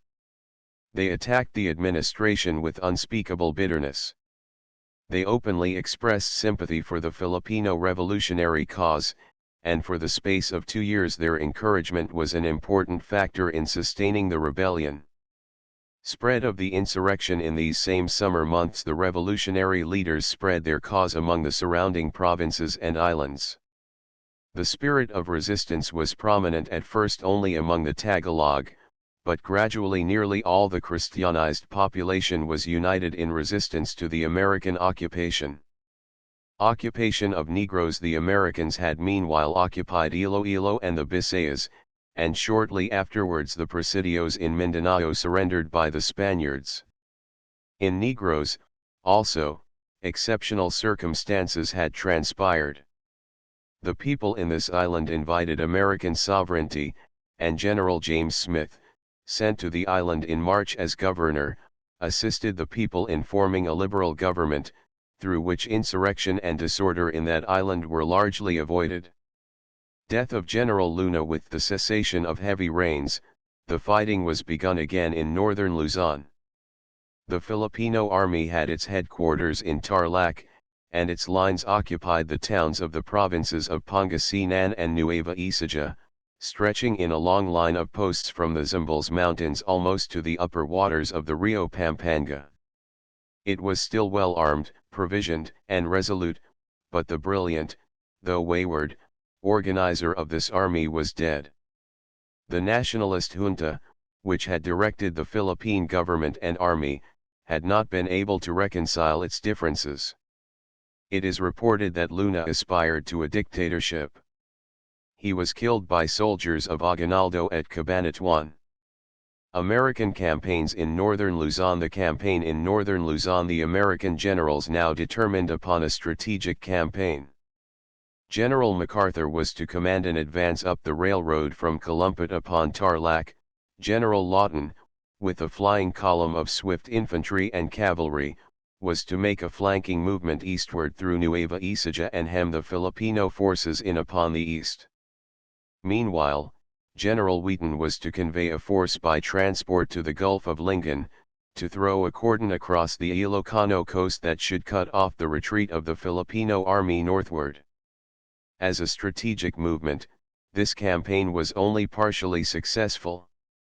MacArthur swept northward, crushing the Filipino line on his front, his advance being led by the active regiment of General J. Franklin Bell. Lawton's column scoured the country eastward, marching with great rapidity and tremendous exertions.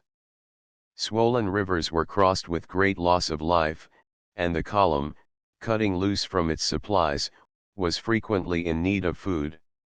It was in this column that the Filipino first saw with amazement the great American cavalry horse, so large beside the small pony of the Philippines.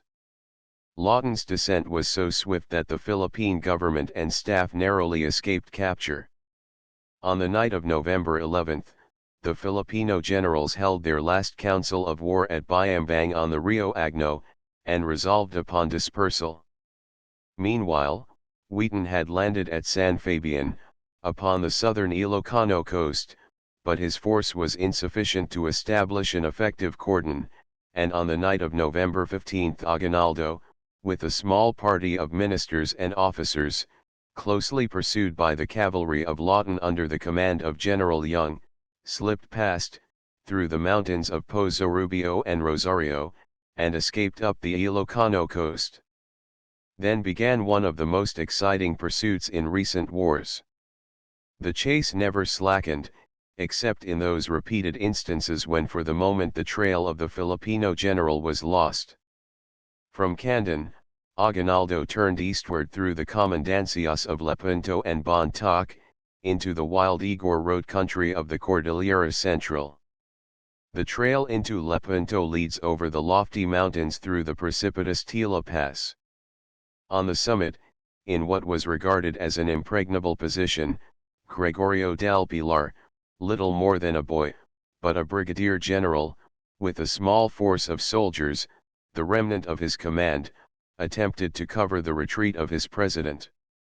But a battalion of the 33d Infantry, under Major March, carried the pass, with the total destruction of Pila's command, he himself falling amid the slain. General Pilar. Capture of Aguinaldo. Major March then pursued Aguinaldo into Bontoc and then southward into the wild and mountainous territory of Quayangan. On Christmas night, 1899, the American soldiers camped on the crest of the Cordillera, within a few miles of the Igor Road village where the Filipino force was sleeping. Both parties were broken down and in dire distress through the fierceness of the flight and pursuit, but for several weeks longer Aguinaldo's party was able to remain in these mountains and elude its pursuers. A month later, his trail was finally lost in the valley of the Cagayan. He and his small party had passed over the exceedingly difficult trail through the Sierra Madre Mountains, to the little Tagalog town of Palanan near the Pacific coast. Here, almost entirely cut off from active participation in the insurrection, Aguinaldo remained until June of 1901, when he was captured by the party of General Funston. For some weeks following the disintegration of the Filipino army, the country appeared to be pacified and the insurrection over. The new regiments arriving from the United States, an expedition was formed under General Schwan, which in December and January marched southward through Cavite and Laguna provinces and occupied Batangas, Tayaba, and the Camarines. Other regiments were sent to the Visayas and to northern Luzon, until every portion of the archipelago, except the islands of Mindoro and Palawan, contained large forces of American troops. Reorganization of the Filipino army. The Filipinos had, by no means, however, abandoned the contest, and this period of quiet was simply a calm while the insurgent forces were perfecting their organization and preparing for a renewal of the conflict under a different form. It being found impossible for a Filipino army to keep the field, there was effected a secret organization for the purpose of maintaining irregular warfare through every portion of the archipelago. The islands were partitioned into a great number of districts or zones. At the head of each was a zone commander, usually with the rank of general. The operations of these men were, to a certain extent, guided by the counsel or directions of the secret revolutionary juntas in Manila or Hong Kong, but, in fact, they were practically absolute and independent, and they exercised extraordinary powers. They recruited their own forces and commissioned subordinate commanders. They levied contributions upon towns, owners of haciendas, and individuals of every class, and there was a secret civil or municipal organization for collecting these revenues. The zone commanders, moreover, exercised the terrible power of execution by administrative order. Assassination of Filipinos. Many of the Filipino leaders were necessarily not well instructed in those rules for the conduct of warfare which civilized peoples have agreed upon as being humane and honorable. Many of them tried, especially in the latter months of the war, when understanding was more widely diffused, to make their conduct conform to international usage, but the revolutionary junta had committed the great crime of ordering the punishment by assassination of all Filipinos who failed to support the insurgent cause. No possible justification, in the light of modern morality, can be found for such a step as this. The very worst passions were let loose in carrying out this policy. Scores of unfortunate men were assassinated, many of them as the results of private enmity. Endless blackmail was extorted and communities were terrorized from one end of the archipelago to the other.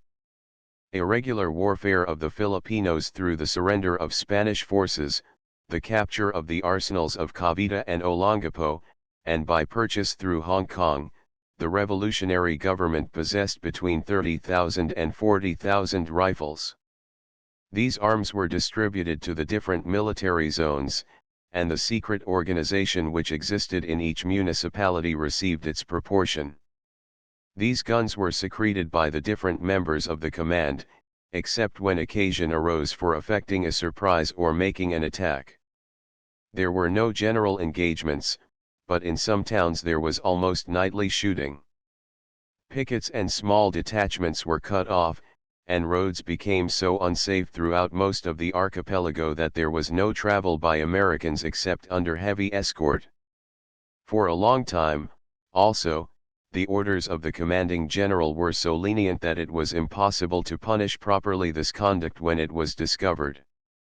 Death of General Lawton. The American Army, in its attempt to garrison every important town in the islands, was cut up into as many as 550 small detachments of post garrisons. Thus, while there were eventually 60,000 American soldiers in the islands, it was rare for as many as 500 to take the field, and most of the engagements of the year 1900 were by small detachments of 50 to 100 men. It was in one of these small expeditions that the American Army suffered the greatest single loss of the war.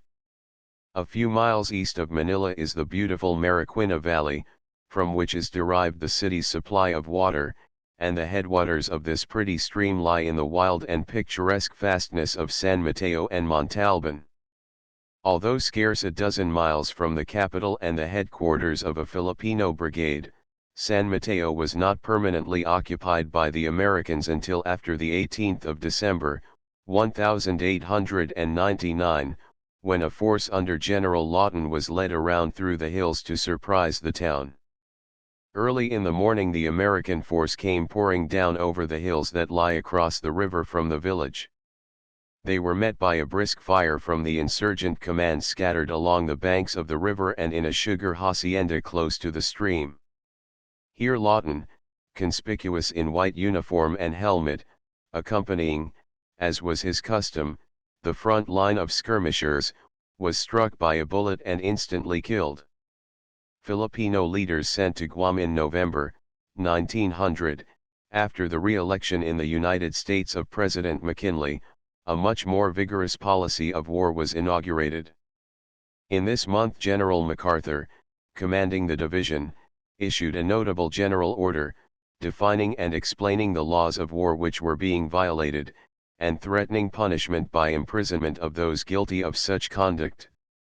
Some thousands of Filipinos under this order were arrested and imprisoned. 39 leaders, among them the high-minded but irreconcilable Mabini, were in December, 1900, sent to a military prison on the island of Guam. Campaigning was much more vigorously prosecuted in all military districts.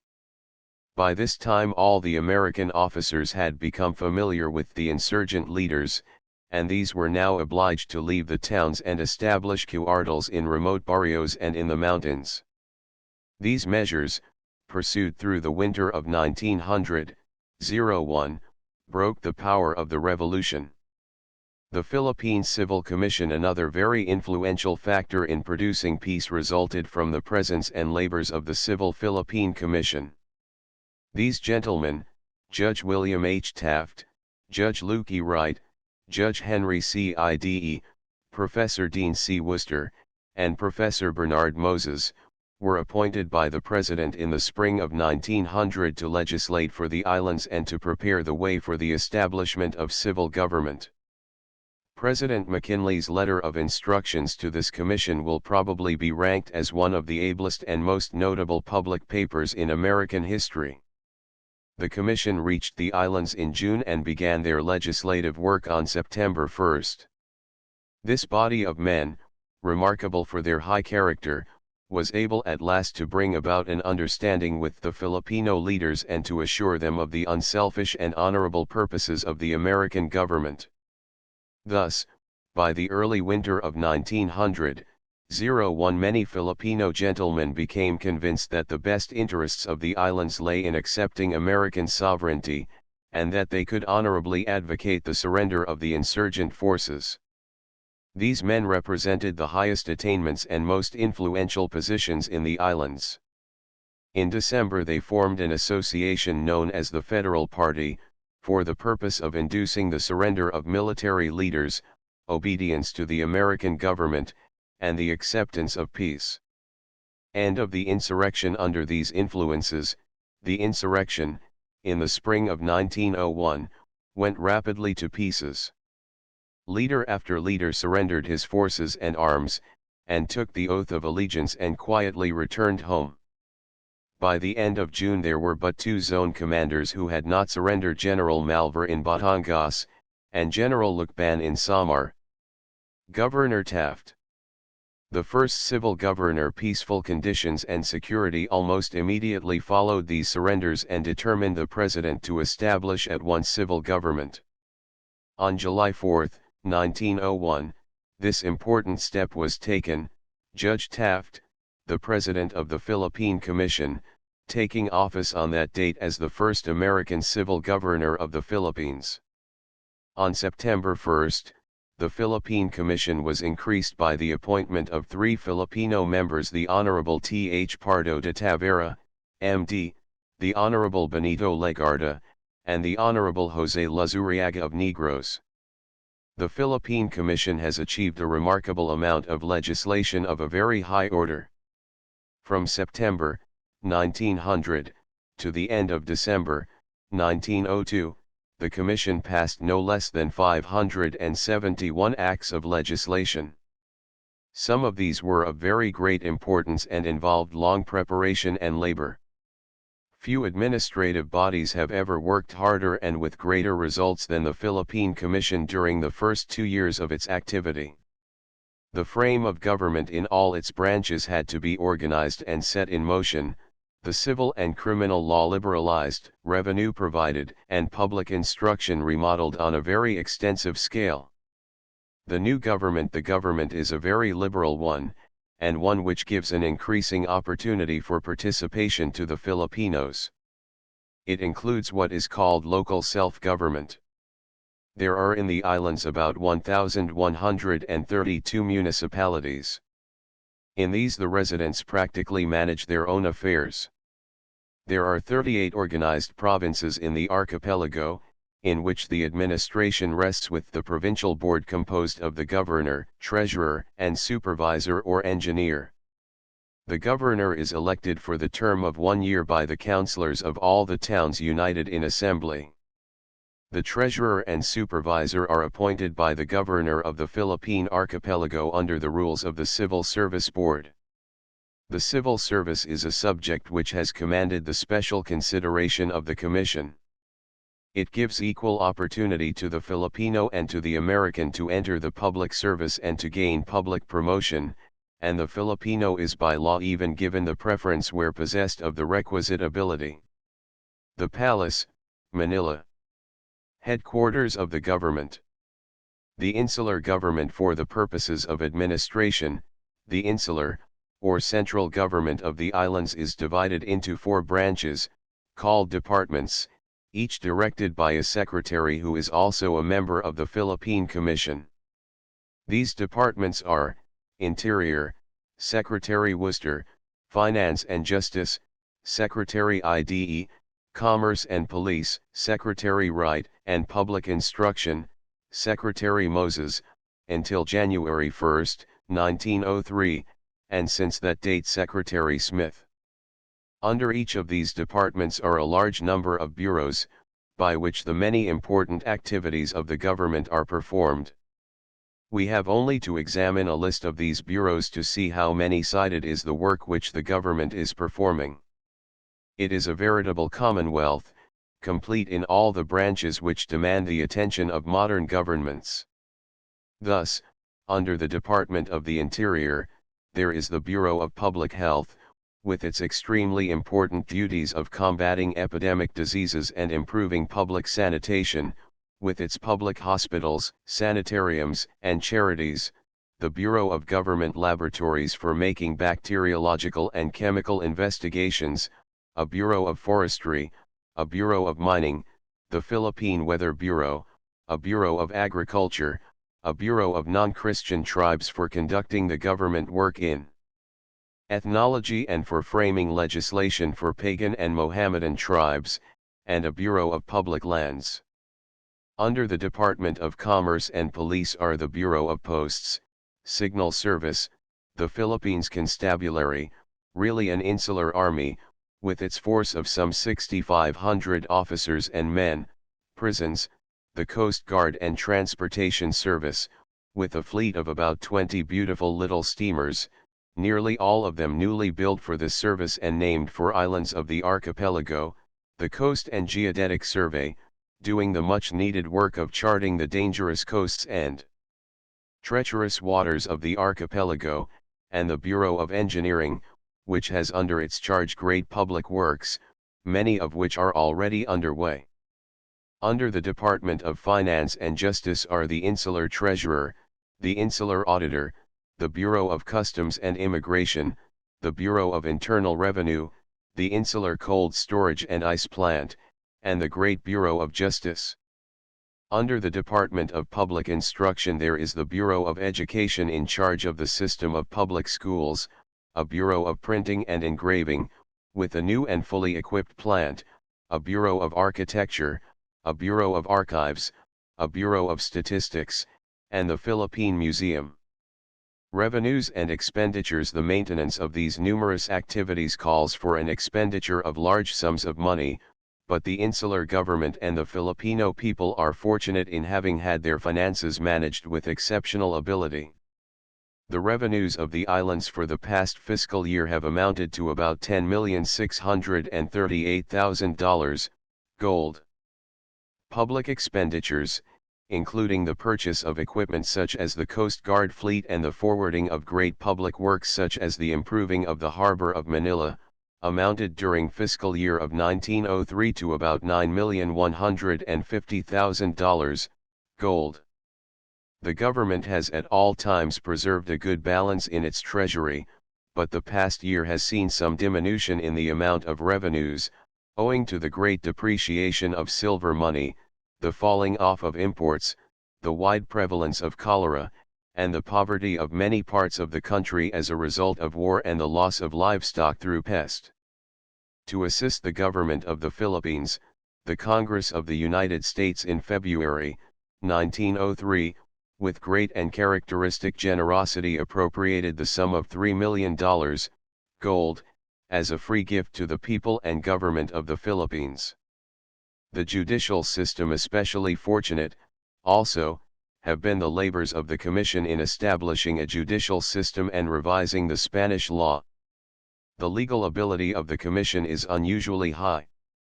As at present constituted, the judicial system consists of a Supreme Court composed of 7 justices, 3 of whom at the present time are Filipinos, which, besides trying cases over which it has original jurisdiction, hears cases brought on appeal from the courts of first instance, 15 in number, which sit in different parts of the islands.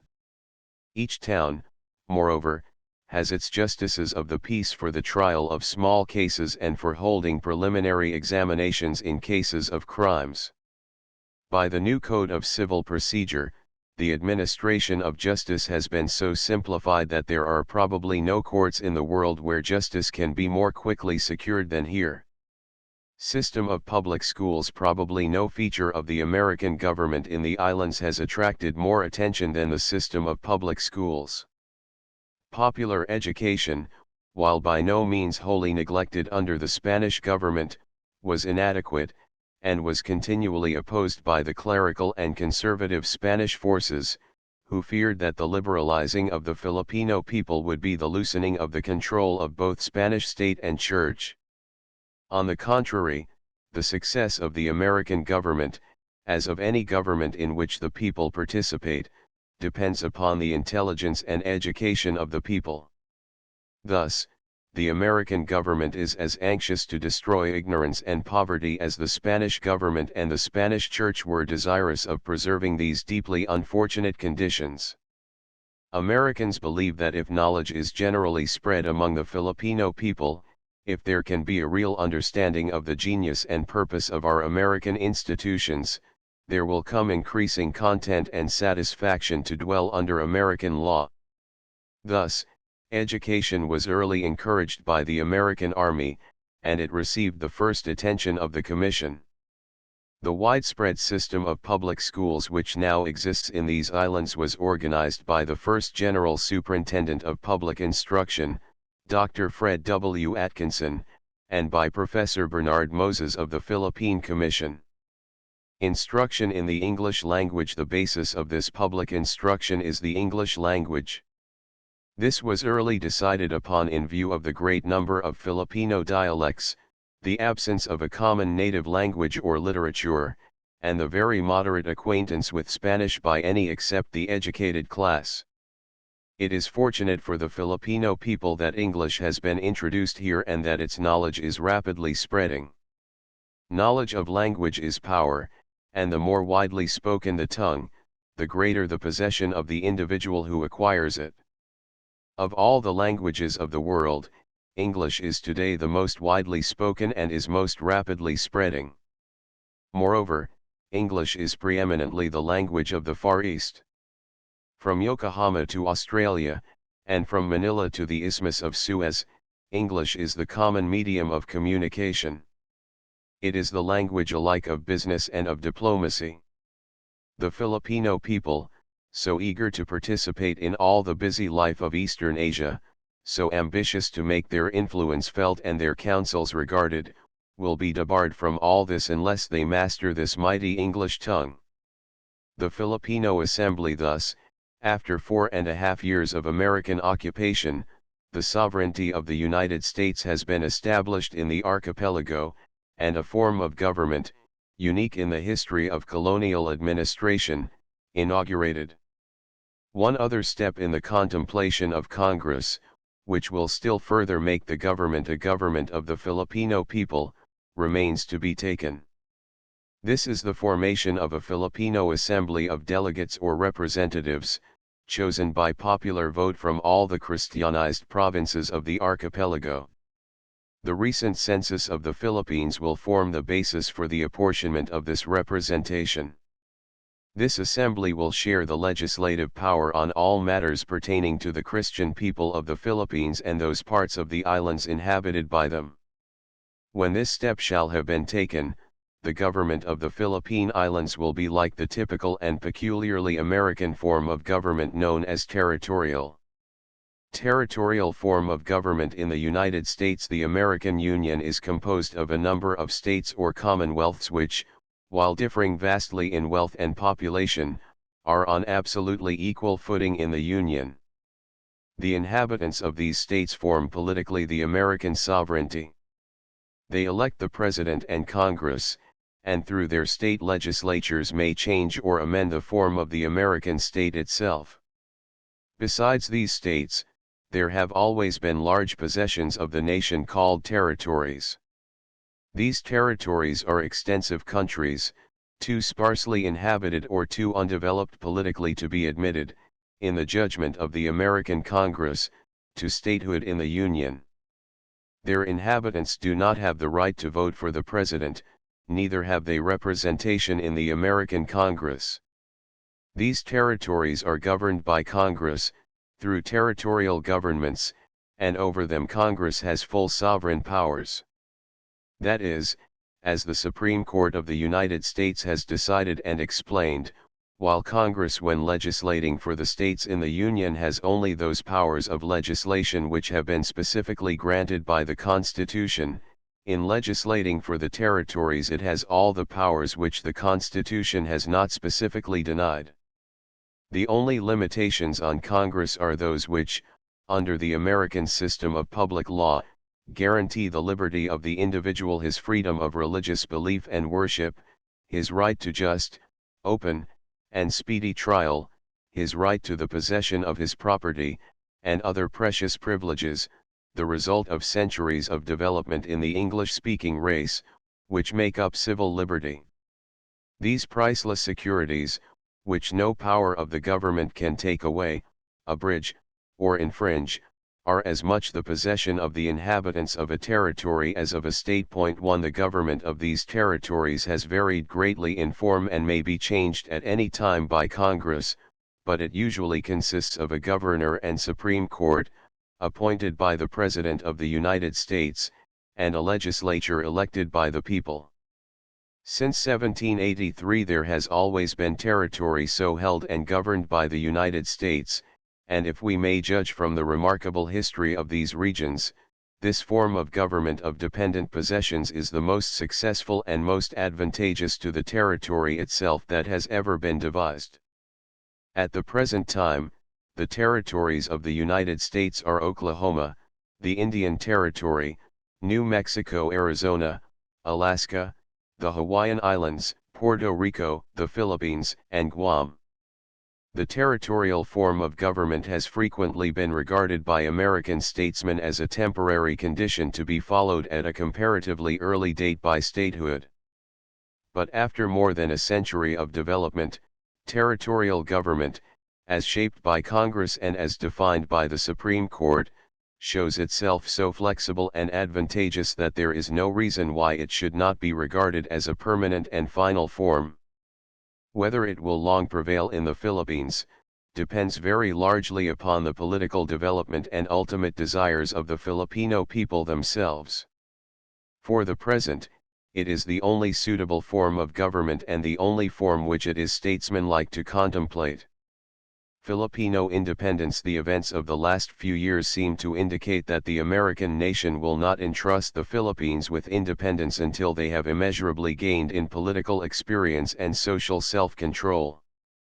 The question is too great to be discussed here, but this much may be said: the rapid march of international politics in this coming century will not be favorable to the independence of the small and imperfectly developed state. Independence, while it may fascinate the popular leader, may not be most advantageous for this people. Independence, under present tendencies of international trade, means economic isolation. Independence, in the present age, compels preparedness for war. Preparedness for war necessitates the maintenance of strong armies, the building of great navies, and the great economic burdens required to sustain these armaments. Especially would this be true of an archipelago so exposed to attack, so surrounded by ambitious powers, and so near the center of coming struggle, as are the Philippines. Japan, with a population of 42 million, wonderful for their industry and economy, and passionately devoted to their emperor, is independent, but at great cost. The burden of her splendid army and her modern navy weighs heavily upon her people, consumes a large proportion of their earnings, and sometimes seems to be threatening to strain the resources of the nation almost to the point of breaking. Advantages of American control. Surely, a people is economically far more privileged if, like the Philippines under the American government, or Australia under the British, they are compelled to sustain no portion of the burden of exterior defense.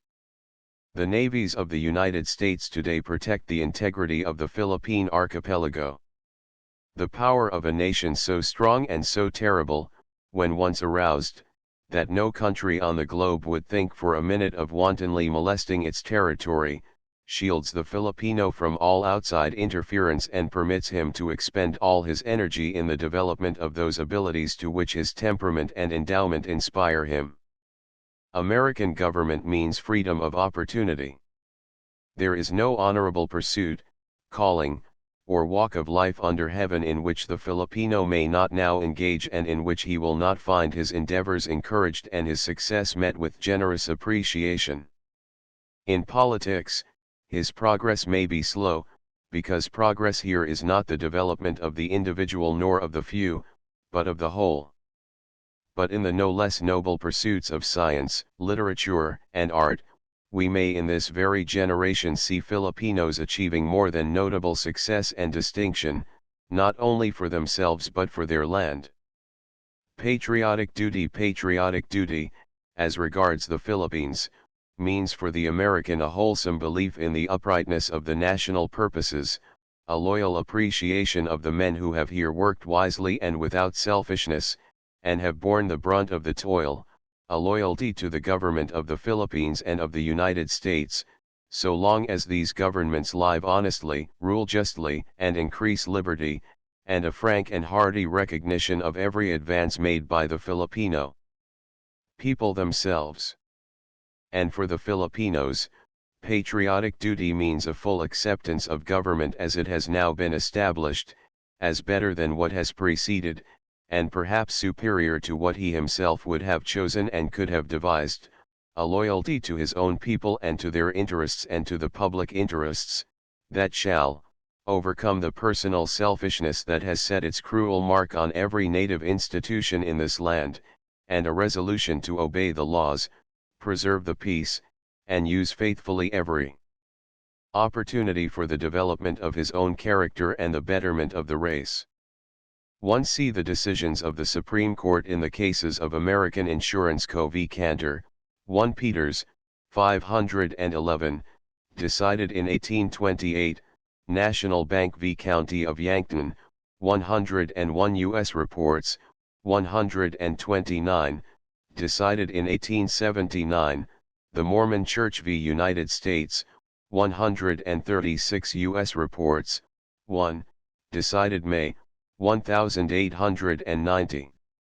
On the domain of personal liberty possessed by the inhabitants of a territory, in addition to above cases, see also the cases of Reynolds v. United States, 98 U.S. Reports, 154, 1878, and Murphy v. Ramsey, 114 U.S. Reports, 15, 1884.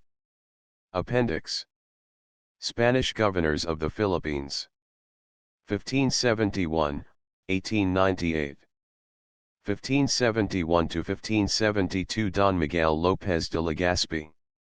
1572 to 1575, Tesoro, Guido de Labzars. 1575 to 1580 Don Francisco Losandi. 1580 to 1583 Don Gonzalo Ronquillo. 1583 to 1584 Don Diego Ronquillo. 1584 to 1590 Dr. Don Santiago de Vera.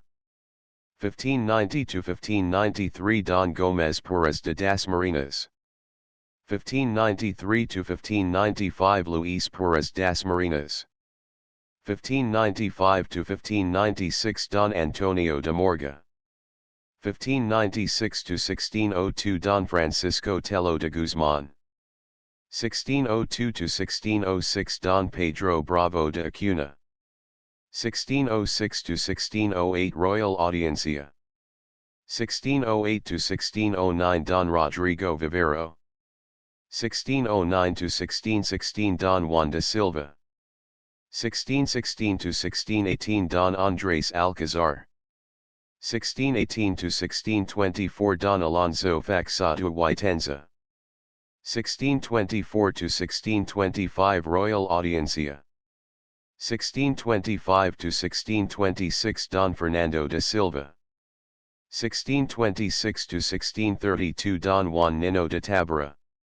1632 to 1633 Royal Audiencia. 1633 to 1635 Don Juan Zirzo de Salamanca.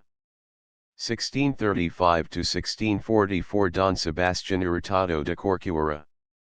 1644 to 1653 Don Diego Faxado y Chacon.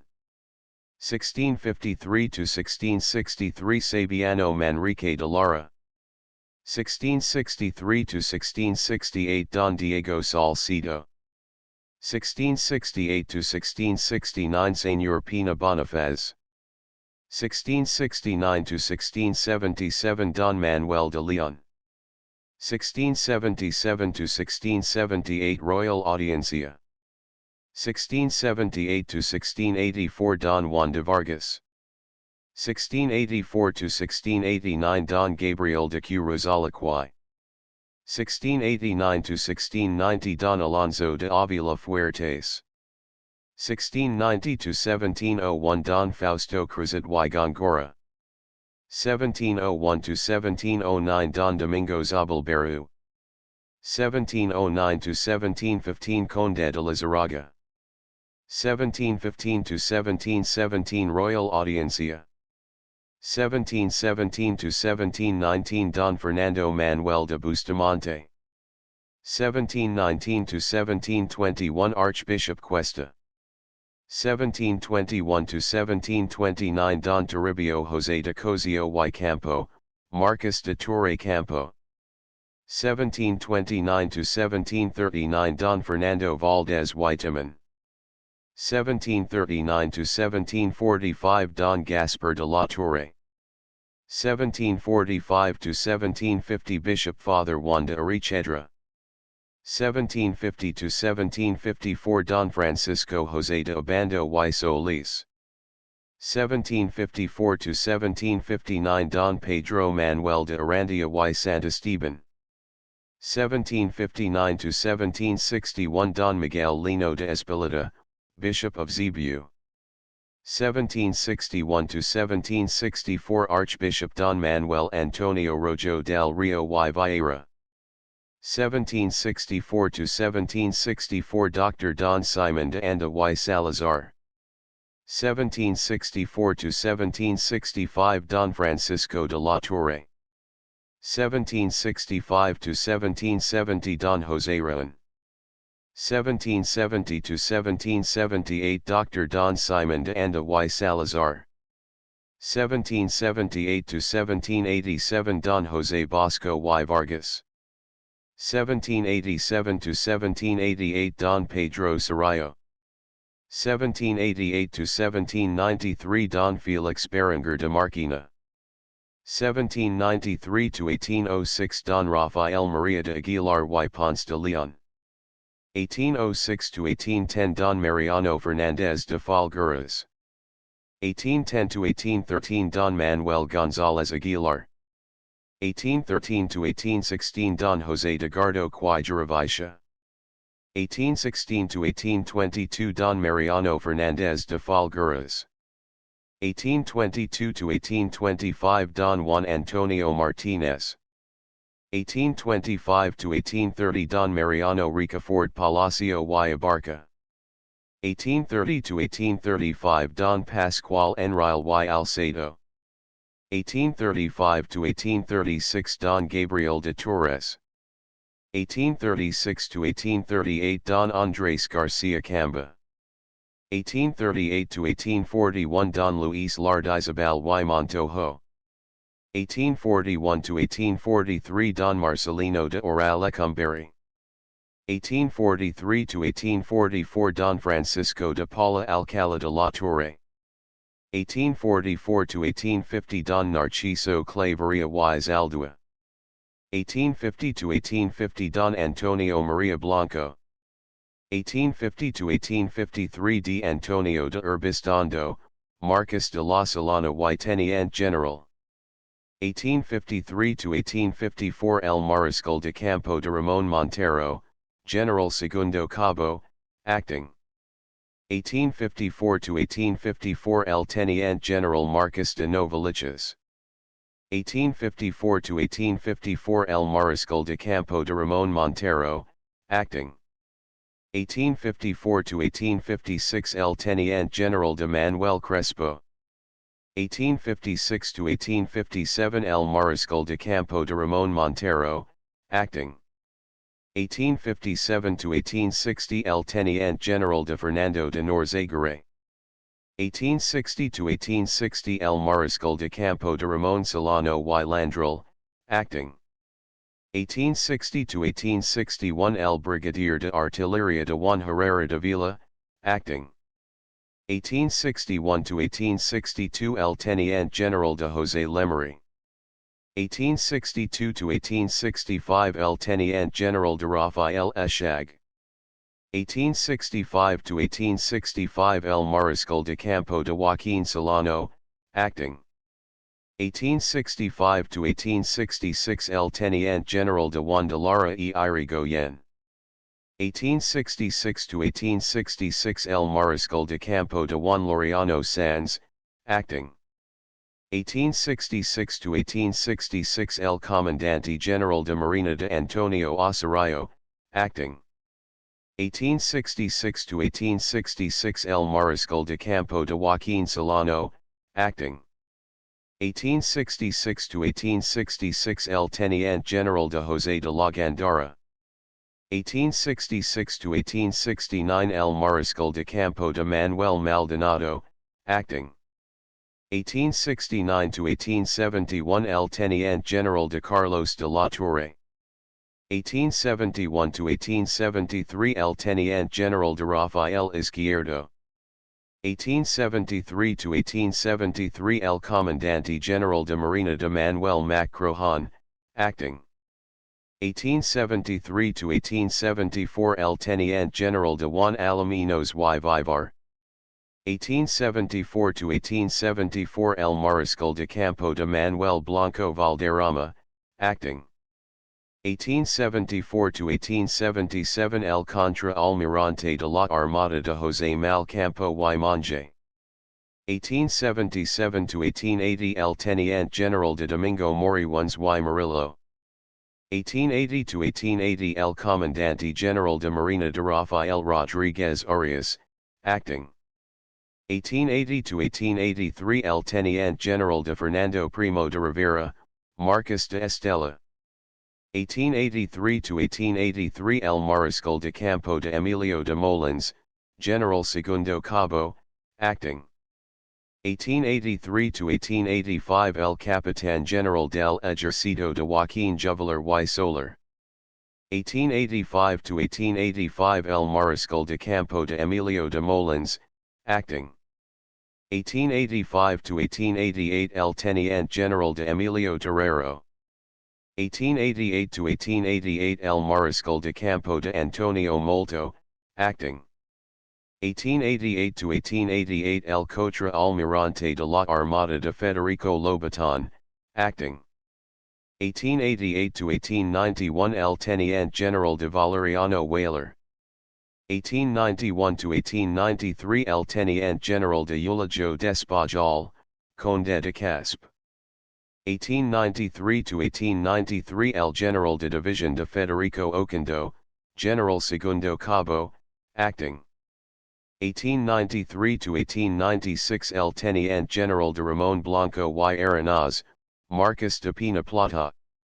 1896 to 1897 El Teniente General de Camilo G. de Polavieja, Marcos de Polavieja.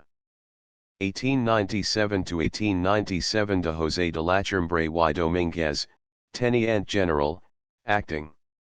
1897 to 1898 de Fernando Primo de Rivera, Capitán General, Marcos de Estella. 1898 to 1898 de Basilio Agustin Teniente General del Ejército. 1898 to 1898 El General Segundo Cabo de Fermín Jotines y Alvarez. Index. Auber 257 Acuna, Don Pedro Bravo de 191 Atalanta de 109 Eta 25, 34, 99 African Coast, Exploration of 62 Agriculture 212, 312 Aguinaldo, Emilio 283, 294, 298, 304 Aguinaldo, General Baldomero 298 Albuquerque 66 Aleandra, Raja 133 Alamuddin, Conversion of 226 Aliping Nama Mahdi 103 Almanzar 82 Alphabet, Filipino 96 America and the Philippines 287 to 321 Named 71 Revolution in 249 Wars in 248 American Control 319 Anda y Salazar, Don Simon de 236 Anatos 105 Anson 21 Anti-war agitators in America 300. Arandia, Governor 228 Architecture, Bureau of 313 Archives, Bureau of 313 Arevalo 147, 172 Argensola, Leonardo de 17 Armada, Destruction of 177 Atkinson, Dr. Fred W. 315 Audiencia, Royal 109 abolished 149 re-established 153 Auditor, Insular 312 Augustinian Order 121 Azores discovered 63 Bajan 268 Balboa 73 Bant Elon 226 Baranai 102 Batanes Islands 244 Baithala 105 Bell, General J. Franklin 303 Benedictines 120 Bengay 257 Bibliographies 21 Baikal 35 Biscano, Sebastian 171 Bisaya 35, 130 Blair. Miss EH 22 Blood Compact 80 Boal 200, 225, 257 Bonifacio, Andres 282 Borneo Mohammedans in 40 Spanish Expedition to 145 Boring, Sir John 21 Brooke, Charles 272 Burgos, Dr. Jose 279 Bushido 59 Bustamante, Fernando Manuel de 217 Caballén discovered 127 Cabots, Voyage of the 70 Caceres, Nueva 172 Cagayans 35 Calamburajas 79 Calvin, John 122 Campo, Governor Torre, 219 Canaries discovered, 63 Quino, Juan Sebastian del, 83, 114 Cantava, Padre,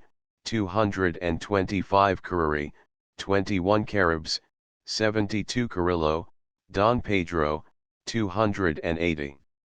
Carolines, 117, 224 Casas, Los, 72, 111 Cavendish, Thomas, 175 Cavita Revolt, 279 Cebu, 79, 130, 172 Seythalas, Royal, 20th Century of Obscurity, 212 Chabucano, 266 Chamorros, 214 Chao Qua, 97 Charles V, 73 Chavez, Captain Juan, 146 Chavez, Don Wanda, 197 China about 1400, 56 Chinese attempt to capture Manila, 140 distrust of, 182 immigration restricted, 183 in the Philippines, 97 first massacre of, 182 treaty with the, 144 uprising of, 207 Chirano, Father Prado, 16 Church, 119, 147 Chagua. Raja, 79 Sipango, 67 cities, largest, 171 Civil Commission, 308 Civil Governor, first, 309 Claudio, Don Juan, 202 Claveria, General, 265 Clemente, Juan, 170 Clive, Lord, 233 Coast and Geodetic Survey, 312 Coast Guard, 312 Code of Civil Procedure, 314 Cofradia, 264 Cold Storage and Ice Plant, 313 Colin, Father Francisco, 17 Colonial Policy of Spain, 113 Colonization Restricted, 112 Columbus, Christopher, 66 Combs, Father Francisco, 18 Commerce Restricted, 112 Commerce and Police, 312 Commercial House, 113 Conquest and Settlement, 125 Constabulary, 312 Constitution, American, 287 Contratation, Casita, 113 Corella, 82 Corcuera, Hordaduda, 197 Cornish, Admiral, 234 Corregidor, Battles near, 193 Cortez, 73, 109, 116 Courts, 314 Crusades, 48 Cruz, Apolinario de la, 263 Cuba discovered, 68 Cubans, American sympathy for, 291 Customs and Immigration, Bureau of, 313 de Gama, Vasco, 65 Dampier, 21 de Gahoy, 226, 257 Das Marinas, 149 Dato, 102 Decree of 1589, 149 Desventuradas, 76 de Vera, Dr.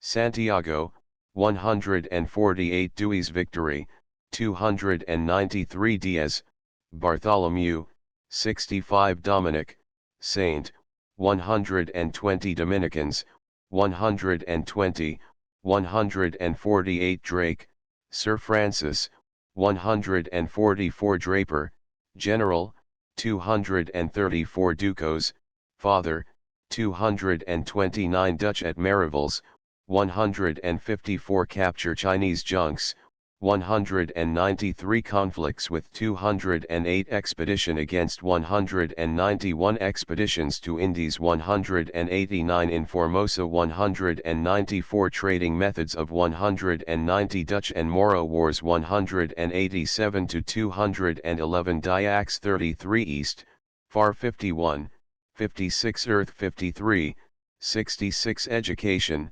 Bureau of 313 Educational System, 274 Educational Work of the Religious Orders, 205 Encomenderos, 111 Encomiendas, 157 Engineering, Bureau of 312 England, about 1446 England and France, 232 English language, 315 Estebar, Don Francisco de 208 Ethnology, study of 25 Europe, wars in 218 Explorers, Spanish 109 Fernandino, 172 Fetishes among the Filipinos, 103 Feudalism, 43 Figueroa, Rodriguez de 151 Filipino Alphabet, source of 96 Filipino independence, 318 Filipino people before the arrival of the Spaniards, 88 to 107 Filipino writings,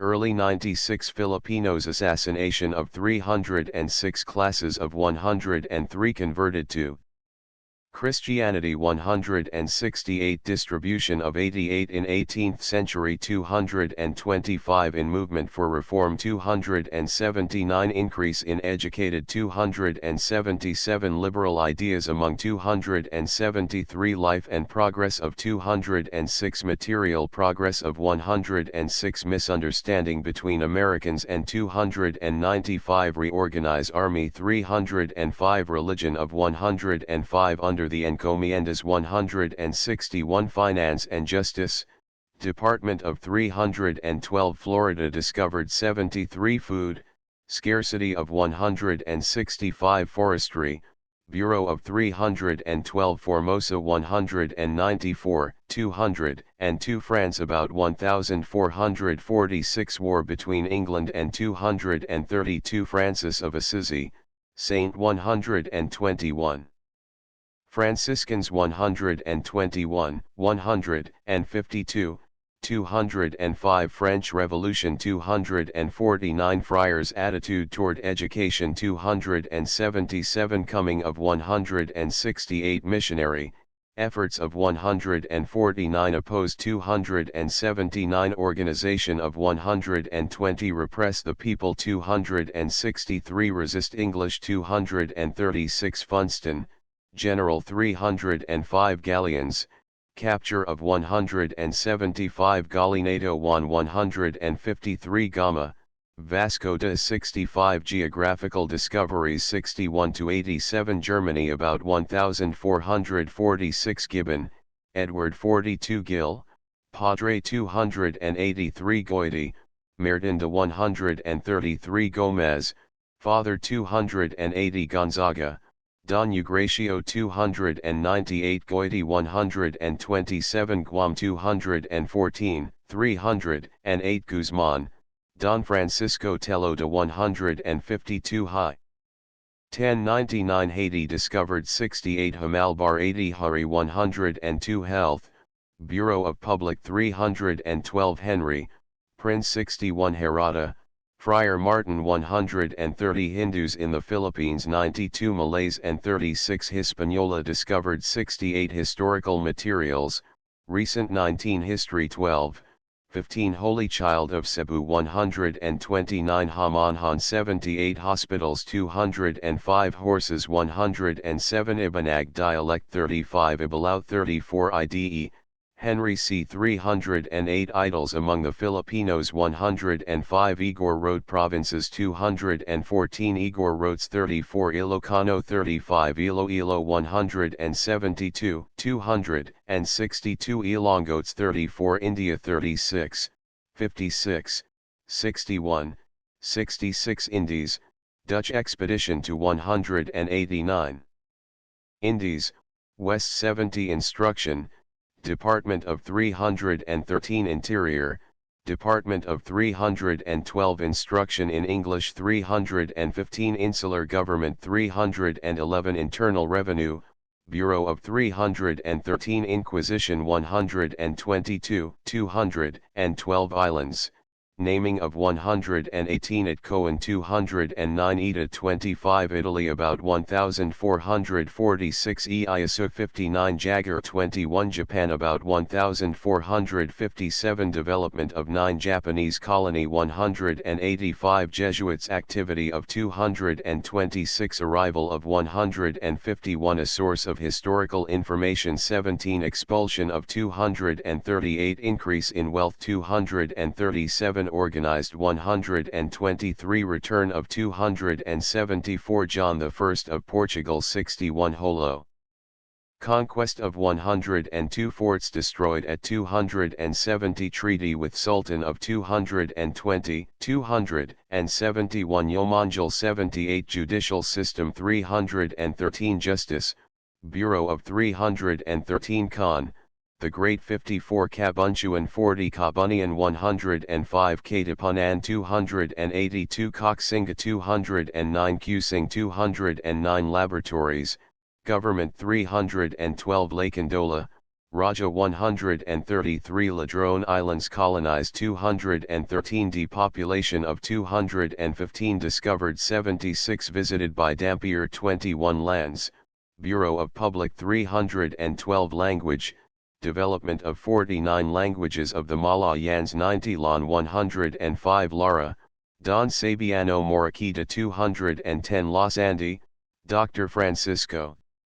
144 Las Casas 72, 111 Lavazars, Guido de 164 Laws of the Indies, 123 Lawton, General, 301, 307 Ledesma, Bartolomeda, 162 Legarda, Honorable Benito, 310 Legazpi, 126, 137 Leyte, Religious Revolt at, 206 Liga Filipina, 280 Lima, Pablo de, 162 Limahong, 140 Limasana, 78 Loiza, Jofrida, 16, 115 Lobo, Sebastian, 203 Loyola, Ignatius, 123 Lucban, General,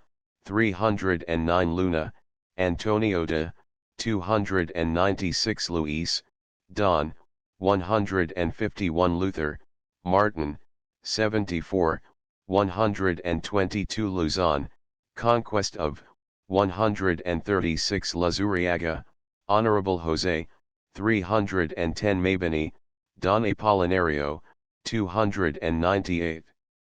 MacArthur, General, 301, 308 Madeira Islands 62 Magellan, 16, 74, 81, 114 Magellan, Straits of, 75 Maharlika, 103 Maine, Destruction of the, 292 Malaspina, Captain, 245 Malay Archipelago about 1400, 59 Malayo-Polynesian speech, 90 Malayan peoples, 31, 32, 35, 90 Malays, Mohammedan, 106 Malays and Hindus, 36 Malilos campaign, 299 Malvar, General, 309 Manchus, 57 Mandaya, 34 Mangyans, 33 Manobo, 34 Manila about 1,600, 177 attacked by Chinese,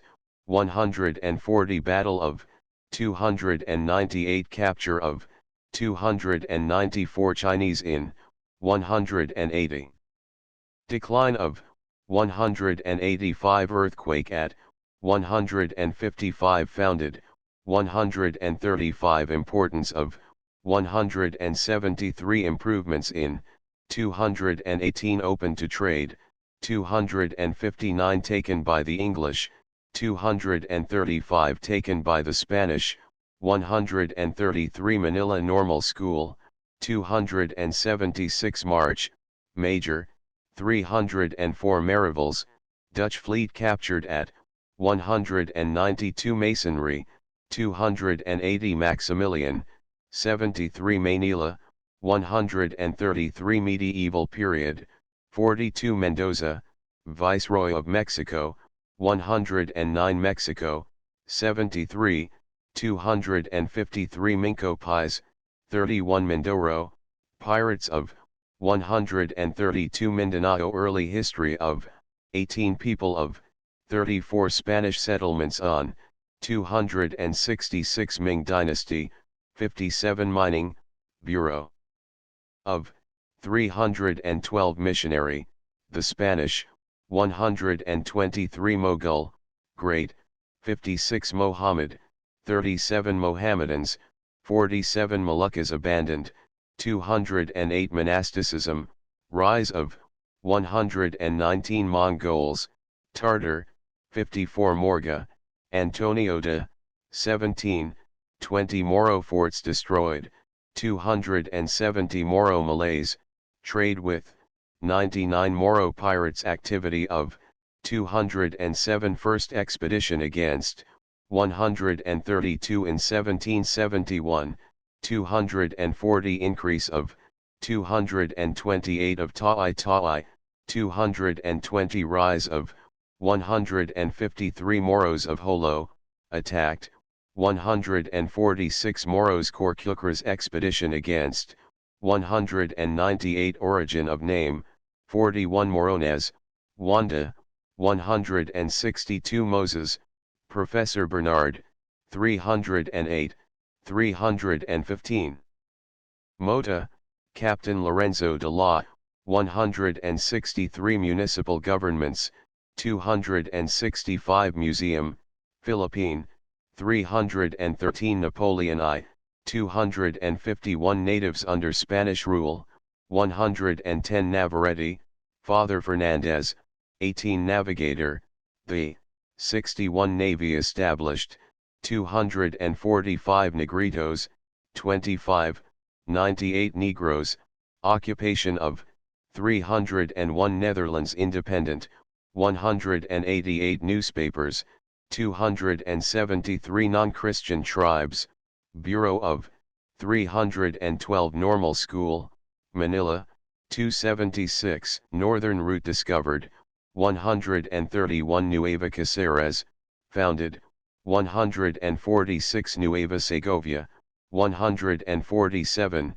172 Nueva Caceres, 172 Nueva Vergara, 268 Abando, Marquis of, 228 Orangbinua, 32 Orang Lot, 268 Orinoco River 70 Ortega, Don Joaquin, 264 Oscariz, Don Mariano, 266 Otis, General, 297 Oyanguran, Don Jose, 267 Pacific Ocean discovered, 73 Palaus, 224 Pampanaz, Revolt of, 206 Pampango, 35 Pangasinan, 35 Papuans, 31 Pardo de Tavera, Dr. Joaquin, 22, 92, 192, 280,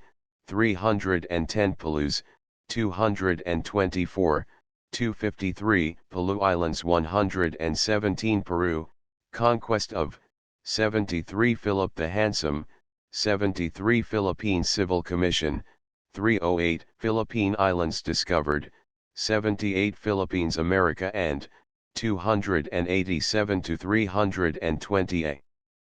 Subject for historical study, 9 to 24 American ideas about, 295 as a Spanish colony, 108 Chinese in the, 97 coming of the Spaniards, 40 development of, 9 during the period of European Revolution, 231 to 258 expedition to, 115, 117, 126 first Archbishop in, 152 historical accounts of, 15 Inquisition in, 212 Jesuits expelled from, 239 Navy established in, 245 Peoples of, 25 to 42 Political decline of, 212 Rebellions in, 254 Return to Spain, 236 Separated from Mexico,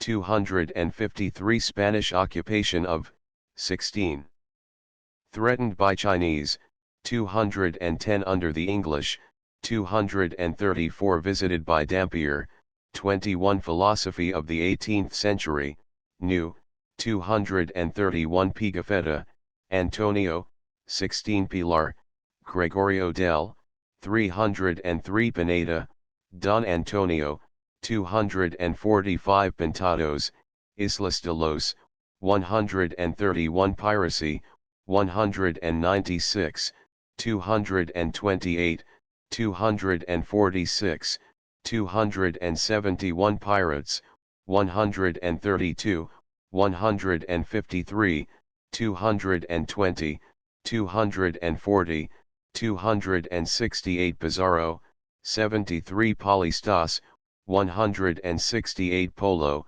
Marco 54 Poniente, Islas del 79 Portuguese colonies 147, 195, Portuguese discover Eastern Passage 61 posts, Bureau of 312 Press, influence of 273 Primo de Rivera, General 285 Printing.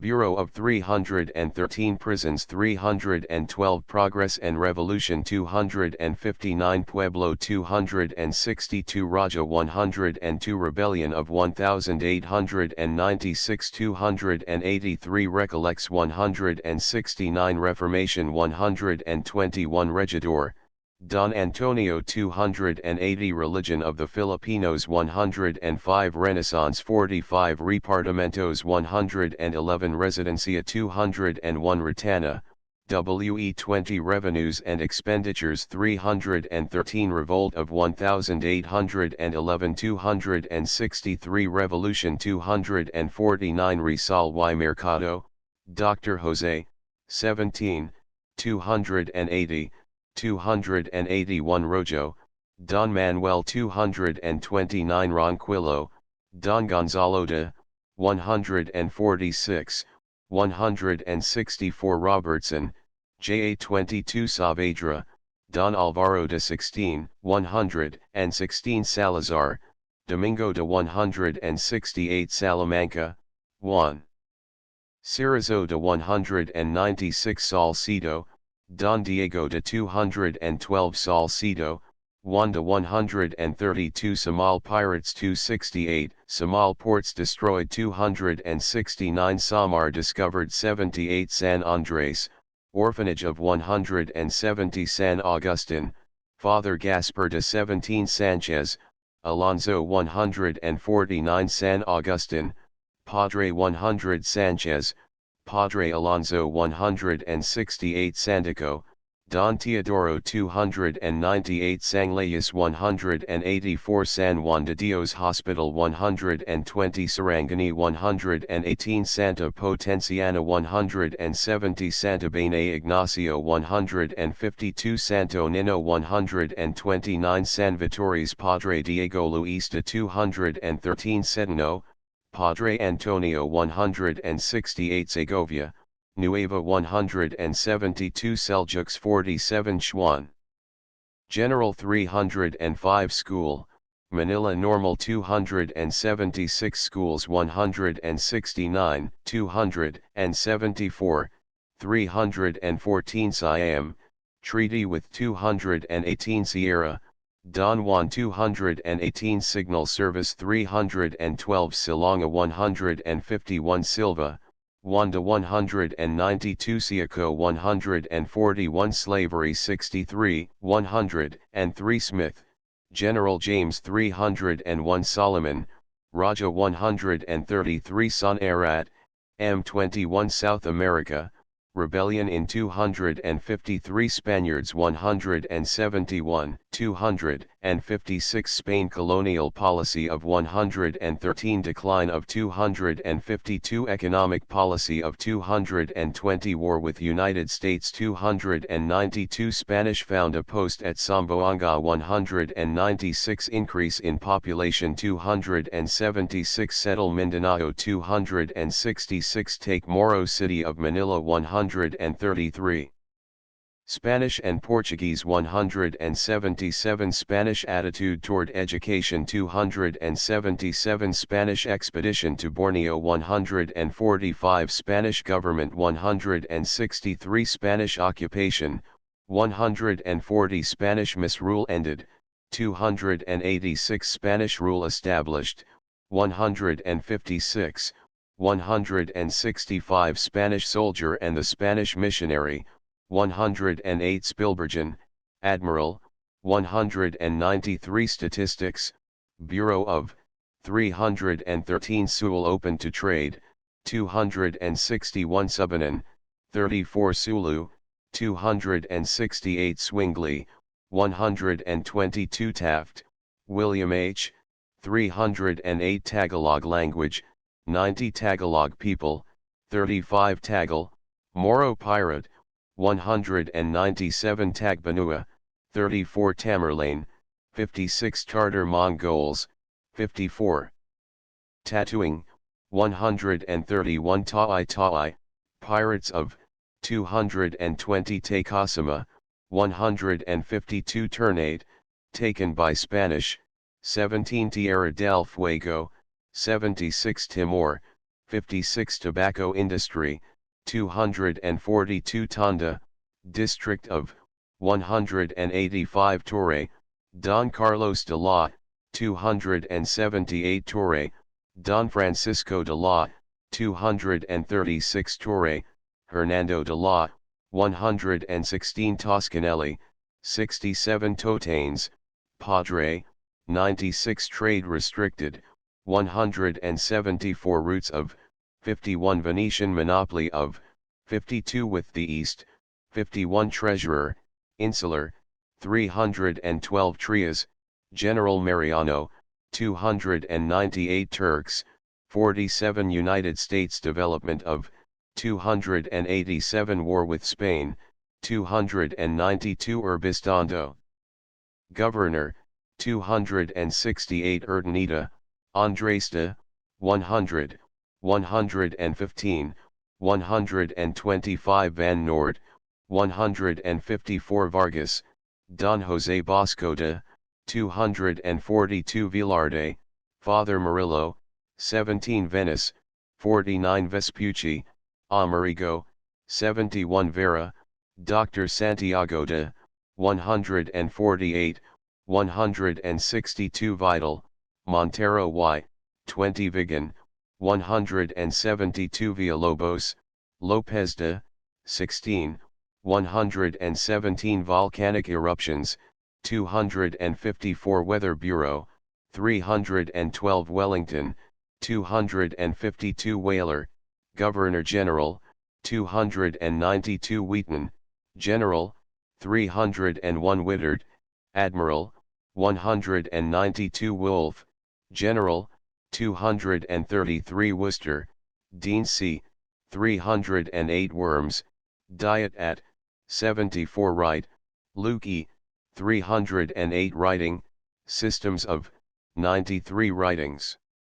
Early Filipino, 96 Xavier, St. Francis, 118 Young, General, 303 Yusef, 82 Zamal, 78 Samboanga Abandoned, 18, 208 Open to Trade, 261 Refounded, 218 Spanish Post at, 196 Settled, 266 Zamora, Father, 279 Zulueta, M., 22 Zuniga, Father Joaquin Martinez de, 19 Best Books for Philippine Schools Baldwin Primer Tagalog Edition Gibbs's Natural Number Primer Gibbs's Insular Primer Gibbs's Insular First Reader Gibbs's Insular Second Reader Gibbs's Insular Third Reader Gibbs's Insular First Lessons in Language Barrows's History of the Philippines Roddy Gibbs's Philippine School Geography Milnes Elements of Arithmetic Metric Edition McClintock's The Philippines. These books have been prepared with special reference to the pedagogical conditions of the Philippine Islands, and are therefore suited to the requirements of the insular schools. They are all new, embodying the best methods of presentation and the best mechanical workmanship. The bindings are substantial, and the illustrations numerous and attractive.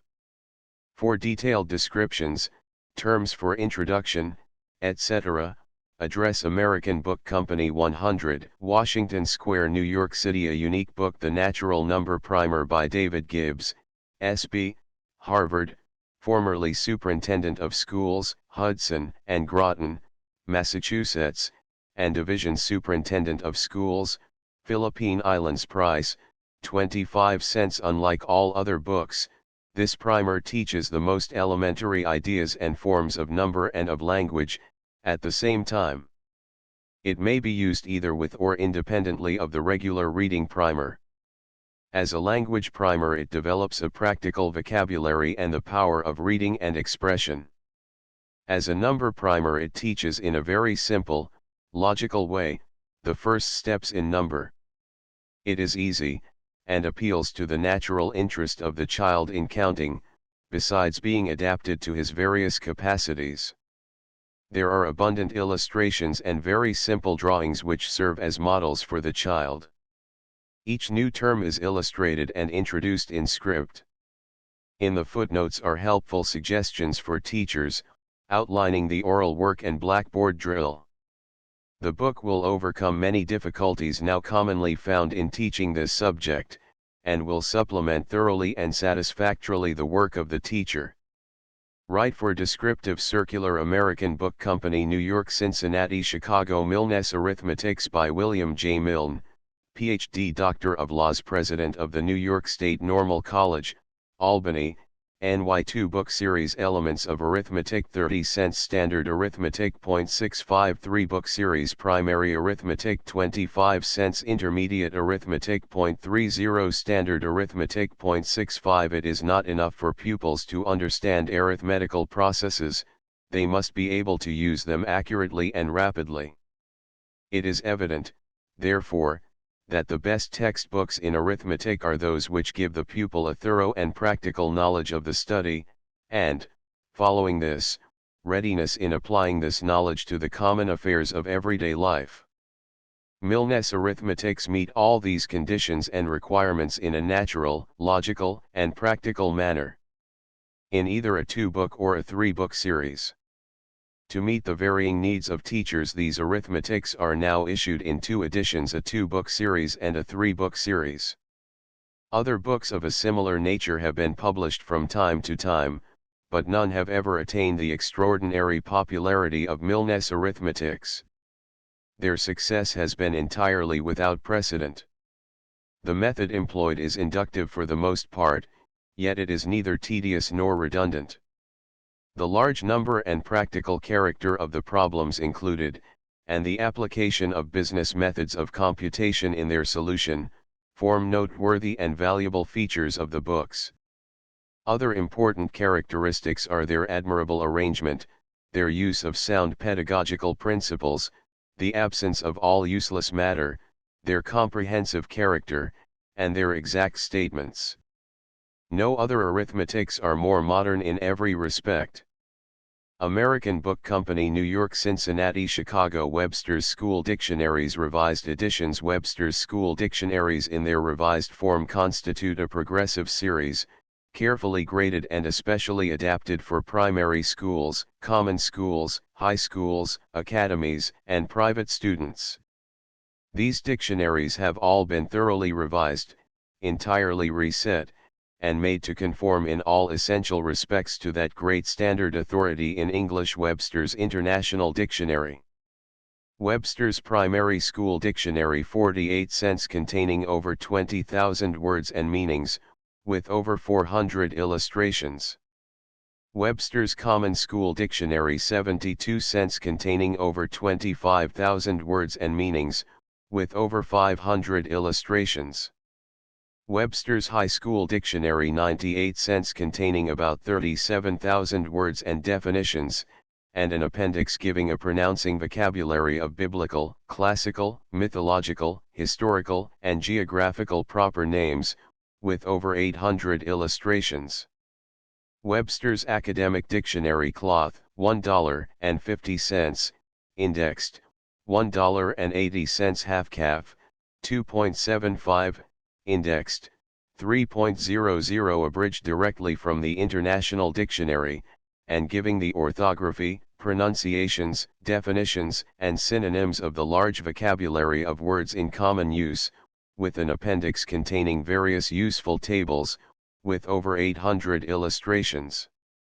Special editions. Webster's Counting House Dictionary Sheep, indexed, $2.40. Webster's Condensed Dictionary Cloth, $1.44, indexed, 1.75. The same half calf, 2.75, indexed, 3.00. Webster's Handy Dictionary, .15. Webster's Pocket Dictionary Cloth, .57. the same.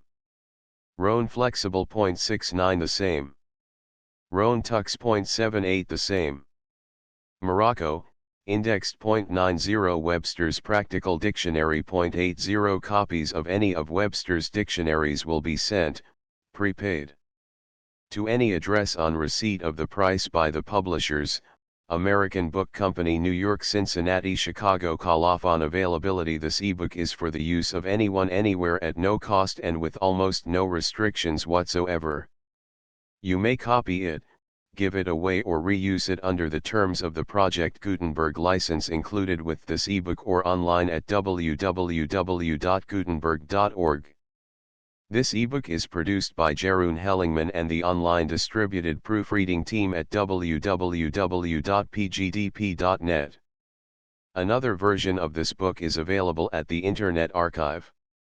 This ebook was prepared from the first edition from 1905, except for the cover image and most of the illustrations, which were taken from the second edition. Since this book was used in Philippine schools for many years, numerous editions are available from the Internet Archive. First edition, American Book Company, 1905, used for this digital edition. Bobbs Merrill, 1907, used for most of the illustrations. World Book Company, 1911. World Book Company, 1914. Furthermore, a spoken book edition is available from LibriVox. The HTML version of this ebook contains a few characters in the Old Tagalog or Baybayin script. This script has been encoded following the Unicode standard, and requires a Unicode-compliant Baybayin font to render correctly. A suitable font was developed by Paul Morrow and can be downloaded from his website. Related Library of Congress Catalog page, 050261123. Related Open Library Catalog page, for source OL241555017M. Related Open Library Catalog page, for work OL163061557W. Related WorldCat Catalog page, 12309762. Encoding this book was written in 1903 for use by Filipino students. Note that it reflects the state of knowledge and political bias as prevalent at the time of its writing. In particular, the author's writing on the end of Spanish rule, and the onset of American rule in the Philippines should be read in light of the then recent American occupation of the islands. Later in his life, the author admitted he downplayed the support for the independence movement. See Humanitarian Imperialism, David Prescott Barrows and the White Man's Burden in the Philippines by Kenton J. Clymer in the Pacific Historical Review, Volume 45, Number 4, November, 1976, pages 495 to 517. Revision History 10 Jan 2008 started. External references. This Project Gutenberg ebook contains external references. These links may not work for you. Corrections. The following corrections have been applied to the text. Page source correction 23 the 23 regrettable 32 gradually 35 belt of rattan. Mindanao belt of bamboo fiber. 73, 147. 84 Circumdedesty 98 Filipino iron treasure box. Moro brass beetle box. 101 Filipino portable iron cannon. Moro brass cannon, or Lanteca. 105 WHCH which 114 degrees leagues 115 Augustinian 133, deleted 148, 149 Malay Moro 149 Administrative 154 Pro. Vinta. 160 Repartimentos 167 Tagalos 167 Barangays 170 Filipinas 176 Capture of a galleon, from an old print. Capture of the galleon Cabadanga, off the coast of Samar. 177 between 193 Grand Vittoria 193 Orlandisas 200 Moro short sword and sheath. Sulu Barong and Sheath.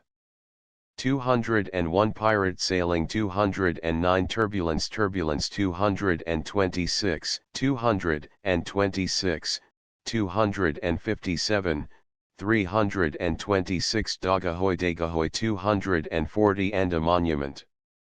The Anda Monument in Manila. 240 Kalinga Axe.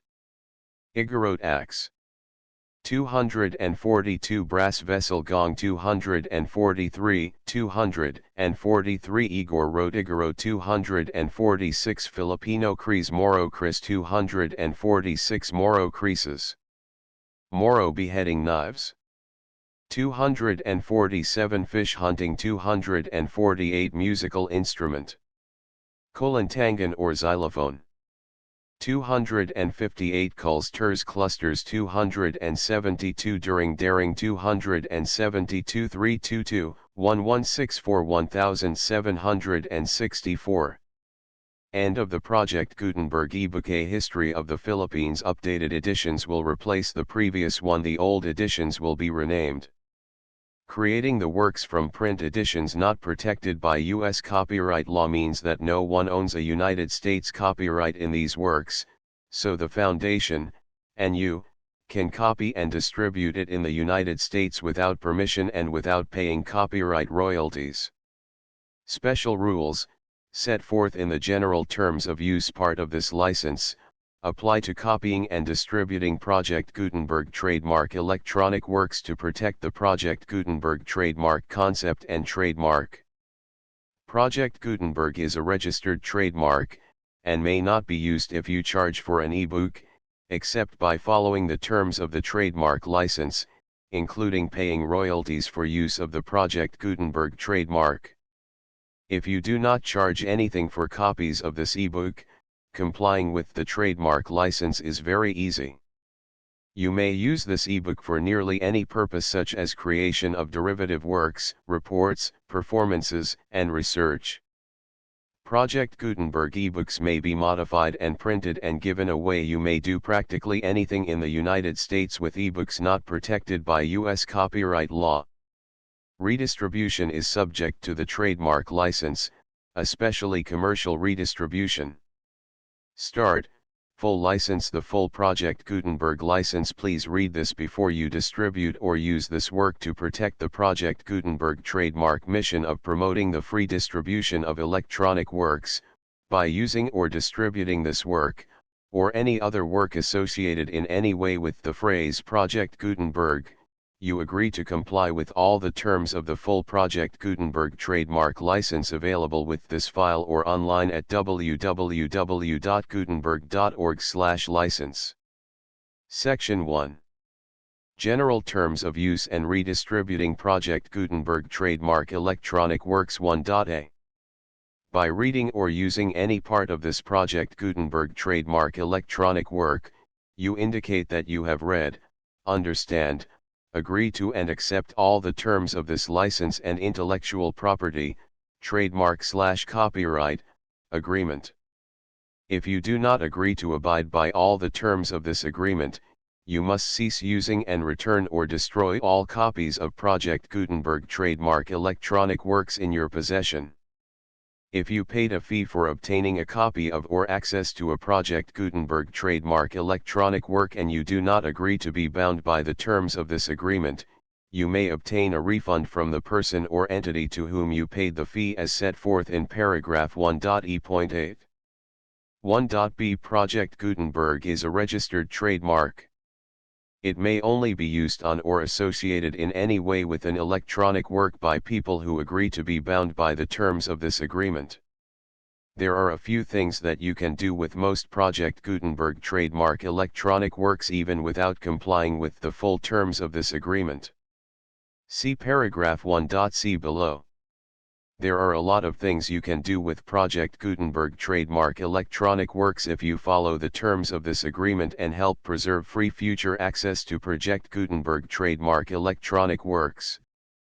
See paragraph 1.e below. 1.c.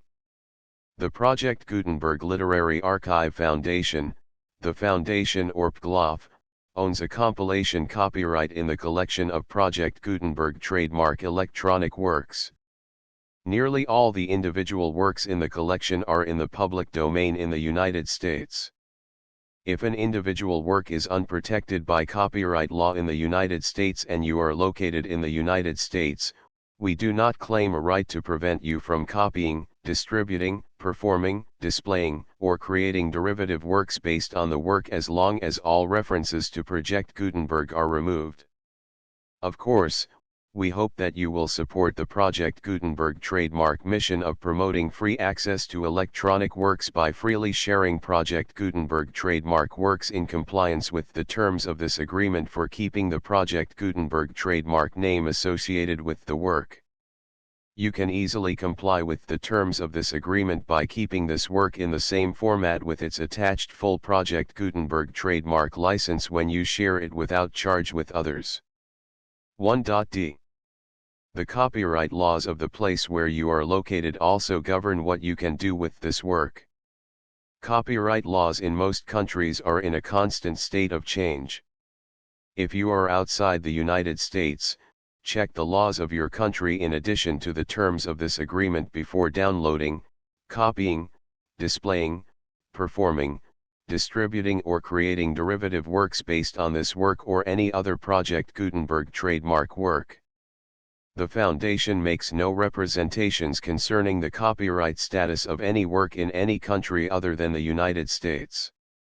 1.e Unless you have removed all references to Project Gutenberg, 1.e.1. The following sentence, with active links to, or other immediate access to, the full Project Gutenberg trademark license must appear prominently whenever any copy of a Project Gutenberg trademark work, any work on which the phrase Project Gutenberg appears, or with which the phrase Project Gutenberg is associated, is accessed, displayed, performed, viewed, copied or distributed. This ebook is for the use of anyone anywhere in the United States and most other parts of the world at no cost and with almost no restrictions whatsoever. You may copy it, give it away or reuse it under the terms of the Project Gutenberg license included with this ebook or online at www.gutenberg.org. If you are not located in the United States, you will have to check the laws of the country where you are located before using this ebook. 1.e.2. If an individual Project Gutenberg trademark electronic work is derived from texts not protected by U.S. copyright law, does not contain a notice indicating that it is posted with permission of the copyright holder, the work can be copied and distributed to anyone in the United States without paying any fees or charges. If you are redistributing or providing access to a work with the phrase Project Gutenberg associated with or appearing on the work, you must comply either with the requirements of paragraphs 1.e.1 through 1.e.7 or obtain permission for the use of the work and the Project Gutenberg trademark as set forth in paragraphs 1.e.8 or 1.e.9. 1.e.3. If an individual Project Gutenberg trademark electronic work is posted with the permission of the copyright holder, your use and distribution must comply with both paragraphs 1.e.1 through 1.e.7 and any additional terms imposed by the copyright holder. Additional terms will be linked to the Project Gutenberg trademark license for all works posted with the permission of the copyright holder found at the beginning of this work. 1.e.4. Do not unlink or detach or remove the full Project Gutenberg trademark license terms from this work, or any files containing a part of this work or any other work associated with Project Gutenberg trademark. 1.e.5. Do not copy, display, perform, distribute or redistribute this electronic work, or any part of this electronic work, without prominently displaying the sentence set forth in paragraph 1.e.1 with active links or immediate access to the full terms of the Project Gutenberg trademark license. 1.e.6. You may convert to and distribute this work in any binary, compressed, marked up, non-proprietary or proprietary form, including any word processing or hypertext form.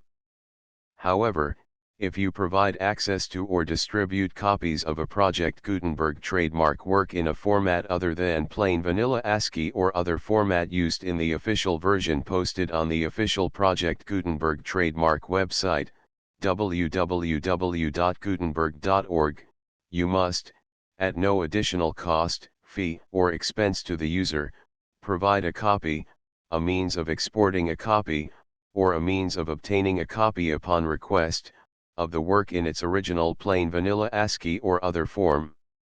Any alternate format must include the full Project Gutenberg trademark license as specified in paragraph 1.e.1. 1.e.7. Do not charge a fee for access to, viewing, displaying, performing, copying or distributing any Project Gutenberg trademark works unless you comply with paragraph 1.e.8 or 1.e.9. 1.e.8. You may charge a reasonable fee for copies of or providing access to or distributing Project Gutenberg trademark electronic works provided that, you pay a royalty fee of 20% of the gross profits you derive from the use of Project Gutenberg trademark works calculated using the method you already use to calculate your applicable taxes. The fee is owed to the owner of the Project Gutenberg trademark, but he has agreed to donate royalties under this paragraph to the Project Gutenberg Literary Archive Foundation.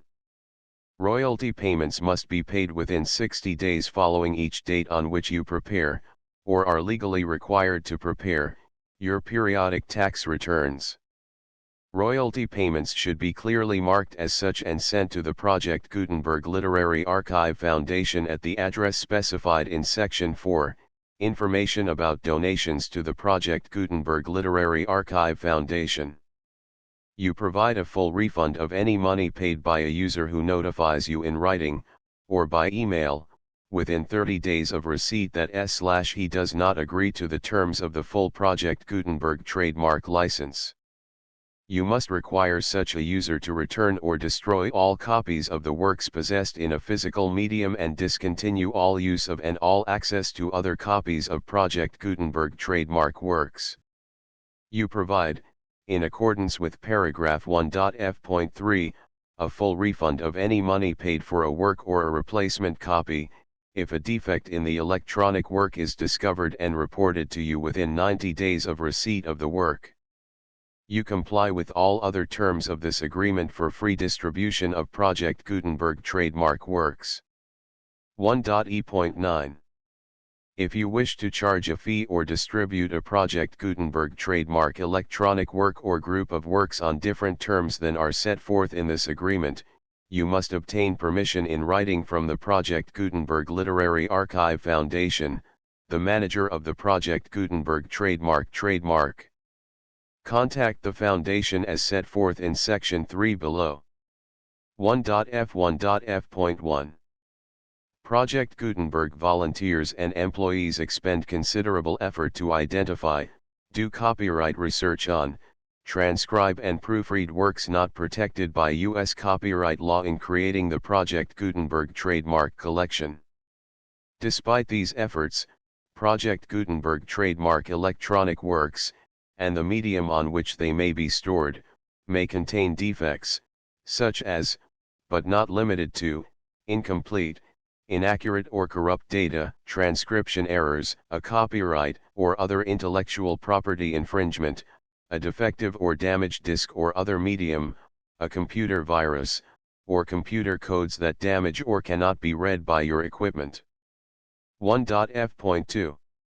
Limited warranty, disclaimer of damages, except for the right of replacement or refund described in paragraph 1.f.3, the Project Gutenberg Literary Archive Foundation, the owner of the Project Gutenberg trademark, and any other party distributing a Project Gutenberg trademark electronic work under this agreement, disclaim all liability to you for damages, costs, and expenses, including legal fees. You agree that you have no remedies for negligence, strict liability, breach of warranty or breach of contract except those provided in paragraph 1.f.3. You agree that the foundation, the trademark owner, and any distributor under this agreement will not be liable to you for actual, direct, indirect, consequential, punitive, or incidental damages even if you give notice of the possibility of such damage. 1.f.3. Limited right of replacement or refund. If you discover a defect in this electronic work within 90 days of receiving it, you can receive a refund of the money, if any, you paid for it by sending a written explanation to the person you received the work from. If you received the work on a physical medium, you must return the medium with your written explanation. The person or entity that provided you with the defective work may elect to provide a replacement copy in lieu of a refund. If you received the work electronically, the person or entity providing it to you may choose to give you a second opportunity to receive the work electronically in lieu of a refund. If the second copy is also defective, you may demand a refund in writing without further opportunities to fix the problem. 1.f.4. Except for the limited right of replacement or refund set forth in paragraph 1.f.3, this work is provided to you as is, with no other warranties of any kind, express or implied, including but not limited to warranties of merchantability or fitness for any purpose. 1.f.5. Some states do not allow disclaimers of certain implied warranties or the exclusion or limitation of certain types of damages. If any disclaimer or limitation set forth in this agreement violates the law of the state applicable to this agreement, the agreement shall be interpreted to make the maximum disclaimer or limitation permitted by the applicable state law. The invalidity or unenforceability of any provision of this agreement shall not void the remaining provisions. 1.f.6. Indemnity. You agree to indemnify and hold the foundation, the trademark owner, any agent or employee of the foundation, anyone providing copies of Project Gutenberg trademark electronic works in accordance with this agreement, and any volunteers associated with the production, promotion, and distribution of Project Gutenberg trademark electronic works, harmless from all liability, costs, and expenses, including legal fees, that arise directly or indirectly from any of the following which you do or cause to occur. A. Distribution of this or any Project Gutenberg trademark work. B. Alteration, modification, or additions or deletions to any Project Gutenberg trademark work, and C. Any defect you cause. Section 2. Information about the mission of Project Gutenberg trademark. Project Gutenberg trademark is synonymous with the free distribution of electronic works in formats readable by the widest variety of computers including obsolete, old, middle-aged, and new computers. It exists because of the efforts of hundreds of volunteers and donations from people in all walks of life. Volunteers and financial support to provide volunteers with the assistance they need are critical to reaching Project Gutenberg trademark's goals and ensuring that the Project Gutenberg trademark collection will remain freely available for generations to come. In 2001, the Project Gutenberg Literary Archive Foundation was created to provide a secure and permanent future for Project Gutenberg trademark and future generations. To learn more about the Project Gutenberg Literary Archive Foundation and how your efforts and donations can help, see sections 3 and 4 and the Foundation information page at www.gutenberg.org. Section 3.